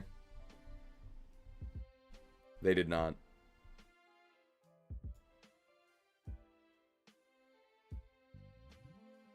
This is definitely the outcome you want from your... This is definitely the outcome you want from your lucky egg. Not lucky egg. This is definitely the outcome you want from the odd egg. The odd egg is also guaranteed to have good DVs, so you're gonna get a champion Erebu from that.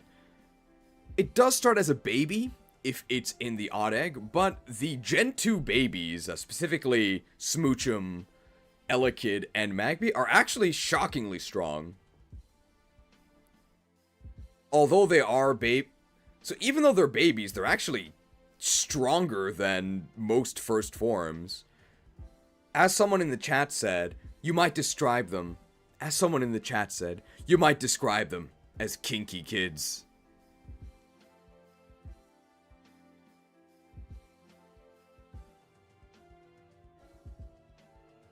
If you get the likely outcome of... If you get the likely outcome of not... If you get the likely outcome of not Electabuzz, then Electabuzz is significantly worse, because then you can only get it, I think, right outside of Ice Path. So around the same time as Natural Jinx. I would probably give it a penalty at that point, also, like, bottom of A. But hey... Sometimes you get lucky, you get Electabuzz. Sometimes your luck's not as good, you get Jinx, or you get Magmar. And sometimes you get Pichu! In which case, I guess better luck next time. Oh no.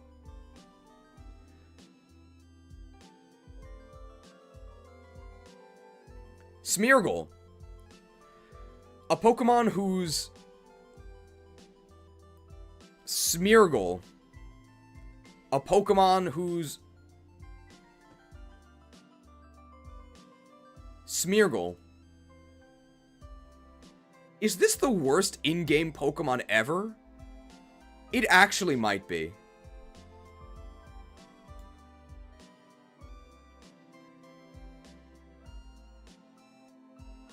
Put your dreams of being a working artist to rest. Nobody in their right mind would hire you. Don't call it a smear campaign against Smeargle, okay? I'm just telling the truth. His art sucks.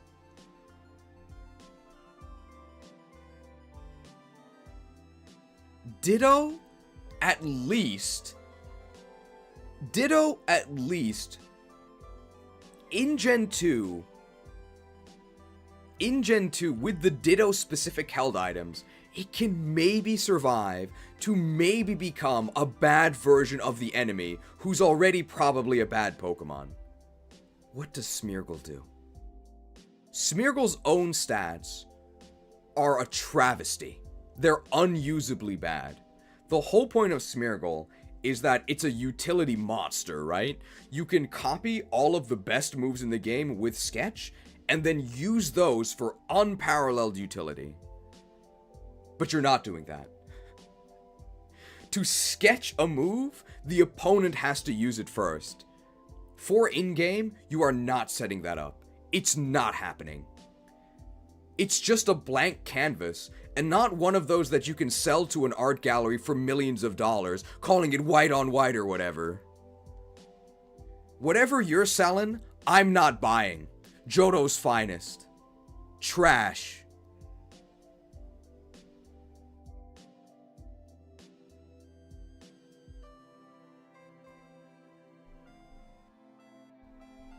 No stat buffs, right? Nope.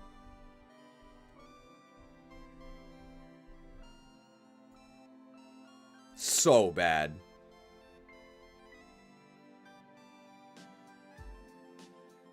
Pretty much the...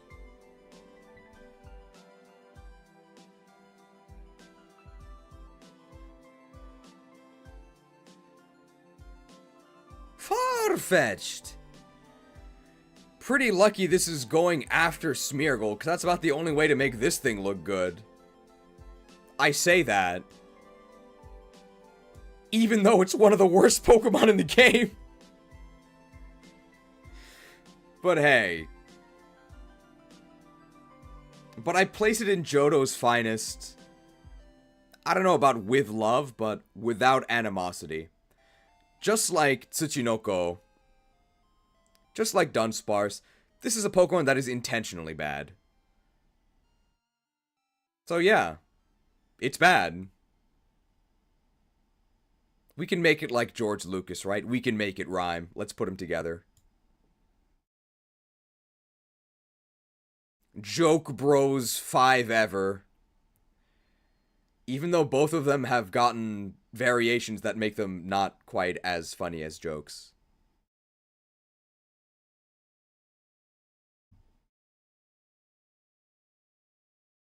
Wow, how many soundtracks are we gonna have to go through? We can go to Kanto.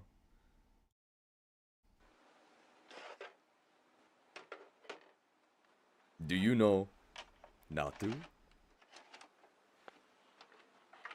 I don't know how many Pokemon we're gonna compare to Alakazam. I think that Natu is so bad, it doesn't actually warrant a comparison to Alakazam. Pretty much the only similarity between them is that they're psychic types. These stats suck.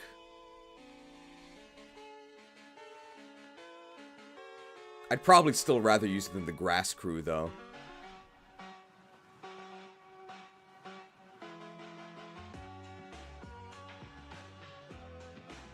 Special attack isn't good enough to use the... Special attack isn't good enough to use the psychic typing. Physical attack isn't good enough to use the flying typing.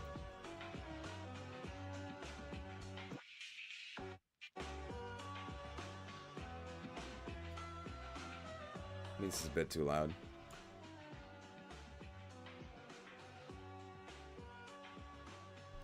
Surely they buffed this thing, right? They did not.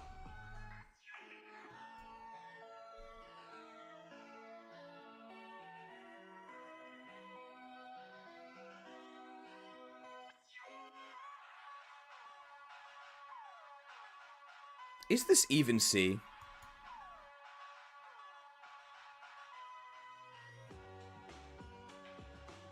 The move pool is really, really bad, right?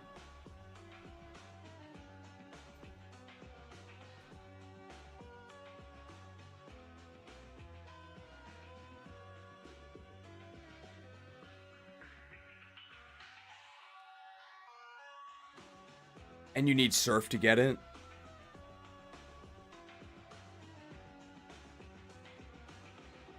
Okay, Jet J Black says it's C tier.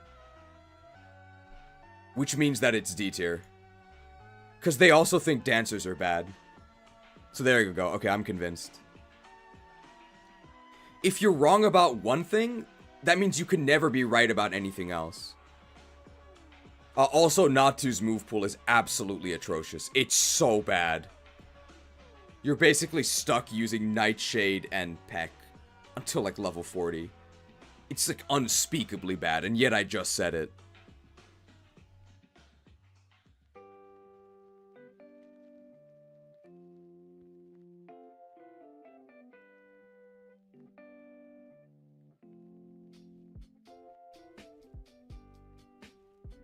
Did they give it confusion?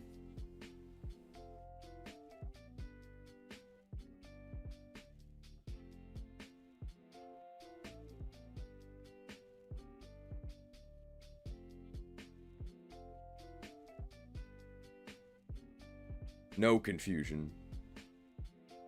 We can check.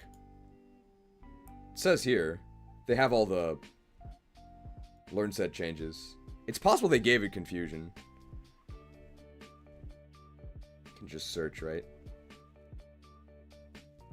Do you know Natu? They did give it confusion. And 35 psychic. And 25 side beam. Okay, they did buff it. It's still terrible.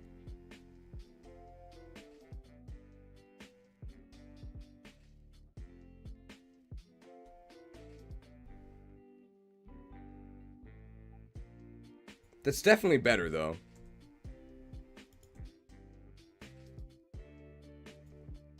Oh, it doesn't appear again.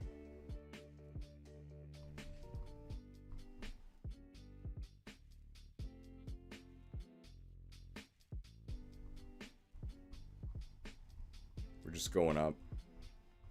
Natu gets recover at 30. Worthless. Worthless.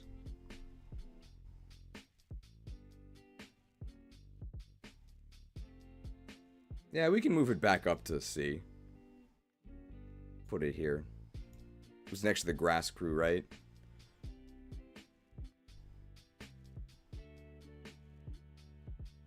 You need Surf. They did buff Natu.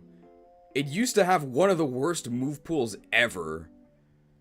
You were using, I think, Nightshade till like level 40, something truly horrible. And now it actually does have Confusion near the start. And then Psychic is a little earlier as well. I think you also get Psy Beam when you evolve to Xatu. Big buffs that really don't do much to save this thing. You also need Surf to even access it. I'm not a fan.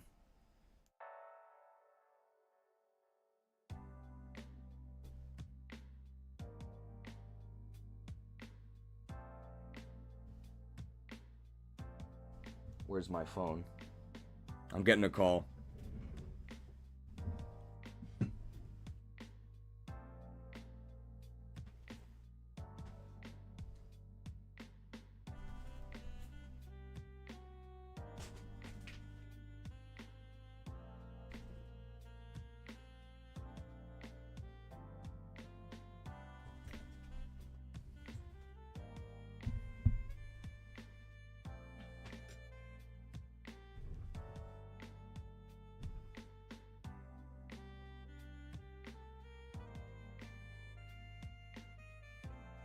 Sorry, I'm getting a call. Hello?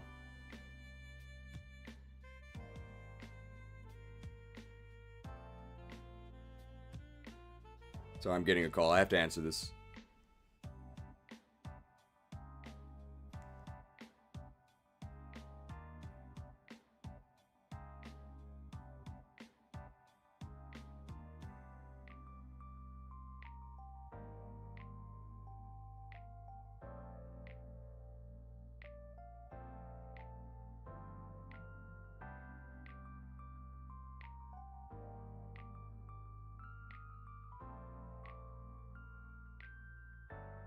Okay, I hope he's okay. Sounds like he's under attack.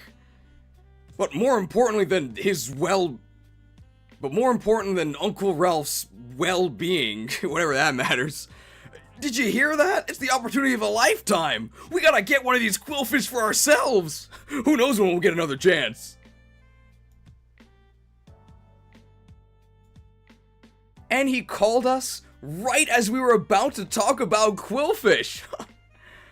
How convenient.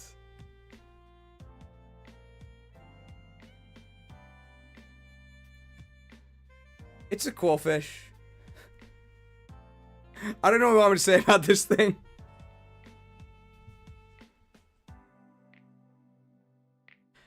Qwilfish has some serious issues, aside from just being a Qwilfish. Availability is the biggest one. For some reason, and I actually know the reasons, because it'd be too powerful otherwise, this thing is locked behind the Super Rod, which is post-game. There is a way to get Qwilfish earlier. It's through swarming with one of the fishermen south of Violet City.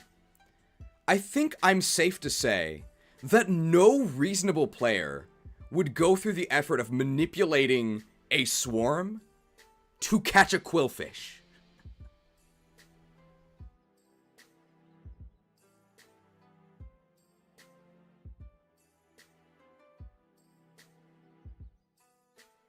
I'm gonna paraphrase something.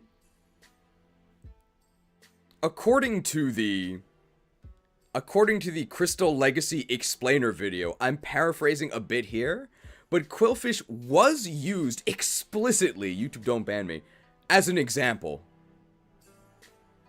They talked about Qwilfish and how they buffed it because they wanted to put it on Koga's team, but vanilla Qwilfish was just too embarrassing, so they had to make it stronger.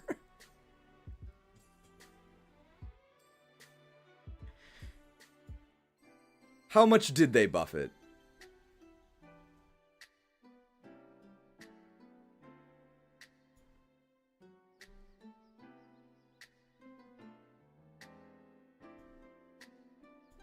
Plus 10 defense, so hey, it's even tankier. Plus 10 special attack to use with that stab surf. Oh!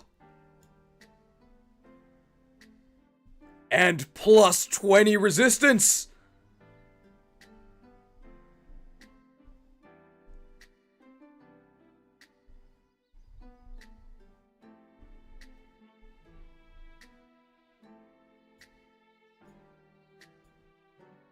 Your magic shall not save you.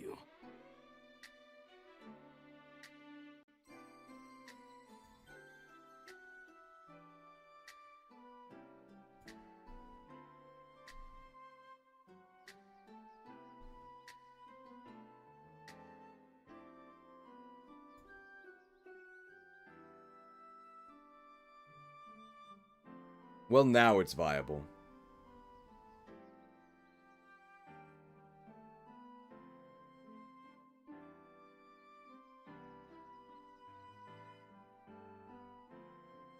The most interesting thing about Qwilfish is the part it plays.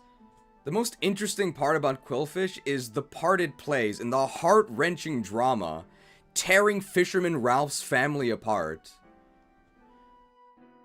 He spends more time with his Goldeen than his kid, and then he's been infected by convenience fever.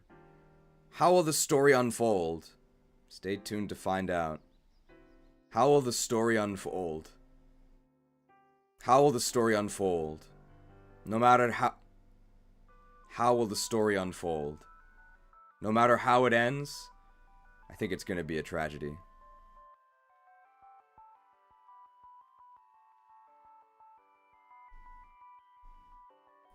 Five gifted subs from Smash Hero 75.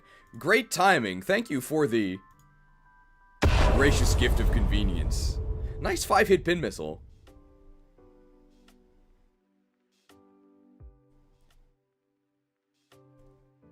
As for Qwilfish in our playthrough, because of course we had to use it, it was one of our tanks during the Argent Ascent raid.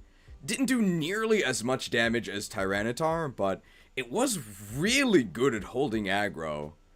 It seemed like enemies were just compelled to focus on it. I don't really know why.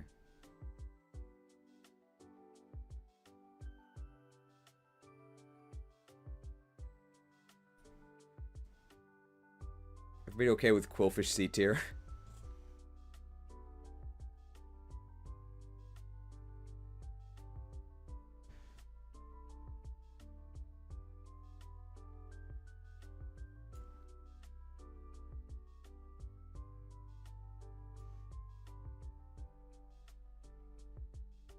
Okay. Tentacool. Tentacool. One of those Tentacool, a Pokemon that everyone treats as trash when it's actually totally fine. Yeah, it's really common. You can't get these things out of your face, but unlike Zubat, it's actually good. It was extremely good in Gen 1 when it had 120 special. And unfortunately, the years were not kind to it, as starting in Gen 2, that 120 special was split, and it gained... Your magic shall not save you. 120 special defense. Which is definitely not what I would have chosen.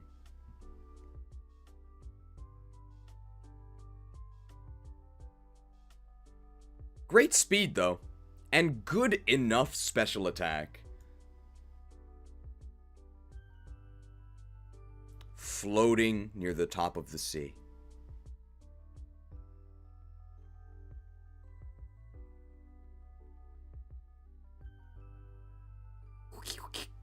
It's Krabby, who evolves into Cookie. Kingler. Kingler's got crazy physical stats. Krabby, too. Way better than you would think. Unfortunately, water is purely special.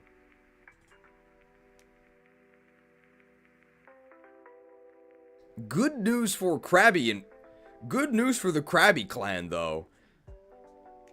Good news for the Krabby clan, though. When you have this much attack, you can kind of do whatever. And it's actually better than that, because they buffed Crabhammer immensely. Where is it?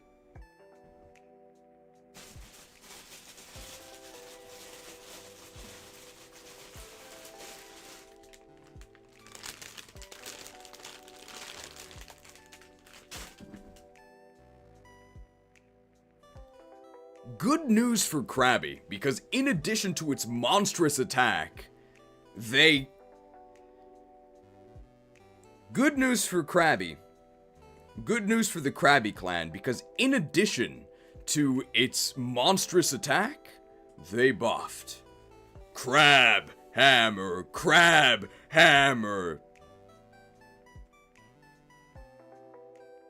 Deals special damage. Hits like physical... I'm not sure. It's like crab people, right? Crab people. What does Crabhammer do?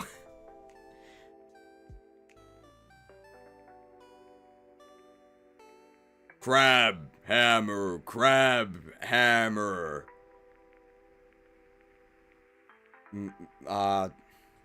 It's embarrassing.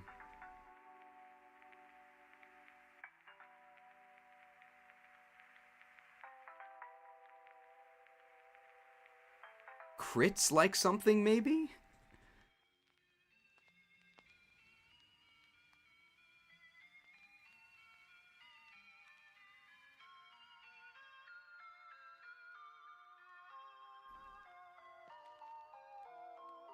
Try to sound like a hammer?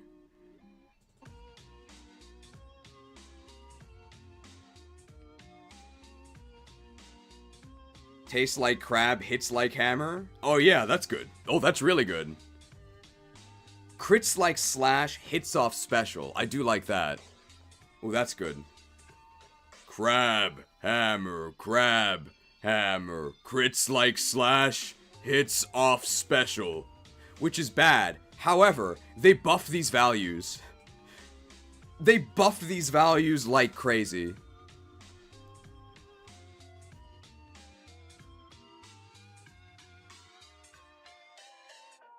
I feel like people might not believe me.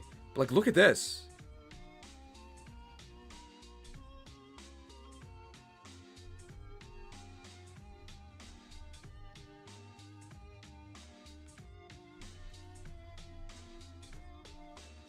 Crab Hammer, 110 base power, 100 accuracy, high crit.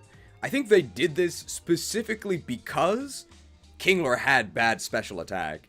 Even with bad special attack, like, this is like kind of crazy. It's actually usable.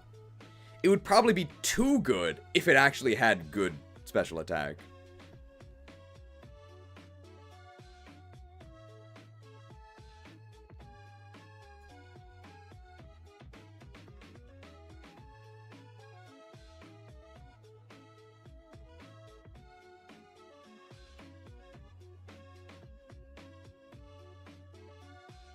I think given how generous I've been to Pokemon that just have good attack stats, which includes Krabby, given that it also does have a legit...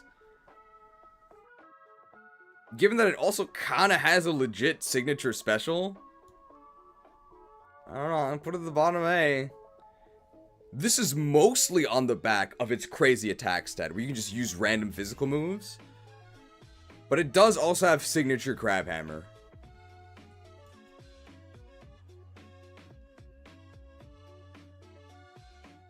If you guys are ever in Tokyo, check out the restaurant Steam Crab Labo. I've never been there, but it's got a funny name. I think they just serve crab legs. Maybe they don't agree that Krabby should be A tier since they're eating them.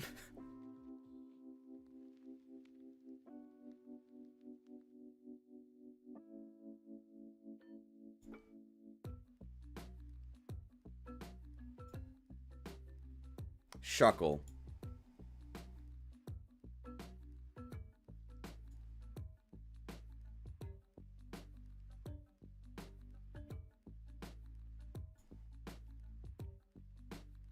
I'm also not kidding when I say this. You can confirm this yourself on Google Maps. The Steam Crab Labo is right in front of AMA Lab. I'm gonna be honest, I have no idea what AMA Lab means, but I'm gonna be honest, I have no idea what AMA Lab means, but it is the name of the jerk store.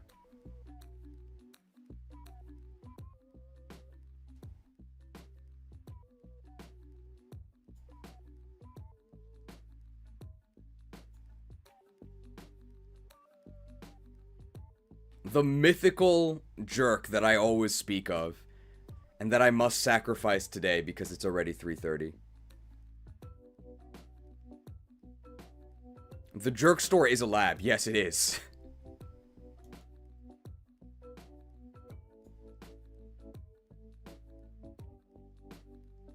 Shuckle.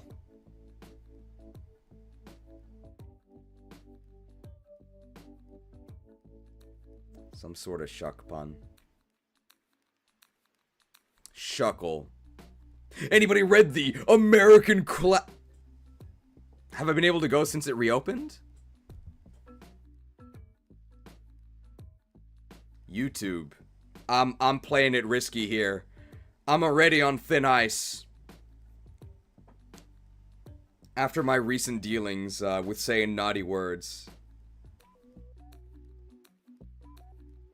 Oh, never mind. I thought I took a photo. I didn't. Anyway, yes, I was gonna show you a picture of the jerk. But maybe that's a bit too risque. But yes, I went yesterday. It was great.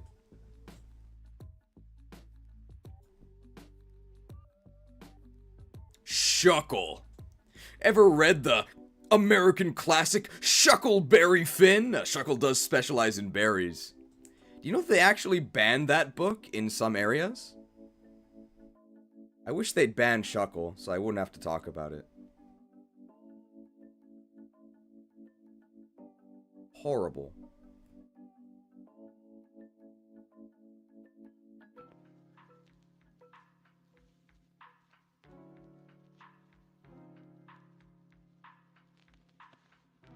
Tons of defense and nothing else. Worthless. Stalled defenders can't even justify Shuckle, because its HP is terrible, so it doesn't even tank hits. It's really bad.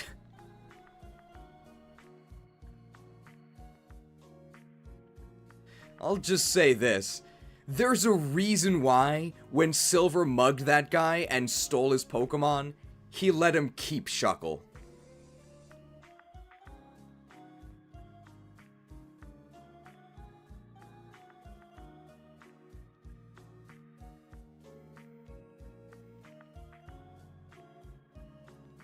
Staryu evolves into Starmie.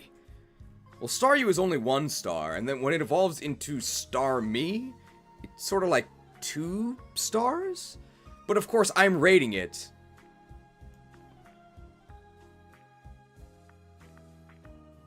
5 stars. Where did the other 3 stars come from?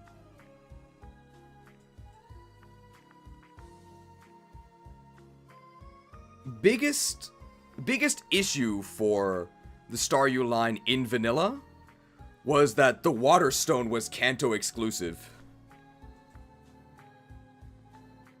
Now that you can get the Water Stone in Cianwood City, wow. You fish this thing up in Olivine, evolve it right... You fish this thing up in Olivine, surf across the sea to Cianwood, slap it with a Water Stone, and congratulations. You have the absolute best vessel for TMs. You can move tutor it. You can give it Surf immediately. There's your stab. You can move tutor it, Thunderbolt, and Ice Beam. You can just buy them. You can just buy the coins for it. I think it becomes available after the 7th gym. And eventually you can give it Psychic. Those four moves, probably the single best moveset in the game.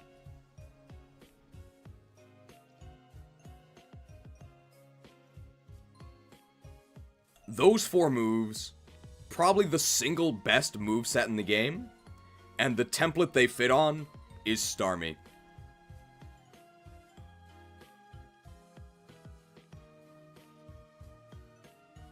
Only reason that it's not even higher up is that...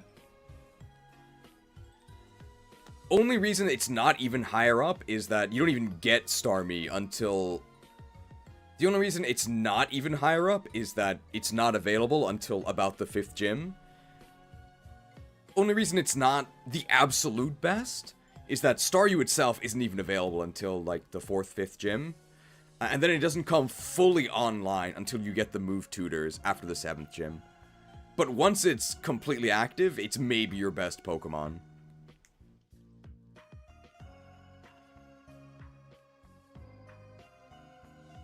Five stars for sure.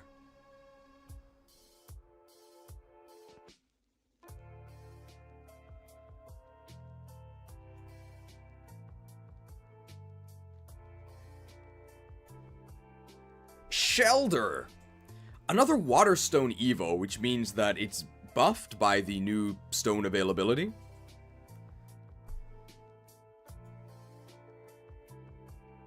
Cloyster was just banned in Gen 5, it was too strong! This is not Gen 5.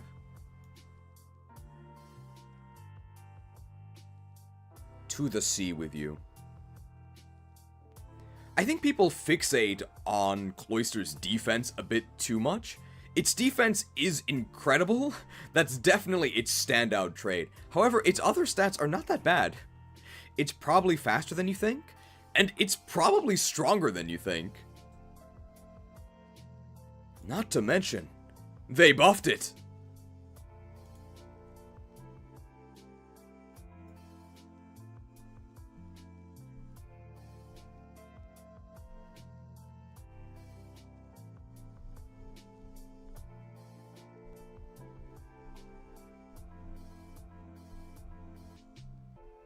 They buffed it, right? Am I not... I'm not crazy, am I?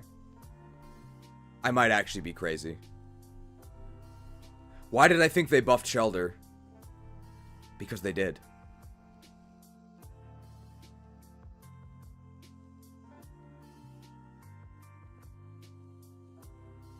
Shelder used to only have 30 HP. It died instantly to everything. But they gave it plus 5 HP in its base form, even though you could just skip that with a Water Stone.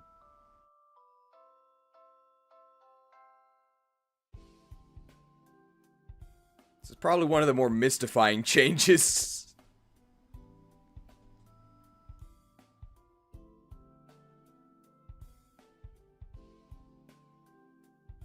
Hey, devs, if you're watching the premium, thanks for watching and thanks for making this game. Why did you buff Shelder's HP by 5? What were they thinking?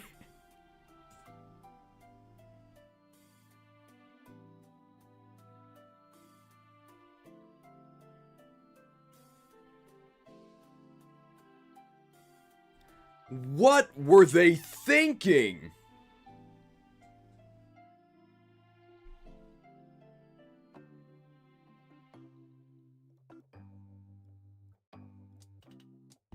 Corsola.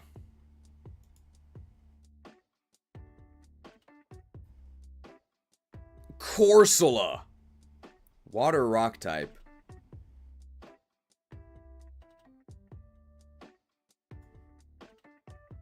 Corsola, a water rock type. Normally... Oh, we actually have an answer from Reggie. Wow, Reggie fills... We actually have an answer from Reggie. Wow. As one of the people in charge of the official documentation, I have no idea. It's still a mystery. Pokemon Mystery Dungeon went. Why did they buff Shelder by 5 HP?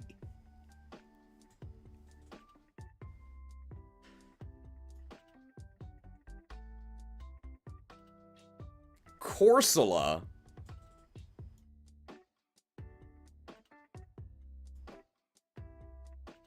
Corsola, known in Japanese as Sunigo. It's always sunny in Olivine. Sunny, go away.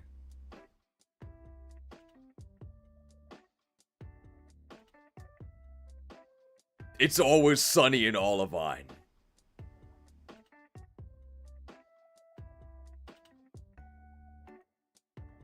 I guess the forecast was wrong.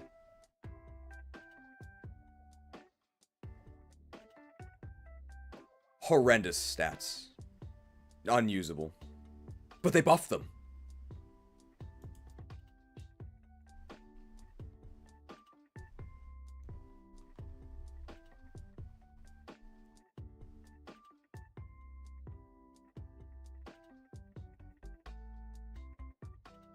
Plus 30 HP. That's actually huge. Oh, plus 10 defense.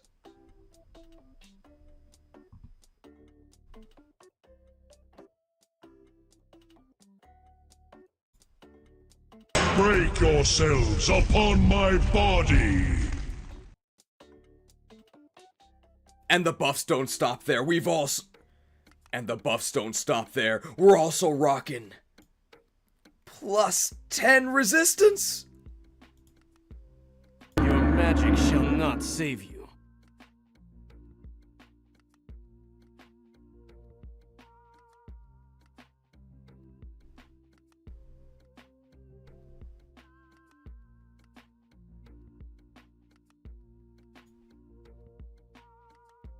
Well, now it's viable.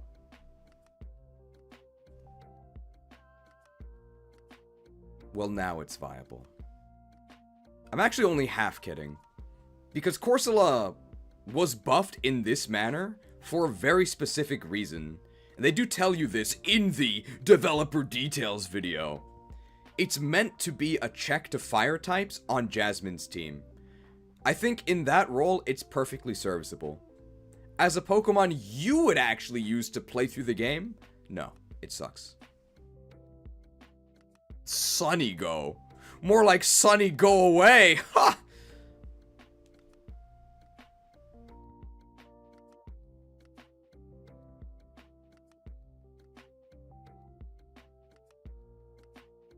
Imagine being named Sunny Go and Sunny Day making your moves worse and opening you up to getting orbital cannoned by Solar Beam. Terrible.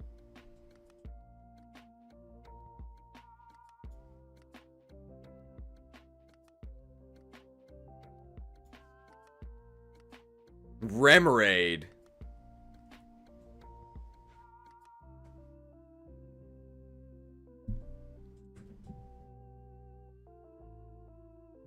Oh, I actually do have this. Hang on. I'll be right back.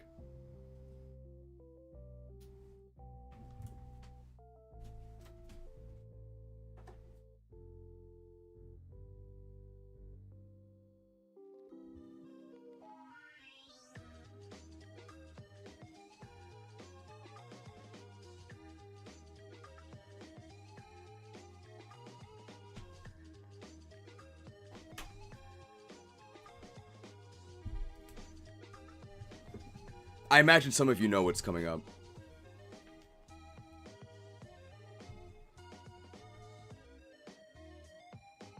Get your emotes ready.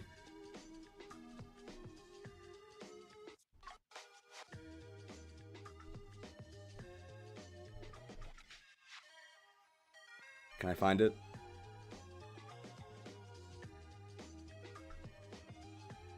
Found it. Remoraid? No thanks. I prefer lemonade. Cheers.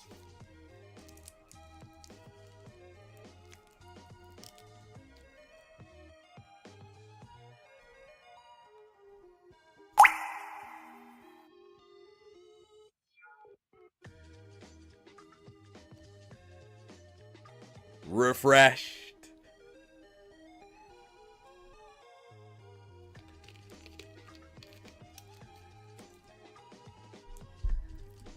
Look at us. Look at all the lemonade emotes. I'll never have to buy any again. Remoraid, what do you think? C tier incarnate. You heard about the Gen 5 incarnate forms? Well, here's C tier incarnate.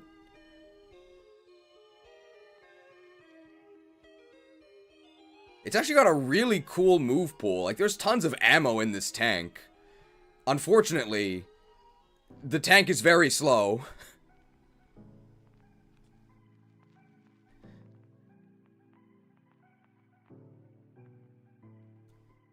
Just finished Sunken Temple? Wow.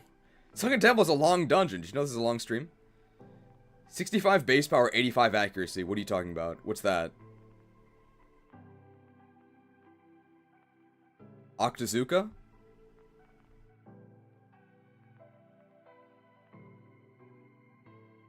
Pat Fitch, right? Such a shame. Oh, you saved yourself. Okay. You saved yourself. I was about to dismember you. They buffed it, you're right.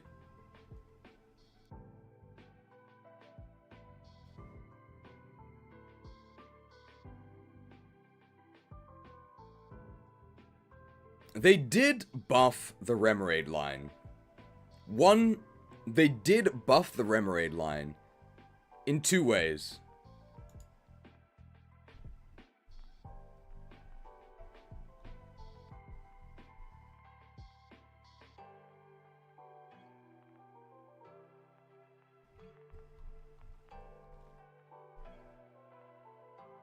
Octazooka is now 100% accurate and has 55... Uh-oh. The illness. Ah! Sorry.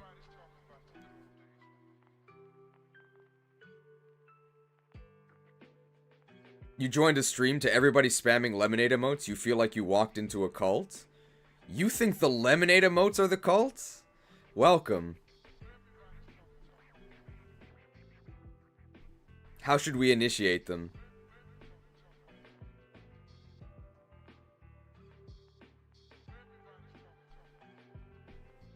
We actually don't have any Quillfish graphics.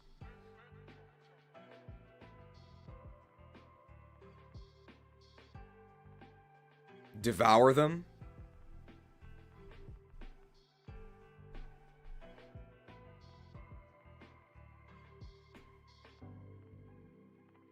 Feed them? You're sad you need to go to bed for work tomorrow? You're not going anywhere.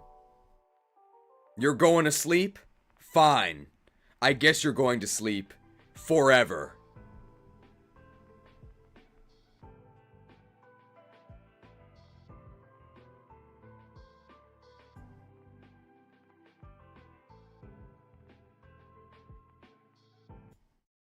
Damn it! If my interns abandon me, I'll never complete my research. The beds must be burned before the interns fall asleep. Isn't that a bit much, sir? Burned down to their frames.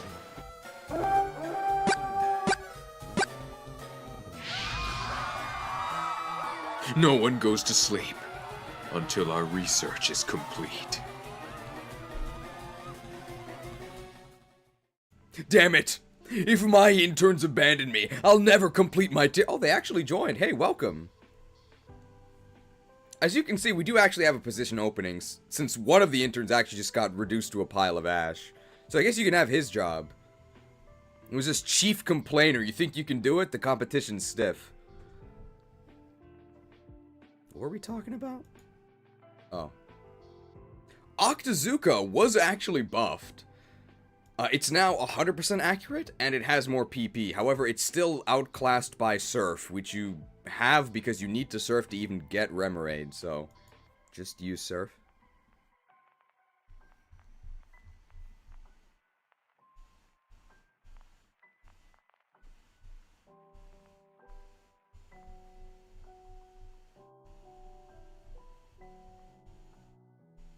Octillery was definitely buffed, right? Maybe it's my imagination. I thought Octillery was buffed.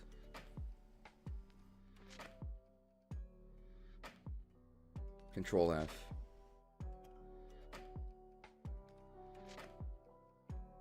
It was not buffed.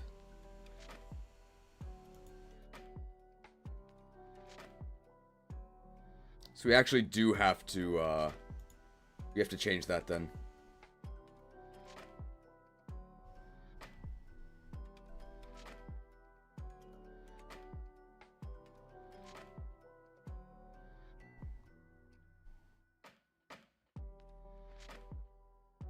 What are these beats, though? Okay. The Remoraid line did get a direct buff. Its signature move, Octazooka, went from 85 accuracy all the way up to 100. So I guess it's got perfect aim now, and it gained 5 more PP. However, this is still 30 base power less than Surf, and if you can get Remoraid, then you already have Surf, so you should just use Surf.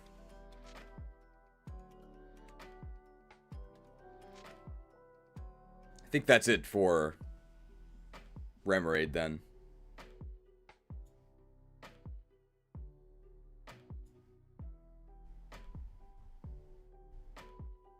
I think there's anything else to say about it. It's a C tier Pokemon.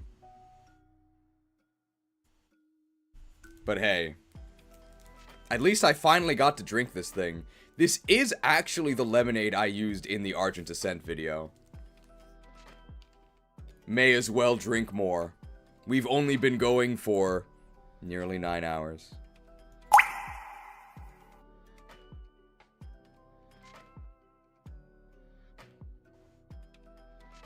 Refreshed.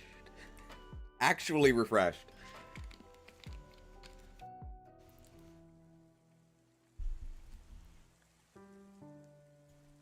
Chinchou. Although it is an anglerfish at the bottom of the sea, you'll actually find it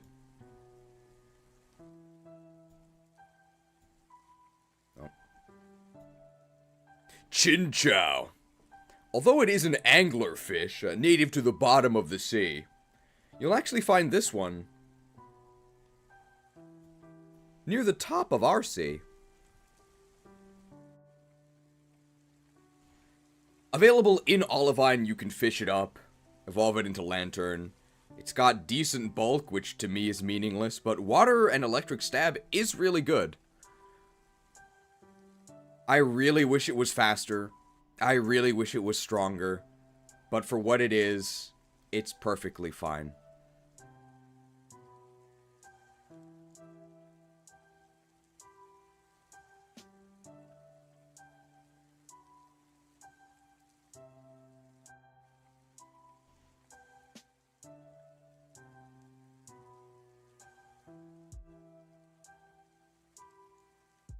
It's also a good design. It's also a popular design. It's really cute. Shaped like a friend, as the kids would say. Have you seen real anglerfish? They look nothing like Lantern. Oh, I forgot about Lantern control. We gotta say that. Near the top of the sea. Yeah, okay. We can start from there. Extremely under... You can fish this thing up in Olivine, evolve it into Lantern.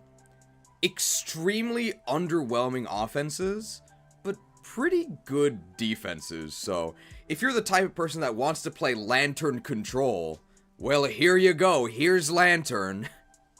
And I guess it controls the battlefield with its defenses.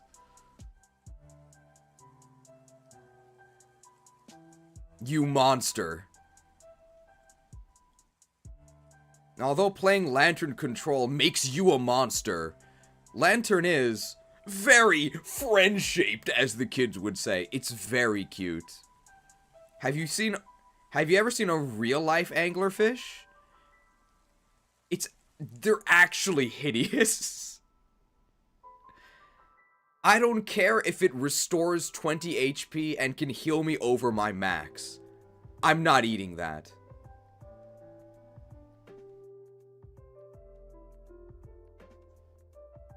The lemonade emote is also in another Poke community. I hope it doesn't mean something too bad.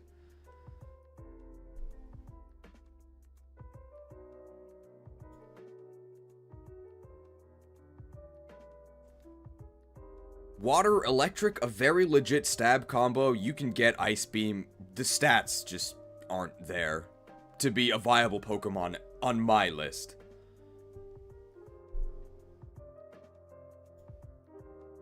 Seal.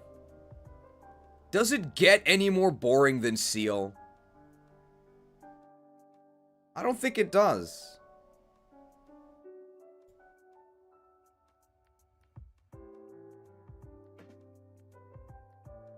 Seal. Does it get any more boring than Seal? I was gonna say Psyduck. But no, Psyduck's pretty interesting. It's just not very good. God, Seal is so boring. It's so boring!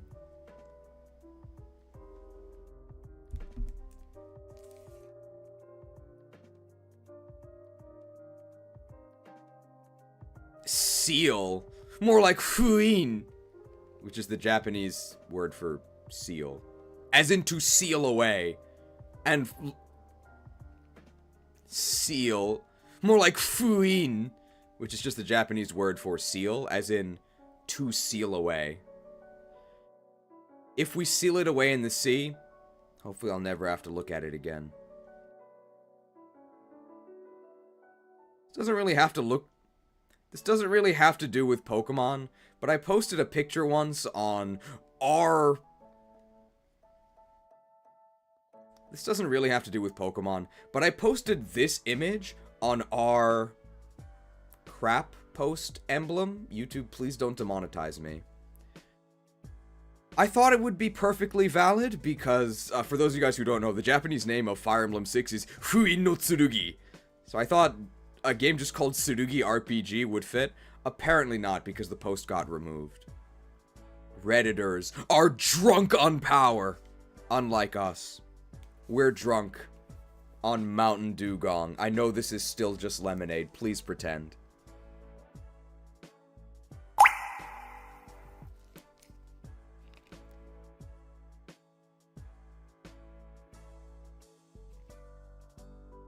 Refreshed.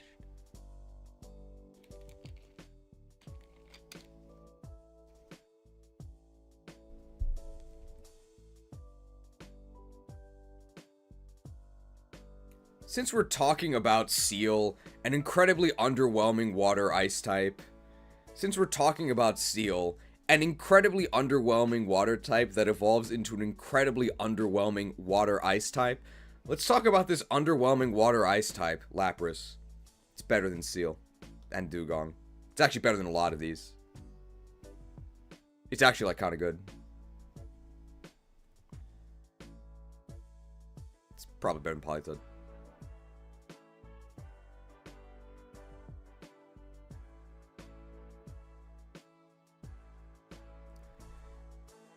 You can get Lapras.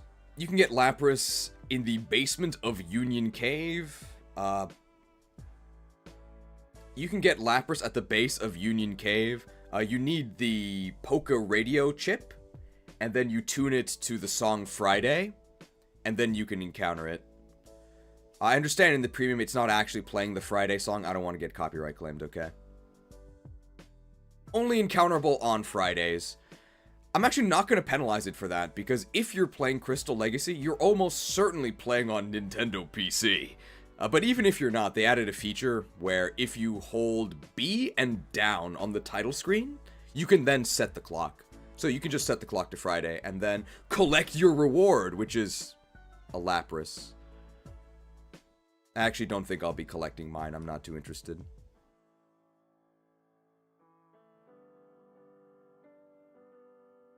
It's actually got really good moves. You've got water and ice. It's actually got really good moves. You've got stab, water, and ice. You can get Thunderbolt. You can get Psychic. These moves are pretty good. It's Starmie, except it trades speed for bulk. And that's a terrible trade. No thanks.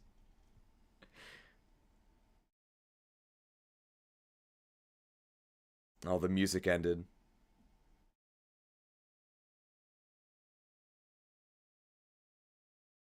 What do we say for Lapras? Lapras, it's not like ass, though. It's not bad. Oh, we can do this. Lapras. More like Lapras! Nah, it's not that bad. Lapras. More like Lap... Pass. No thanks.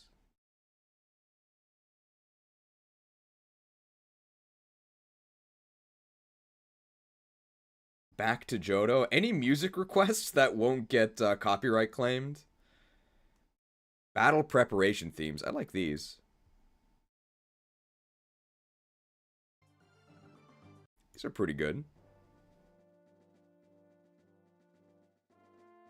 FE5? Might be a bit too quiet, though.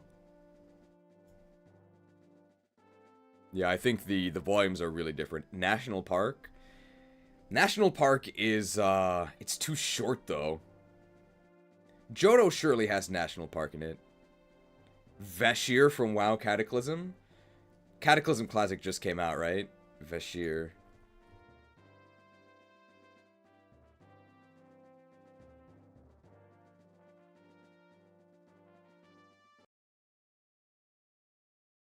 "59 minutes. We're going to Vashir. Welcome to the C tier." Is this right? Yeah, we got music. Welcome to the sea.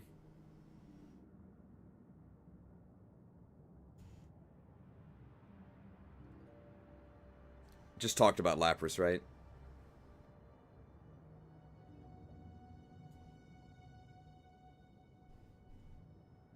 Lickitung. If you compare the official tier list, which is probably correct. Lickitung. If you compare the official tier list, which is probably the one you should trust over mine. Oh, this is kind of spooky. Lickitung. If you compare the original, or the official, Lickitung. If you compare the official tier list to mine, you'll see many discrepancies, but one place where we definitely agree wholeheartedly. Lickitung sucks.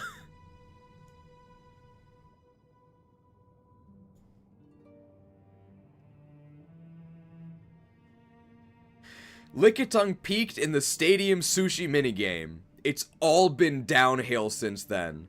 I guess that's why it evolves using rollout. Unacceptable stats. Poor availability. You only get it outside Ice Path. Unacceptable stats. Did they buff it? I think they did.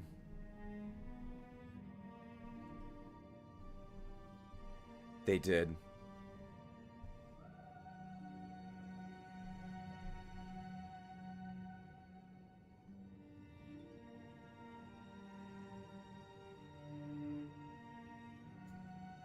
And this is with buffs. Plus 5 to HP, plus 15 to attack, plus 10 to defense, and plus 10 to special defense. That's 40 points of buffs. They tried their hardest, but with the available technology, they could not save it. This Pokemon is unsalvageable.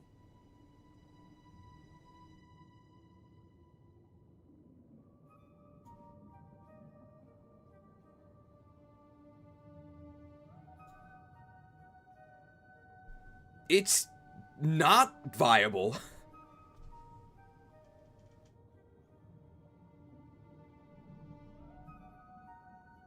If you want a context where Lickitung is unironically the best thing you can do, check out Pokemon Trading Card Game for the Game Boy Color. We used a stall deck with Lickitung, and we used a stall deck with Lickitung, and we humiliated our rival so badly, they atoned. We used a Lickitung stall deck. In-game, we used a Lickitung stall deck, and we humiliated our rival so badly that in the sequel they became a good guy. That's the peak of Lickitung.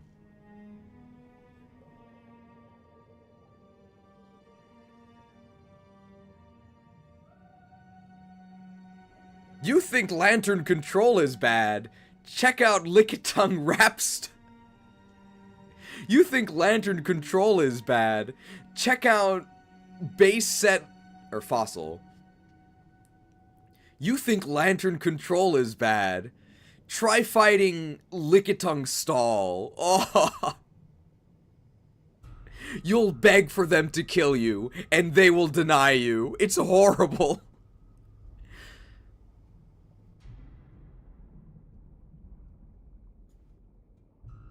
Tangela. I hear Tangled is a good movie. I've never seen it. Tangela. I hear Tangled is a good movie. I've never seen it. I have seen Tangela, though. It's not good.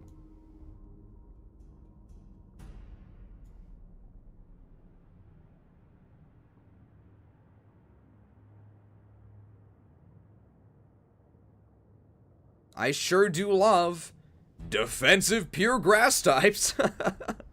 I actually don't love them.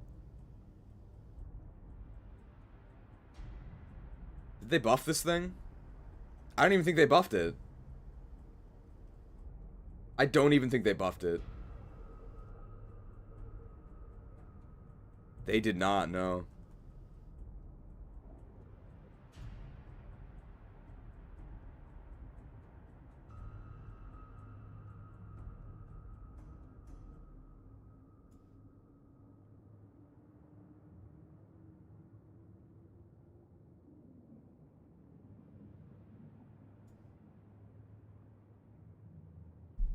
They didn't even attempt to buff its stats. They just let it be as is. How is it? It's among the finest.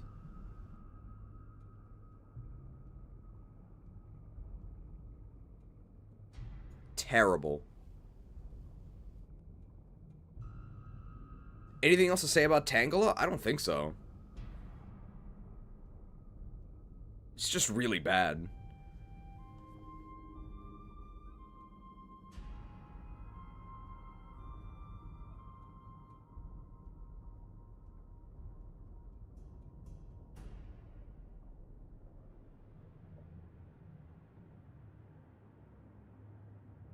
Alright, buckle up.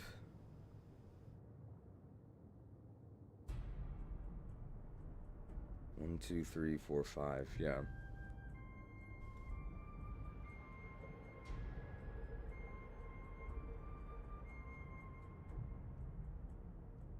That's Tangela. Nobody cares about Tangela. Whoa! It's the evolutions! Everyone loves Showers, and Thunders, and Boosta, and Effie, and Buraki. Everyone except me. I hate the AV... Do that one more time. Well, that's Tangela. Nobody cares about Tangela. What's next? Oh, it's Showers, and Thunders, and Boosta, and Effie, and Buraki. Everyone loves the evolutions. Except me. I'm so sick of talking about these guys. There's never any context where these are the best available. Filthy pure types with horrendous move pools. Anyway, let's talk about the evolutions. The 3 stone evolutions were not really in the base games because the elemental stones were locked to such late... The 3 elemental stone evolutions pretty much were not in the base games. But now they're all available at Cianwood, which is a major buff for all of them. Vaporeon.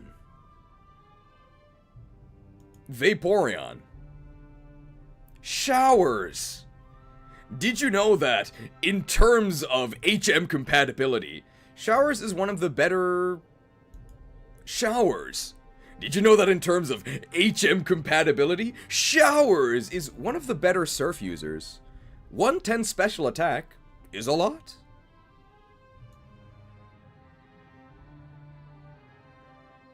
Probably enough to have it waddle out of the sea.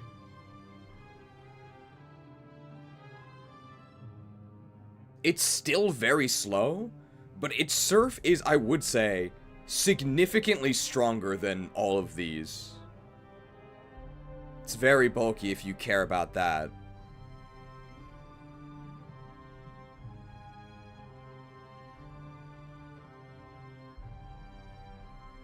Thunders! Thunders! Thunders! Very much a one-trick pony, even though it's not a pony. And even though it has a double kick, which hits more than once. So, really, I don't know why I described it as a one-trick pony. It's got electric attacks. It's really fast, so it goes first. And then what? Well, it's got a 110 special attack Thunderbolt. That's pretty good.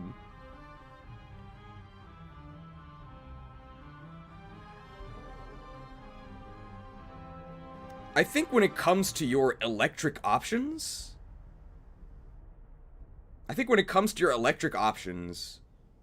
Jolteon is still the worst, though. Because you don't actually have Thunderbolt for quite a while. Flaffy can Thunder Punch. Magnemite also has to wait for Thunderbolt. But you get Thunder Wave.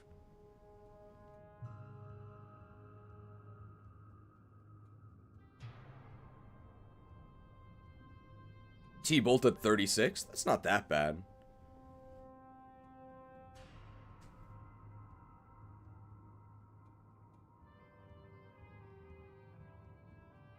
But there's no mid-level electric move, right? It's just Thunder Shock until you get Thunderbolt.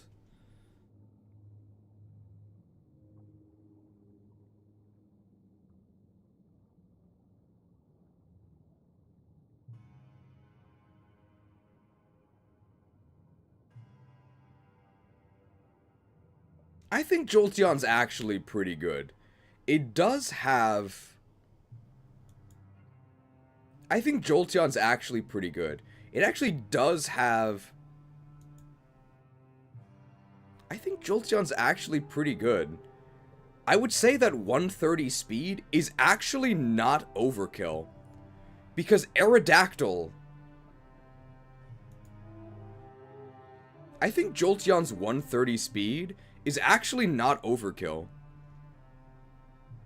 There's some enemy Aerodactyls you have to face, and Aerodactyl is very dangerous.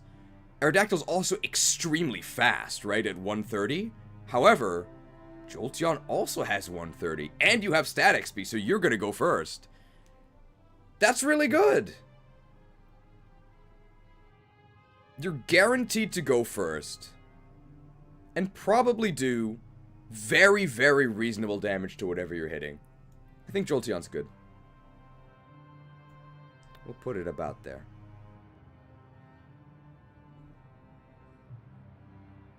I hope you like Thunderbolt and Shadow Ball, because that's all you're getting.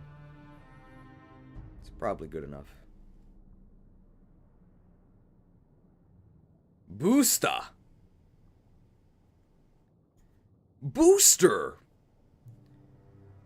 Much maligned as pretty much Booster, the most maligned evolution, justifiably so. Atrocious in most contexts, which is why, for the most part, Booster has abandoned Pokemon battling and taken to running his own premium power leveling service, the most trustworthy...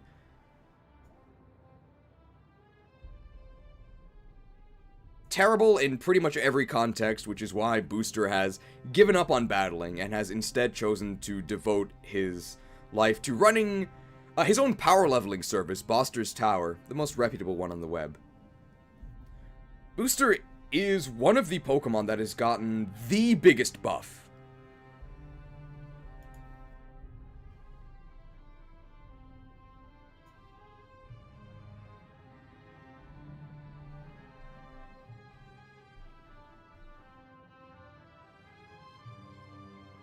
You'll notice they didn't actually change its base stat total. However, they swapped its attack and its special attack. So hey, it actually has 130 special attack to use its fire moves with, which actually makes it the strongest fire type attacker in the game. Wow.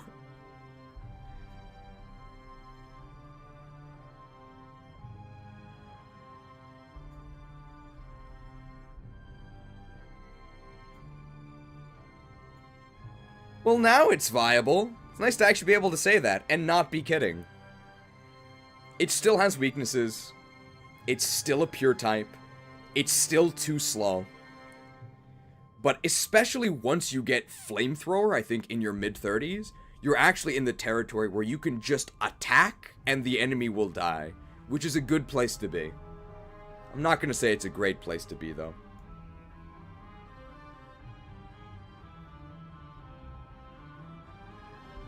B for Booster.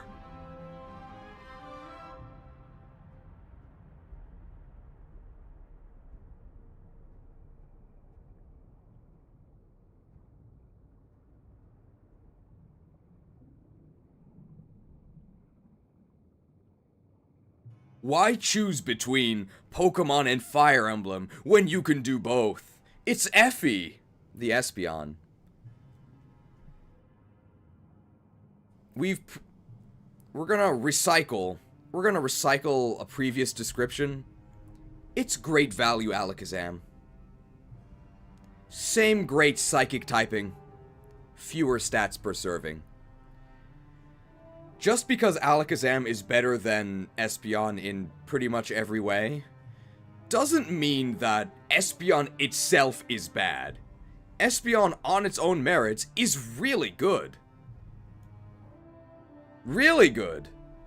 Unfortunately, why would you ever use this thing when Abra is right there and better in pretty much every way? And the answer would be, you would use it if you like Espeon. So it turns out a lot of people will use this.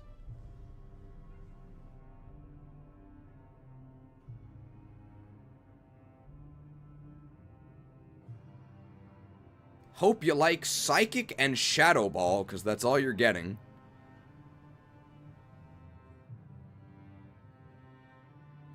And we'll record this as well, because I just forgot to earlier.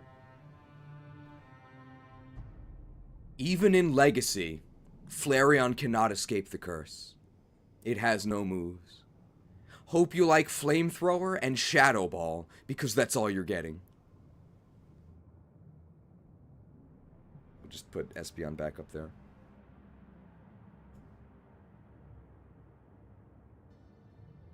Umbreon, known in Japanese as Braki. Actually extremely good in the complete fanfic game, Kanto Expansion, which was really good.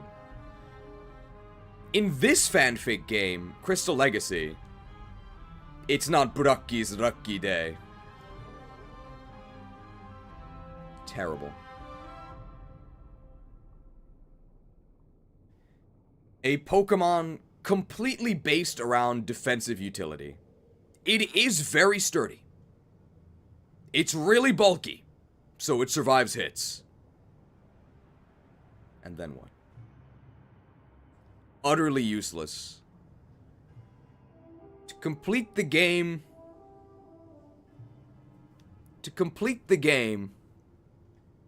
not dying doesn't do anything. The enemy has to die. Braki cannot damage anything.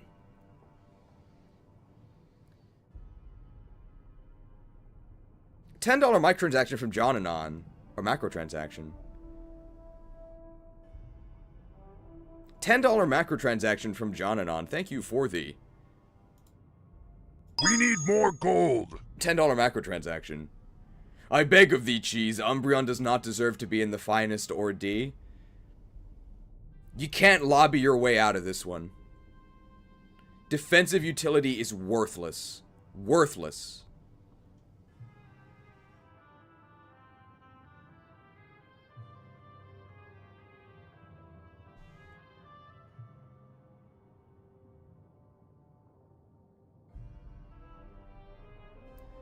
I don't consider this a defeat for Braki, though.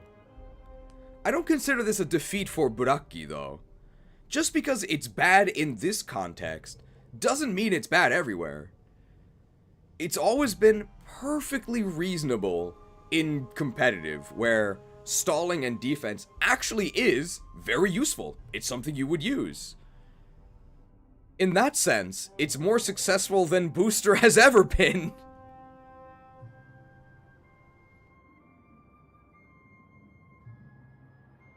But in this specific context, simply being a Pokemon that does not die doesn't actually do anything.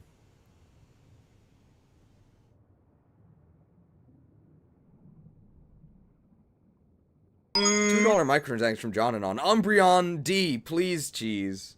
Your pleas, I'm not gonna say they're going unheard, because I am hearing them. I'm just ignoring them.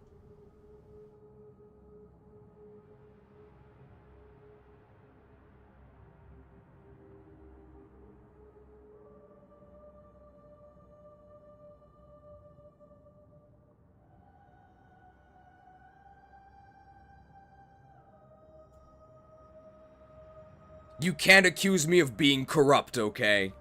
You can't accuse me of being corrupt, okay? I'll never bow to the Eevee lobby.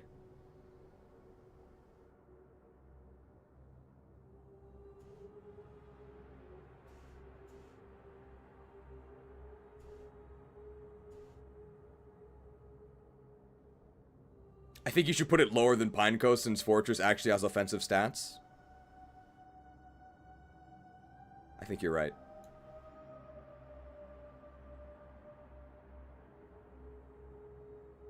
The Eevee lobby. Shrieking.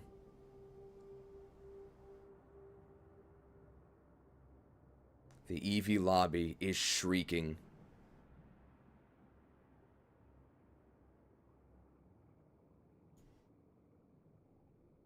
The Eevee lobby is shrieking. What are they gonna do? Hit me with a 70 base power buffed Feint attack? I'm not scared.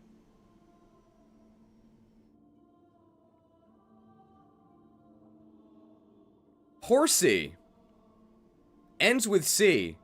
So you'd probably expect me to put it in the... Horsey ends with C, so you'd probably expect me to put it in the C. Yeah, and you'd be right.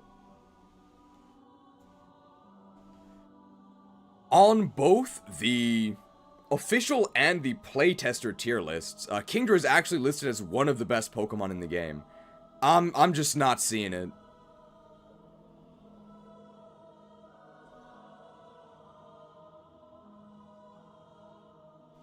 Horsey's availability was buffed. You can get Horsey on the surfing route to Cianwood City. Horsey is very whatever. You can then evolve it into Seadra, who is very whatever. And after you defeat Claire, you can then get the Dragon Scale. And then it's like a Stone Evo. You can evolve it into Kingdra. Kingdra's stats are just blah. They're okay. They're perfectly fine. None of them reach 100, but they're perfectly fine. And Water Dragon is a really good type.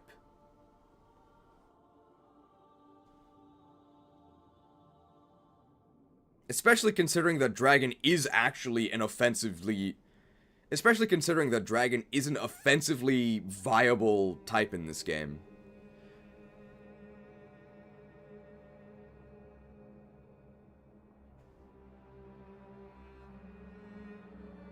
I'm just not sold on this. I'd probably be a lot more enthusiastic if you could actually get the King's Scale and evolve to Kingdra ahead of Claire, which you can do. You have to steal the Dragon Scale from Wild Horsey. But that's a lot of work.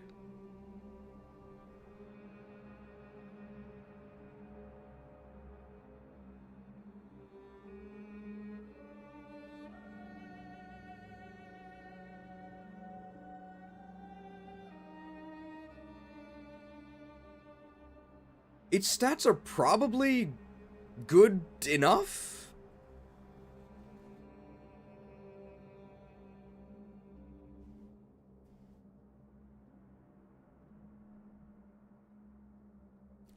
I could certainly see a world. Although I'm disagreeing with the official and playtester tier lists, I do agree... How do I say this?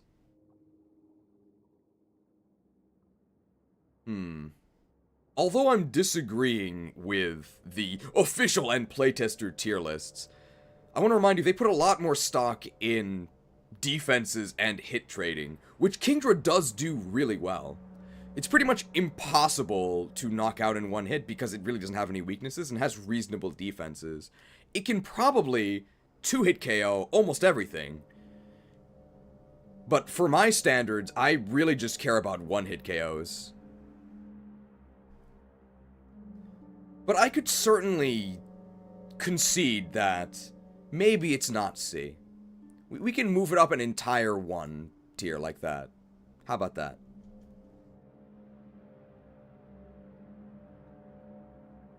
If you're lucky and get an early Dragon Scale. Oh, I forgot to say this before. I guess I'll say it now. Dragon Scale, Dragon Scale.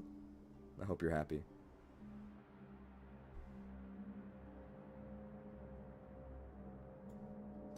Gligar. One of the worst Pokemon in vanilla. They did get quite a few buffs, though.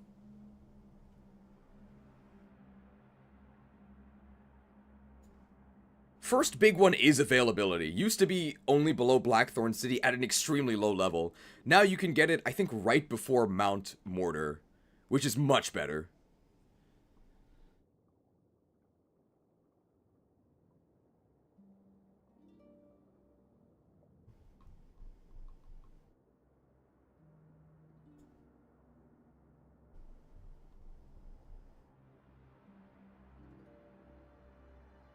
If we're talking about stat buffs, 5 HP, 10 attack, And 5 speed. Plus 20 total.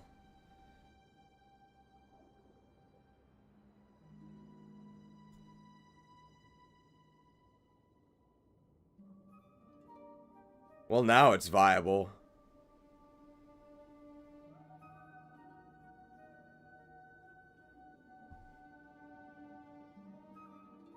The far, far bigger buff to Gligar is this.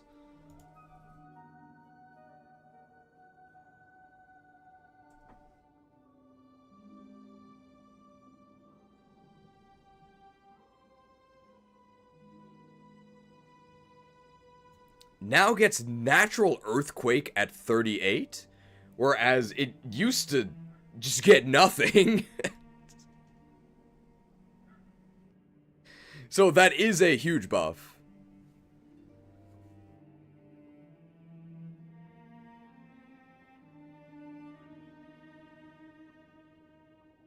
What is the song? It's the Vashjir Zone from World of Warcraft. I'll paste it here.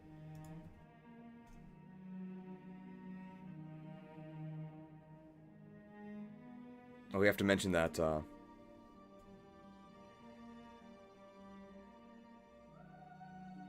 I'm not afraid of the Kingdra lobbyists, okay?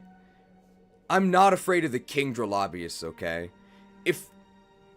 I'm not afraid of the Kingdra lobbyists, okay? They can say whatever they want. I'm not afraid of the Kingdra lobbyists, okay? They can hoot and holler, send their Kingdras to assassinate me. I've got Dunsparce, okay? I'm not afraid. They can't do anything! All of this without Serene Grace.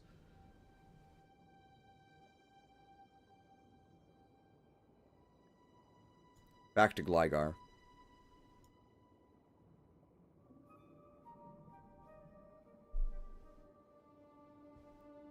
Gligar is certainly much better than it was in vanilla. Gligar is certainly much better than it was in vanilla. However, it was horrible in vanilla.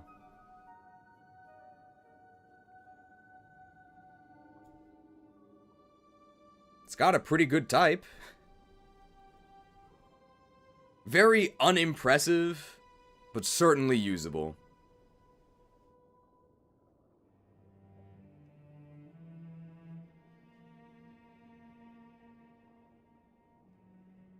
I think we forgot Misdreavus.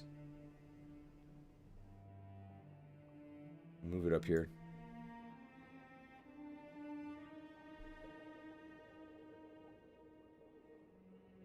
Swinub! S tier in terms of cuteness. I really think this thing is adorable. How viable is it? Swinub! S tier when it comes to cuteness. Look at the nose! Absolutely adorable. How viable is it? It's the lucky recipient of quite a few stat buffs.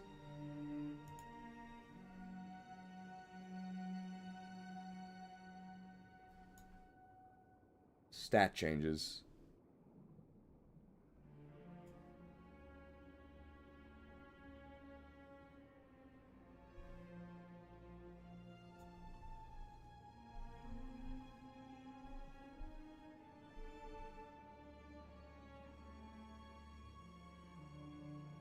Swinub, the unevolved form, got massive stat buffs. Plus 30 to HP. Plus 15 to attack? 35 to special attack and 10 to special defense. Wow! And then it evolves up into Piloswine. It was given plus 20 to its special attack, which actually means it can use ice attacks. I'm not gonna say well, but much more reasonably. And, oh, plus 10 special defense.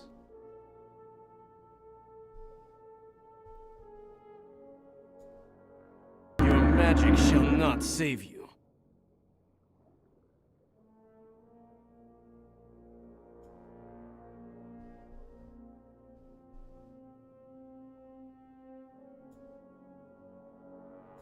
Well, now it's viable. Actually pretty significant buffs. The ice type used to be pretty much unusable. It can now kind of... actually very significant buffs. Actually very significant buffs, specifically the special attack. Ground is physical, ice is special. The ice stab used to be borderline unusable, now it's borderline usable. Still not very excited about this thing, but Ice Ground is a very, very powerful stab combo.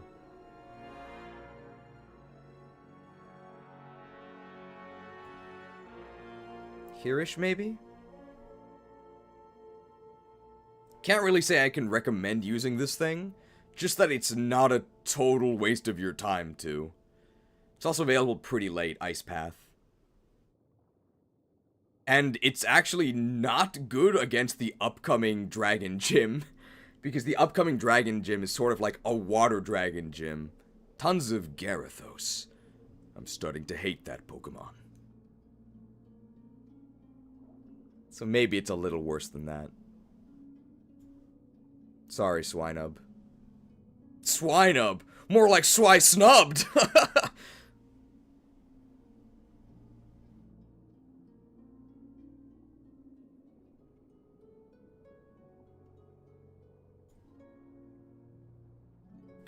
Delibird. Delibird. Another intentionally terrible Pokemon.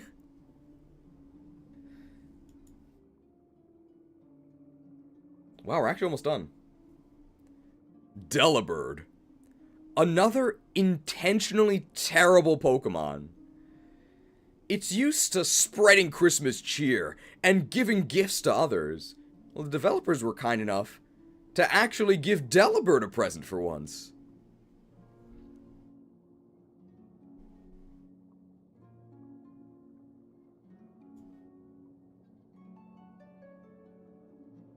Plus 15 HP, plus 20 attack,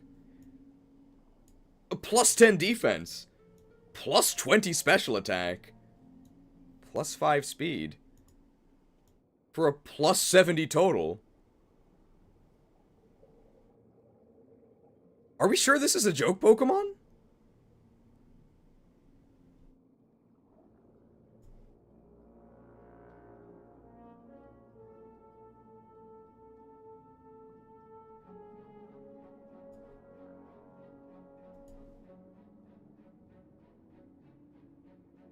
Ice Flying Stab. Ice Flying Stab, kinda legit.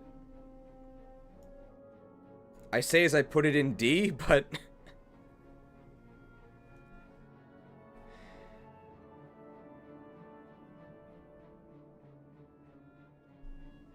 D for Delibird. Merry Christmas. When you're supposed to be a terrible Pokemon. When you're supposed to be a terrible Pokemon. This is a Christmas miracle. I actually think they buffed it too much. I think Delibird is supposed to be atrocious. I think it's actually too good.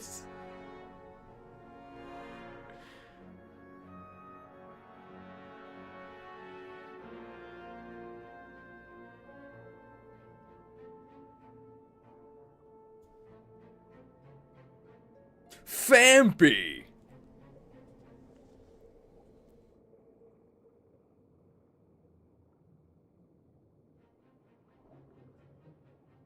Phanpy!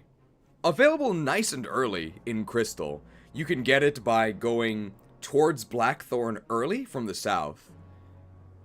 Phanpy is actually really thick. I think it has 90 base HP in its base form. Decent attack. And then once it evolves into the Dawn, you've got some rockin' physical stats. Extremely outclassed by Geodude. But hey, Phanpy itself is still totally fine. It's more than totally fine. It's actually quite good. I think it's kind of comparable to Teddy Ursa. You can get both of them around the same time. They both have great physical stats. They're both a little bit too slow. But I would rather be a ground type than a normal type.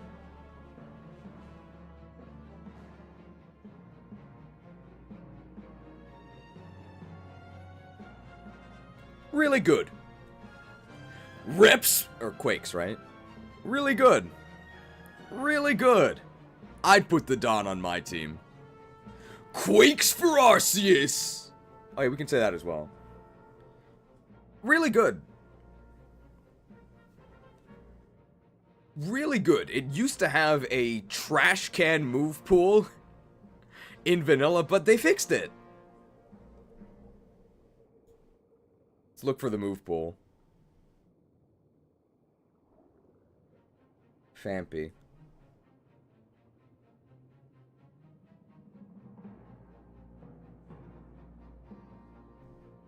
Level 7 Mud Slap. That's the buff we've been looking for.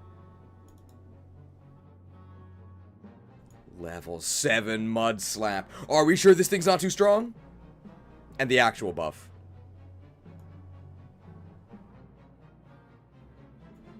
Level 14 Magnitude. Very powerful.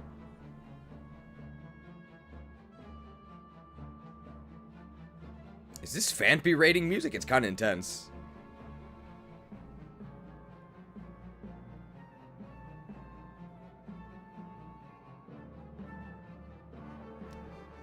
Fampy's pretty good. I'd put the Dawn on my team.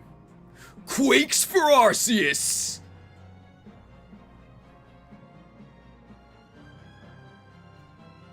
Mantine. Maybe it's Mantine. Mantine. Maybe it's Mantine. It's definitely a water type.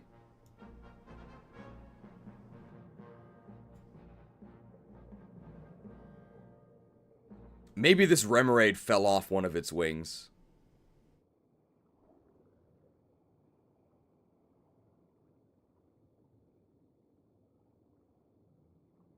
I do have to say, Mantine is an example. I do have to say, I think that Mantine is a clear example of the ROM developers being a bit too cheeky.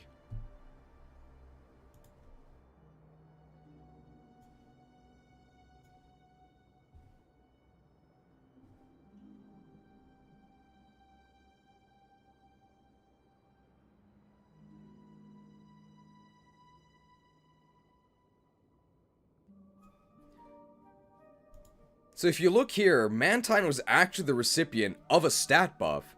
They gave it plus 10 physical attack, which not only is completely inconsequential, it completely disrespects the views. It completely... Oh, what about this? If you look here, you'll see that Mantine was given a plus 10 attack buff. Not only is that completely inconsequential, it is a violation, a complete show of disrespect for the original vision of the developers of Gold and Silver. Mantine was designed explicitly, YouTube don't ban me, as a special parallel to Skarmory. They have exactly mirrored stats, physical and special. By breaking this symmetry, they may as well be telling the original developers very naughty words, okay? I can't believe they would show such disrespect. Oh, Game Freak officially broke the symmetry. Well, that's embarrassing. You could ignore all of that. Sorry.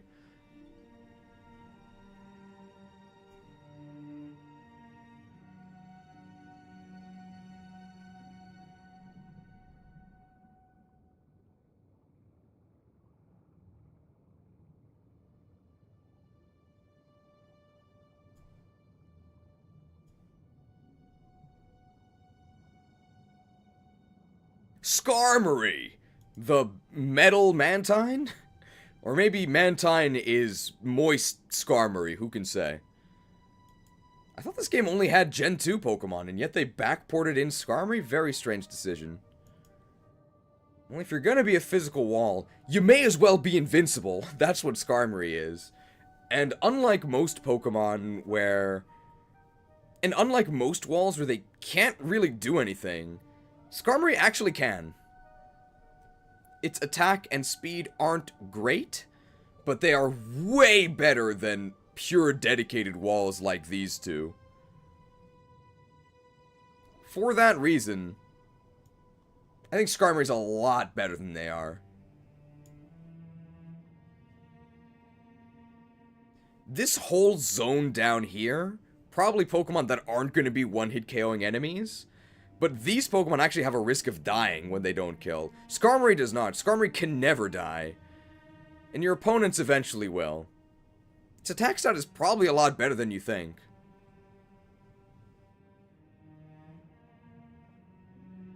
I'd rather have Stab Surf, though. But Drill Peck and the buffed Steel Wing are okay.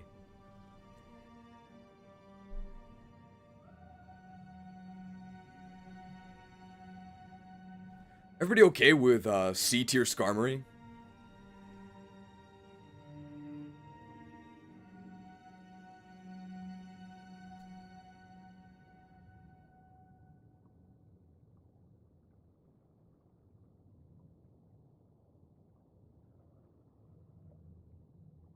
If you use Umbreon... Okay, yeah. Yeah, I think C is... Top of C is fine for this. Ponyta evolves into Rapidash. Did you know that according to a recent Gallup poll, Gallup is the Japanese name of Rapidash, Rapidash's name should actually be changed to Rapidash, and it should have its speed stat increase to at least 130, potentially 140. This thing is so underwhelming. It's so underwhelming. Fire's a really good type, but fire only gets you so far. Where's Vulpix? It's basically like Vulpix. I think it's definitely worse than Showers.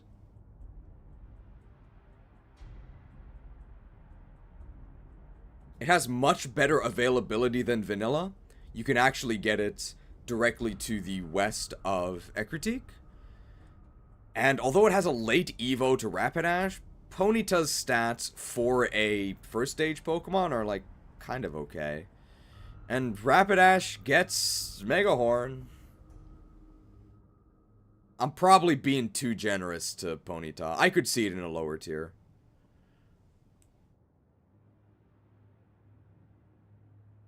I hope that by making...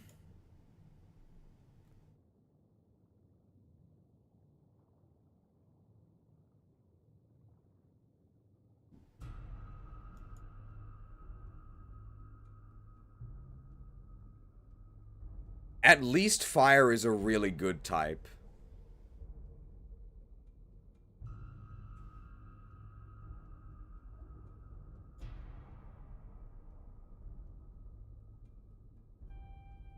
I don't know what we say about... How do we end this? Ponyta, more like... Ponyna? Ponyta, more like Ponytata. What is it? Farewell for now? Oh, yeah. Ponyta. More like Ponytata.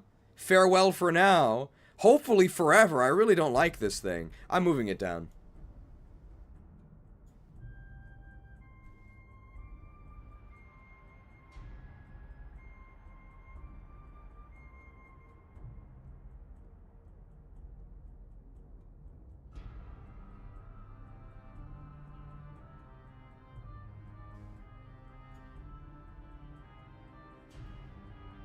Every single tier list this thing appears in. Every single tier list this thing appears in. We gotta talk about the same things. How its evolution is late and how Rapidash is too slow. We've mentioned it so many times. You could say we're beating a dead horse here. Unfortunately, it's still alive. If only it were dead. Ghost is a great type.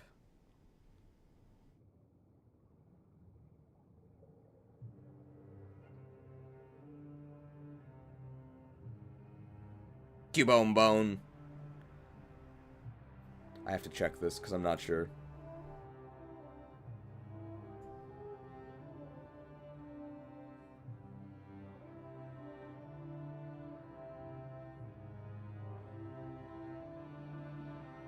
Okay, as I suspected, It's level 28 Bone Meringue. Okay, yeah, that's what I thought.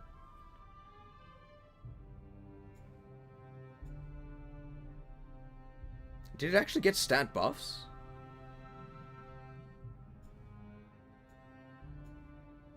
It did not, just got an availability buff. But Marowak got a stat buff, right?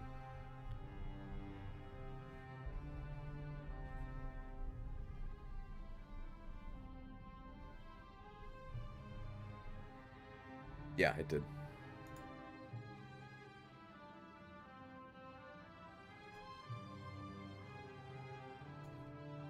Cubone Bone. Big availability buff. It is now available in Union Cave. It's a ground type. That's pretty good. That would normally put it where Sandshrew is, where, yeah, it's a ground type. That's pretty good. Cubone does have some distinguishing features, though. Probably the biggest one is that if you're super lucky and you get the Thick Club, then the enemies are the ones who are boned. When you get doubled attack, that's actually very powerful. The other thing that makes, I think, Cubone a lot better than Sandshrew is you can bone him at level 28. At level 28, you get Bone Meringue, which is functionally Earthquake. It's a little bit worse. But level 28 is so early to have a move that powerful. I think because of the bone potential. B for bone.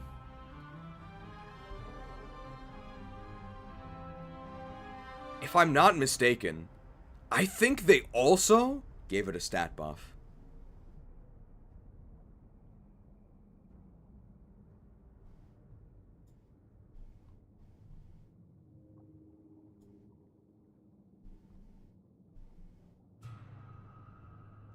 Oh, it's not just the club that's thick.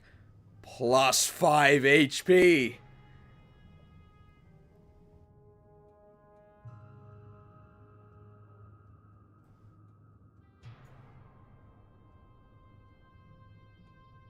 Well, now it's viable. Question for the devs. Why did you buff Marowak's HP by 5?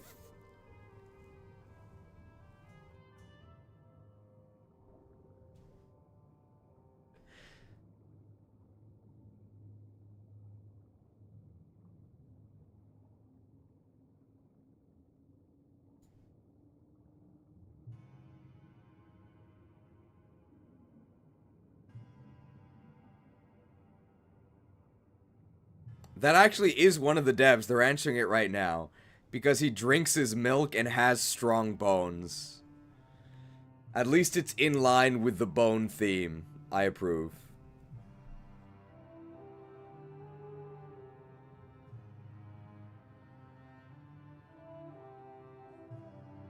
Another dev chiming in. Fun fact about Marowak, its stat changes were actually not discovered until last week. Once again, I have no idea. Is this dev rogue? I know that the Reggies aren't very good, so maybe maybe it is just a problem with the dev. There's a rogue developer. Pokerogue must be stopped. There's a rogue developer going through, making very minor stat bonuses, and seeing if anybody notices.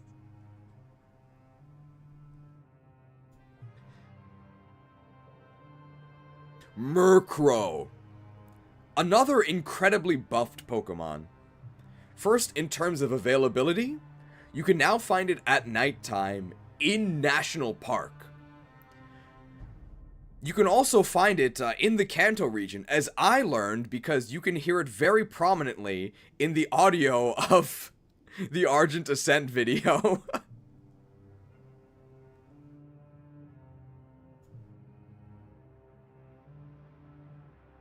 Murkrow got big buffs. So big that I think we should look at them first.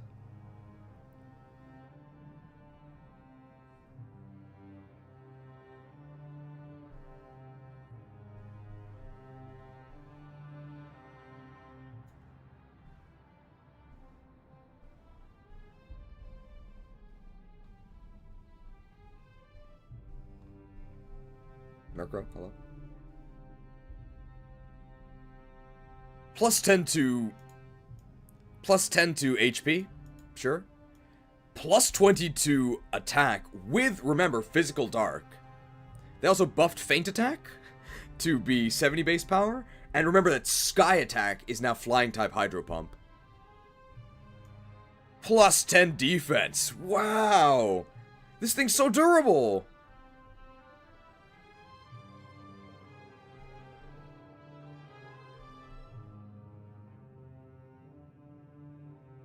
Break yourselves upon my body! Break yourself upon my wings! Oh, they nerfed its special attack by 9. That's fair enough. You don't want it to be too strong. Plus 10 res? Your magic shall not save you. They buffed its defense and its res. How do you kill this thing? And plus 4 speed.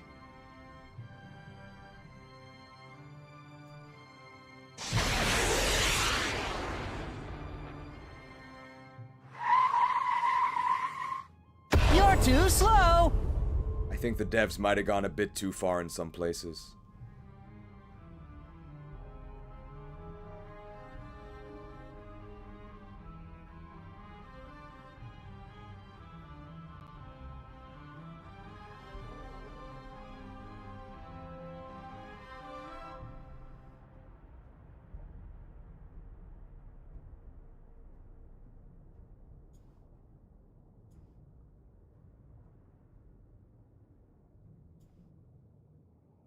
Well, now it's viable.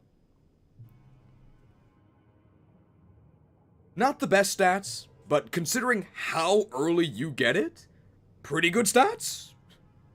And it actually has good moves to use those stats with.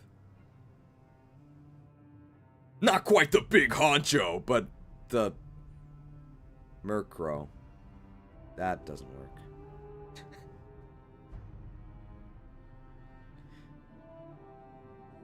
Not quite the head honcho, but... Any suggestions? I'd hire this guy's number, like, maybe, yeah. Not quite the head honcho, but... For a goon? Maybe like an executive goon.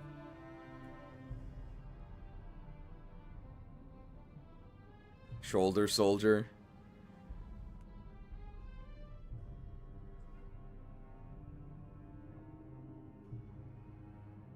Not quite the head honcho, but every mafia needs muscle. 105 attack, yeah, that's pretty good.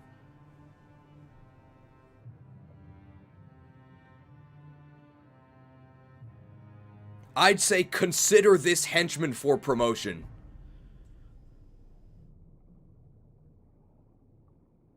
You can't say goon anymore? What? Is that true? Uh-oh.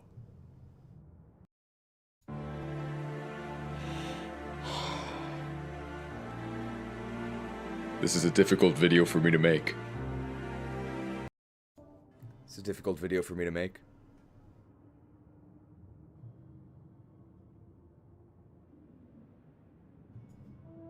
Oh, we can use that line as well. Did you know that a group of crows is called a murder? Not in vanilla, but maybe in Legacy. This thing's pretty good.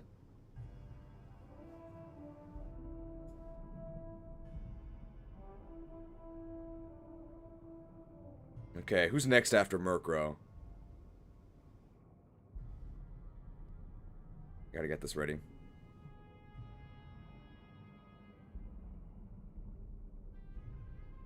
It is correct, okay. Alright, who's next after Murkrow? It's... Slug Mal'Ganis! I know exactly how you survived!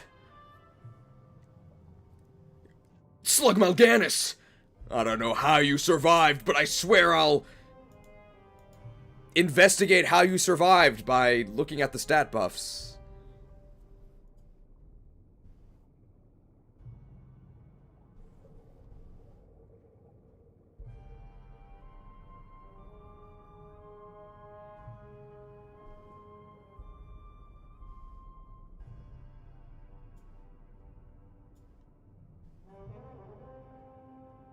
The Slugma family, another one of the most buffed Pokemon in Legacy.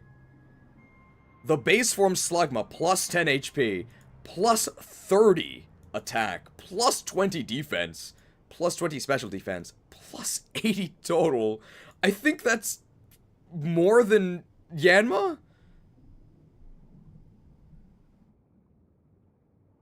Yeah, they only gave Yanma plus 60. Macargo, they gave plus 10 HP. They gave it plus 30 attack to actually make its rock stab usable. They gave it plus 10 defense. I really don't think it needed more defense, but they gave it more anyway. Wow.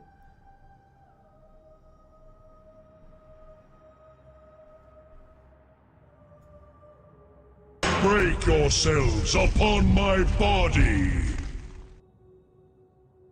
Break yourself upon my shell.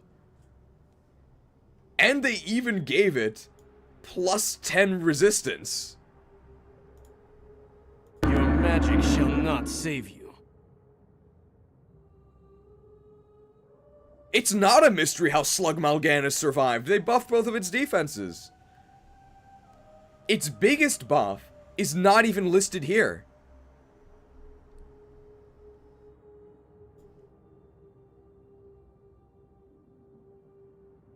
Look at this. They reduced its evolution by 11 levels. And they made it so that instead of that strange Slugmalganis field to the west of Fuchsia City, instead you can now get it in the Burn Tower, so far, far earlier. All of these buffs.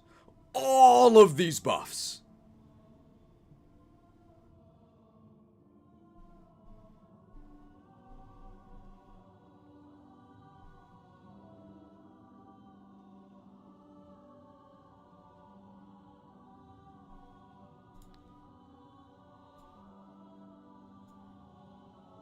And in the words of SmithPlays Pokemon, slightly paraphrased, they tried so... And in the moves of SmithPlays Pokemon, slightly paraphrased, we tried so hard, and it wasn't enough.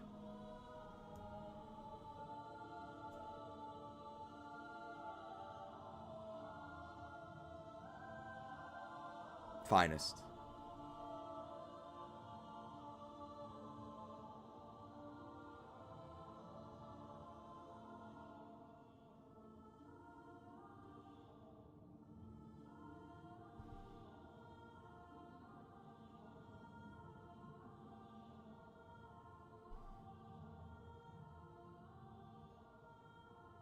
It certainly is better than vanilla. But Fire Rock is so atrocious. When you have 30 base speed and Fire Rock typing, it's over. I know I said earlier that it was... I know I said when we were talking about Cyndaquil that it's easy to avoid water types. I know I said earlier when we were talking about Cyndaquil that it's easy to avoid water types. With Macargo, you gotta avoid everything. How about instead of trying to avoid Pokemon with Slugmalganis, you just avoid using Slugmalganis? How about that?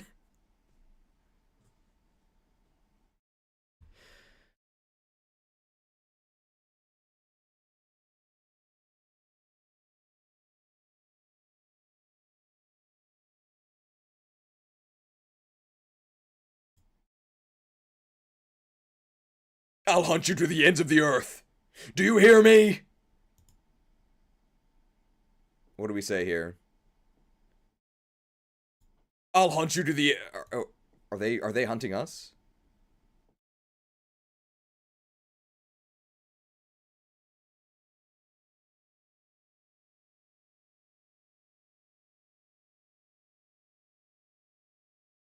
Do I really have to hunt this guy to the ends of the earth?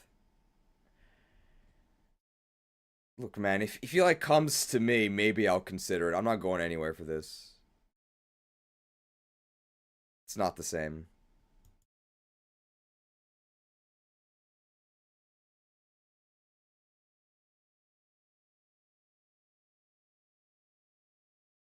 Oh yeah, the music's gone.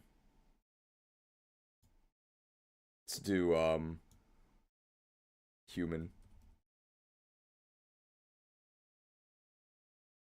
It's only 4 minutes.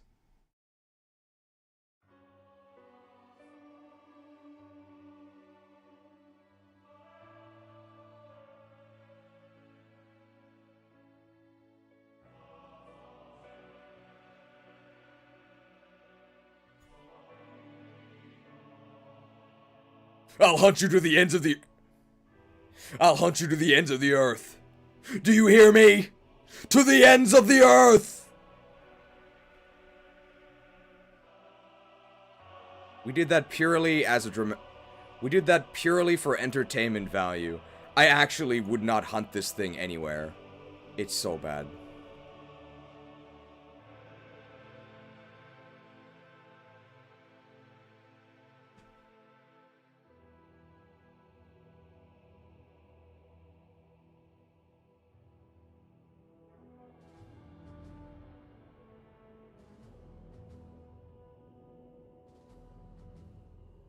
If you removed Slugma from the game, would anyone even notice? If you removed Slugma from the game, would anyone even notice? Well, I can think of one person who would notice.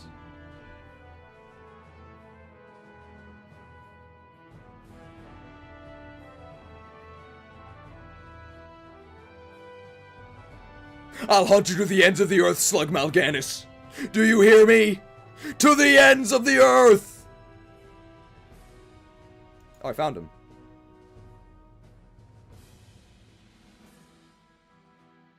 Oh, I found him.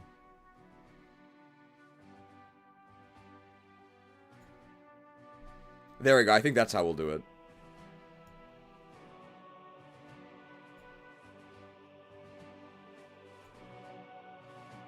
Sneasel! Much like Swinub and... Sneasel!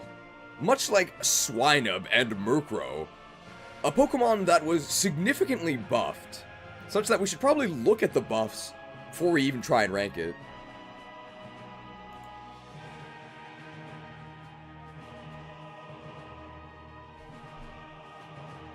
Maybe the music's too loud.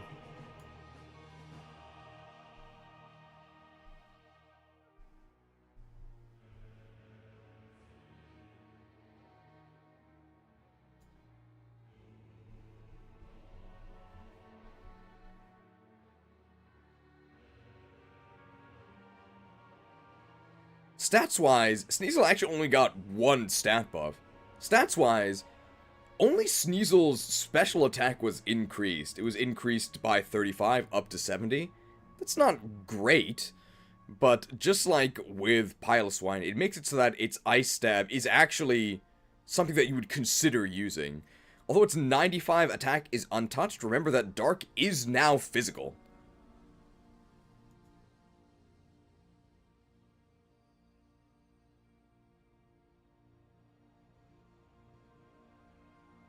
I think that does take Sneasel from the realm of completely unviable to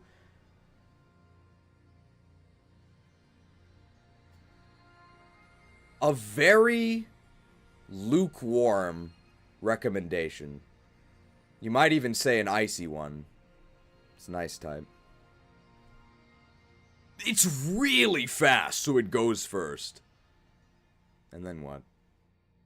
It has a reasonable chance of knocking out the opponent. Pretty bad availability, though. Ice Path. It's extremely outclassed by Murkrow.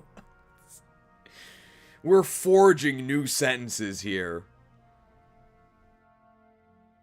Some might even say... Job's done. Play that again. Job's done. Reforging the game itself.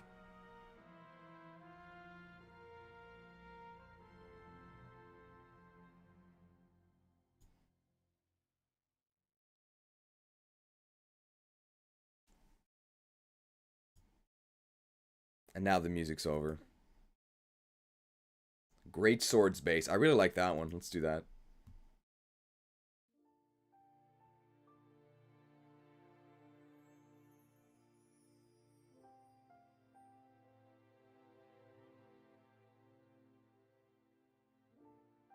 We're actually almost done here. So we're definitely not going to need to do 2 segments. We are going to finish in under 12 hours. However, we're not going to finish before 5:40. It's already 5:08.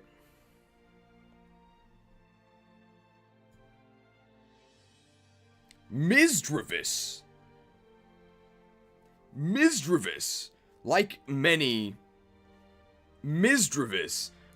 of Gen 2's biggest losers, received 2 major buffs, one to availability and one to stats. In terms of availability, this used to be locked to Mount Silver. Terrible. But you can now actually get it in the basement of the burned tower. Much better.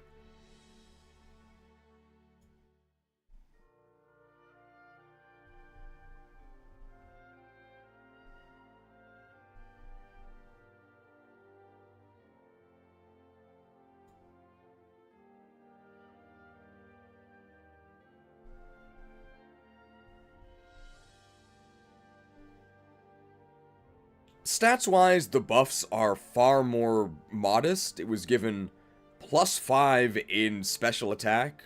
Sure. Oh, +10 in special defense!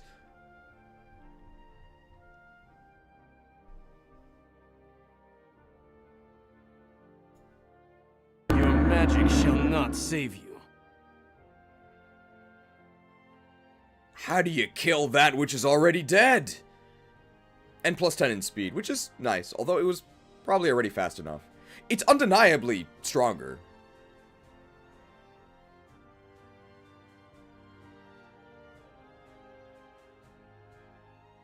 And it received the massive indirect buff of Ghost now being special.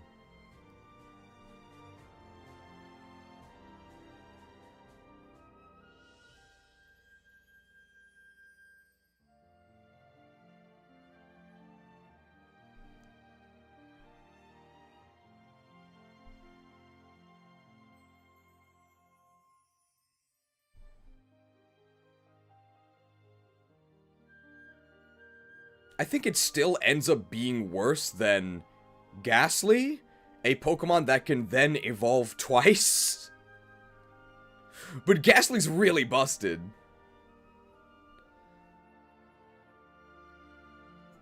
Misdreavus is perfectly fine. We have a tier for Pokemon that are perfectly fine, right? Hereish? We didn't talk about it that much with Ghastly, because Ghastly doesn't really have to worry about it, because Ghastly's enemies just die. But the Ghost type causes, like, half of enemies' attacks to just be useless. Because there's a bunch of random normal moves that just don't even affect you. And Misdreavus does have to worry about that. Misdreavus both does and doesn't have to worry about that. It doesn't have to worry about that, because they can't even affect Misdreavus. But it does have to worry about it, because the enemy might not be dead, which means they're gonna attack you.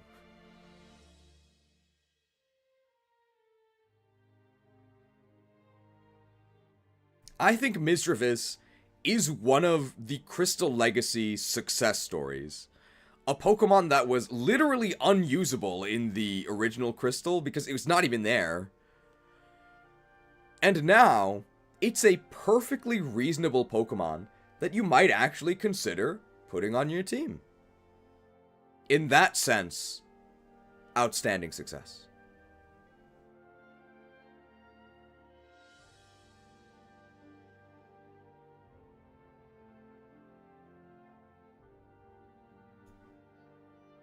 Porygon! Oh, Porygon! One of our most used small emotes, not because Porygon itself is bad, but because we often encounter some,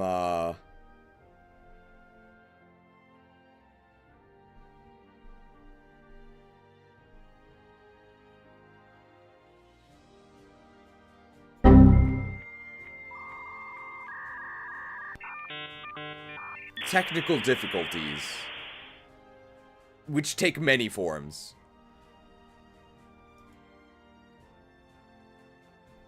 Base form Porygon sucks. Extremely bad. You can buy it at the game corner for, I wouldn't say an outrageous price. I think the term is, pay to win? Well, with Porygon, you definitely pay and you don't really win.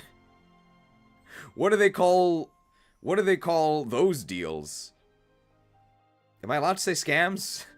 Hopefully that doesn't get demonetized.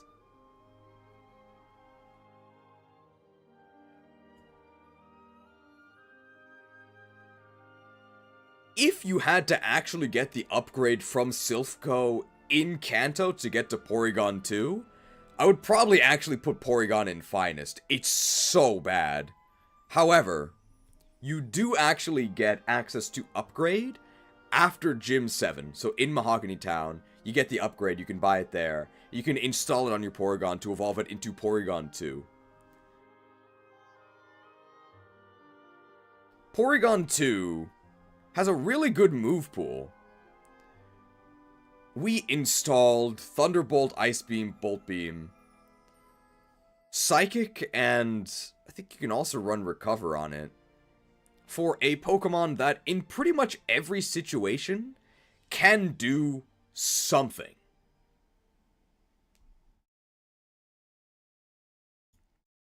That's more than most Pokemon can say. I think the devs are really enamored with this thing. I guess they have more of an affinity for cyberspace than I do.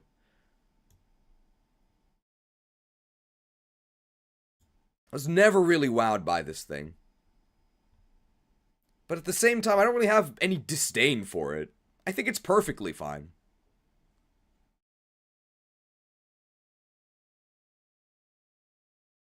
Able to do something in most situations. Pretty good Pokemon. Back to the Swords base. Maybe we're just going back to Johto. Surely we'll finish within the next 52 minutes.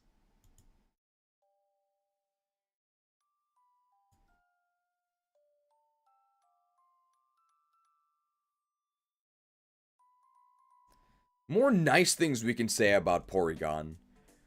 If you're gonna stall with something, more nice things we can say about Porygon. It can recover.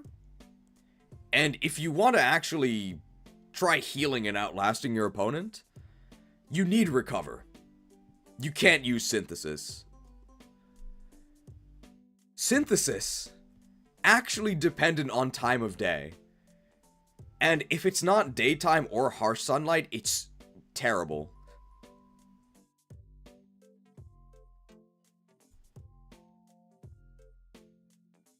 Recover Porygon is endorsed.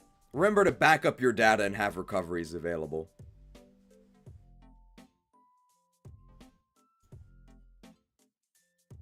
But I will reiterate, I don't really endorse hit trading. I endorse one-way trade deals where you just give them the damage. They don't have to give you anything back, they just die.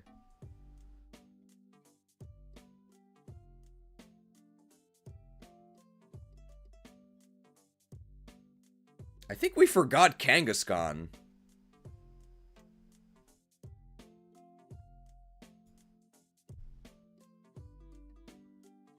Kangaskhan!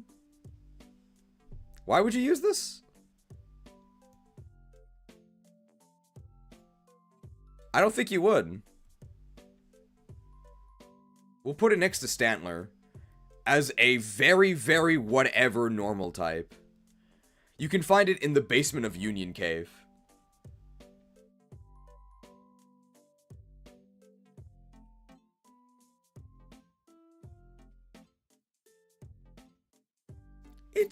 It's alright, but I can think of several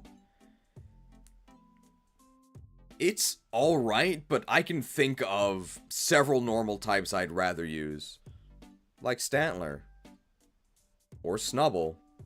Or Apom. Or Miltank. Or Tauros.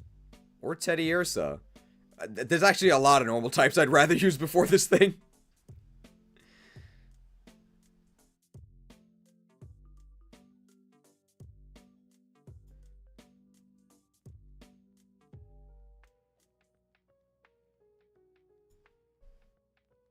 This Mother's Day, be sure to... Okay, it's already the end of May, so this doesn't really make sense, but...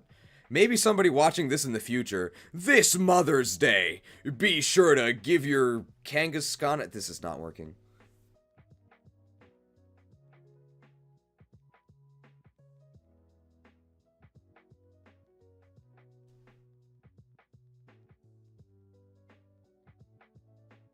Alright, how about this? If you haven't called your real mom in a while, maybe consider it. That's tangentially related to Kangaskhan.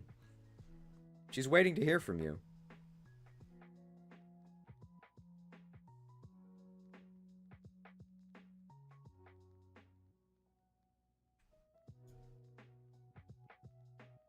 Chansey! It's a wall Pokemon. It's good at walling.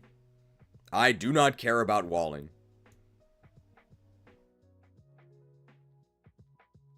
That's actually probably worse than that. It's really bad.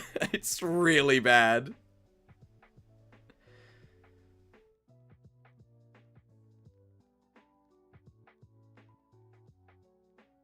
What does Chansey do? It definitely survives special hits. It maybe survives physical hits. Its physical defense is very bad, but it has so much HP that it can maybe survive one, especially with stat XP. So you've survived the enemy attack. Great. Now what?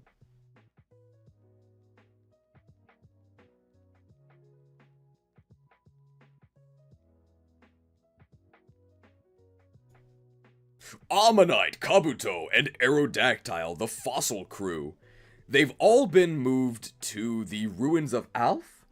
After you solve their corresponding puzzles, you'll get the fossil, which you can then revive right there at the ruins. Although they are gated by both Surf and by badges. Ammonite, I believe you get... I don't trust my memory.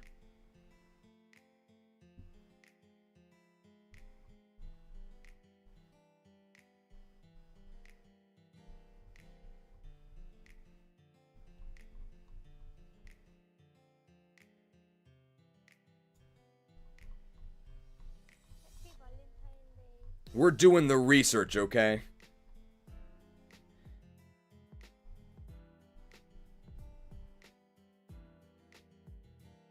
We're doing the research, okay? Don't accuse me of being a fake lab man. Here you go. Kabuto level 15, obtainable after Gym 3. Ammonite level 20, obtainable after Gym 4. And Aerodactyl level 25, obtainable after Gym 7.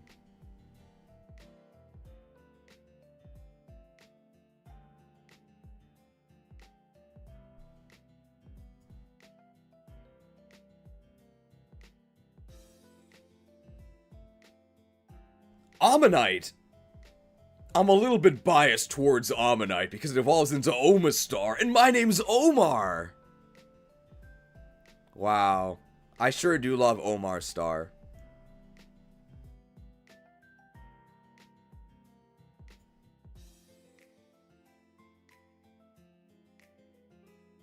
It used to inhabit primordial seas, and now it swims among the modern sea. The more times change, the more they stay the same. Really, really, really good special attack, eventually. Kabuto, unfortunately, not only has an incredibly lazy name, Kabuto is literally just the Japanese word for helmet. It also is not very... It also has not been treated well by Gen 2 mechanics. It also desperately awaits the Gen 4 physical special split. Once that happens, it's actually pretty good. Until then, it's definitely a C critter, and not one of the better ones.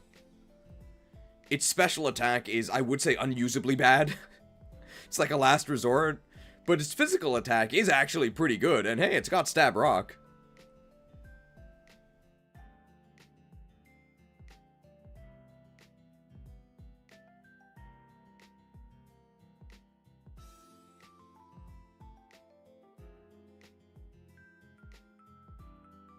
Ammonite and Kabuto. Ammonite and Kabuto, they are destined for the sea. Aerodactyl is destined to soar the skies above. The testers and the official tier list really like Aerodactyl. They place it among one of the best Pokemon in the game.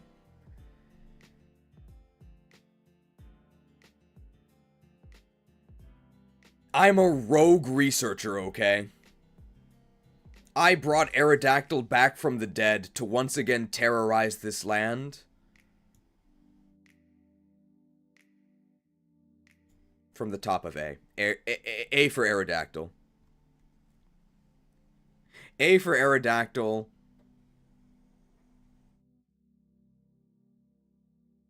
I think Aerodactyl is very good. It's much better. I do like Aerodactyl. It's much better than it is in vanilla, because vanilla Aerodactyl's weaknesses were that it wasn't in the game, and that it had, like, no moves. Now it actually does have rock moves. You can give it Earthquake, and you can give it Sky Attack. Not to mention, it's really fast, so it goes first. And then what? It probably sweeps. You know what? I'm not gonna be too much of a renegade. S for Aerodactyl. The S is silent, I guess.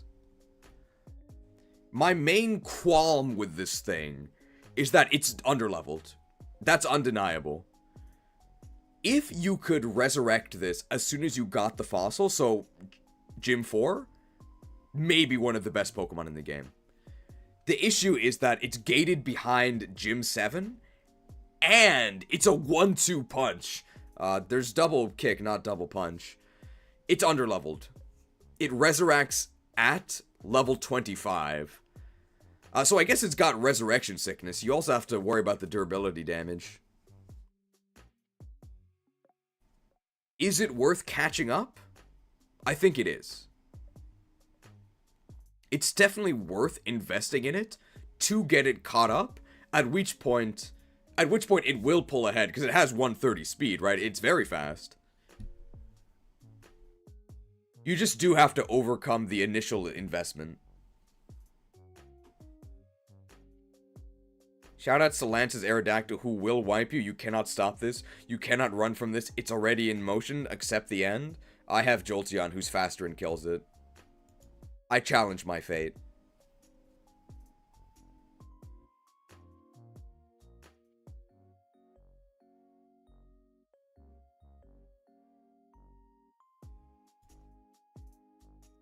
Kabigon!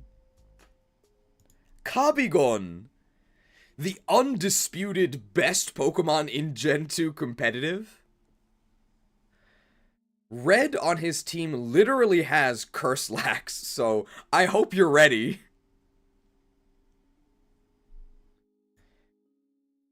And this is another Pokemon where I think our differing criteria are really gonna show. You don't have to convince me that Snorlax is really strong. I know. I agree. I think it is really strong. But not in this context.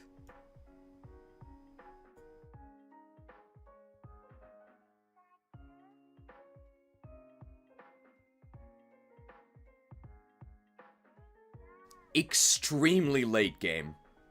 You have to get the expansion card for the radio. So you have to do about half of Kanto before you can get this thing. It's level 50, which is like a smidge under leveled. I'm not really counting that against it. But it is so slow.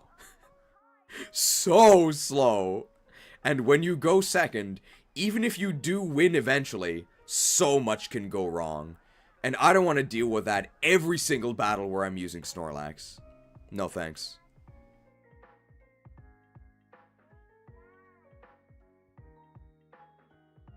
So again, I'm not saying that Snorlax is bad in competitive. That's completely unrelated to this. I'm not even saying Snorlax is necessarily bad once you get it.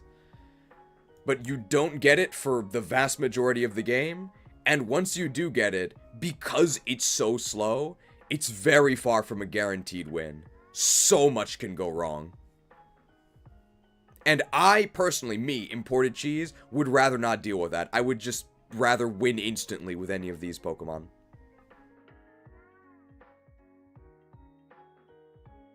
Speaking of snoring, I'm a head out. Bait used to be believable.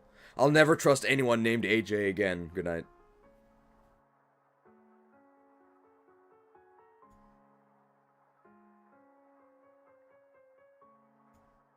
Dratini. Dratini. You have two options to invest in dragons. You can literally invest and pay for it with coins from Goldenrod Game Corner. It's not too expensive. Or you can complete the Claire character arc. After you humiliate her with Dunsparce, she cries and goes over to the Dragon's Den. You can then answer some trivia and get yourself an Extreme Speed Dratini. For both of these draconic investment opportunities, I think your EXP is best spent elsewhere.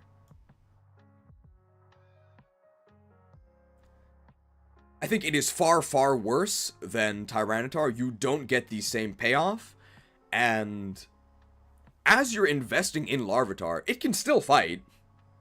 It's still okay, it's just not great, until it becomes Tyranitar, at which point it's amazing. With Dratini and Dragonair, it kinda sucks. Dratini and Dragonair both kind of suck. They're very, very underwhelming, and then when you get to Dragonite, it's still kinda underwhelming.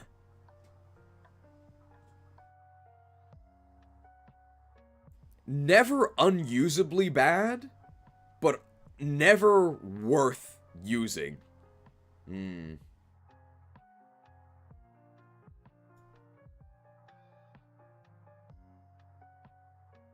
Did you know that Dragonite's Japanese name is Kairyu? Did you know that Dragonite's Japanese name is Kairyu? Kairyu's inside me?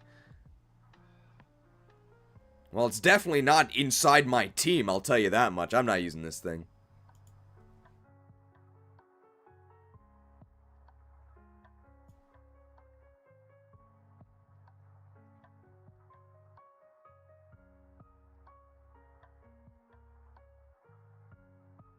We're actually almost done. I think we can actually construct an unknown dungeon to talk about some of the legendaries, because we haven't talked about them at all.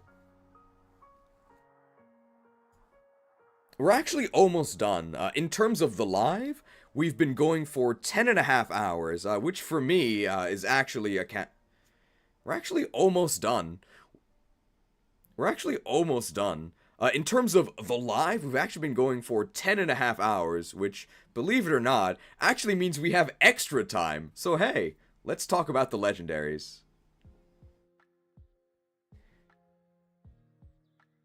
If we have some peons, I think we can construct an unknown dungeon.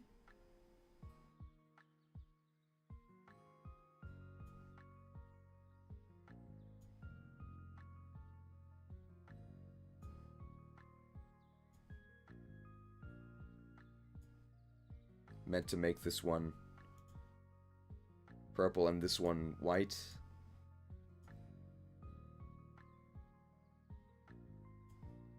Job's done.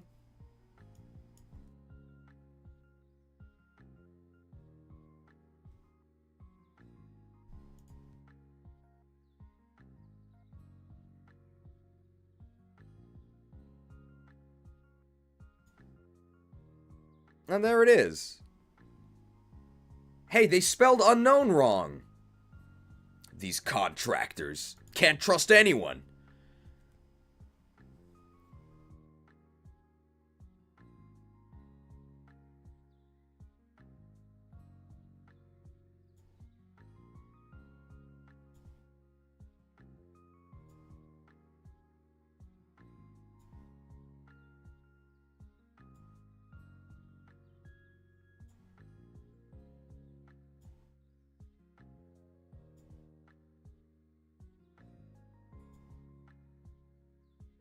Where's Mewtwo? Gen 1, right?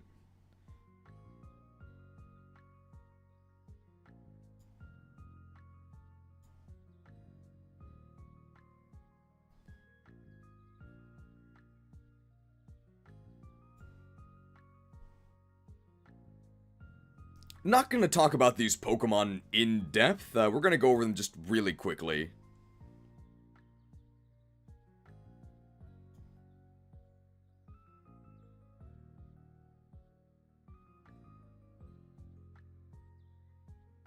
Not going to talk about the legendaries in depth. We're going to go over them really quickly.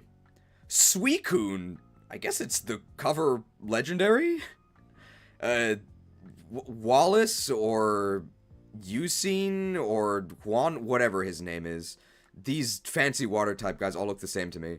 For some reason, he's completely obsessed with Suicune, and I have no idea why. It is a legendary. I think in the anime it literally walks on water, but not on this list.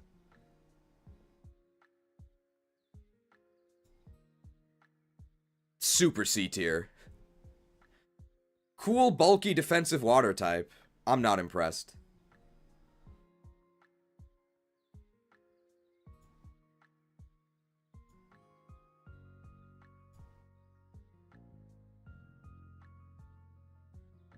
Raikou. I think that's how it's pronounced. I do live in Japan. It's Raikou. Raikou.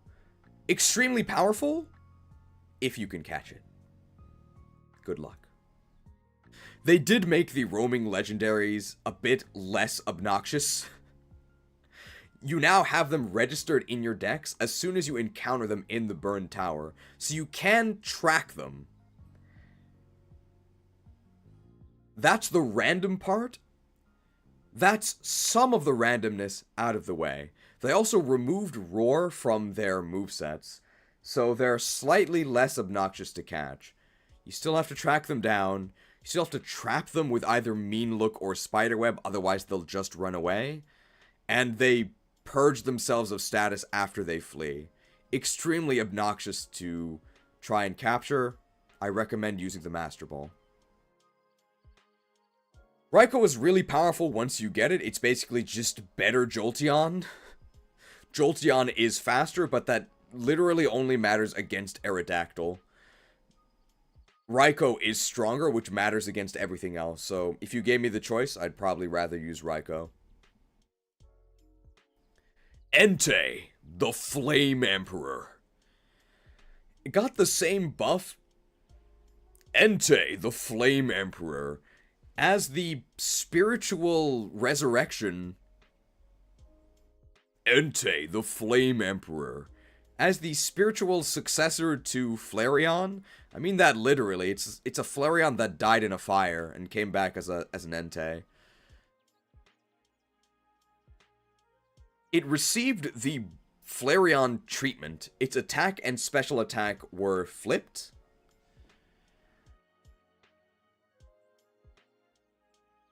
I think Entei is overall better than Flareon. It's significantly faster. However, it is also now weaker because Flareon actually has a better attacking stat. I think I would actually take the increased speed, though. Flareon is not fast enough, but Entei is. And Flareon is sometimes actually too strong. I think Entei is strong enough. I'd rather have Entei. I'd probably put it in, like, low A. If you can catch it. Celebi. actually a legendary that we can rank. Because it is a guaranteed encounter. Once you get 7 badges, you can go to the Ruins of Alf, you can get the GS ball there, and then have Kurt appraise your balls, and then he can't believe what he sees. He'll tell you to go to Ilex Forest, and then, hey, you can do the Celebi event. You get Celebi, it is level 40, Grass Psychic, and it has 100 in all stats. That is the mythical stat spread. In Gen 2, where you have stat XP, hey, that's pretty good. Is it S tier good? I don't think so.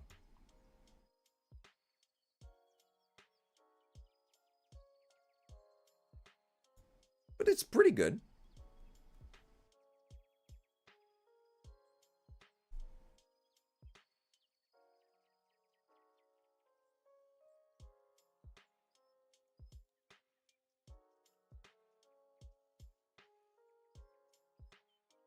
Oh yeah, it's the best grass type in the game in A, and that's because it's a psychic type that also happens to be a grass type.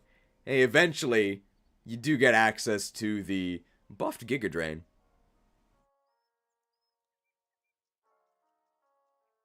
Come here, ground types. Sucked. Although based on some meme images of a shriveled Celebi, maybe Celebi's the one that got sucked.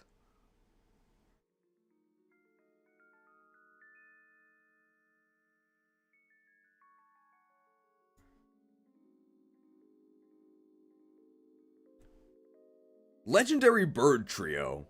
I don't want to spoil too much because there are some fun story moments. I'll just say that you'll know once the birds become available.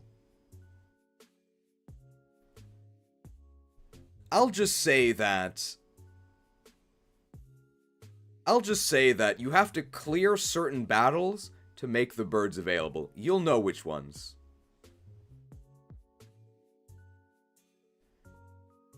First up is Articuno, Freezer. It was much better in Gen 1. In Gen 2, it has very bad availability, and it was murdered by the special split. Really wishes it could have kept 125 special attack, but it didn't. Your magic shall not save you. At least it's resistant to special attacks.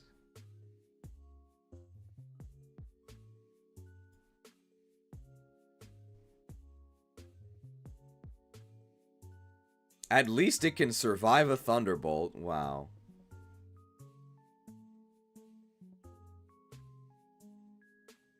Second, it's Zapdos. Thunder. Not to be confused with Thunders, which is Jolteon. Definitely the best of the legendary birds. Definitely the best of the legendary birds. Really great electric type attacker. Probably your best electric option once you unlock it, but that is very late game.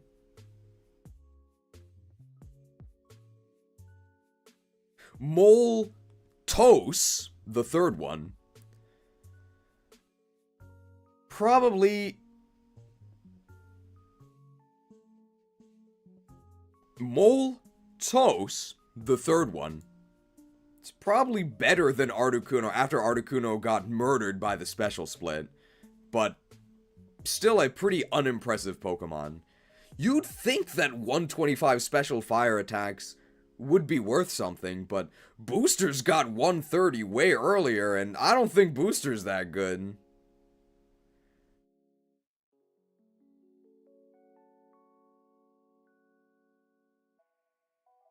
Very bad availability, but probably good enough speed. And hey, 125 special fire attacks do hurt.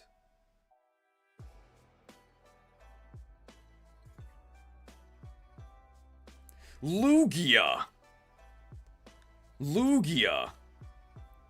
Some crazy... Lugia. Some crazy card collecting freak is obsessed with this thing. I don't know why. I think he's like one of those water trainers. I seriously cannot tell them apart. And Lugia is a water type, right? I mean, it lives in the ocean.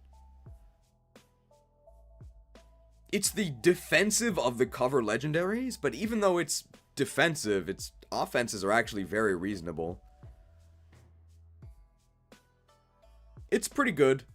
Probably worth the effort to go get it, but very late game. You have to reach Pewter City first. So that's around the time you can get Snorlax. Very late. Of the two, I do think Ho-Oh is better.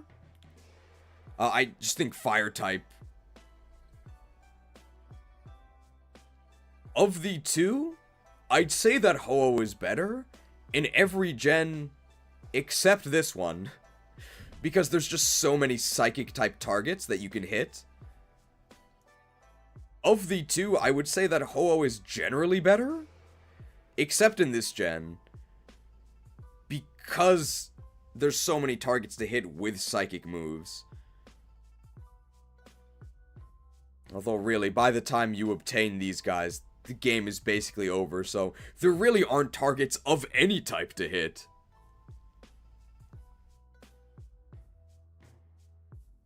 Ho-Oh is eventually... Ho has a really good attack stat, which is weird because fire is special. Ho has a really good attack stat, which is sadly wasted.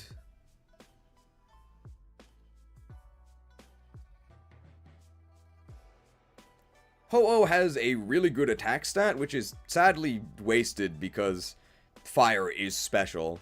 However, the one stat it has that's not wasted. Your magic shall not save you. Is that juicy res stat. What are special attackers gonna do?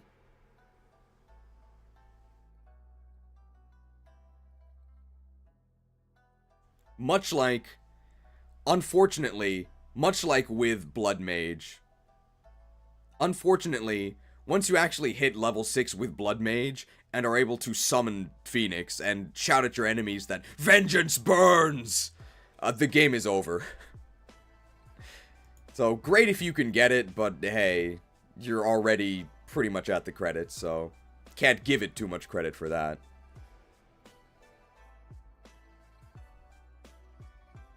Mewtwo.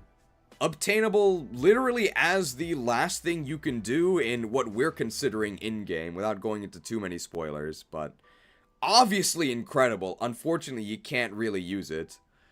And Mew is a dex completion reward, so it is probably the last thing you will ever do in your Legacy playthrough.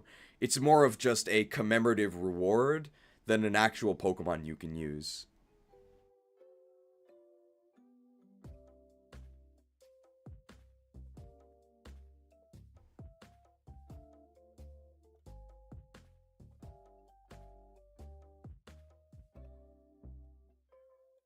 Those are the legendaries, but we do actually have one final trio of Pokemon to talk about. Some of you have probably been wondering, when are you going to talk about the Kanto starters, which are all available. They're all available right before Victory Road. And they all have a 1% encounter at different times of day.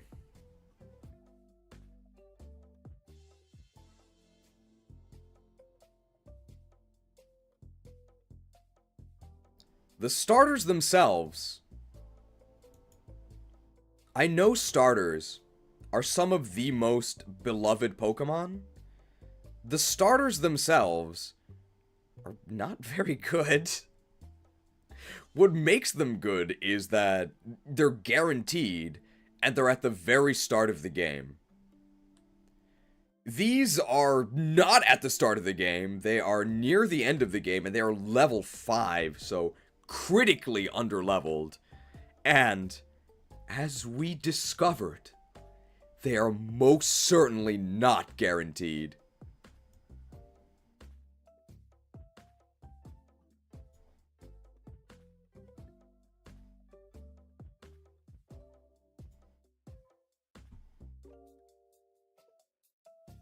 my plea to the devs, if nothing else, and I don't know what else you would actually take from me, my plea to the devs, my only feedback that I'm really not joking about, and I hope actually gets incorporated, please no more 1% encounters.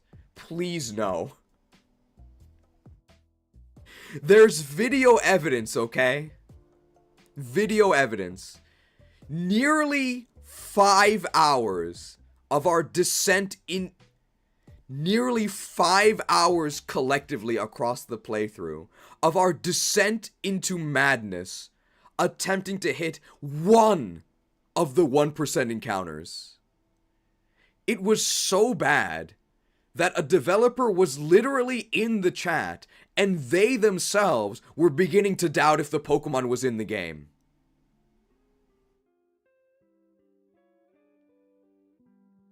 The starters are actually in their evolved forms at a 5% encounter outside of Mount Silver.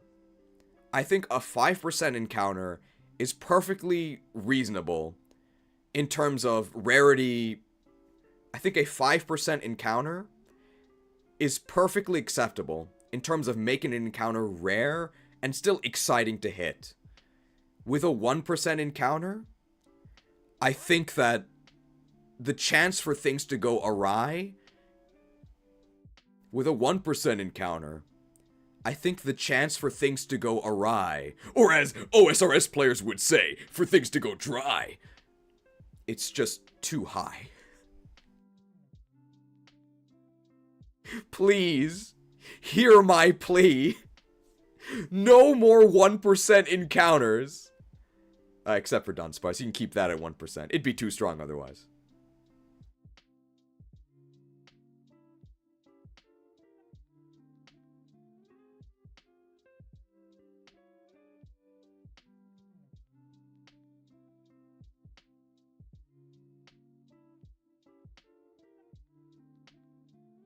I think that's actually going to be the last line in the premium, unless people have a better idea for an ending line.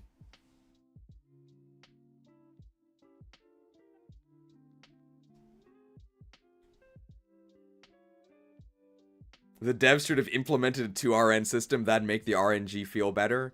This is a subtle dig. Dig was buffed to 70 base power to try and get me to actually complete the Slowbro Science video, right? Eventually.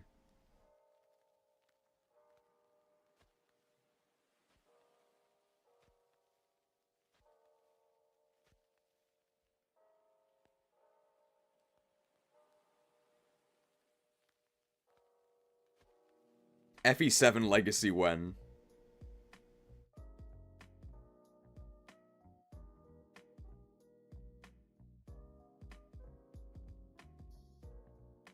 Critique unclear, made ghastly, only available as 1% encounters. It is noted, thank you.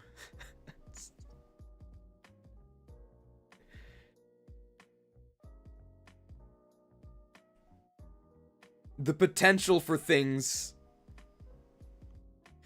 were really getting out of control. I think Madness of Deathwing is one of the most hated encounters ever. We were pretty close to hitting...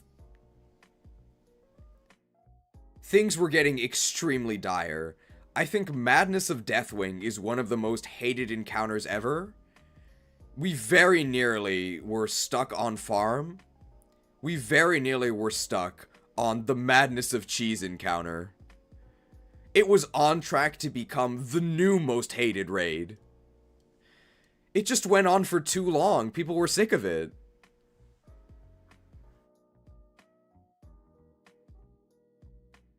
And then I think the last line will probably be the, don't buff Dunsparce. That's probably good enough. Okay. $2 microtransaction from John Anon. Thank you for the... $2 microtransaction. Thank you for the stream. Now give Umbreon more love, please. Alright. Take your screenshots now. You've got 10 seconds.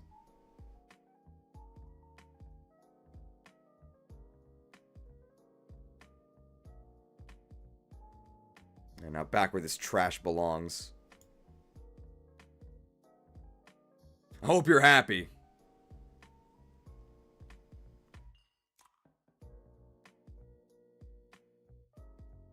Alright, not even 11 hours. What a casual. And that's considering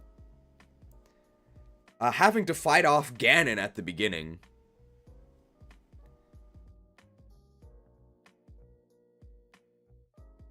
Slugmaganus, I don't know how you became top of finest, but I swear, Al. Oh, we can... Can we jerk today? I think we can. I think we can actually jerk. I can walk there, and I'll have leeway to jerk. I gotta do it. I gotta do it. So, 4 more minutes, and then we begin the jerk quest.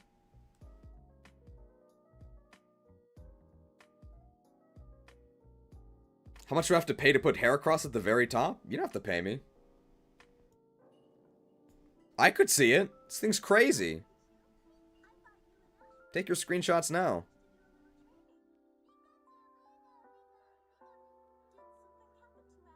Did something happen to Ash? Agent Ash might have fallen asleep. If not for them just sending a message, but wow, it must be really late for them, so... Probably want to let them get to sleep.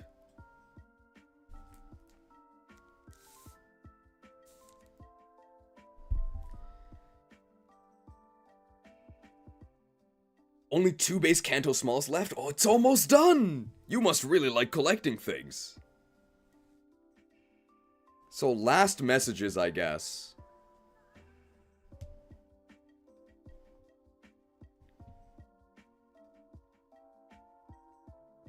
Gotta do this. We know that spear is bad.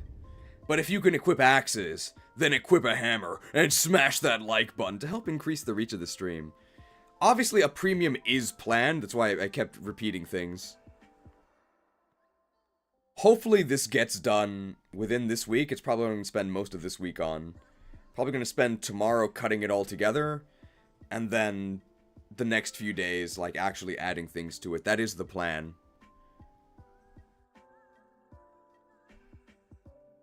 Gotta make sure to thank some of our strongest interns.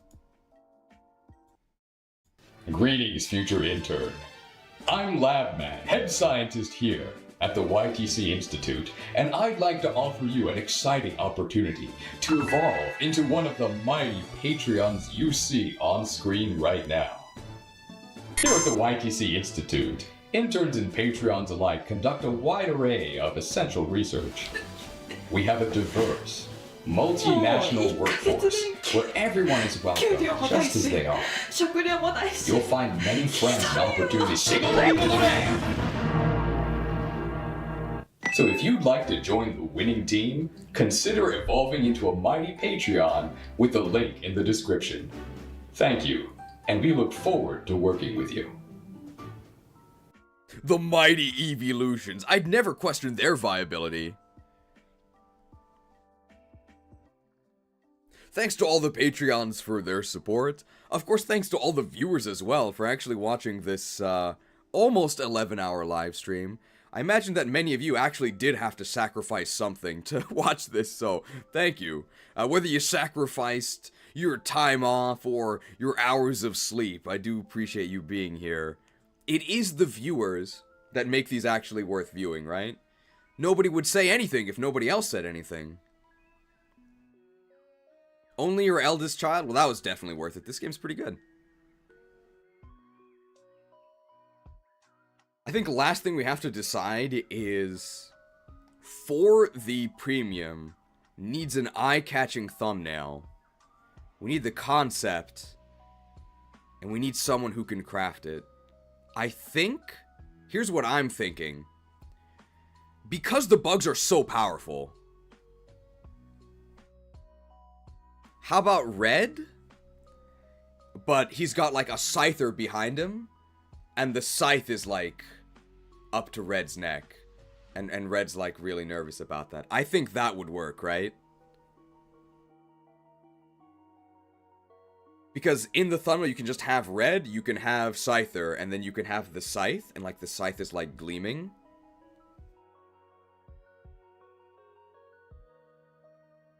Is Alio here? That's what I was thinking. I think Alio could do it, right?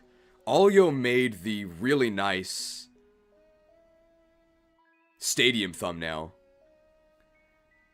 I think their style would fit this. Red's, not decapitation, but Red's, threats, I guess.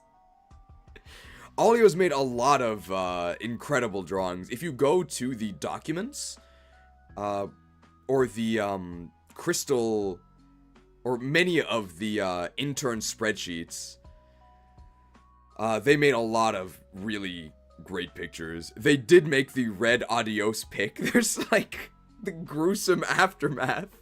It's super good. I think they would be perfect for this. Hopefully they'd be willing to make this thumbnail as well. I think that would work. And I think they're the right fit for it. I don't think their socials are in the description of this video, but they are in the video where he made the thumbnail. Super good. I'm a big fan.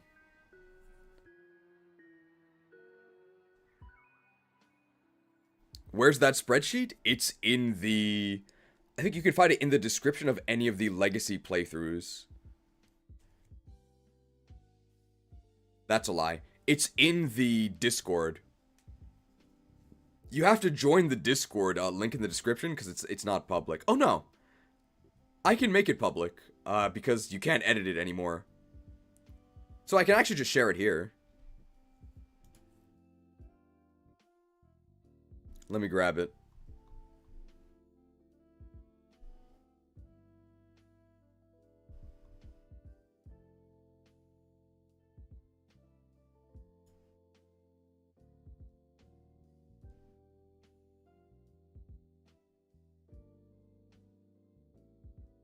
What in the world? Wait, we got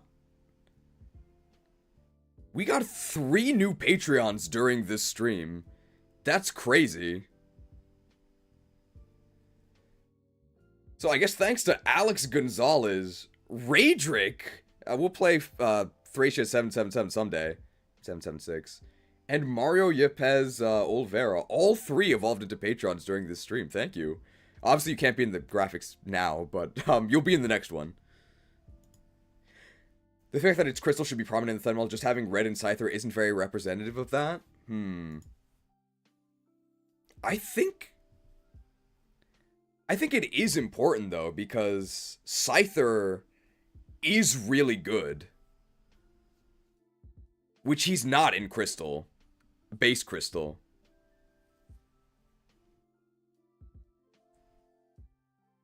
I think people recognize that Red as the final boss could be the GSC protagonist? Oh, maybe. But I feel like when people think of Red, they often think of Super Boss Red. Because it's one of the most memorable moments of Gen 2. And the title will say Crystal Legacy, right?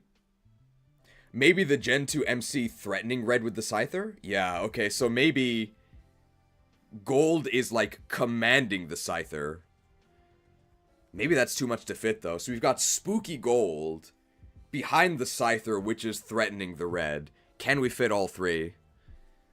I think it's at the artist's discretion.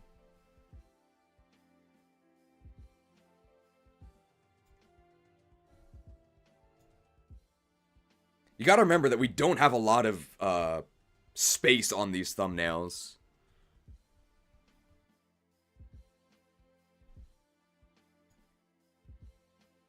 Here is the spreadsheet. You should be able to access it yourself.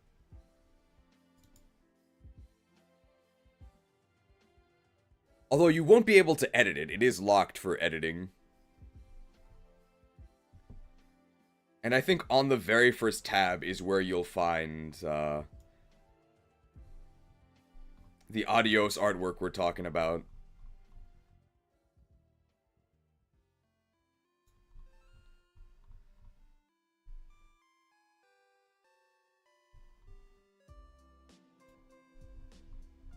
I'm looking for it now.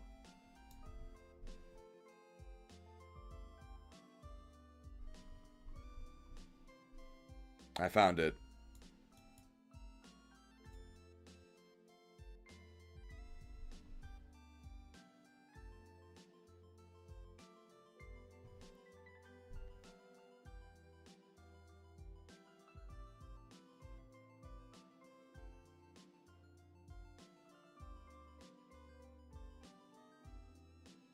I gotta enable the one that says RuneScape, because it's not RuneScape. It's actually this. Look at this. Adios. I can't believe they put this scene in the game. It's so graphic.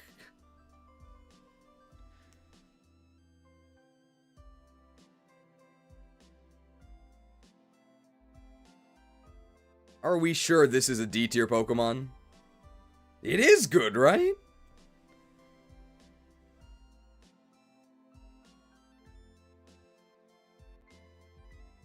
I think that Adios in particular, threatening red, is probably not going... No, it was drawn really fast. It was within like 1 or 2 hours of the actual execution. Curious what game we'll be playing next since Legacy has ended and we'll be soon saying adios to Pokemon Crystal. That's a good question. I'm not sure. Probably nothing next week. Because my mom's going to be in town. I'm just going to hang out with my mom. I won't have to call her. She's actually here. But we'll see. It was their all stream? Did they draw it before we actually executed red? Definitely Frozen Throne, right? I think I can say it's definitely not Frozen Throne. Can we have the Virizion emote back and remove mobile? Okay, maybe. I like mobile. Emote, not mobile itself. Sure.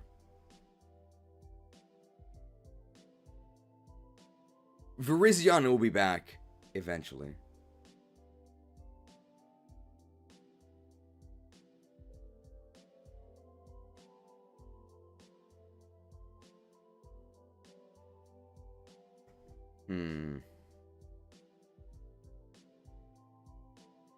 Pokemon Ranger stream confirmed. No. I'm thinking. I want it to be something that is easy. So this is like the 5th time I've said Pokemon Puzzle League. We'll see. Jokes aside, how far away do you think the next OSRS stream would be? Not that far. I'm almost 99 woodcutting. I'm like 300 KXP away from 99 woodcutting. It's at the point where I can't cut down my farming trees because I don't want to hit 99.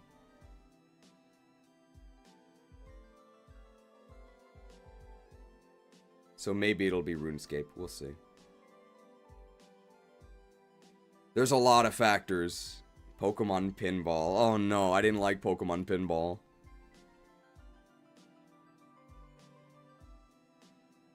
Frozen Throne fans. Haven't played RuneScape in a long time. Does smithing still take forever to level up? If we were to do RuneScape, I think it would be the 99 and Fire Cape stream. And then we would probably do a RuneScape tier list. And I said that, or RuneScape skill tier list. And I said that because I want to answer Martin Anderson when I say that, yes, smithing takes forever to level up. I think smithing is a Gillenor's finest skill. Smithing is so bad.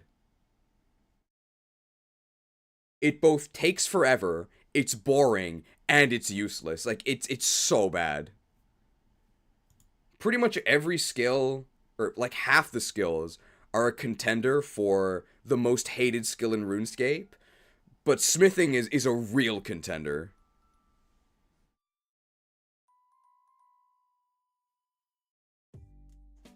Maybe RuneScape next. I really want to get Gen 3 starters done.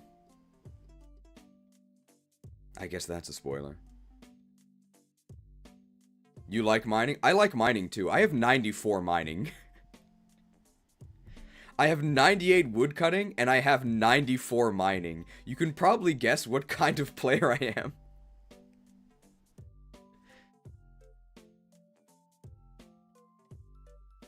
We'll see. Next stream to be decided, but it almost certainly will not be next weekend.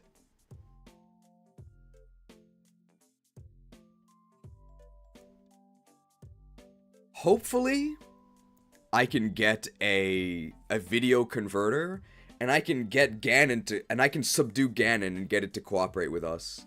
I'm still so miffed that I have to pay to, like, unlock features on my physical camera that I already own. I'm still steaming.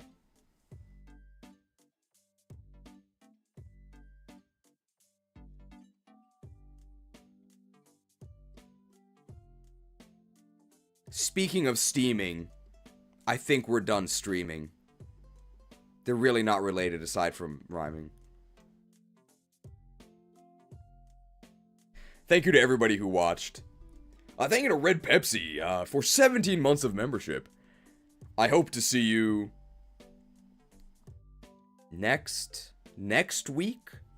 Probably.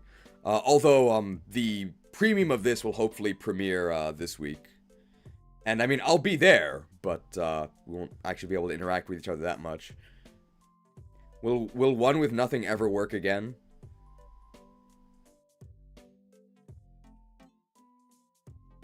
I don't think it will. I still don't have it. I do have this, though.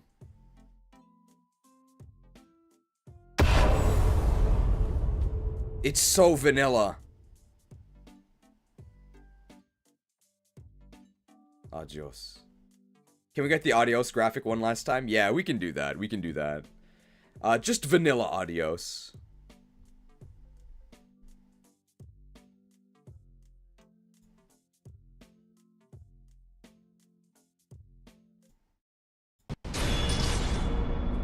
Vamos! It's a little choppy. There should be only one chop at the very end, right? Vamos!